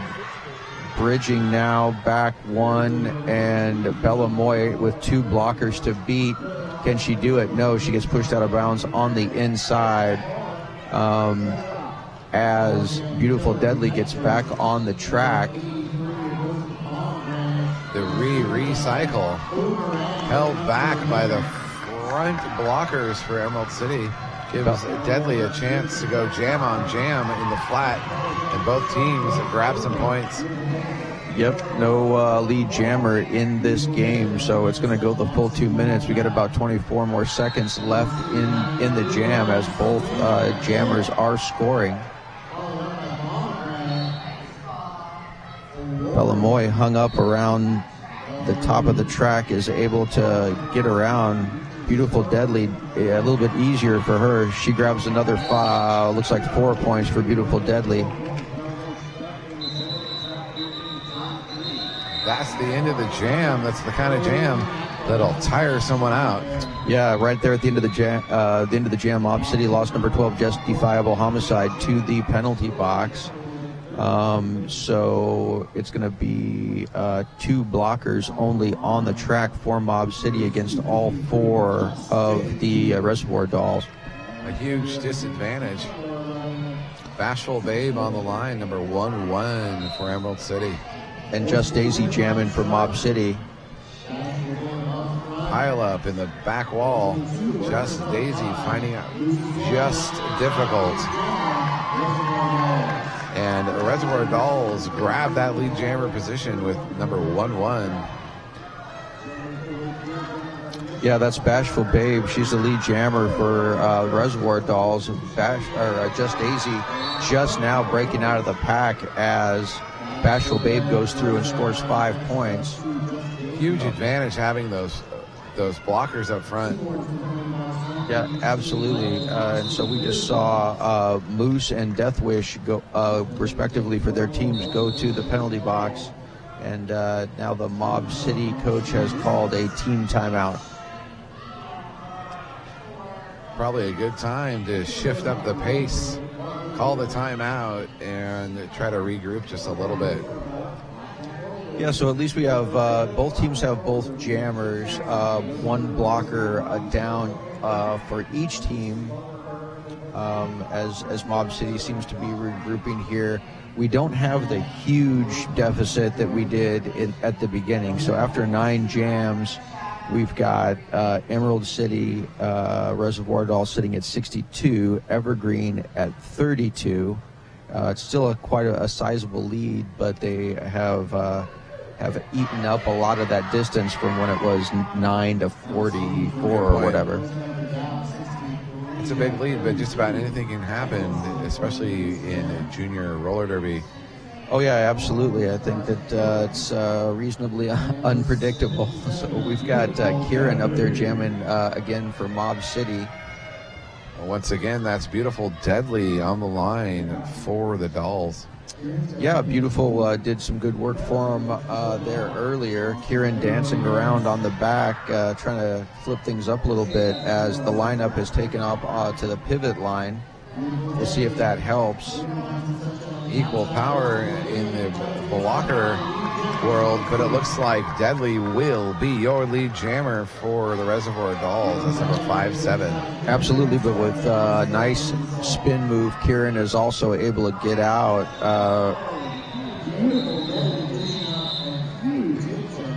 0-0 gain on that jam. A little defensive offense played by the Dolls. Yeah, that number 18 Candy Camaro took a big hit when Beautiful Deadly crashed into that pack, but it was 100% legal, but she's definitely going to be feeling that one for a while.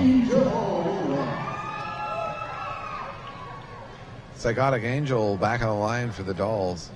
Awesome jamming again for Mob City. Tries to go to the outside, now back into the inside as Psychotic Angel gets pushed out of bounds and drug all the way back. Awesome out of the front, and he is the lead jammer for Mob City. He is already rejoining the pack after his initial pass. And Awesome in for a scoring pass. He puts all 5 points on the board. Whilst Angel is still fighting that green wall. She ends up scoring herself a forearm penalty, and that's going to send a Psychotic Angel to the penalty box, and we're going to have a power jam here for Awesome and the Mob City Misfits. Reservoir Dolls also have lost their pivots to the penalty box. Awesome with a nice jump there, gets over, and the Reservoir Dolls loses another blocker. I think that's Speedy Peaches. It is Speedy Peaches, and she's headed to the penalty box to meet up with her cohorts there. I don't know if she's going to get... No, I thought maybe she was going to get called off, but she isn't. 2 blockers and 1 jammer in the penalty box right now for the Reservoir Dolls. So it's going to be a power start, turbocharged, wearing the star for the Mob City Misfits in green. And turbocharged indeed, and a great advantage to not have your full crew out there. Yeah, now the shoes on the other foot with 2 blockers for the Reservoir Dolls.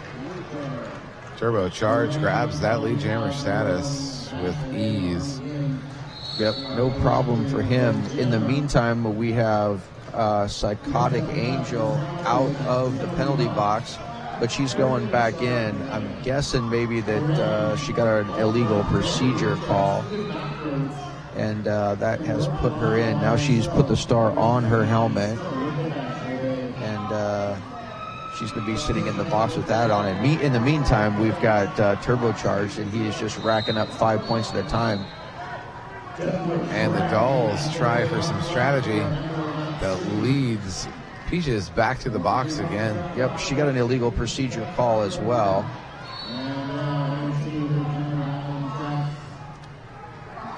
Back in the game is the jammer for the Reservoir Dolls. That's number 1-3, Psychotic Angel. Yep, Psychotic Angel's out on her initial pass. Their number 17 Turbocharged sees it, calls off the jam, scores 4 points, but not until Psychotic Angel could put 2 on the board for the Reservoir Dolls. Great jam for the Mob City. Yeah, that's exactly what they needed. They've cleaned that deficit up quite a bit. 56 for Evergreen's Mob City and 65 for Emerald City's Reservoir Dogs. Definitely a defendable lead if Emerald City focuses up here, but we're only at 9 points right now. We were at over 30 not that long ago. Yeah, jamming for the Reservoir Dolls. Beautiful Deadly gets pushed out of bounds a couple of times already, but she's able to recover and get the lead. Yeah, we've got Kieran out there, and he's in the lead, but not the lead jammer. So Beautiful Deadly calls it off after she fell down. She lost a little bit of her momentum there. She lost her momentum with a little jam on jam. Slowed down the progress of her opponent, but Very smart for her to call that off before he got any traction. Yeah, absolutely. So we've got Alsum out here, and he's going to be jamming for the Mob City. While Bashful Babe, is back on the line for the Reservoir Dolls. She finds a hole almost immediately, and she is your lead jammer. Yeah, but Alsum is right behind her. We'll see what ends up happening as the Reservoir Dogs not necessarily speeding the pack up. Bashful Babe hits, neither team able to score. Good time management by the Dolls right now. That's what they need. They need to control the clock going into halftime. Yeah, so Mob City looks like they want to get control of the front of that pack, which is what they're doing. They're grabbing the front line up closer to the pivot line as they field number 17 Turbocharged, and they were very successful with him a few jams back where he got some power jams and was able to put up a bunch of points. So Turbocharged jamming for Mob City, but the jammer there for the Reservoir Dolls was able to slide through. She gets the lead. Speedy Peaches did have Turbocharged's number and slowed him down just enough to let her jam her through. Now they string out the pack, and it's called off. Again, no points scored by either team on that jam. Bashful Babe back on the line for the Reservoir Dolls. And we've got Kieran wearing the star for Mob City.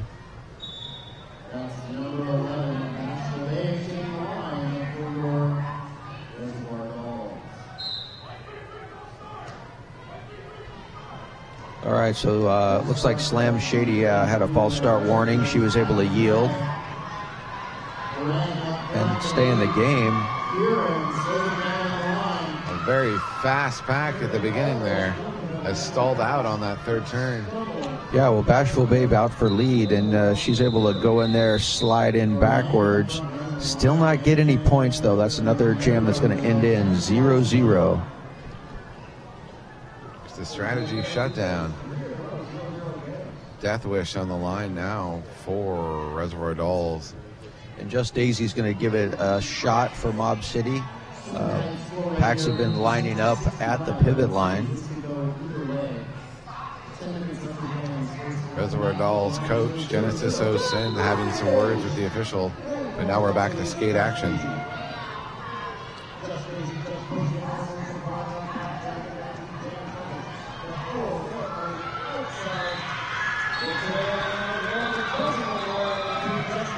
Number 253 for Mob City grabs that lead jammer status. Yeah, that's Just Daisy. She is around, and she's got lead jammer, and now she's in on a scoring pass.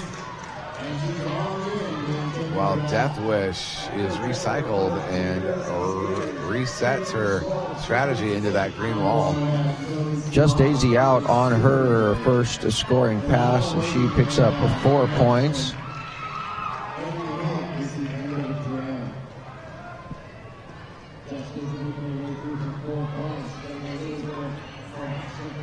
Deathwish in the back of that pack, still not getting any traction. Just Daisy throwing a little jammer on jammer, blocking in there before turning around and scoring a bunch of points. But she gets pushed out of bounds on the inside, decides to call off the jam. Puts 3 more on the board for Mob City, and that's going to take us within 2 points. We have a game here, 2-point game between Evergreen and Emerald. Bashful Babe on the line for the Reservoir Dolls. And Turbocharged wearing the star for Mob City. We've got a clear penalty box. Both teams up to full strength. I love to see that. As Turbocharge jockeys around in the back, seeing if he can find a place where a hole's going to be. Tries the outside.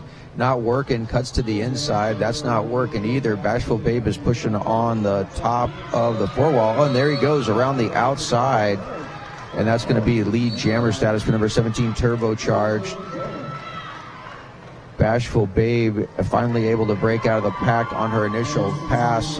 Psychotic Angel going to the penalty box as Turbocharged goes through and picks up 5 points on her first scoring pass. Bashful Babe, she goes through. She picks up 4 points on her own.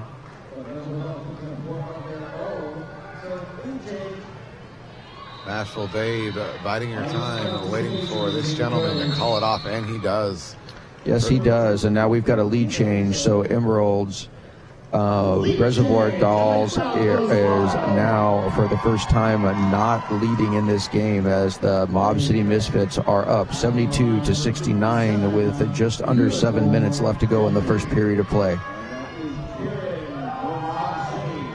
Beautiful Deadly back on the line there for the Dolls, hoping to reverse what happened in that last jam. And we've got Kieran jamming for Mob City. Both jammers try to slide through the same hole, unable to do it. Kieran sees a lane on the outside, cuts back to the inside, back to the outside. Beautiful Deadly out front. She is your lead jammer. That's Beautiful Deadly for the Dolls after fighting through that stretched out pack. Yeah, it looked like Kieran was going to be able to get through, and then he just started fighting and was not able. Finally just out on his initial pass, as Beautiful Deadly on her scoring pass decides to call the jam off when she looks back and sees Kieran approaching. Grabbing a couple of points, just enough to even out that change. We're at a 1-point game. So, and again, we've got both teams lining up on the pivot line. And once again, Bashful Babe, number 11, on the line for the Reservoir Dolls. And we're going to see, is that Awesome out there? Yeah, that is. Awesome is jamming for, but Awesome cuts the track. Almost immediately. Yeah, he goes to the penalty box, and Bashful Babe's going to have herself a power jam.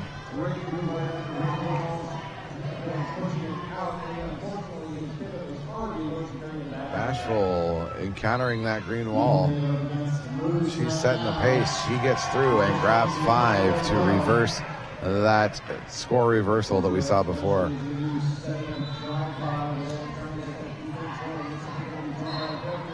(76-72) right now, 4-point game. 5 more for the Reservoir Dolls. Death Wish heading to the penalty box one more time for Reservoir Dolls. Awesome back in the game now, but Bashful Babe calls off the jam, even though he had not completed his initial pass yet. Psychotic Angel having a little bit of penalty trouble, but she is an effective jammer, and that's where she is right now, on the line for Reservoir Dolls. We got Turbocharged jamming for Mob City.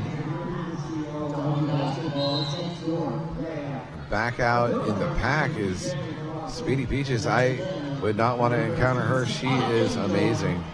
Speed and effective. Well, she's back there helping her other blockers hold back. Awesome. Allowing their jammer, number 1-3, to grab that lead jammer spot. And number 8, Hard Candy, goes to the box one more time for Mob City. Now Gallifrey to the penalty box for the Reservoir Dolls. Angel grabs a couple more, calls it off, increasing that lead back to 85-72 in favor of Emerald City.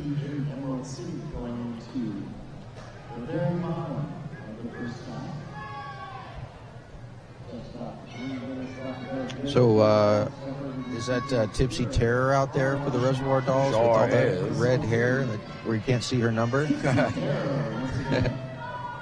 You can see her on your screen from the sideways. But for Mob City, we've got Kieran out there, and he made it through, and he is your lead jammer.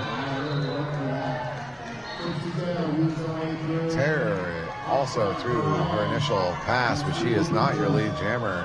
Pack's moving really fast. Kieran moves up and see if he can score some points here. Is able to do it with a good spin move around the inside. Tipsy Terror now also on her scoring pass. Gallifrey crushes number 4-6 from Mob City. Kieran puts up some more points on the board and decides to call off the jam before Tipsy Terror can hit the pack again. And Emerald City is back to a 9-point lead. It's about where we were about a minute ago. Yeah, this has been a very close, tight game here. You know, Mob City was able to meet that deficit after quite a hard-fought battle, but Emerald City has gotten back all of those points and then some. So we've got Bella Moy jamming for Mob City. Once again, that's Bashful Babe on the line for Emerald City. Bashful Babe with some fancy footwork up there in the front of that pack. She's able to get out for lead jammer. They got to let her go. Bella Moy, gets a penalty, and she's being sent to the penalty box. So we're going to have a power jam here for the Reservoir Dolls. Another potential plot point in this game right here as this half winds down. Just over a minute to go. A power jam for the Reservoir Dolls. While the rest of both teams are at full force, there is only one jammer out there. And she just grabbed 5 more for the Reservoir Dolls. Yeah, Bashful Babe has definitely turned in a very good performance today for the Dolls. Comes up against Just Daisy, and Just Daisy is like a brick wall up there. She decides that she doesn't want any more of that. Just Daisy goes after their new jammer, knocks her to the inside, but the refs think that that's a clockwise block, so they're going to send her to the penalty box. Beautiful, deadly, not recycled as they had hoped. Grabs 5 more. She's your new jammer after the star pass. She can take and receive hits. Well, we've got Bella Moy back in the game. She's just completed her initial pass, so she is set to score. The star pass is gone there, so she's not going to be able to call off the jam. This thing's going to go all the way. We got another 12 seconds as Bella Moy puts 4 points on the board. Speedy Peaches finding her way to the penalty box. I didn't see the hit, but I'm sure it was good and worth it. 3 points on the board in that last pass for the Reservoir Dolls. That's going to bring their total score into halftime at 111 to Evergreen's Mob City Misfits 84. We are at halftime in this amazing Junior League jam-off.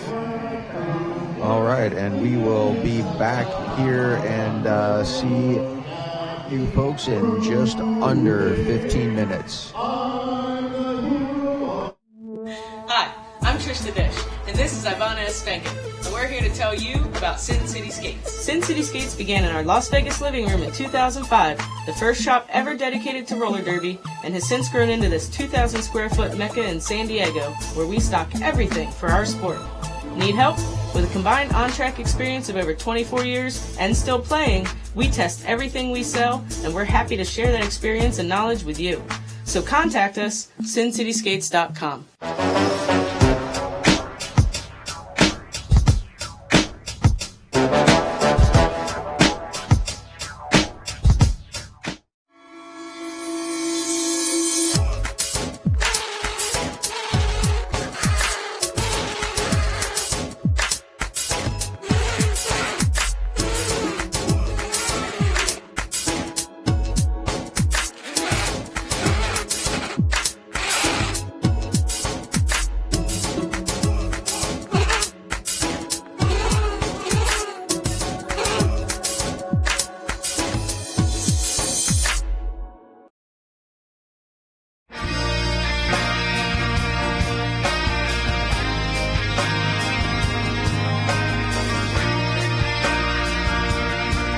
My uniform is always in pristine condition because I care about this thing more than I care about any other article of clothing in my wardrobe. Everybody's just like pumped and ready to go, and it's this culmination of, months worth of hard work. This is your opportunity to go out and leave it all on the track and to try to reach that potential that you are working towards at every single practice. My name is Rachel Rotten. I skate for the Angel City Derby Girls, and S1 is part of my uniform.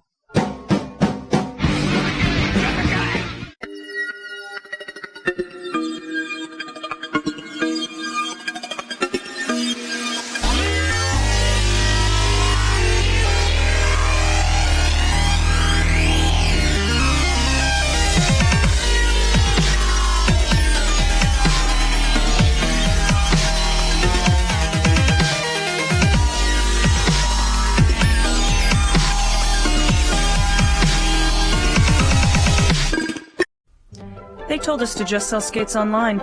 You won't have any overhead. Put some skulls in your advertising. You'll make a mint. That was never our plan. Our plan was to make a store where all day we are fitting skaters, fixing skates, teaching customers, and putting the best gear on their bodies. Before we put 3 W's in front of our name, we made sure we had hundreds of happy customers come through our doors. We're not just Derby owned. We're Derby dedicated. Fast Girl Skates. Tired of fumbling and fighting with your skates wherever you go? We know the struggle is real, so stop the hassle. You pay top dollar for your skates, so stop stuffing them away with your sweaty, smelly gear and show off your prized possession with a Bruce skate noose, the original over-the-shoulder roller skate holder. We've been making nooses since 2011. We use the best quality supplies to ensure the best product on the market. With over 50 colors and patterns to choose from, there is certainly a noose to fit your personality and style. Find us online at bruisedsn.com.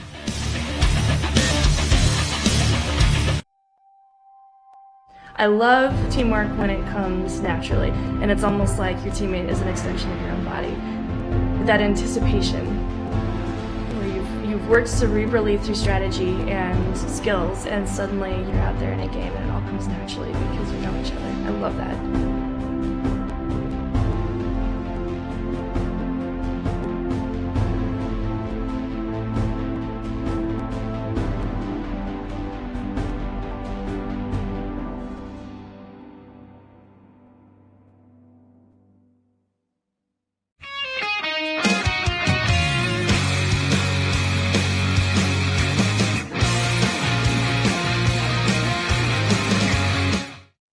My name is Lacey Knight, and I skate with the Angel City Derby Girls.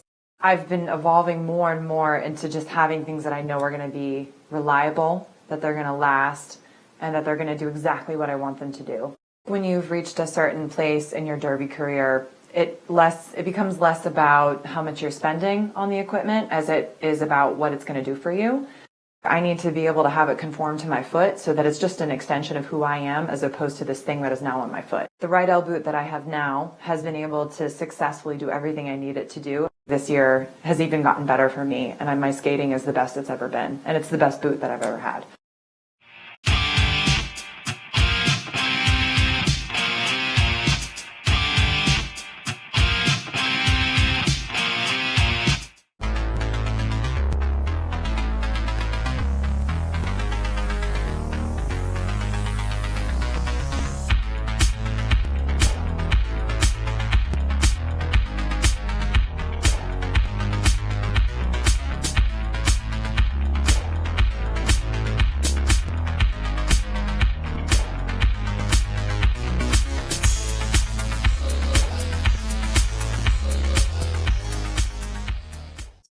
Skaters, lost your mouth guard? Hit this. Time for an upgrade? Hit this. New to Derby and not sure where to start? Hit this. We are Derby owned and operated with 6 years of experience. Hit This Derby Gear can hook you up with skates, gear, and honest advice based on your skating style and individual needs. Visit us at our store in Salem, Oregon, or online at www.hitthisderbygear.com. Whether you are a new or veteran skater, before you hit the track, hit this. Hi, I'm Trish the Dish, and this is Ivana S. Spankin, and we're here to tell you about Sin City Skates. Sin City Skates began in our Las Vegas living room in 2005, the first shop ever dedicated to roller derby, and has since grown into this 2,000 square foot mecca in San Diego, where we stock everything for our sport. Need help? With a combined on-track experience of over 24 years and still playing, we test everything we sell, and we're happy to share that experience and knowledge with you. So contact us, SinCitySkates.com.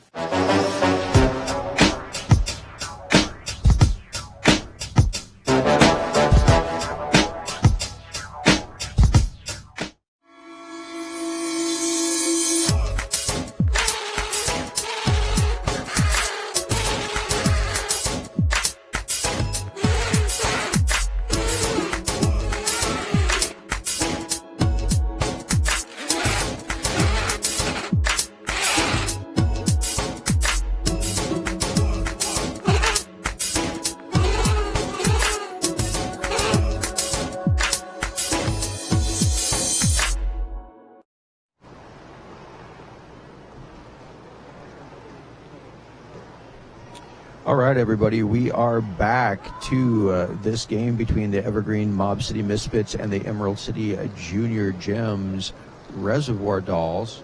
And let's recap what we saw in the first half of this game. I think that in the beginning, the Reservoir Dogs had a commanding lead. At one point, I believe that the score was 9-44 or 46.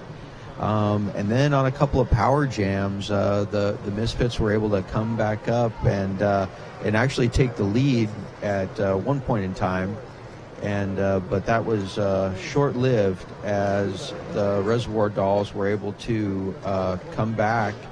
And making a couple of power jams of their own, they were able to come back and bring the score up. So what we're sitting at here after halftime is the Reservoir Dolls 111 and the Evergreen Mob City Misfits at 84.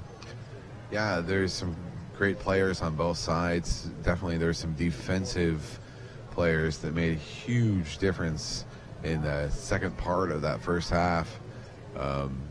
Players like Speedy Peaches on the doll side were just running down and squeegeeing out the jammers from the other side, and it's made a huge difference in both directions. The defensives played a huge role in this.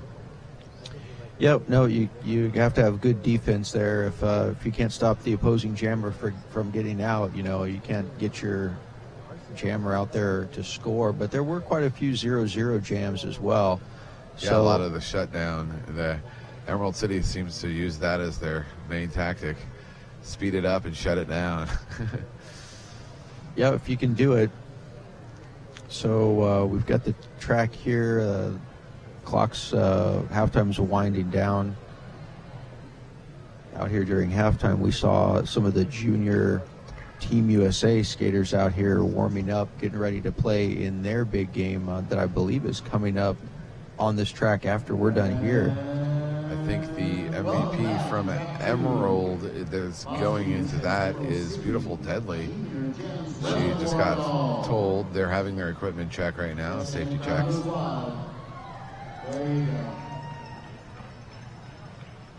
So Beautiful Deadly will get to play 2 games back to back, I guess then, huh? She doesn't seem phased. I don't think it'll bother her one bit. She's a real soldier. And will probably matriculate into the Emerald City League in the next few years. She's definitely done a great job out here today. Beautiful Deadly on, I was going to say getting on the track right now, but maybe she isn't. The star is still up for grabs here on the Emerald City side, but Kieran is on the line for Mob City currently. Yeah, they're going to start up there. Oh, and there's Bashful Babe. She's got the star on, and she's going to be jamming for Reservoir Dolls. For a second there, it looked like Genesis of Sin, Coach Jennifer, was throwing up the timeout sign. But we are in gameplay. Number 1-1, jamming for the Reservoir Dolls, is already breaking through that green wall and grabbing our lead jammer status. Yeah, Kieran not having any luck at all getting around that defense. Now he finally finds an opening, is able to shoot through. Kieran out on his initial pass. as Bashful Babe thinks about calling it off, but then says, no, you know what, I'm going to try to grab a couple more points. She does. 4 points for Bashful Babe. Good jammer to jammer awareness there. That's super important skill to learn. Know where your other jammer is when you're jamming. Know when to call it off. Know when to hold them. Know when to fold them, I guess. That is what they say. Well, we've got Awesome out there, and he's going to be jamming for the Mob City Misfits. Wow, Psychotic Angel out there on the line again for the Dolls. Oh, Psychotic Angel finds a great big hole around the outside. Psychotic Angel out to be lead jammer. Almost immediately scooching through that right side hole, while the jammer for Mob City is still struggling with that front wall. Yeah, Awesome not able to get out yet. He's got Beautiful Deadly to beat. Can he do it? Yep, he finally does. Gets out on his initial pass.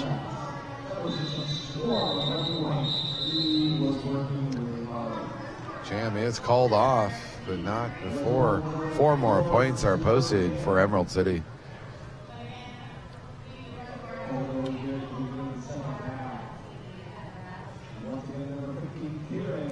Bashful Babe on the line again for the Reservoir Dolls. Yeah, well, they're going to start up on the pivot line like they've been doing, and as soon as I was going to make a comment and ask about that and see what your opinion was, they moved back and to the jammer line, and the game gets started there as Kieran is jamming for Mob City. One more blocker to beat. Is he able to do it? Yeah, he is. Kieran out, and he's the lead jammer for Mob City, but right behind him is Bashful Babe.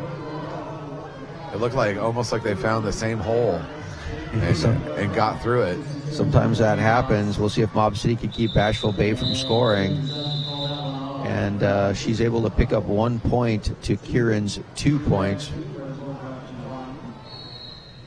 Chiseling away at that lead difference. Psychotic Angel now on the line for the Reservoir Dolls. She's been on that line a lot. She's also been in the penalty box a little bit too. We're not sure if she's in trouble yet. So we have both teams lining up closer to the pivot line this time as the whistle blows. Both jammers heading towards it kind of slowly. But there's Psychotic Angel with those great footwork and moves around the front. She grabs lead jammer. With authority and with speed, she's your lead jammer. Turbocharged finally makes his way through. And Angel with a little blocking as she comes through, blocks for herself. Psychotic Angel puts a big hit on Just Daisy to give herself that opening that she needs to fly through and score the last points that she needed on that pass. Puts 4 more up for Reservoir Dolls. This next generation of skaters will need to be blockers and jammers all in one. That's sort of the way the roller derby is going right now. You have to be able to take and give blocks if you're going to be a jammer. You can't just be fast and smooth anymore.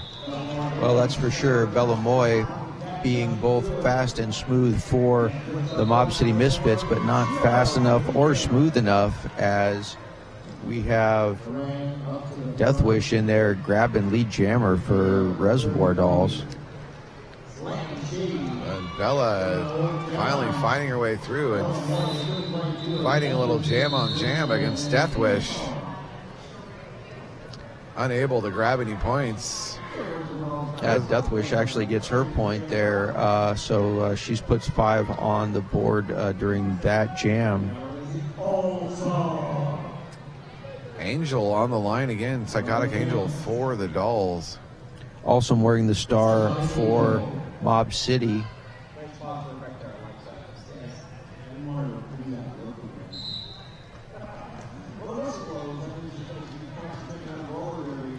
Psychotic Angel steps through her line, finds a hole on the inside. Awesome follows her.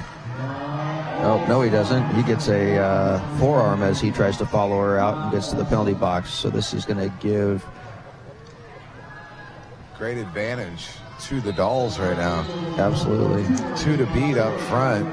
Can Angel do it? She does. She strings them out. They got to let her go. She grabs 5 more for the Reservoir Dolls. Yeah, beautiful Deadly being called to the penalty box. Multiplayer block there is going to take her out.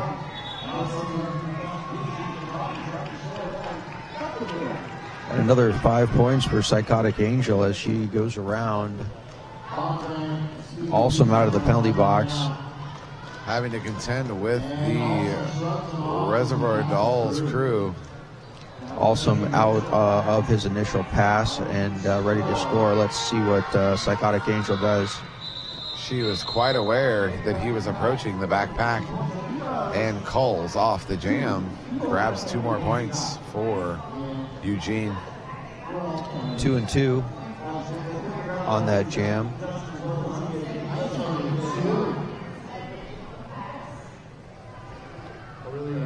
Bashful Babe back out on the jam line for Eugene. And Kieran again for Mob City.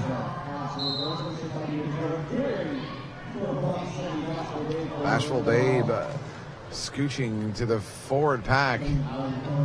She goes down.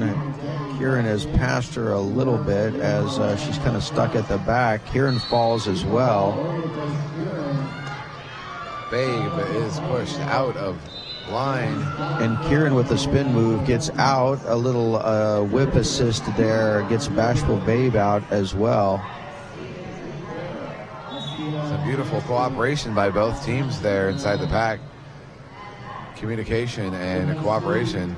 Kieran spins and goes through, calls off the jam, picks up all 4 of his points, and holds the Reservoir Dogs to 0 on that pass.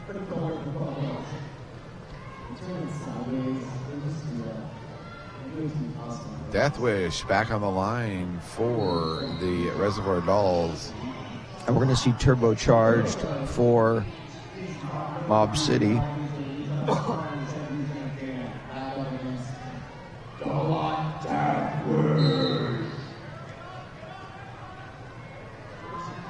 So wall change up front in the pack as the Reservoir Dolls crew prepares for that opposing jammer to come through. Yep, Turbocharge battling up against Peaches up in front, was finally able to juke her and get around, so he's going to be going to lead jammer, and we've just got Death Wish as out as well. While both teams lose blockers to the penalty box. Both teams on their scoring pass. We got a forearm that's going to take Moose out. She's going to be headed to the penalty box for Mob City as Death Wish goes through on her scoring pass, grabs 4 also for Turbocharge.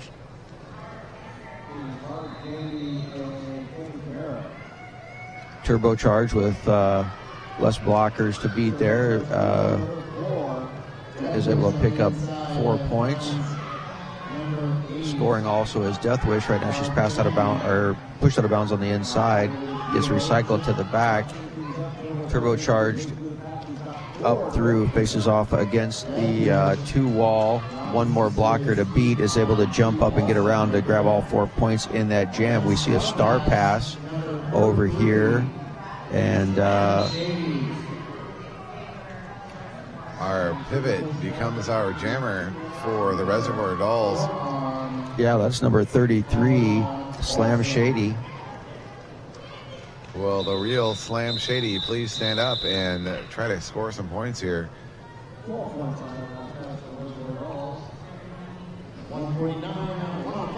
Bashful Babe back on the line for Reservoir Dolls. So the Reservoir Dolls have done a good job at regaining the lead that they had early on in this game.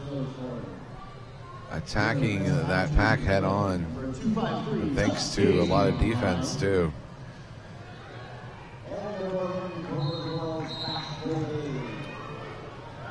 Just Daisy jamming for Mob City.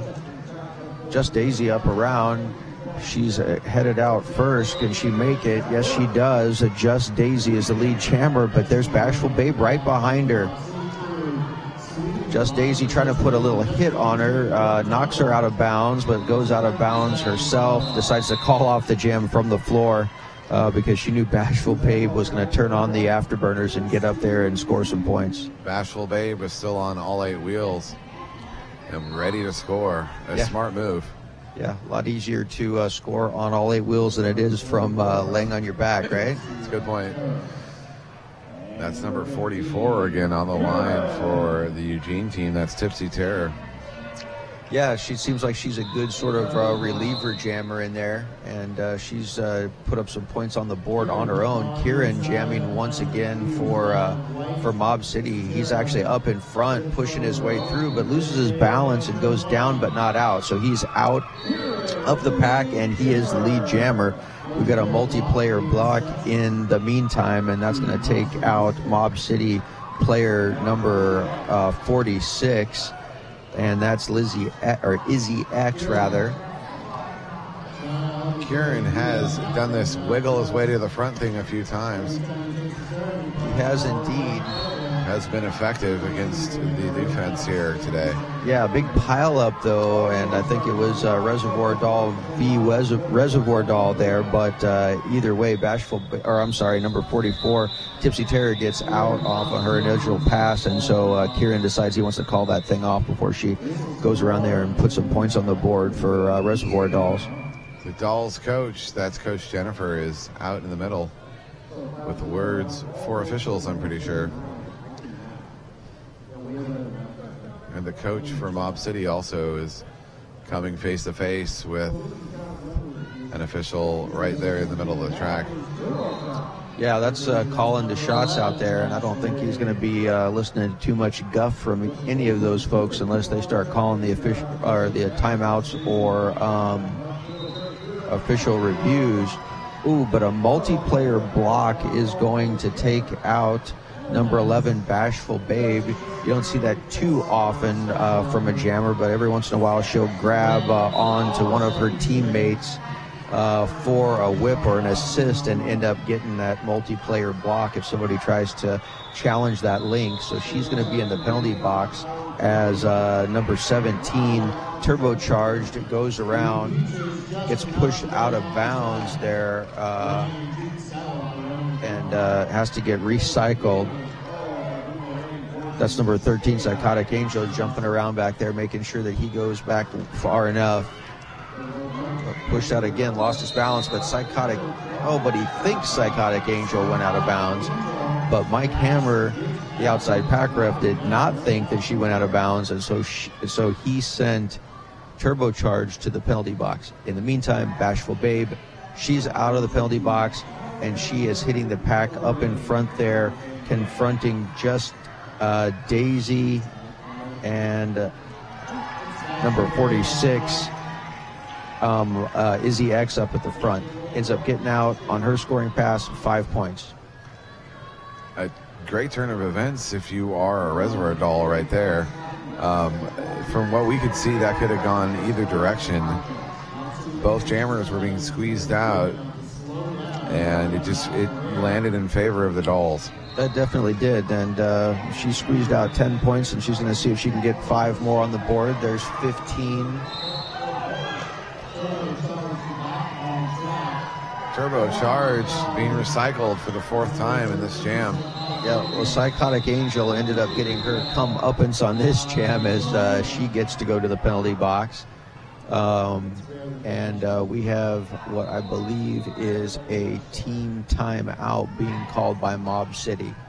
Mob City calling this timeout to regroup and possibly to change up the tempo here, as it hasn't been in their favor in the last 5 or 6 jams. Yeah, they've had, I think, a little bit of desperation moves in there by a couple of their jammers where they really knew that they needed to get out and get that lead. And when they weren't able to do it, a little bit of reckless play ensued. And I think that that's one of the things that landed Turbocharged in the box there. I think that's probably Some of the words that are coming right out of that coach's mouth right now. Well, I may have used a couple of those words with my team as well during a similar type of a situation in the past. So I know what it's like to be on that sideline and to be talking to a team that is a good team. Obviously, they're a great team. They're here. They're really holding their own, but they're just having a little bit of trouble, keeping it together. The Reservoir Dolls team is definitely a force to be reckoned with. And I mean, they've got so many weapons. They've got Death Wish, Bashful Babe, Psychotic Angel, blocking wise out there, just some amazing Gallifrey. Gee, I mean, there's so many awesome players out there. That's Death Wish. Speaking of Death Wish, grabbing that lead jammer status from Kieran right off the onset there. Yep, she calls it off. He's able to get out. She puts 2 points on the board. But what you were saying about the sort of the balance between that controlled aggression and staying with a plan, sure, is always, in a full contact sport, that's always sort of the balance you have to keep. Oh yeah, but I mean, and talk about good players though too. I mean, Mob City's got out here on the line right now Just Daisy. I mean, she is an excellent jammer. She's an excellent blocker. Just Daisy's been putting up a great game. It just seems like the breaks are not going their way. She gets pushed out of bounds, recycled around the inside. In the meantime, Bashful Babe gets out and easily attains lead. Here goes Just Daisy. She's out on her initial pass. Bashful Babe getting some offense in there from Psychotic Angel, but Psychotic Angel goes to the penalty box again, and she might be getting into penalty trouble. My count could be wrong, but that's either 4 or 5 for her. Death Wish again on the line for the Eugene ladies. My favorite part about watching juniors is they're not tired. No, they're not. They're not fazed by the physicality of this game whatsoever. The focus is still there at minute 13 and minute 45. That's right, and you see some focus in the eyes of Death Wish as she goes around, picks up lead jammer. Poor Kieran, he just keeps getting pushed out and getting recycled the whole time. Death Wish, it's her turn to get recycled around there. Like I said, Mob City has some great players. Moose pushes her out of bounds and takes her all the way back. Kieran having a hard time getting up and getting his balance as there's a big collision in the front. Track cut is going to end up taking Death Wish out, and so we're going to see Kieran if he can work on this jam here by himself, score some points. But Gallifrey is up there giving him the business. Gallifrey is one of these people we're going to see in the adult leagues without a doubt. She's an intense, focused player. Yeah, and Speedy Peaches is just up there, and she has been a stalwart in the top of. I thought that was Speedy Peaches. Is it? No, it's not actually. Number 83. No, that's Pomegranate. Pomegranate. Yeah, man, she's out there putting up the huge defense. Death Wish back in play after being strung back by the pivot from the opposing side. She goes down. I see another track cut is in her future as she ends up heading back to the penalty box. That's Angel and Death Wish. Yep, Psychotic Angel and Death Wish. Right now we have one of our best blockers, the pivot and the jammer for the Dolls sitting on the bench, and this could be danger for them.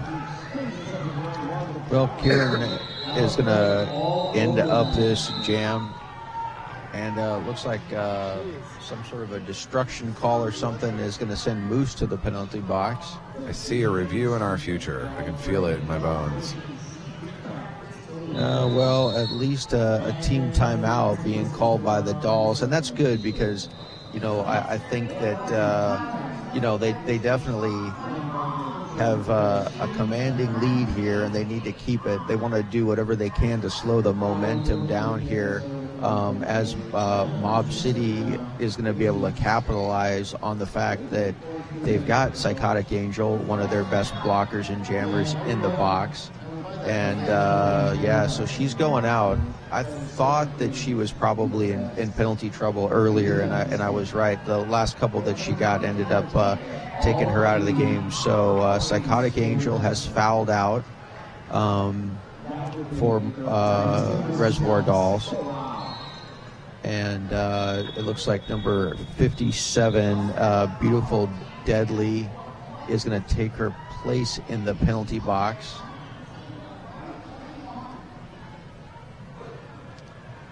When I see those non-skating officials walk over to coaches, I just usually know that we'll be sitting here for a second.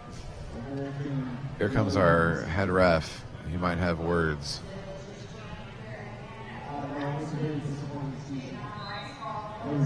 Yeah, I think he's verifying with the lineup trackers that she is indeed fouled out of the game.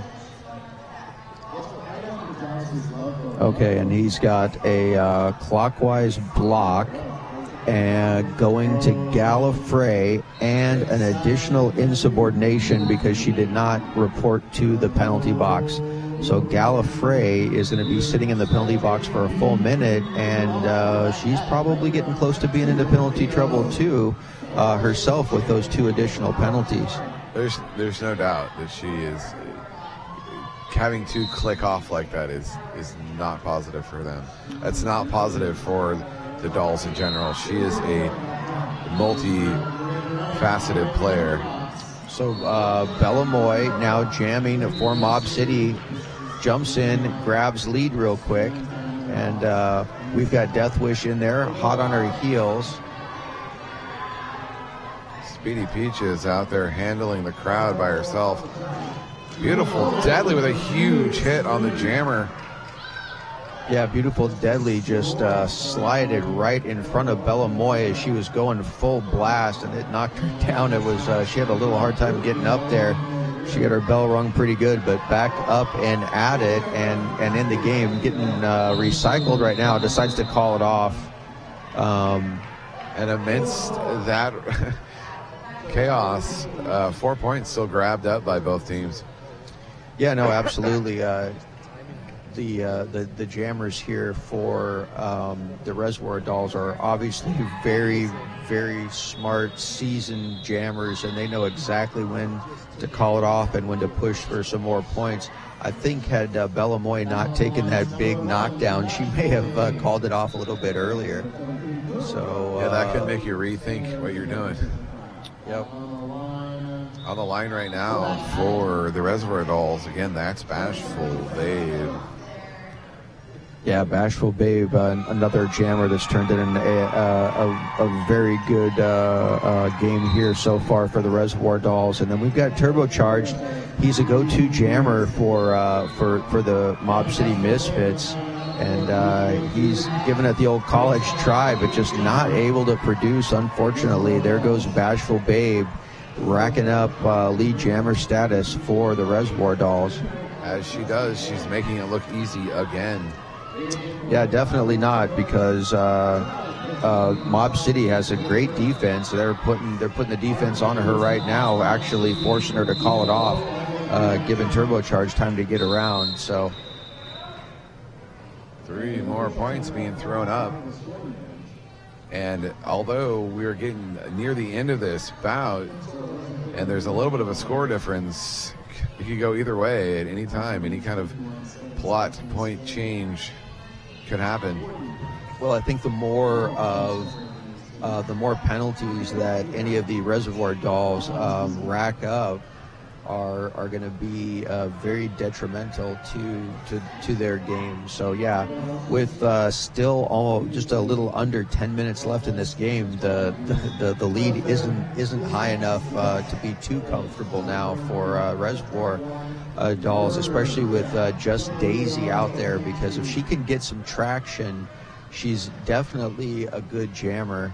Both teams up to full strength. Neither team with any blockers in the penalty box right now. We've got Just Daisy, and she's going to be facing off against Death Wish Evergreen's Mob City has the back line of this pack sewn up. They're ready to engage. Unfortunately, the officials are going to continue this official timeout here a little bit longer, verifying, I'm sure, that the score is all correct and the number of penalties is all correct. They're you can see them putting the eagle eye of the NSO on the penalty board, and they're looking at that and they're making sure that all the penalties are adding up correctly. Like you said, it can make a huge difference here in the game. The Reservoir Dolls do rely on their multifaceted players so much. Right now, Deathwish on the line, she's been known to give and take just as many hits, even when she's got the star on her helmet, and find those holes no matter where they are. I think it's smart of them to have that back wall to give her sort of a pump the brakes even before she can get any kind of speed. She is known for finding holes like nobody. Yeah, well, it just at this point in time, the difference is going to go down to the speed, right? So if she can figure out how to get speedy there and be able to put a move on one of those blockers that's on the outside, she'll be able to jump up and grab lead. Because they're going to let Just Daisy go through very quickly, and she's going to have to face off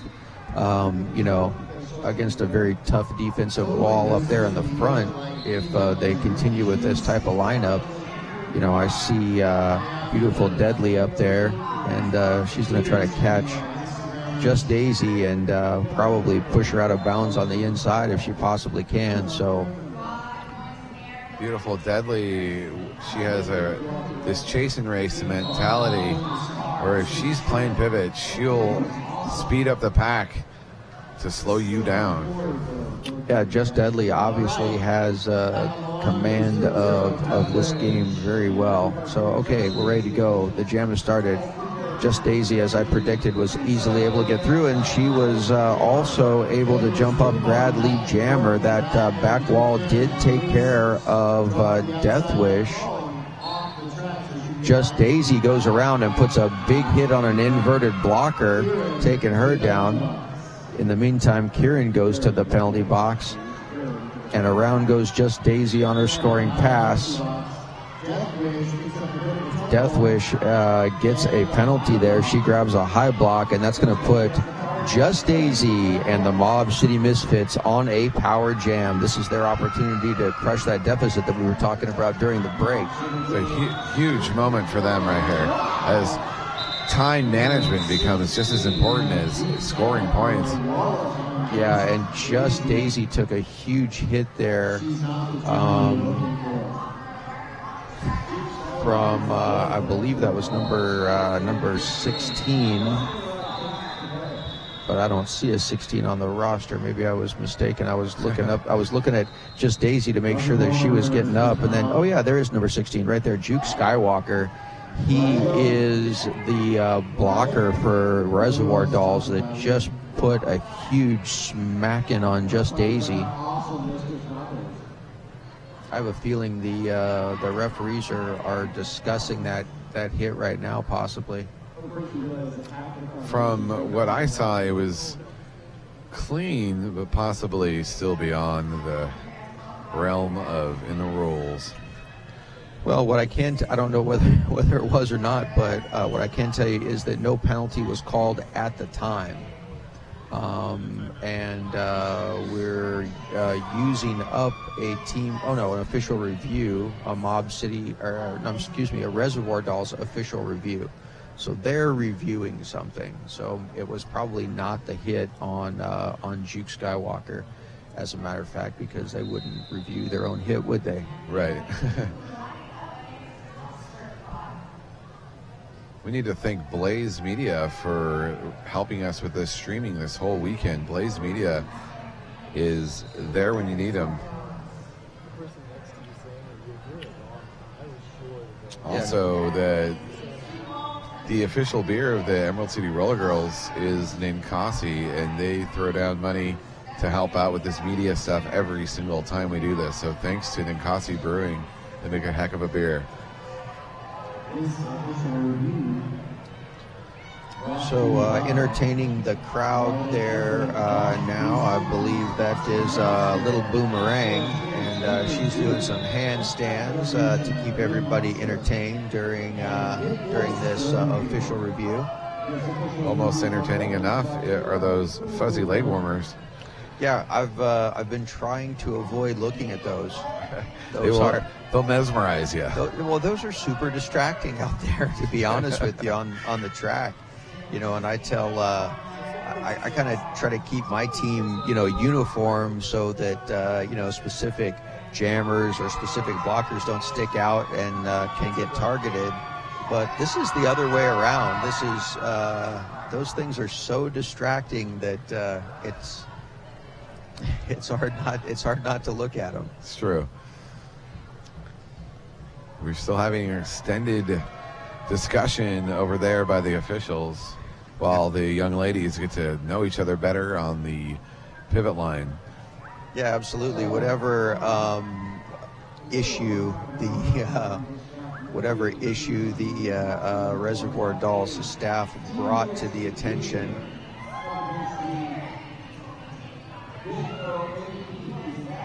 was definitely enough to keep them busy for a while. I wonder if we can find out what it is or if it'll remain a mystery.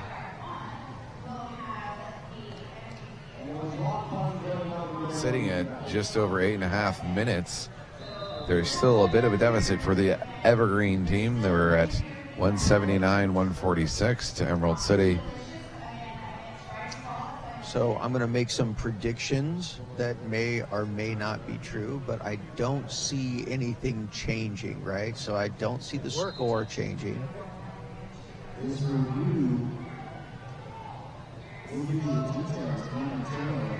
Waiting to hear from the officials what happened there. Oh, okay. Doesn't seem to have affected the score at all. Yeah, so if we do hear what the review is about, that would definitely be helpful. That'll avoid me trying to guess. But I'm here behind the microphone, not affecting the gameplay. So whether I guess correctly or not, it's not going to make any difference. Okay, so they are out there and they're talking to Just Daisy. Okay, so my prediction is going to be that Just Daisy committed a penalty and is being sent to the penalty box. Not what I expected, actually. Well, Colin DeShots asked her to stand up now. And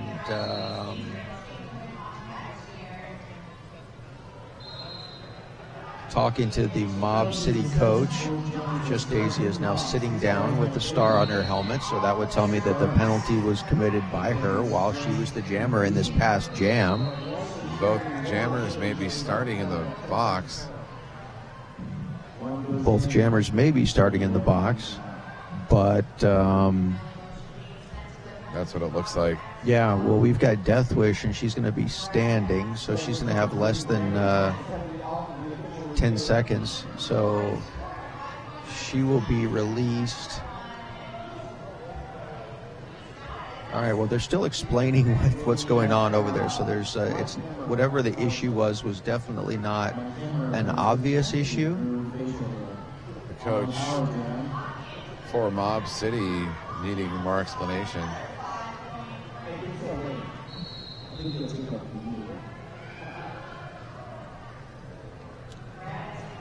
Okay, so somebody from the medical staff now is interviewing Just Daisy.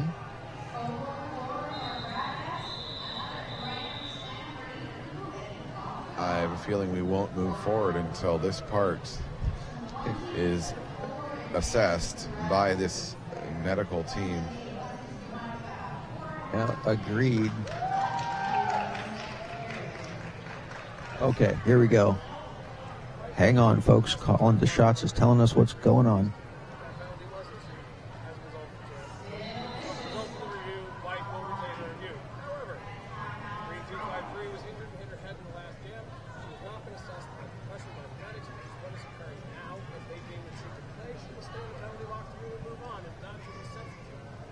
Okay, so we were substantially correct. She did obtain a penalty in that last jam. I don't recall if calling the shots said what it was. Do you recall if he mentioned what the penalty was for? No. And then the medical staff was assessing just Daisy because she hit her head a little bit, wanted to make sure that she didn't have a concussion. So, as I said, the jam whistle blew. Death Wish was released. Just Daisy now being released. Death Wish out, gets lead jammer very quickly. Just Daisy clears the pack also very quickly. And Death Wish in the pack on her scoring pass, calls off the jam after scoring one additional point. This is the time in this kind of bout where clock management becomes very important. Who will hold that lead jammer status? Who will be able to call it off? Because any kind of big upset here could change the score really quick. Yeah, it looks like Reservoir Dolls have 2 of their timeouts remaining. Mob City with 1. And Turbocharged out there jamming for Mob City gets knocked down, but at the same time around on the other side we've got Bashful Babe going around picking up lead jammer now, playing some defense and attempting to drag her back is Turbocharged. That wasn't successful. He tries it again, also goes out of bounds again. Turbocharged with the big hits, knocks himself out of play. Yep, those hits have to be controlled. If you take yourself out of play, it doesn't really make any difference. It's the kind of call that we have our officials for, because they would just keep skating. All right, so just Daisy. Not only is she well enough to play, but she's jamming again. So the medics have given her a clean bill of health, and she is out there. Now, Reservoir Dolls can't figure out who they want to jam. So the star has passed to the 3rd player so far. And now we've got Beautiful Deadly out there wearing it. And she's going to jump and juke around and see if she can grab lead for her team. But she is unsuccessful, and Just Daisy is out for lead. Beautiful Deadly getting pushed out of bounds on the outside and drugged back.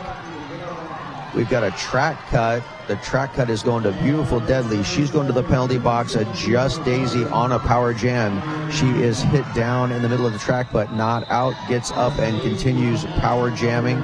She's able to slide around on the outside past Little Boom Harangue. And she is out. She scores 5 points.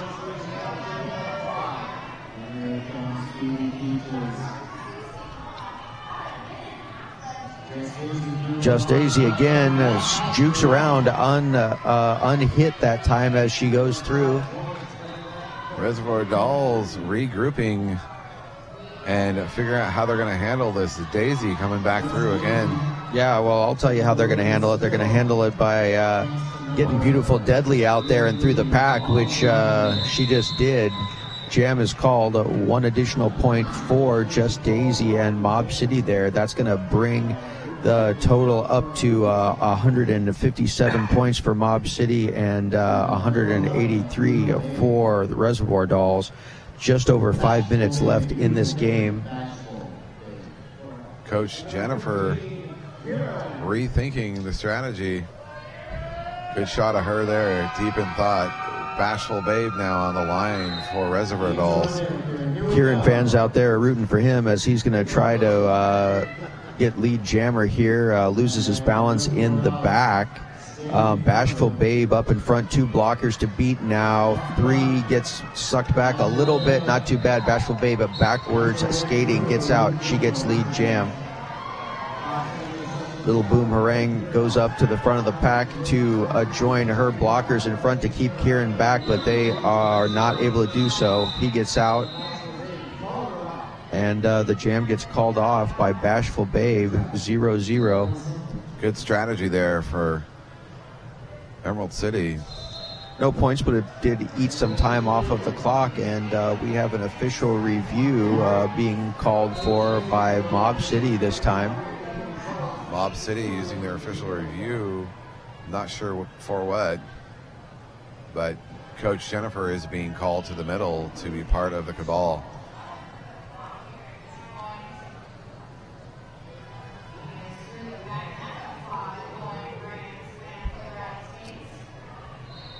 I'm a little bit surprised.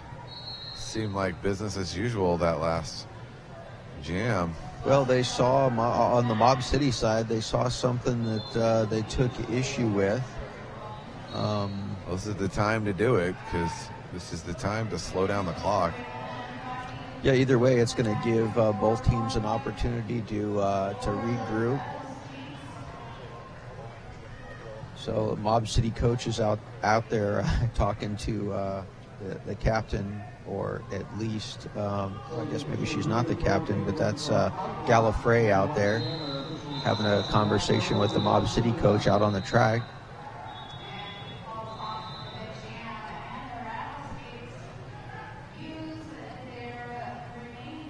I'm not sure what the coach could be saying to opposing player.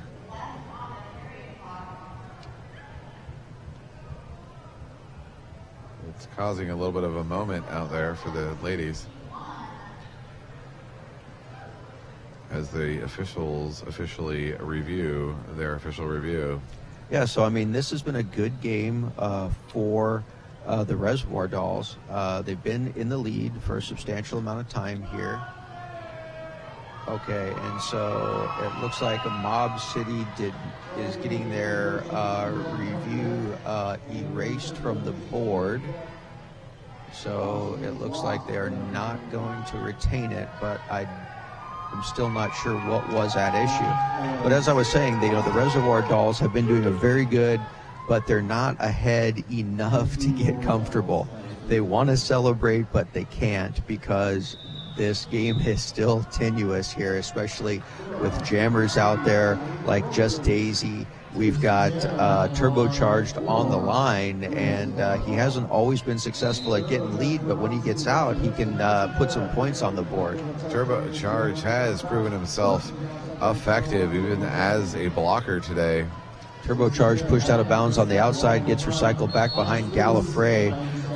In the meantime, Tipsy Terror out in front, but does not get lead, and there goes number 17, Turbocharged. He gets the lead. Tipsy Terror right behind him. See if he can put some points on the board with this lead. Two blockers in the back for Mob City close the door, but are not able to keep Tipsy Terror from getting through. Tipsy Terror is all the way through. Yes, both jammers here in scoring position. So now Tipsy Terror has matched the points that Turbocharged got, and now she's scoring some more. Turbocharged, the lead jammer, still not calling it off. Tipsy Terror doubling the amount of points now. So Mob City eating a bunch of time off the clock, finally calls the jam off after going into what looks like about a 7-point deficit, if my math is correct. Coach Jennifer coming out to meet with the officials. Yep, this is an official reviewing game. We've got another official review that is being called, and it's going to be Reservoir Dolls this time. I think I misspoke before when I said that it was Beautiful Deadly who is in the MVP game. I think it's actually... Hold on. Well, I can guarantee it's either her or somebody else. One of the two. This guy. I think it's Tiny Badness, actually, now that I think about it. Yeah? Awesome. Well, I think she's already out with them. Ah, okay. I think that's why she's not here. All right, the official review is still underway, and you can see the refs are all huddled there. We're at about 3 minutes to go in this game. Yep, this has been a very well reviewed game, especially in this last third of it. When we do come back, we're probably going to see just Daisy jamming because she's out there wearing the star now. And we're also probably going to see Little Boom Harangue take her rainbow colored, what are those, leg warmers? Distractors? Rainbow colored distractor skate covers out around the track. And she's going to see if she can confuse Mob City out there. She's flying through the pack with those things on as the jammer. Emerald City grabbing lead jammer in this jam will be a pivotal moment. Oh yeah, absolutely. Like I was saying before, I mean, this is a very close game. You know, this is a one power jam game either way. So one power jam can sew this thing up for the Reservoir Dolls. If they get the power jam, they can knock this thing out right now. If the Mob City Misfits get a power jam, they could come back and they could put enough points on the board to win this thing. So that's where we are right now. So the official review has been concluded. We have no idea what happened. Just Daisy is on the line jamming for Mob City. We've got Little Boom Harangue out there. And Just Daisy pushing through in the front. Just Daisy is out in front. One blocker to beat. Can she do it? Yes. She is out there, but Little Boom Harangue is right behind her. Just Daisy out for a lead. Boomerang with her crossover style, keeping pace. You'd think that those things would slow her down, but they don't at all. But she does get pushed out of bounds on the outside. Daisy gets up. She gets pushed out of bounds on the inside. Has to be recycled. Both jammers on their scoring passes at this point in time. Little Boom Harangue enters the pack as Daisy gets recycled all the way back around. Again, Just Daisy still the lead jammer. Time is ticking off of this clock. She decides to call it off, and let's see the points in the air. 3 for Mob City, 3 for the Reservoir Dolls, and all that jam did was eat a bunch of time off the clock. Which right now it works in the advantage of the leading team. Yeah, sure. Absolutely. That didn't, even though they got lead jammer out of it, it didn't end up helping the Mob City Misfits at all. So they're going to try it again. This time Bashful Babe out there, one of the go-to jammers for the Reservoir Dolls. And then, of course, number 15, Kieran for Mob City. Both jammers hit the back of that pack. Bashful Babe looking for the inside. Kieran almost grabbing it when Gallifrey steps in front of him and recycles him again. She is vicious with that recycle. And there she goes. Bashful Babe is out, and she is the lead jammer now with under 1 minute to go in this game. We'll see what she ends up doing with this lead. All right, she goes through. Her bench coach is telling her to call it off, but she now looks back and sees her, so she does it. Okay, 2 points goes on the board for Mob City, 3 for the Reservoir Dolls. 30 seconds left to go in the game. Mob City calls a timeout. Smart move by Mob City. This may be the last jam we see tonight. Yeah, it may be for a number of different reasons, not just because there's 30 seconds on the game clock, but also because Mob City has used their last team timeout and has lost the review that they had. So Reservoir Dolls can stop the clock with one additional team timeout if they wish. Or we're going to come to the natural conclusion of this game after 30 seconds or the jam that comes underway now. Little Boom Harangue wearing the star again for Reservoir Dolls. Some smiles coming across the faces of the Emerald City bench Yeah, I think that they see a positive outcome in sight, despite the fact that, you know, we're really not in much of a different position than we were the last time for the Power Jam. They will play hard to the end. Well, they need to, because this game could still go either direction. My favorite kind of game. Turbocharged, pushing across the back, and he is not able to get out, and that Gallifrey really holding him back. She has shown her excellent blocking skills in this game. Both jammers recycled twice there. Yeah, little boomerang not able to get out. She's got a full floor wall. Oh, we got a direction of, or an out of play penalty there, and that's going to give Turbocharged exactly what he's looking for. But he's going to need to speed up there and start scoring some points if he wants to make up that deficit. He gets up there, battles off against, and hits the ground, battling off against Gallifrey, able to beat her again. Puts 4 points on the board, no pass, no penalty, as the Reservoir Dolls lose another player to the penalty box. That's Pomegranate, who has been incredibly effective on that front wall all day. And out again for a 5-point scoring pass. We've got Turbocharged. The period clock has run out. Little Boomerang has gone to the penalty box as the jammer. We've got 34 seconds left in this game. We've got 5 points going up for Turbocharged. Turbocharged around, still on the Power Jam. He's going to need to speed up if he wants to make enough points. He gets up there, faces off against both of the blockers, ends up going down.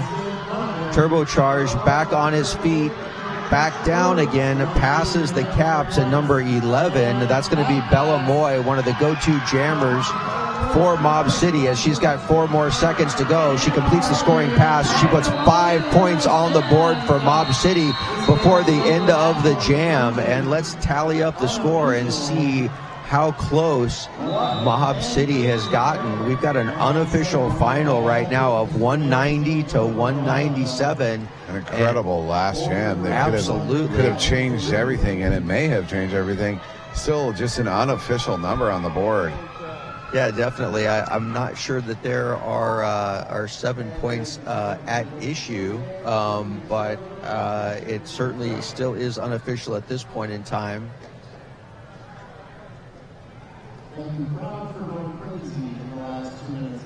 And we're going to wait to make sure that it is, because it is definitely one of the closer games that I have seen. Okay, final score. We have the victors, Reservoir Dolls at 197, Mob City at 190. That was a hard-fought game that went down to the last jam. Fantastic. Yeah, when Little Boomerang went to the penalty box, the look on her face. She was devastated. Yeah, she was playing it easy and cool. If Turbocharged would have had a little bit more gas in his engine, he's been working hard for this entire hour, and so when it came down to it, he just couldn't turn it up enough to put another scoring pass on. Finally passes the star to Bella Moy, but still not enough time for her to get around either. And with the efforts of the blockers from the Eugene team, especially Gallifrey on that last jam. She was amazing. She took him down twice. Yep. And squeegeed him out the corner a couple times too. That was an incredible last jam. Yeah, so this is going to end it up.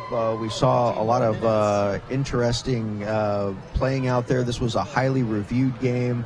All of the teams used all of their official reviews up, won some, lost some. We spent a lot of time on official timeouts. We had a couple of injuries and several foul outs. I think the Reservoir Dolls lost another skater at the end of the game there as well. Yeah, it was an amazingly exciting ending, but throughout it was a back and forth kind of game, and we saw really who is the future of this sport, and that's these ladies that we just watched and men that we just watched that will be the next wave that will definitely prove powerful in the world of roller derby. All right, well, that's going to do it for us. Stay tuned here to see the juniors, Team USA, take on the MVPs from the Big O tournament. I'm Pat Trant, signing off. And I'm Professor D. We'll catch you later. Thanks so much.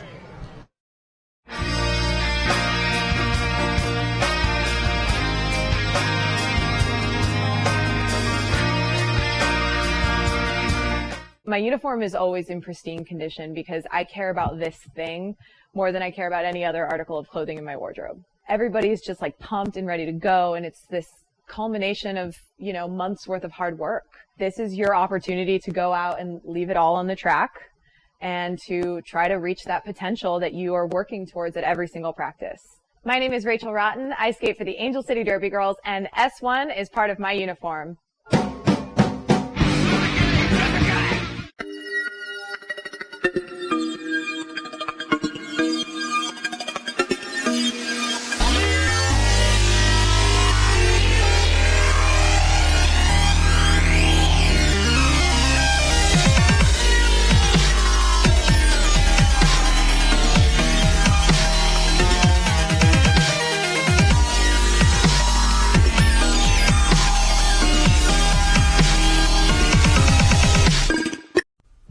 They told us to just sell skates online. You won't have any overhead. Put some skulls in your advertising. You'll make a mint. That was never our plan. Our plan was to make a store where all day we are fitting skaters, fixing skates, teaching customers, and putting the best gear on their bodies. Before we put 3 W's in front of our name, we made sure we had hundreds of happy customers come through our doors. We're not just Derby owned. We're Derby dedicated. Fast Girl Skates. Tired of fumbling and fighting with your skates wherever you go? We know the struggle is real, so stop the hassle. You pay top dollar for your skates, so stop stuffing them away with your sweaty, smelly gear and show off your prized possession with a Bruce Skate Noose, the original over-the-shoulder roller skate holder. We've been making nooses since 2011. We use the best quality supplies to ensure the best product on the market. With over 50 colors and patterns to choose from, there is certainly a noose to fit your personality and style. Find us online at bruisedsn.com.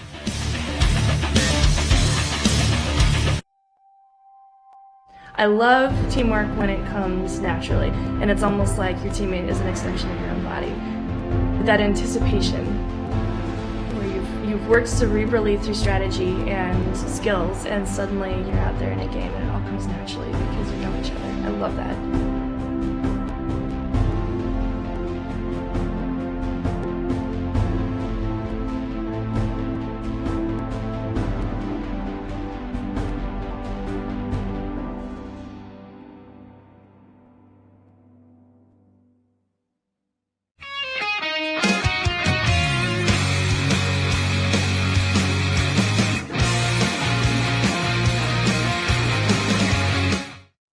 My name is Lacey Knight, and I skate with the Angel City Derby Girls.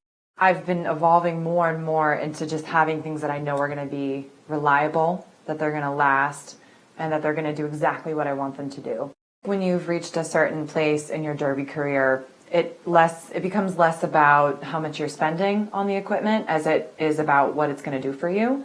I need to be able to have it conform to my foot so that it's just an extension of who I am as opposed to this thing that is now on my foot. The right L boot that I have now has been able to successfully do everything I need it to do. This year has even gotten better for me, and my skating is the best it's ever been, and it's the best boot that I've ever had.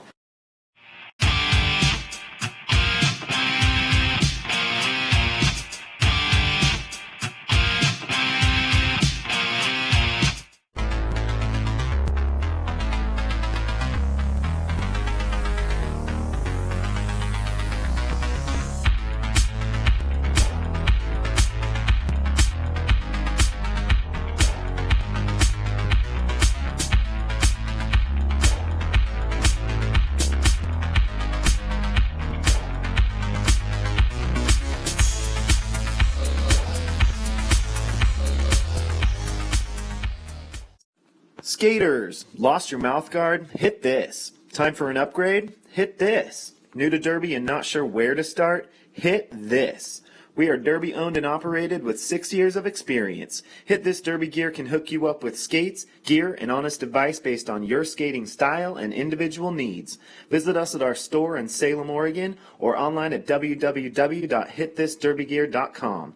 Whether you are a new or veteran skater, before you hit the track, hit this.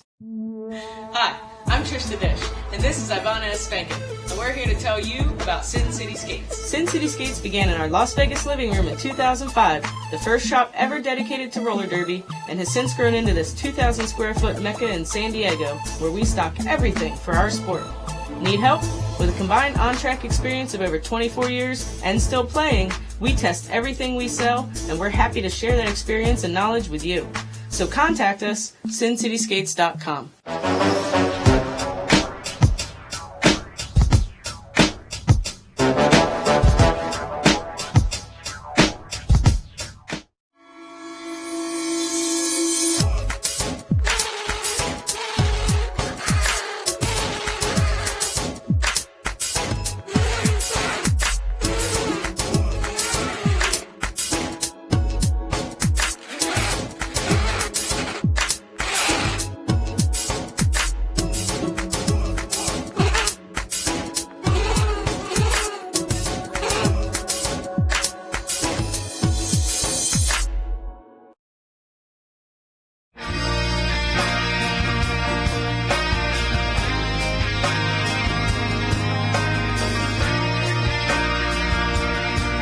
My uniform is always in pristine condition because I care about this thing more than I care about any other article of clothing in my wardrobe. Everybody's just like pumped and ready to go, and it's this culmination of, months worth of hard work. This is your opportunity to go out and leave it all on the track and to try to reach that potential that you are working towards at every single practice. My name is Rachel Rotten. I skate for the Angel City Derby Girls, and S1 is part of my uniform.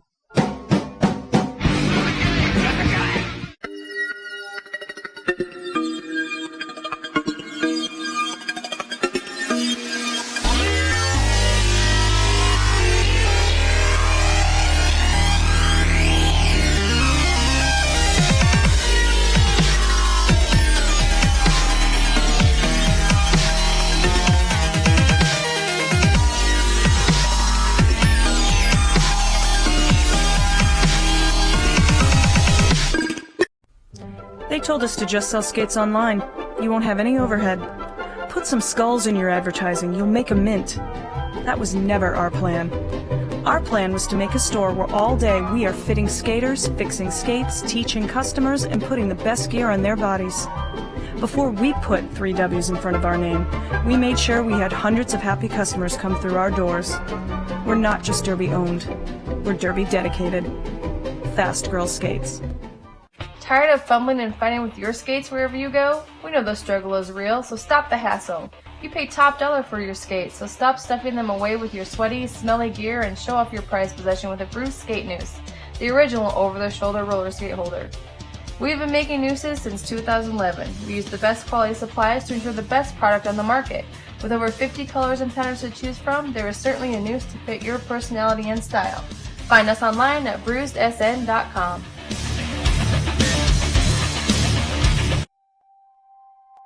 I love teamwork when it comes naturally, and it's almost like your teammate is an extension of your own body. That anticipation, where you've worked cerebrally through strategy and skills, and suddenly you're out there in a game and it all comes naturally because you know each other. I love that.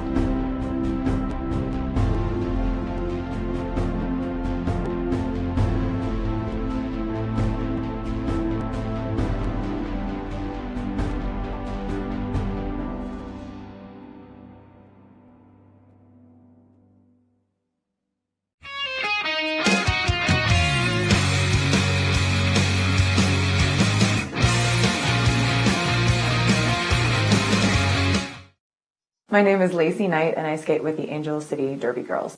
I've been evolving more and more into just having things that I know are going to be reliable, that they're going to last, and that they're going to do exactly what I want them to do. When you've reached a certain place in your derby career, it becomes less about how much you're spending on the equipment as it is about what it's going to do for you. I need to be able to have it conform to my foot so that it's just an extension of who I am as opposed to this thing that is now on my foot. The right elbow boot that I have now has been able to successfully do everything I need it to do. This year has even gotten better for me, and my skating is the best it's ever been, and it's the best boot that I've ever had.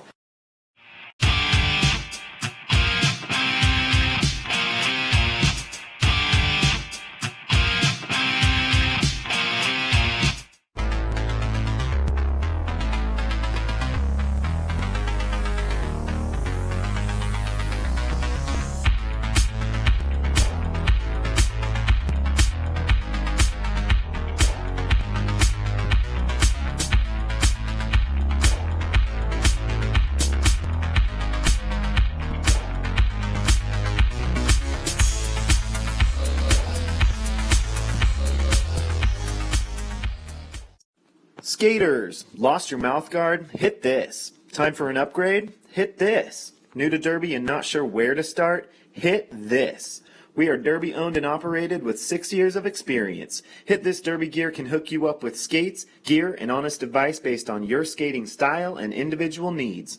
Visit us at our store in Salem, Oregon, or online at www.hitthisderbygear.com.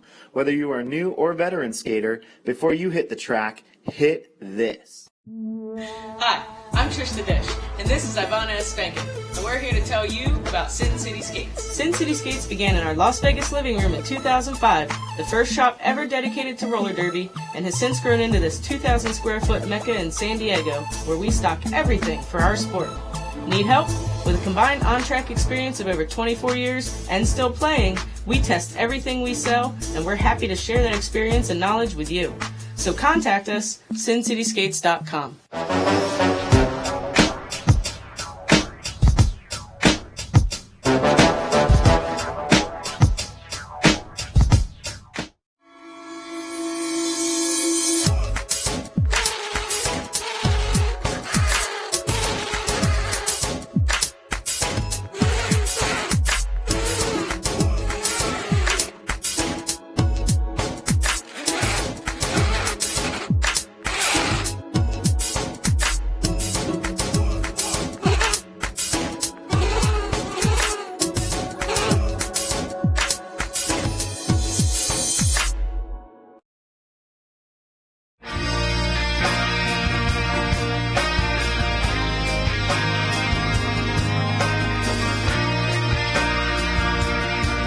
My uniform is always in pristine condition because I care about this thing more than I care about any other article of clothing in my wardrobe. Everybody's just like pumped and ready to go, and it's this culmination of, months worth of hard work. This is your opportunity to go out and leave it all on the track and to try to reach that potential that you are working towards at every single practice. My name is Rachel Rotten. I skate for the Angel City Derby Girls, and S1 is part of my uniform.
All right, ladies and gentlemen, welcome to Team USA Junior against the Big O MVPs.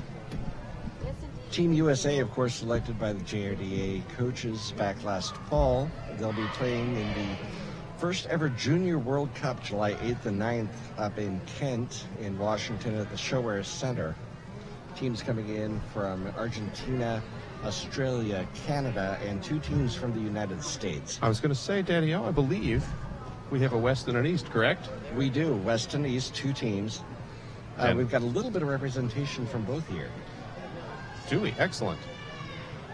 But right now, going through the roster for Team USA as they're beginning to take the track, talk about things. We've got 314 Speedy Peaches, 28 Gala Frey, number 15 Kieran, 23 Afro Jamurai, 17 Molly Knox, number 89 Big Mac, number 241 Lily Dowd, 33 is Aqua Knock You Out, 411 is Little Fist Fight. Number 0 is Cookie Dozer. 97, Root of All Evil. Number 9, Baby Hurl. Number 21, Phoebe. Number 5, Disliker. Number 35, KB the Rockstar, representing teams all over the West. And a few of those, 5 of those skaters added today by the coaches as they didn't have enough to fill the roster, brought in some of the what they felt were the better players from the teams that played here this weekend. Absolutely. I'm noticing some of the names that represented the Team USA that did a demonstration over at the Blood and Thunder World Cup. And as for your MVPs, I will not match up the numbers to the names at this point because I want to list them by teams. From the California Mayhem, your MVPs, Love Tap and Evil Alice. For the Seattle Derby Brats, MVPs as voted by the other skaters, Amelia Darehart and Maximum Glitter. I-5 sends Frank the Bunny and Tiny Terror to the line. Portland Rosebuds with Pain Forest and Little Bunny Bruise You. From the Mob City Misfits, Turbocharged and Just Daisy. For the Rolling Rebellion, Rhiannon Cannon and Angry Bird. And for the Emerald City Reservoir Dolls, Slam Shady and Tiny Badness. That is going to be an excellent team. Team USA going to have their work cut out. That they will. And some skaters for on both of these teams just finished got about a 10-minute break. That they did. They're back to it. 10 minutes during which they got to warm up. Yes, they did. Fortunately, they're young and they know they can work fast.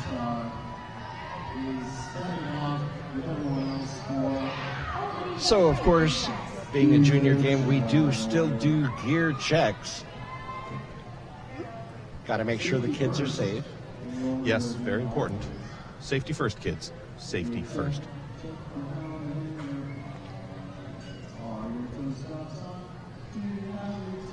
Make sure those mouth guards are in.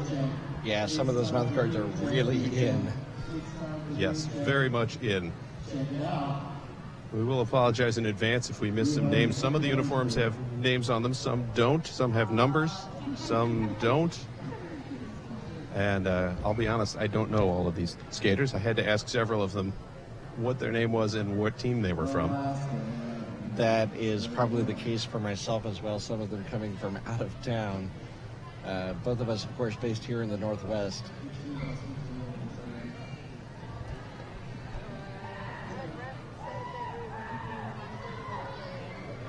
But that's okay. We'll figure it out. Yes, we will. Now, I did hear the referee saying at least they're going to do 15 minutes and the jam refs will switch sides. I'm not sure if they'll take a timeout at that point or if they'll just let it run. So essentially a half hour of roller derby. I do see a period clock of 15 minutes, so maybe a 5-10 minute break, not sure. That is the case. Unfortunately, my roster left me. It did. But we've got Angry Bird on the jammer line for the MVPs. And that is KB the Rockstar for Team USA. I thought that was KB, and he's sporting those nice red, white, and blue shorts. So we know what team he's on. And that whole red shirt. Yes, and then Mistress Mouth next to me banging on the table to shake my microphone. That was very nice. That was very nice. I heard that. And I'm sure you listening at home heard it as well. There we go, 5 seconds, KB the Rockstar looking around, back on the jammer line. There we go, whistle off, KB the Rockstar inside out, engaging with the MVP up front. An Angry Bird bumped to the outside by Lily Dow. Lily Dow with the Portland Rosebuds. taking again a shot to the outside. Angry Bird rolled out. Angry Bird with the Rolling Rebellion. They played Portland earlier. That they did. KB the Rockstar, her teammate, but playing on USA for this one. Still trying to make his way out. Looks like he's up against Love Tap. Makes his way around. Lead jammer for Team USA. And KB the Rockstar actually, I believe, out of the California Mayhem. That he is. Whereas Angry Bird, Rolling Rebellion from Denton, Texas. True. See, I got it wrong already. That's all right. They're both co-ed teams. And they're both up in the JRDA rankings. Angry Bird out of the pack. Afro Jammerai throws the hip and knocks her out of bounds. And that is what the Afro Jammerai does. She does indeed. Little but tenacious on the hip checks. And great with her timing. Definitely a reason why she's on Team USA. KB the Rockstar threw for 5 points. First blood to Team USA. Angry Bird now finally clear of the pack. Love Tap backing up his teammate. And KB calls off the jam. 6-0, Team USA. And now we're going to have 4-1-1. That would be Lil Fist Fight for Team USA. Lil Fist Fight out of the Seattle Derby Brats. Yes, she is. Plays on the Galaxy Girls. That she does. And Frank the Bunny for their in-state rival I-5 Roller Girls. Frank the Bunny having a great weekend, tearing it up.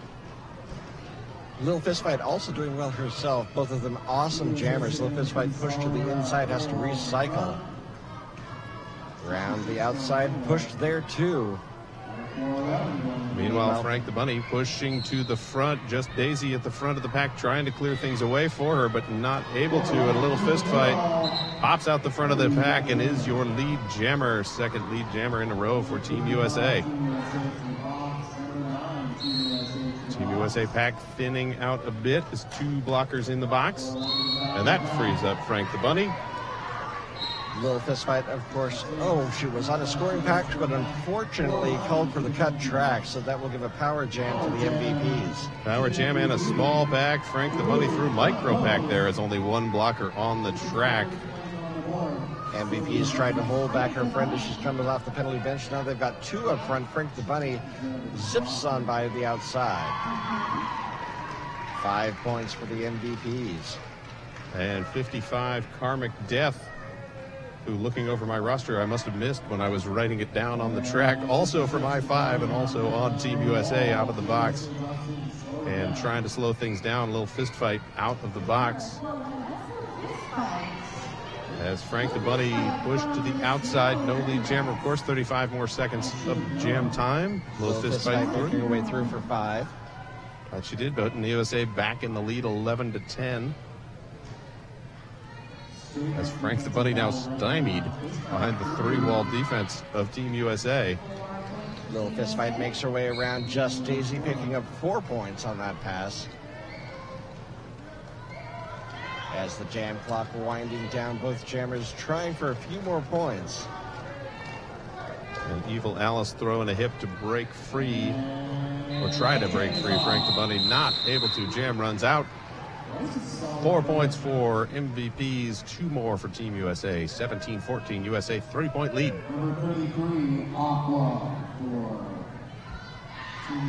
And now we're going to have Aqua knock you out for That Team USA. Indeed, Tiny Badness, our MVP jammer. And who do these 2 play for?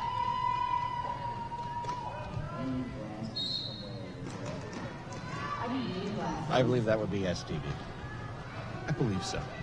Aqua knock you out, yes, indeed. Aqua knock you out. Sorry, I was writing a note. I didn't hear what you asked. And then I thought you were asking about Tiny Badness, and I'd have to go to the phone to find that one out. Yes. Aqua bumped to the outside, backed up. Tiny Badness back in as well, and finally through the pack to not your lead jammer. That Aqua knock you out, who picks up the points and calls off the jam all 5. She had picked up the jammer lap point earlier, got all 5 points. So USA pulling to 22-14 lead. And now we're going to have Kieran already practicing his skater stride there on the track. Kieran always dancing, that kid. Kieran with the Mob City Misfits, one of the brought on by the coaches for this evening's bout. And Maximum Glitter from the Seattle Derby Brats, one of our MVPs, jamming for Team MVP. Kieran trying to make his way around Love Tap. And Love Tap gives him one. Oh, I love watching Love Tap. That kid, big and good with the hitting, and he draws the cut on Kieran. Kieran barely dragging that skate out of bounds, gets the cut track, so a power jam now for Maximum Glitter and the MVPs. I'm going to have to go back into the archive and watch the Rolling Rebellion against California Mayhem game just so I can see how Love Tap and 99 Problems handled each other, because both of those guys big and very agile. Very fun to watch. That's going to be so awesome when it gets to the MRDA, isn't it?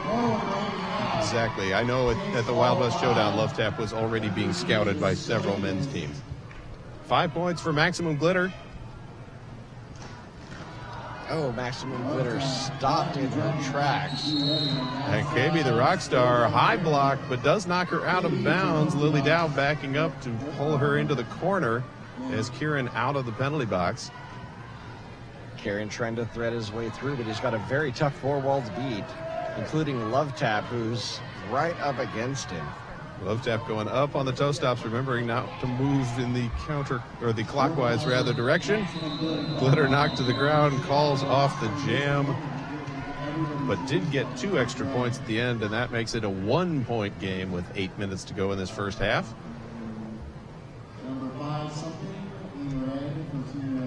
Evil Alice jamming for the MVPs.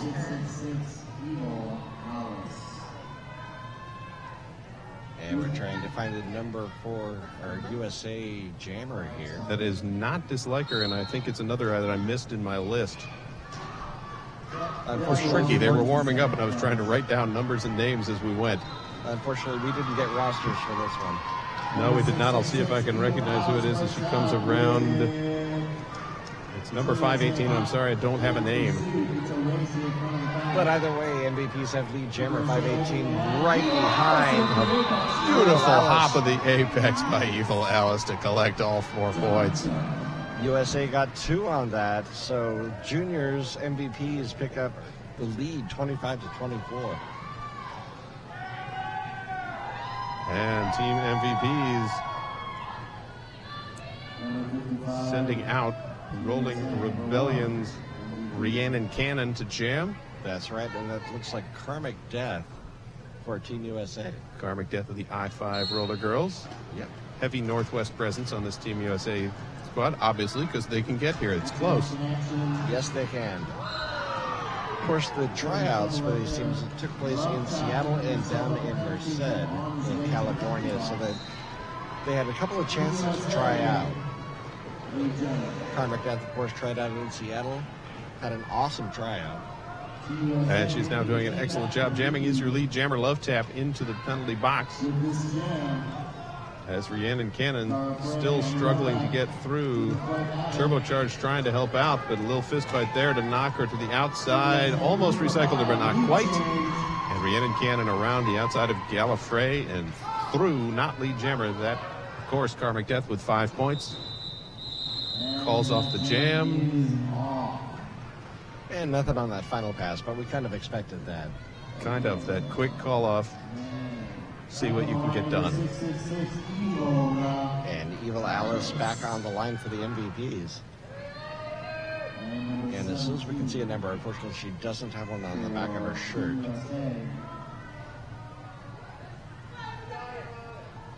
I see a 1 at the start on the arm, but that doesn't help much.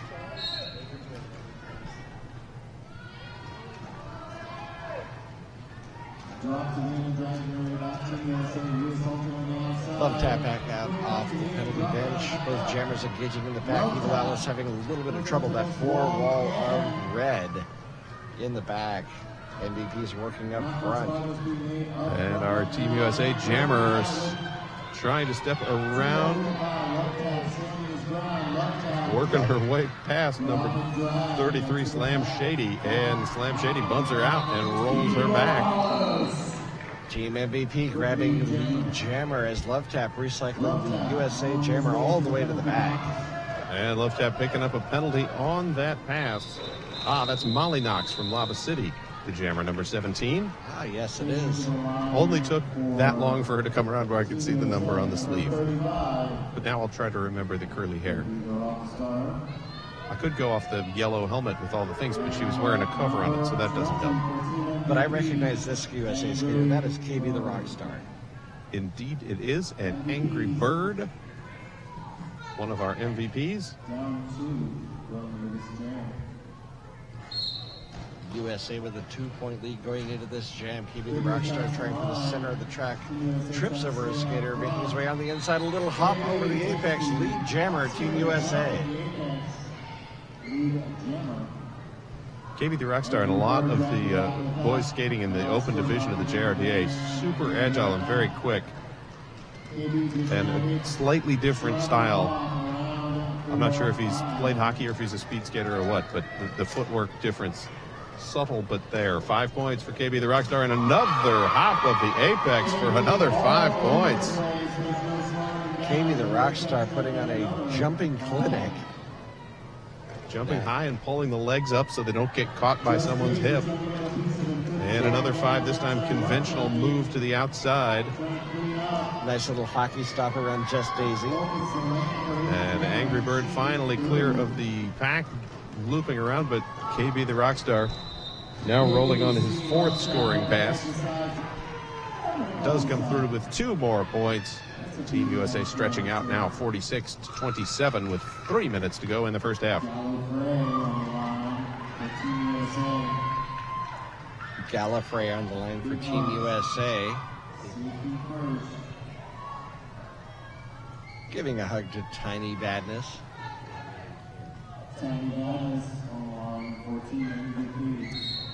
Both teams starting at about the midway point between the pivot line and the jammer line. The whistle blows. Gallifrey pushed to the outside. There she goes through. Lead jammer, Team USA. Gallifrey, the Emerald City Reservoir Dolls, who just played moments ago against Mob City. That she did on Team USA with her teammate Speedy Peaches. That she is. And sneaking around the inside, Tiny Badness. But 5 points up for Gallifrey. Yeah, looks to her coach Vito, tries to jump the apex, lands out of bounds, goes to the ground, and trips up. Turbocharged, and that is a low block penalty. That it is, and she knew it. She did, and not the way. You don't want turbocharged landing on top of you. I suppose you could say at least it wasn't Love Tap because he's a lot larger guy, but still. I wouldn't want any of them landing. I don't think so either. So Power Jam now for the junior MVPs. And Tiny Badness bumped out and recycled back. Kieran throws a shoulder to knock her out of bounds. And she backs recycling her back to turn 2. As her home team teammate Gallifrey out of the penalty box and now engaging with the back at the front. And Love Tap again. A little fist fight there to meet her as she rolls into the pack. Rhiannon Cannon and Turbocharge working well together, holding back Gallifrey. Turbocharge, last one to beat. Gallifrey working on it around the outside. There we go. 4 points for Team USA.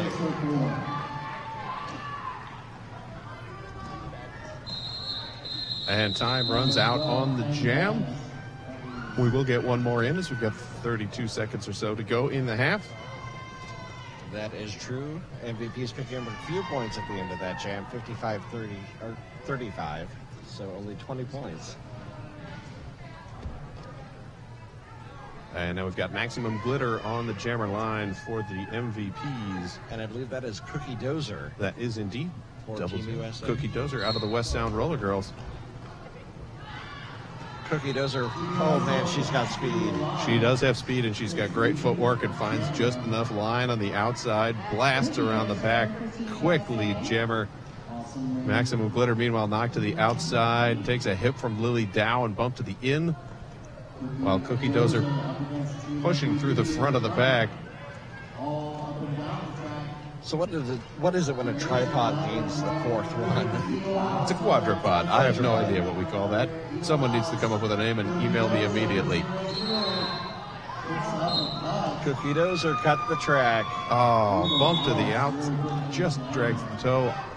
And out she goes.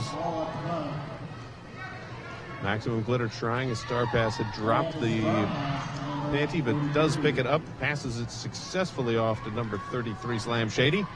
Slam Shady alertly saying, hey, I can't pick that up. And wisely knowing she couldn't pick that up. Otherwise, another pass at the star or another penalty would be accrued. And finally, Slam Shady with the star on her helmet clears the pack. Not lead jammer. No lead jammer, in fact. 43 more seconds in this last jam of the first half. That is true. Speedy Peach is up there holding back the MVP jammer, allowing Cookie Dozer to get out of the penalty box. So a successful penalty kill by Team USA. And 5 more points for Team USA as well as Cookie Dozer skips through the pack. Pack now thin for the MVPs, down to 2. Amelia Derhart cycling forward to try and help out.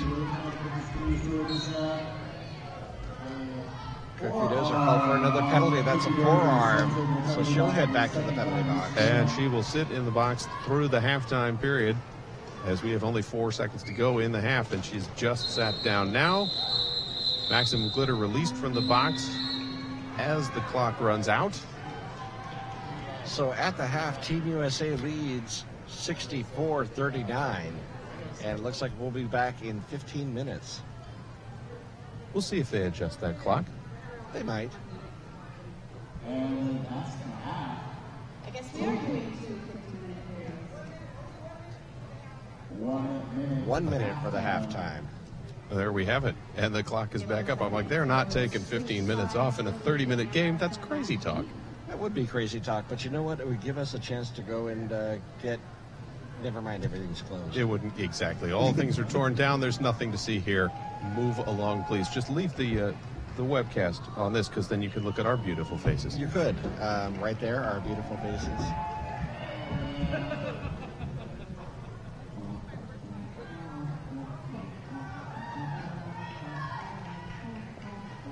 So here at the half, I want to give a reminder to everybody about the JRDA's World Cup. Team USA, of course, going to participate there July 8th and 9th at the Shower Center up in Seattle. And that's right before the JRDA National Championships, correct? That it is. National Championships taking place also at the Shower Center. Just a few days later that weekend. That it is. And if you are an official, you're out there, and you're interested in officiating either the World Cup or the JRDA National Championships, head on out to juniorrollerderby.org, follow the links to the tournaments, and click on that officiating application.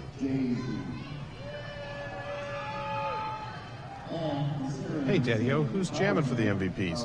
Just Daisy. That's right. It's just Daisy. Just Daisy. Just the only jammer. As Cookie Dozer still sitting in the sin bin.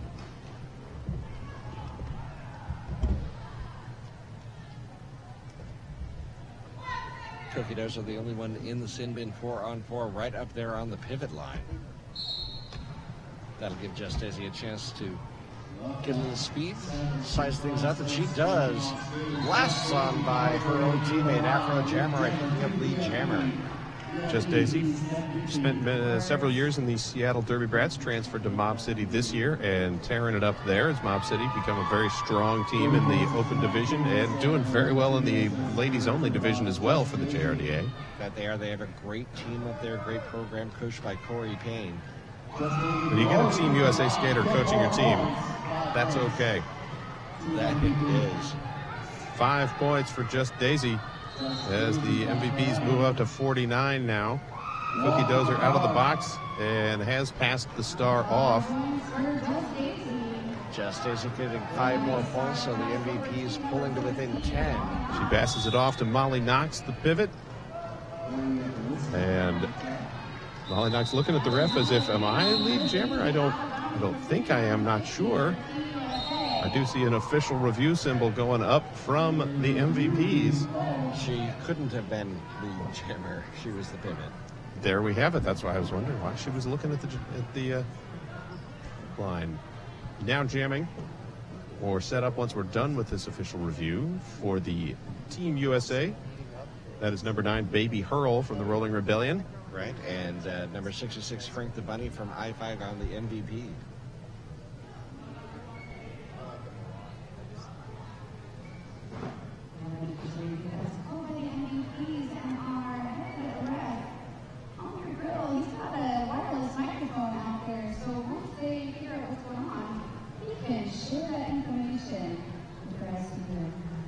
Of course, the official review, as soon as we know, we'll let you know.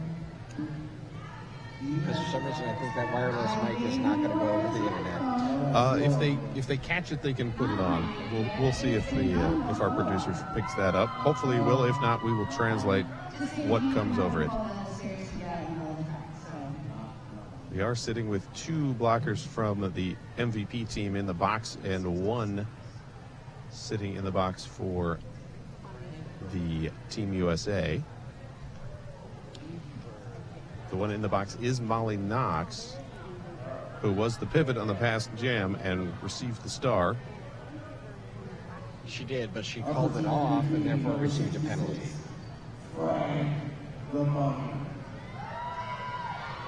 Now the question is, it looks as though she is sitting it as the pivot. She is sitting as the pivot, so perhaps it was an illegal pass. Not sure.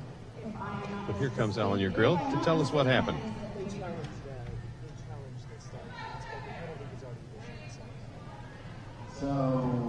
All right, so the MVP team was challenging the star pass. The penalty had already been issued. So therefore, the star pass did not happen. Molly Knox sits in the box as the pivot. And out the front is Baby Hurl. She is your lead jammer. And on a power jam is Frank the Bunny cutting the track. Baby Hurl with an opportunity for Team USA, picking up 3 points and no pass, no penalty, so she didn't get the 4th on that one. Baby Hurl doing a great job jamming for Rolling Rebellion in an early game today. Had 39 points on a combination of double power jam and excellent defense by her team. That she did. She's also very much a powerhouse on our team, jamming jam after jam. She'll pick up 5 points to call off the jam. Team USA stretching the lead 76-55. And we're going to have a little bit of an official timeout. They want to make sure everyone ends up where they should be. Gallifrey thinks where she should be is on the jammer line with the star on her hat. And I think she may be right. Speedy Peach is giving her a little bit of a, this is what I'm going to do. Gallifrey by herself on the jammer line with a power start. There she is around the outside. Lead jammer, Team USA. Frank the Bunny out of the penalty box. So the power start effective for Team USA, grabbing lead jammer. But the broken up pack by Team USA also effective for Frank the Bunny, who swooped through very quickly. Gallifrey trying to take a point, bumps her way off number 531 Bunny. That she did, and something I just saw in that pack, I don't know if we were able to see, but Speedy Peaches taking on Love Tap to clear the line. That was impressive. Speedy Peaches can almost do no wrong. She is very, very good. And she's going to be scary when she hits 18 and joins an adult league. Oh, she is. I'm sure that Emerald City is looking forward to that day. I think they're hoping she chooses to go to the University of Oregon, stay in town, and play for them. Indeed. So after that jam, 87, Team USA 55 for the MVPs. And Team USA sending number 21 to the line, whose number I don't appear to have on my list. Look at that, another error on the part of the announcer.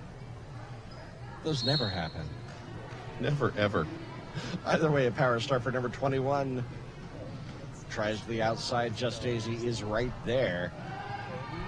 But Just Daisy went to the inside, trying to close off the line where number 21 was not. So lead jammer for Team USA.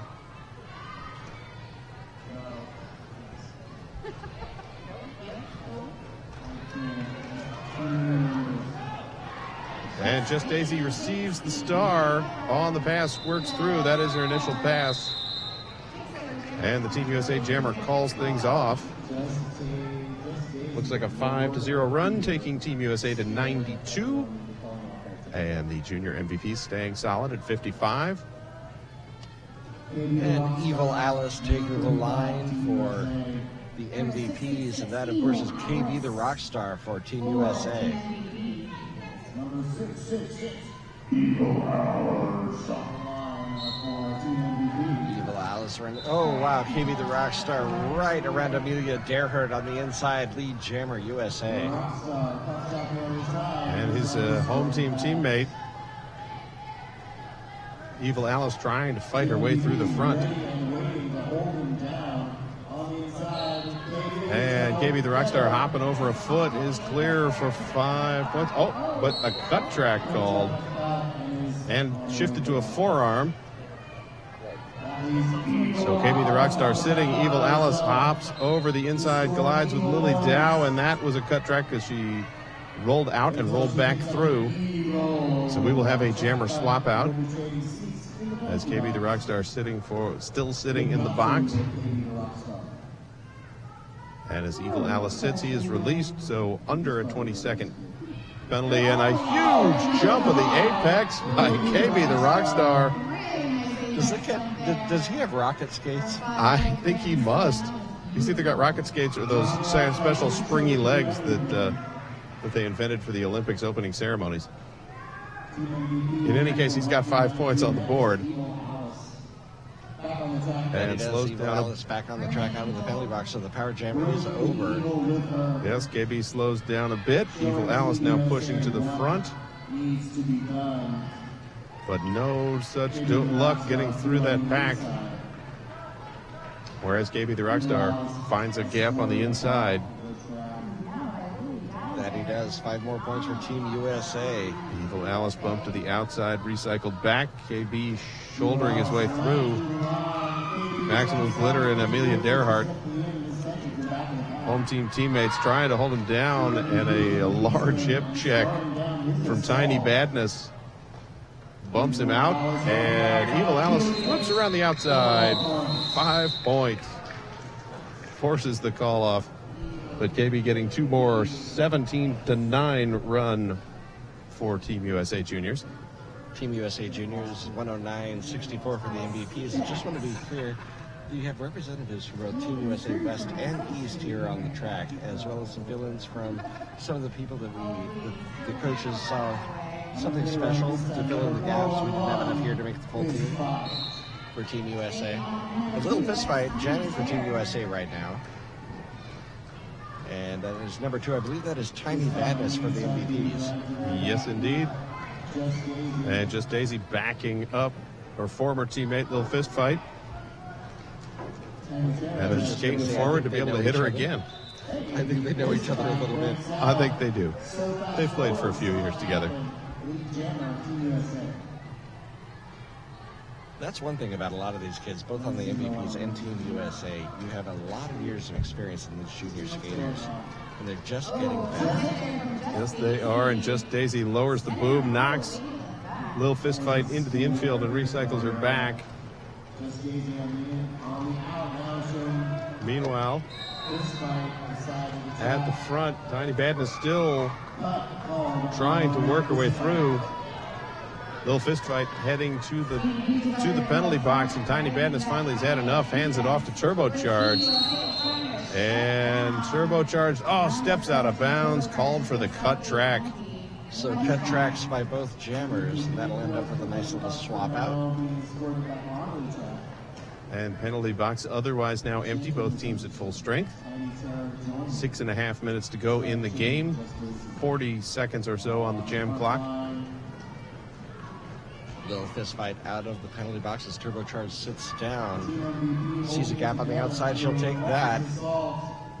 And there we go, 5 points for Team USA. Team USA now up 114-64. Turbocharged out of the box. Pack rolling to the middle of the straightaway. Speedy Peaches trying to hit, but slips to the knees. Has to let him slide by. And 5 points up for Lil Fist Fight as Turbocharged finally threw. That was the initial pass for the MVP Juniors Jammer. Time running out. Lil Fist Fight just let that happen. Yes, she did. And now we will see Love Tap jamming against Kieran. This should be fun. Love Tap, of course, a big, powerful player. Kieran relying on those fast and agile feet. That he is. And Speedy Peaches sitting in the penalty box. Love Tap. Last Cookie Dozer. Uses the power. Cookie Dozer facing him, so he's allowed to bump in and manhandles her out of the way. And it's your lead jammer, half a lap ahead of Kieran, who finally pops out of the back as well as Team USA starts speeding things up. And Love Tap again, this time closed out. And bump to the inside, has to recycle back. Cookie Dozer and Afro Jammer fighting for that recycling. Speedy Peaches out of the penalty box, trying to slow Love Tap down. Not able to. Love Tap coming up on the inside. Throws the hips forward. Knocks Kieran out. And he's waiting, calling for his team to come up. They don't. So Love Tap heads on. He's hoping for a little baby eating. Thought he was, but I think Team USA in front, alertly keeping the MVPs back. Yes, very good work by Team USA. And again, swings around. Speedy Peaches closes the door on him. Calls off the jam. Does pick up 169 for the MVPs, a 4-point run. But Team USA 123, MVP 69, just under 4 minutes left. And now we're going to have KB the Rockstar for Team USA. And his teammate, home team teammate, Evil Alice, jamming for the MVPs. Evil Alice with a nice move, avoiding the attempted hit by KB the Rockstar. KB the Rockstar pushed to the inside by Just Daisy. Beautiful shot by Just Daisy with the shoulder to bump him out and then back up. Trying to get back in front, but KB the Rockstar jukes around the leg. And he is clear again and is your lead jammer. And hey, look, the back is setting up perfectly for him to leap over the inside. But he chooses not to, slowing down and bumping in. I think things had spread out enough that there was not enough room to land. That's entirely possible. Either that or he saw Just Daisy and said, I'm not going to try. And KB the Rockstar tripped up for a moment, but back on his feet and through with 4 points. That's Evil Alice bumped to the inside by Gallifrey, backed up and knocked out this time by KB the Rockstar. Oh, who picks up a high block. And Evil Alice passing off the start of the pivot. Who's the pivot again? Just Daisy. That's right, Just Daisy. Just Daisy gets a star on her head and out of play block. Clears the line for her. And that pulls Lily Dow out of the back for Team USA. And Lily Dow, an excellent blocking force. Gallifrey, however, not afraid to throw another body in front of someone. You do what you got. You know you do. She pushes Phoebe from I-5 over in front, and this time Phoebe returns the favor, but Just Daisy keeping on the feet, stays in bounds, but does go to the ground. 5 points, however, as KB the Rockstar out of the penalty box. KB the Rockstar out of the penalty box is pivot right there with him, clearing the line. I suppose that's the benefit of coming out of the penalty box together. Exactly, you can have a lead blocker rolling in through for you. Molly Knox leading the way, and KB the Rockstar taking full advantage. And another 5 points up. And that will give us a tie, just a slight advantage for Team USA, 14-12 on that jam, 137-81. As we're down to the last minute and a half of this All-Stars versus MVPs game. That we are, and now the line for the MVPs is Turbocharged. Turbocharged from Mob City. And I believe that is Maya Grain, number 5150. Jamming for Team USA. Maya Grain making her way up front, trying to gain a little bit of distance. Turbocharge pushing against the back, bouncing off of players. Finally getting away up to the front, but Maya Grain through for lead jammer, Team USA. And Turbocharge bumped out of bounds, backed up by a little fist fight. A little fist fight in Afro Jamurai, also former teammates on the Seattle Derby Brats. Doing a good job on the defense, and 5 points up for Maya Grain. Turbocharge still on his initial pass, trying everything he can to get around his own teammate, Afro Jamurai. And Maya Grain running hard into the hip check from Tiny Terror. But trying to walk her way around the outside, finally does. Picks up another 5, calls off the jam. As time ticking down to 12 seconds, 10, and the MVP team calls the timeout. With 8 seconds left. 8 seconds left, you got the timeout. What the heck? People want to see more Derby, right? They do. It's been a great weekend of Derby. I want to really thank the Big O for the opportunity here for Team USA to play a game. Absolutely, and special thanks to Blaze Streaming Media for streaming this out on the World Wide Webs, and for WFTDA.tv for hosting and sharing it out. It's been nice being able to bring the weekend of Derby to you, and I hope you've enjoyed watching. If you have any commentary or would like to make any notes, please hashtag them Big O 2015, and copy the Big O tournament is on Facebook. You can post on their wall. And they will, I'm assuming, respond at some point. They've got an entire social media team working on things here, so. That they are doing a great job of it. I've heard a lot of great things. Some awesome comments coming from the out there on the interviews. It has been a fun tournament. And also a thank you to our photographers. I see Steve Sharkey Mancini out in the center of the track. He helped wrangle all the photogs for this weekend, and does great work himself, works mainly with the Portland teams. And if you're not following him on the Facebook, you should, because great Derby photography coming out of him and all of the folks working this weekend. That's one thing I noticed. Of course, I only came here today, but while I was out, the photos were hitting the web almost immediately as soon as the bouts were over. That they are. Lead jammer number 17, Molly Knox, for Team USA. And the jammer star being passed off to Love Tap, and Lily Dow going chest to chest. And Love Tap getting passed up. 5 points up for Team USA. Love Tap still stuck in the pack, does have that helmet cover in his hands. Cookie Dozer trying to slow him down a little bit, still trying to get around. There's the end of the jam. And jam called off Maya Grain. That last line of defense holds Love Tap back, so no points in that last jam for the MVPs. Team USA Juniors 153. Junior MVPs 81. That's not too bad a difference. That's not too bad a difference at all. Team USA, of course, taking the win, and I am really looking forward to seeing that team. That will be fun to watch them, and also as the Team USA West taking on Team USA East, plus all the other countries. How many countries are we looking for at the? Well, we have Australia, we have Canada, and we have Argentina, as well as 2 teams from the USA. All right, so 5. If I do the math right, it's a 5-team tournament. Teams. Is it a seeded single elimination kind of bracket, or? I am not sure. You're not in charge of setting it up. You're just a rep. Well, Team USA taking their lap. Congratulations to Team USA. And with that, we will sign off. Thank you for watching the Big O. That's the last game here on track 2.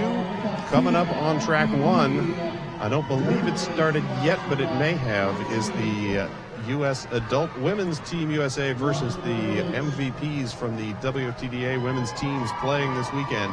I believe it was 1 MVP per team, and that is also going to be a fabulous game. That would be an awesome game to watch. So for Daddy O and the rest of us here at the Big O, I'm Scott Chicken. Thank you for tuning in, and flip over to track 1 and watch that game too. Thank you, and good night.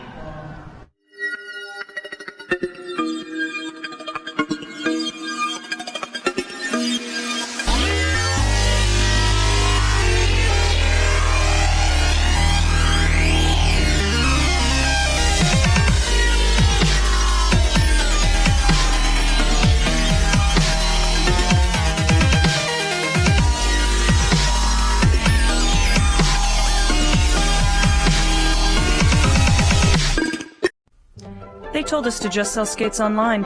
You won't have any overhead. Put some skulls in your advertising. You'll make a mint. That was never our plan. Our plan was to make a store where all day we are fitting skaters, fixing skates, teaching customers, and putting the best gear on their bodies. Before we put 3 W's in front of our name, we made sure we had hundreds of happy customers come through our doors. We're not just Derby owned. We're Derby dedicated. Fast Girl Skates. Tired of fumbling and fighting with your skates wherever you go? We know the struggle is real, so stop the hassle. You pay top dollar for your skates, so stop stuffing them away with your sweaty, smelly gear and show off your prized possession with a Bruce Skate Noose, the original over-the-shoulder roller skate holder. We've been making nooses since 2011. We use the best quality supplies to ensure the best product on the market. With over 50 colors and patterns to choose from, there is certainly a noose to fit your personality and style. Find us online at bruisedsn.com.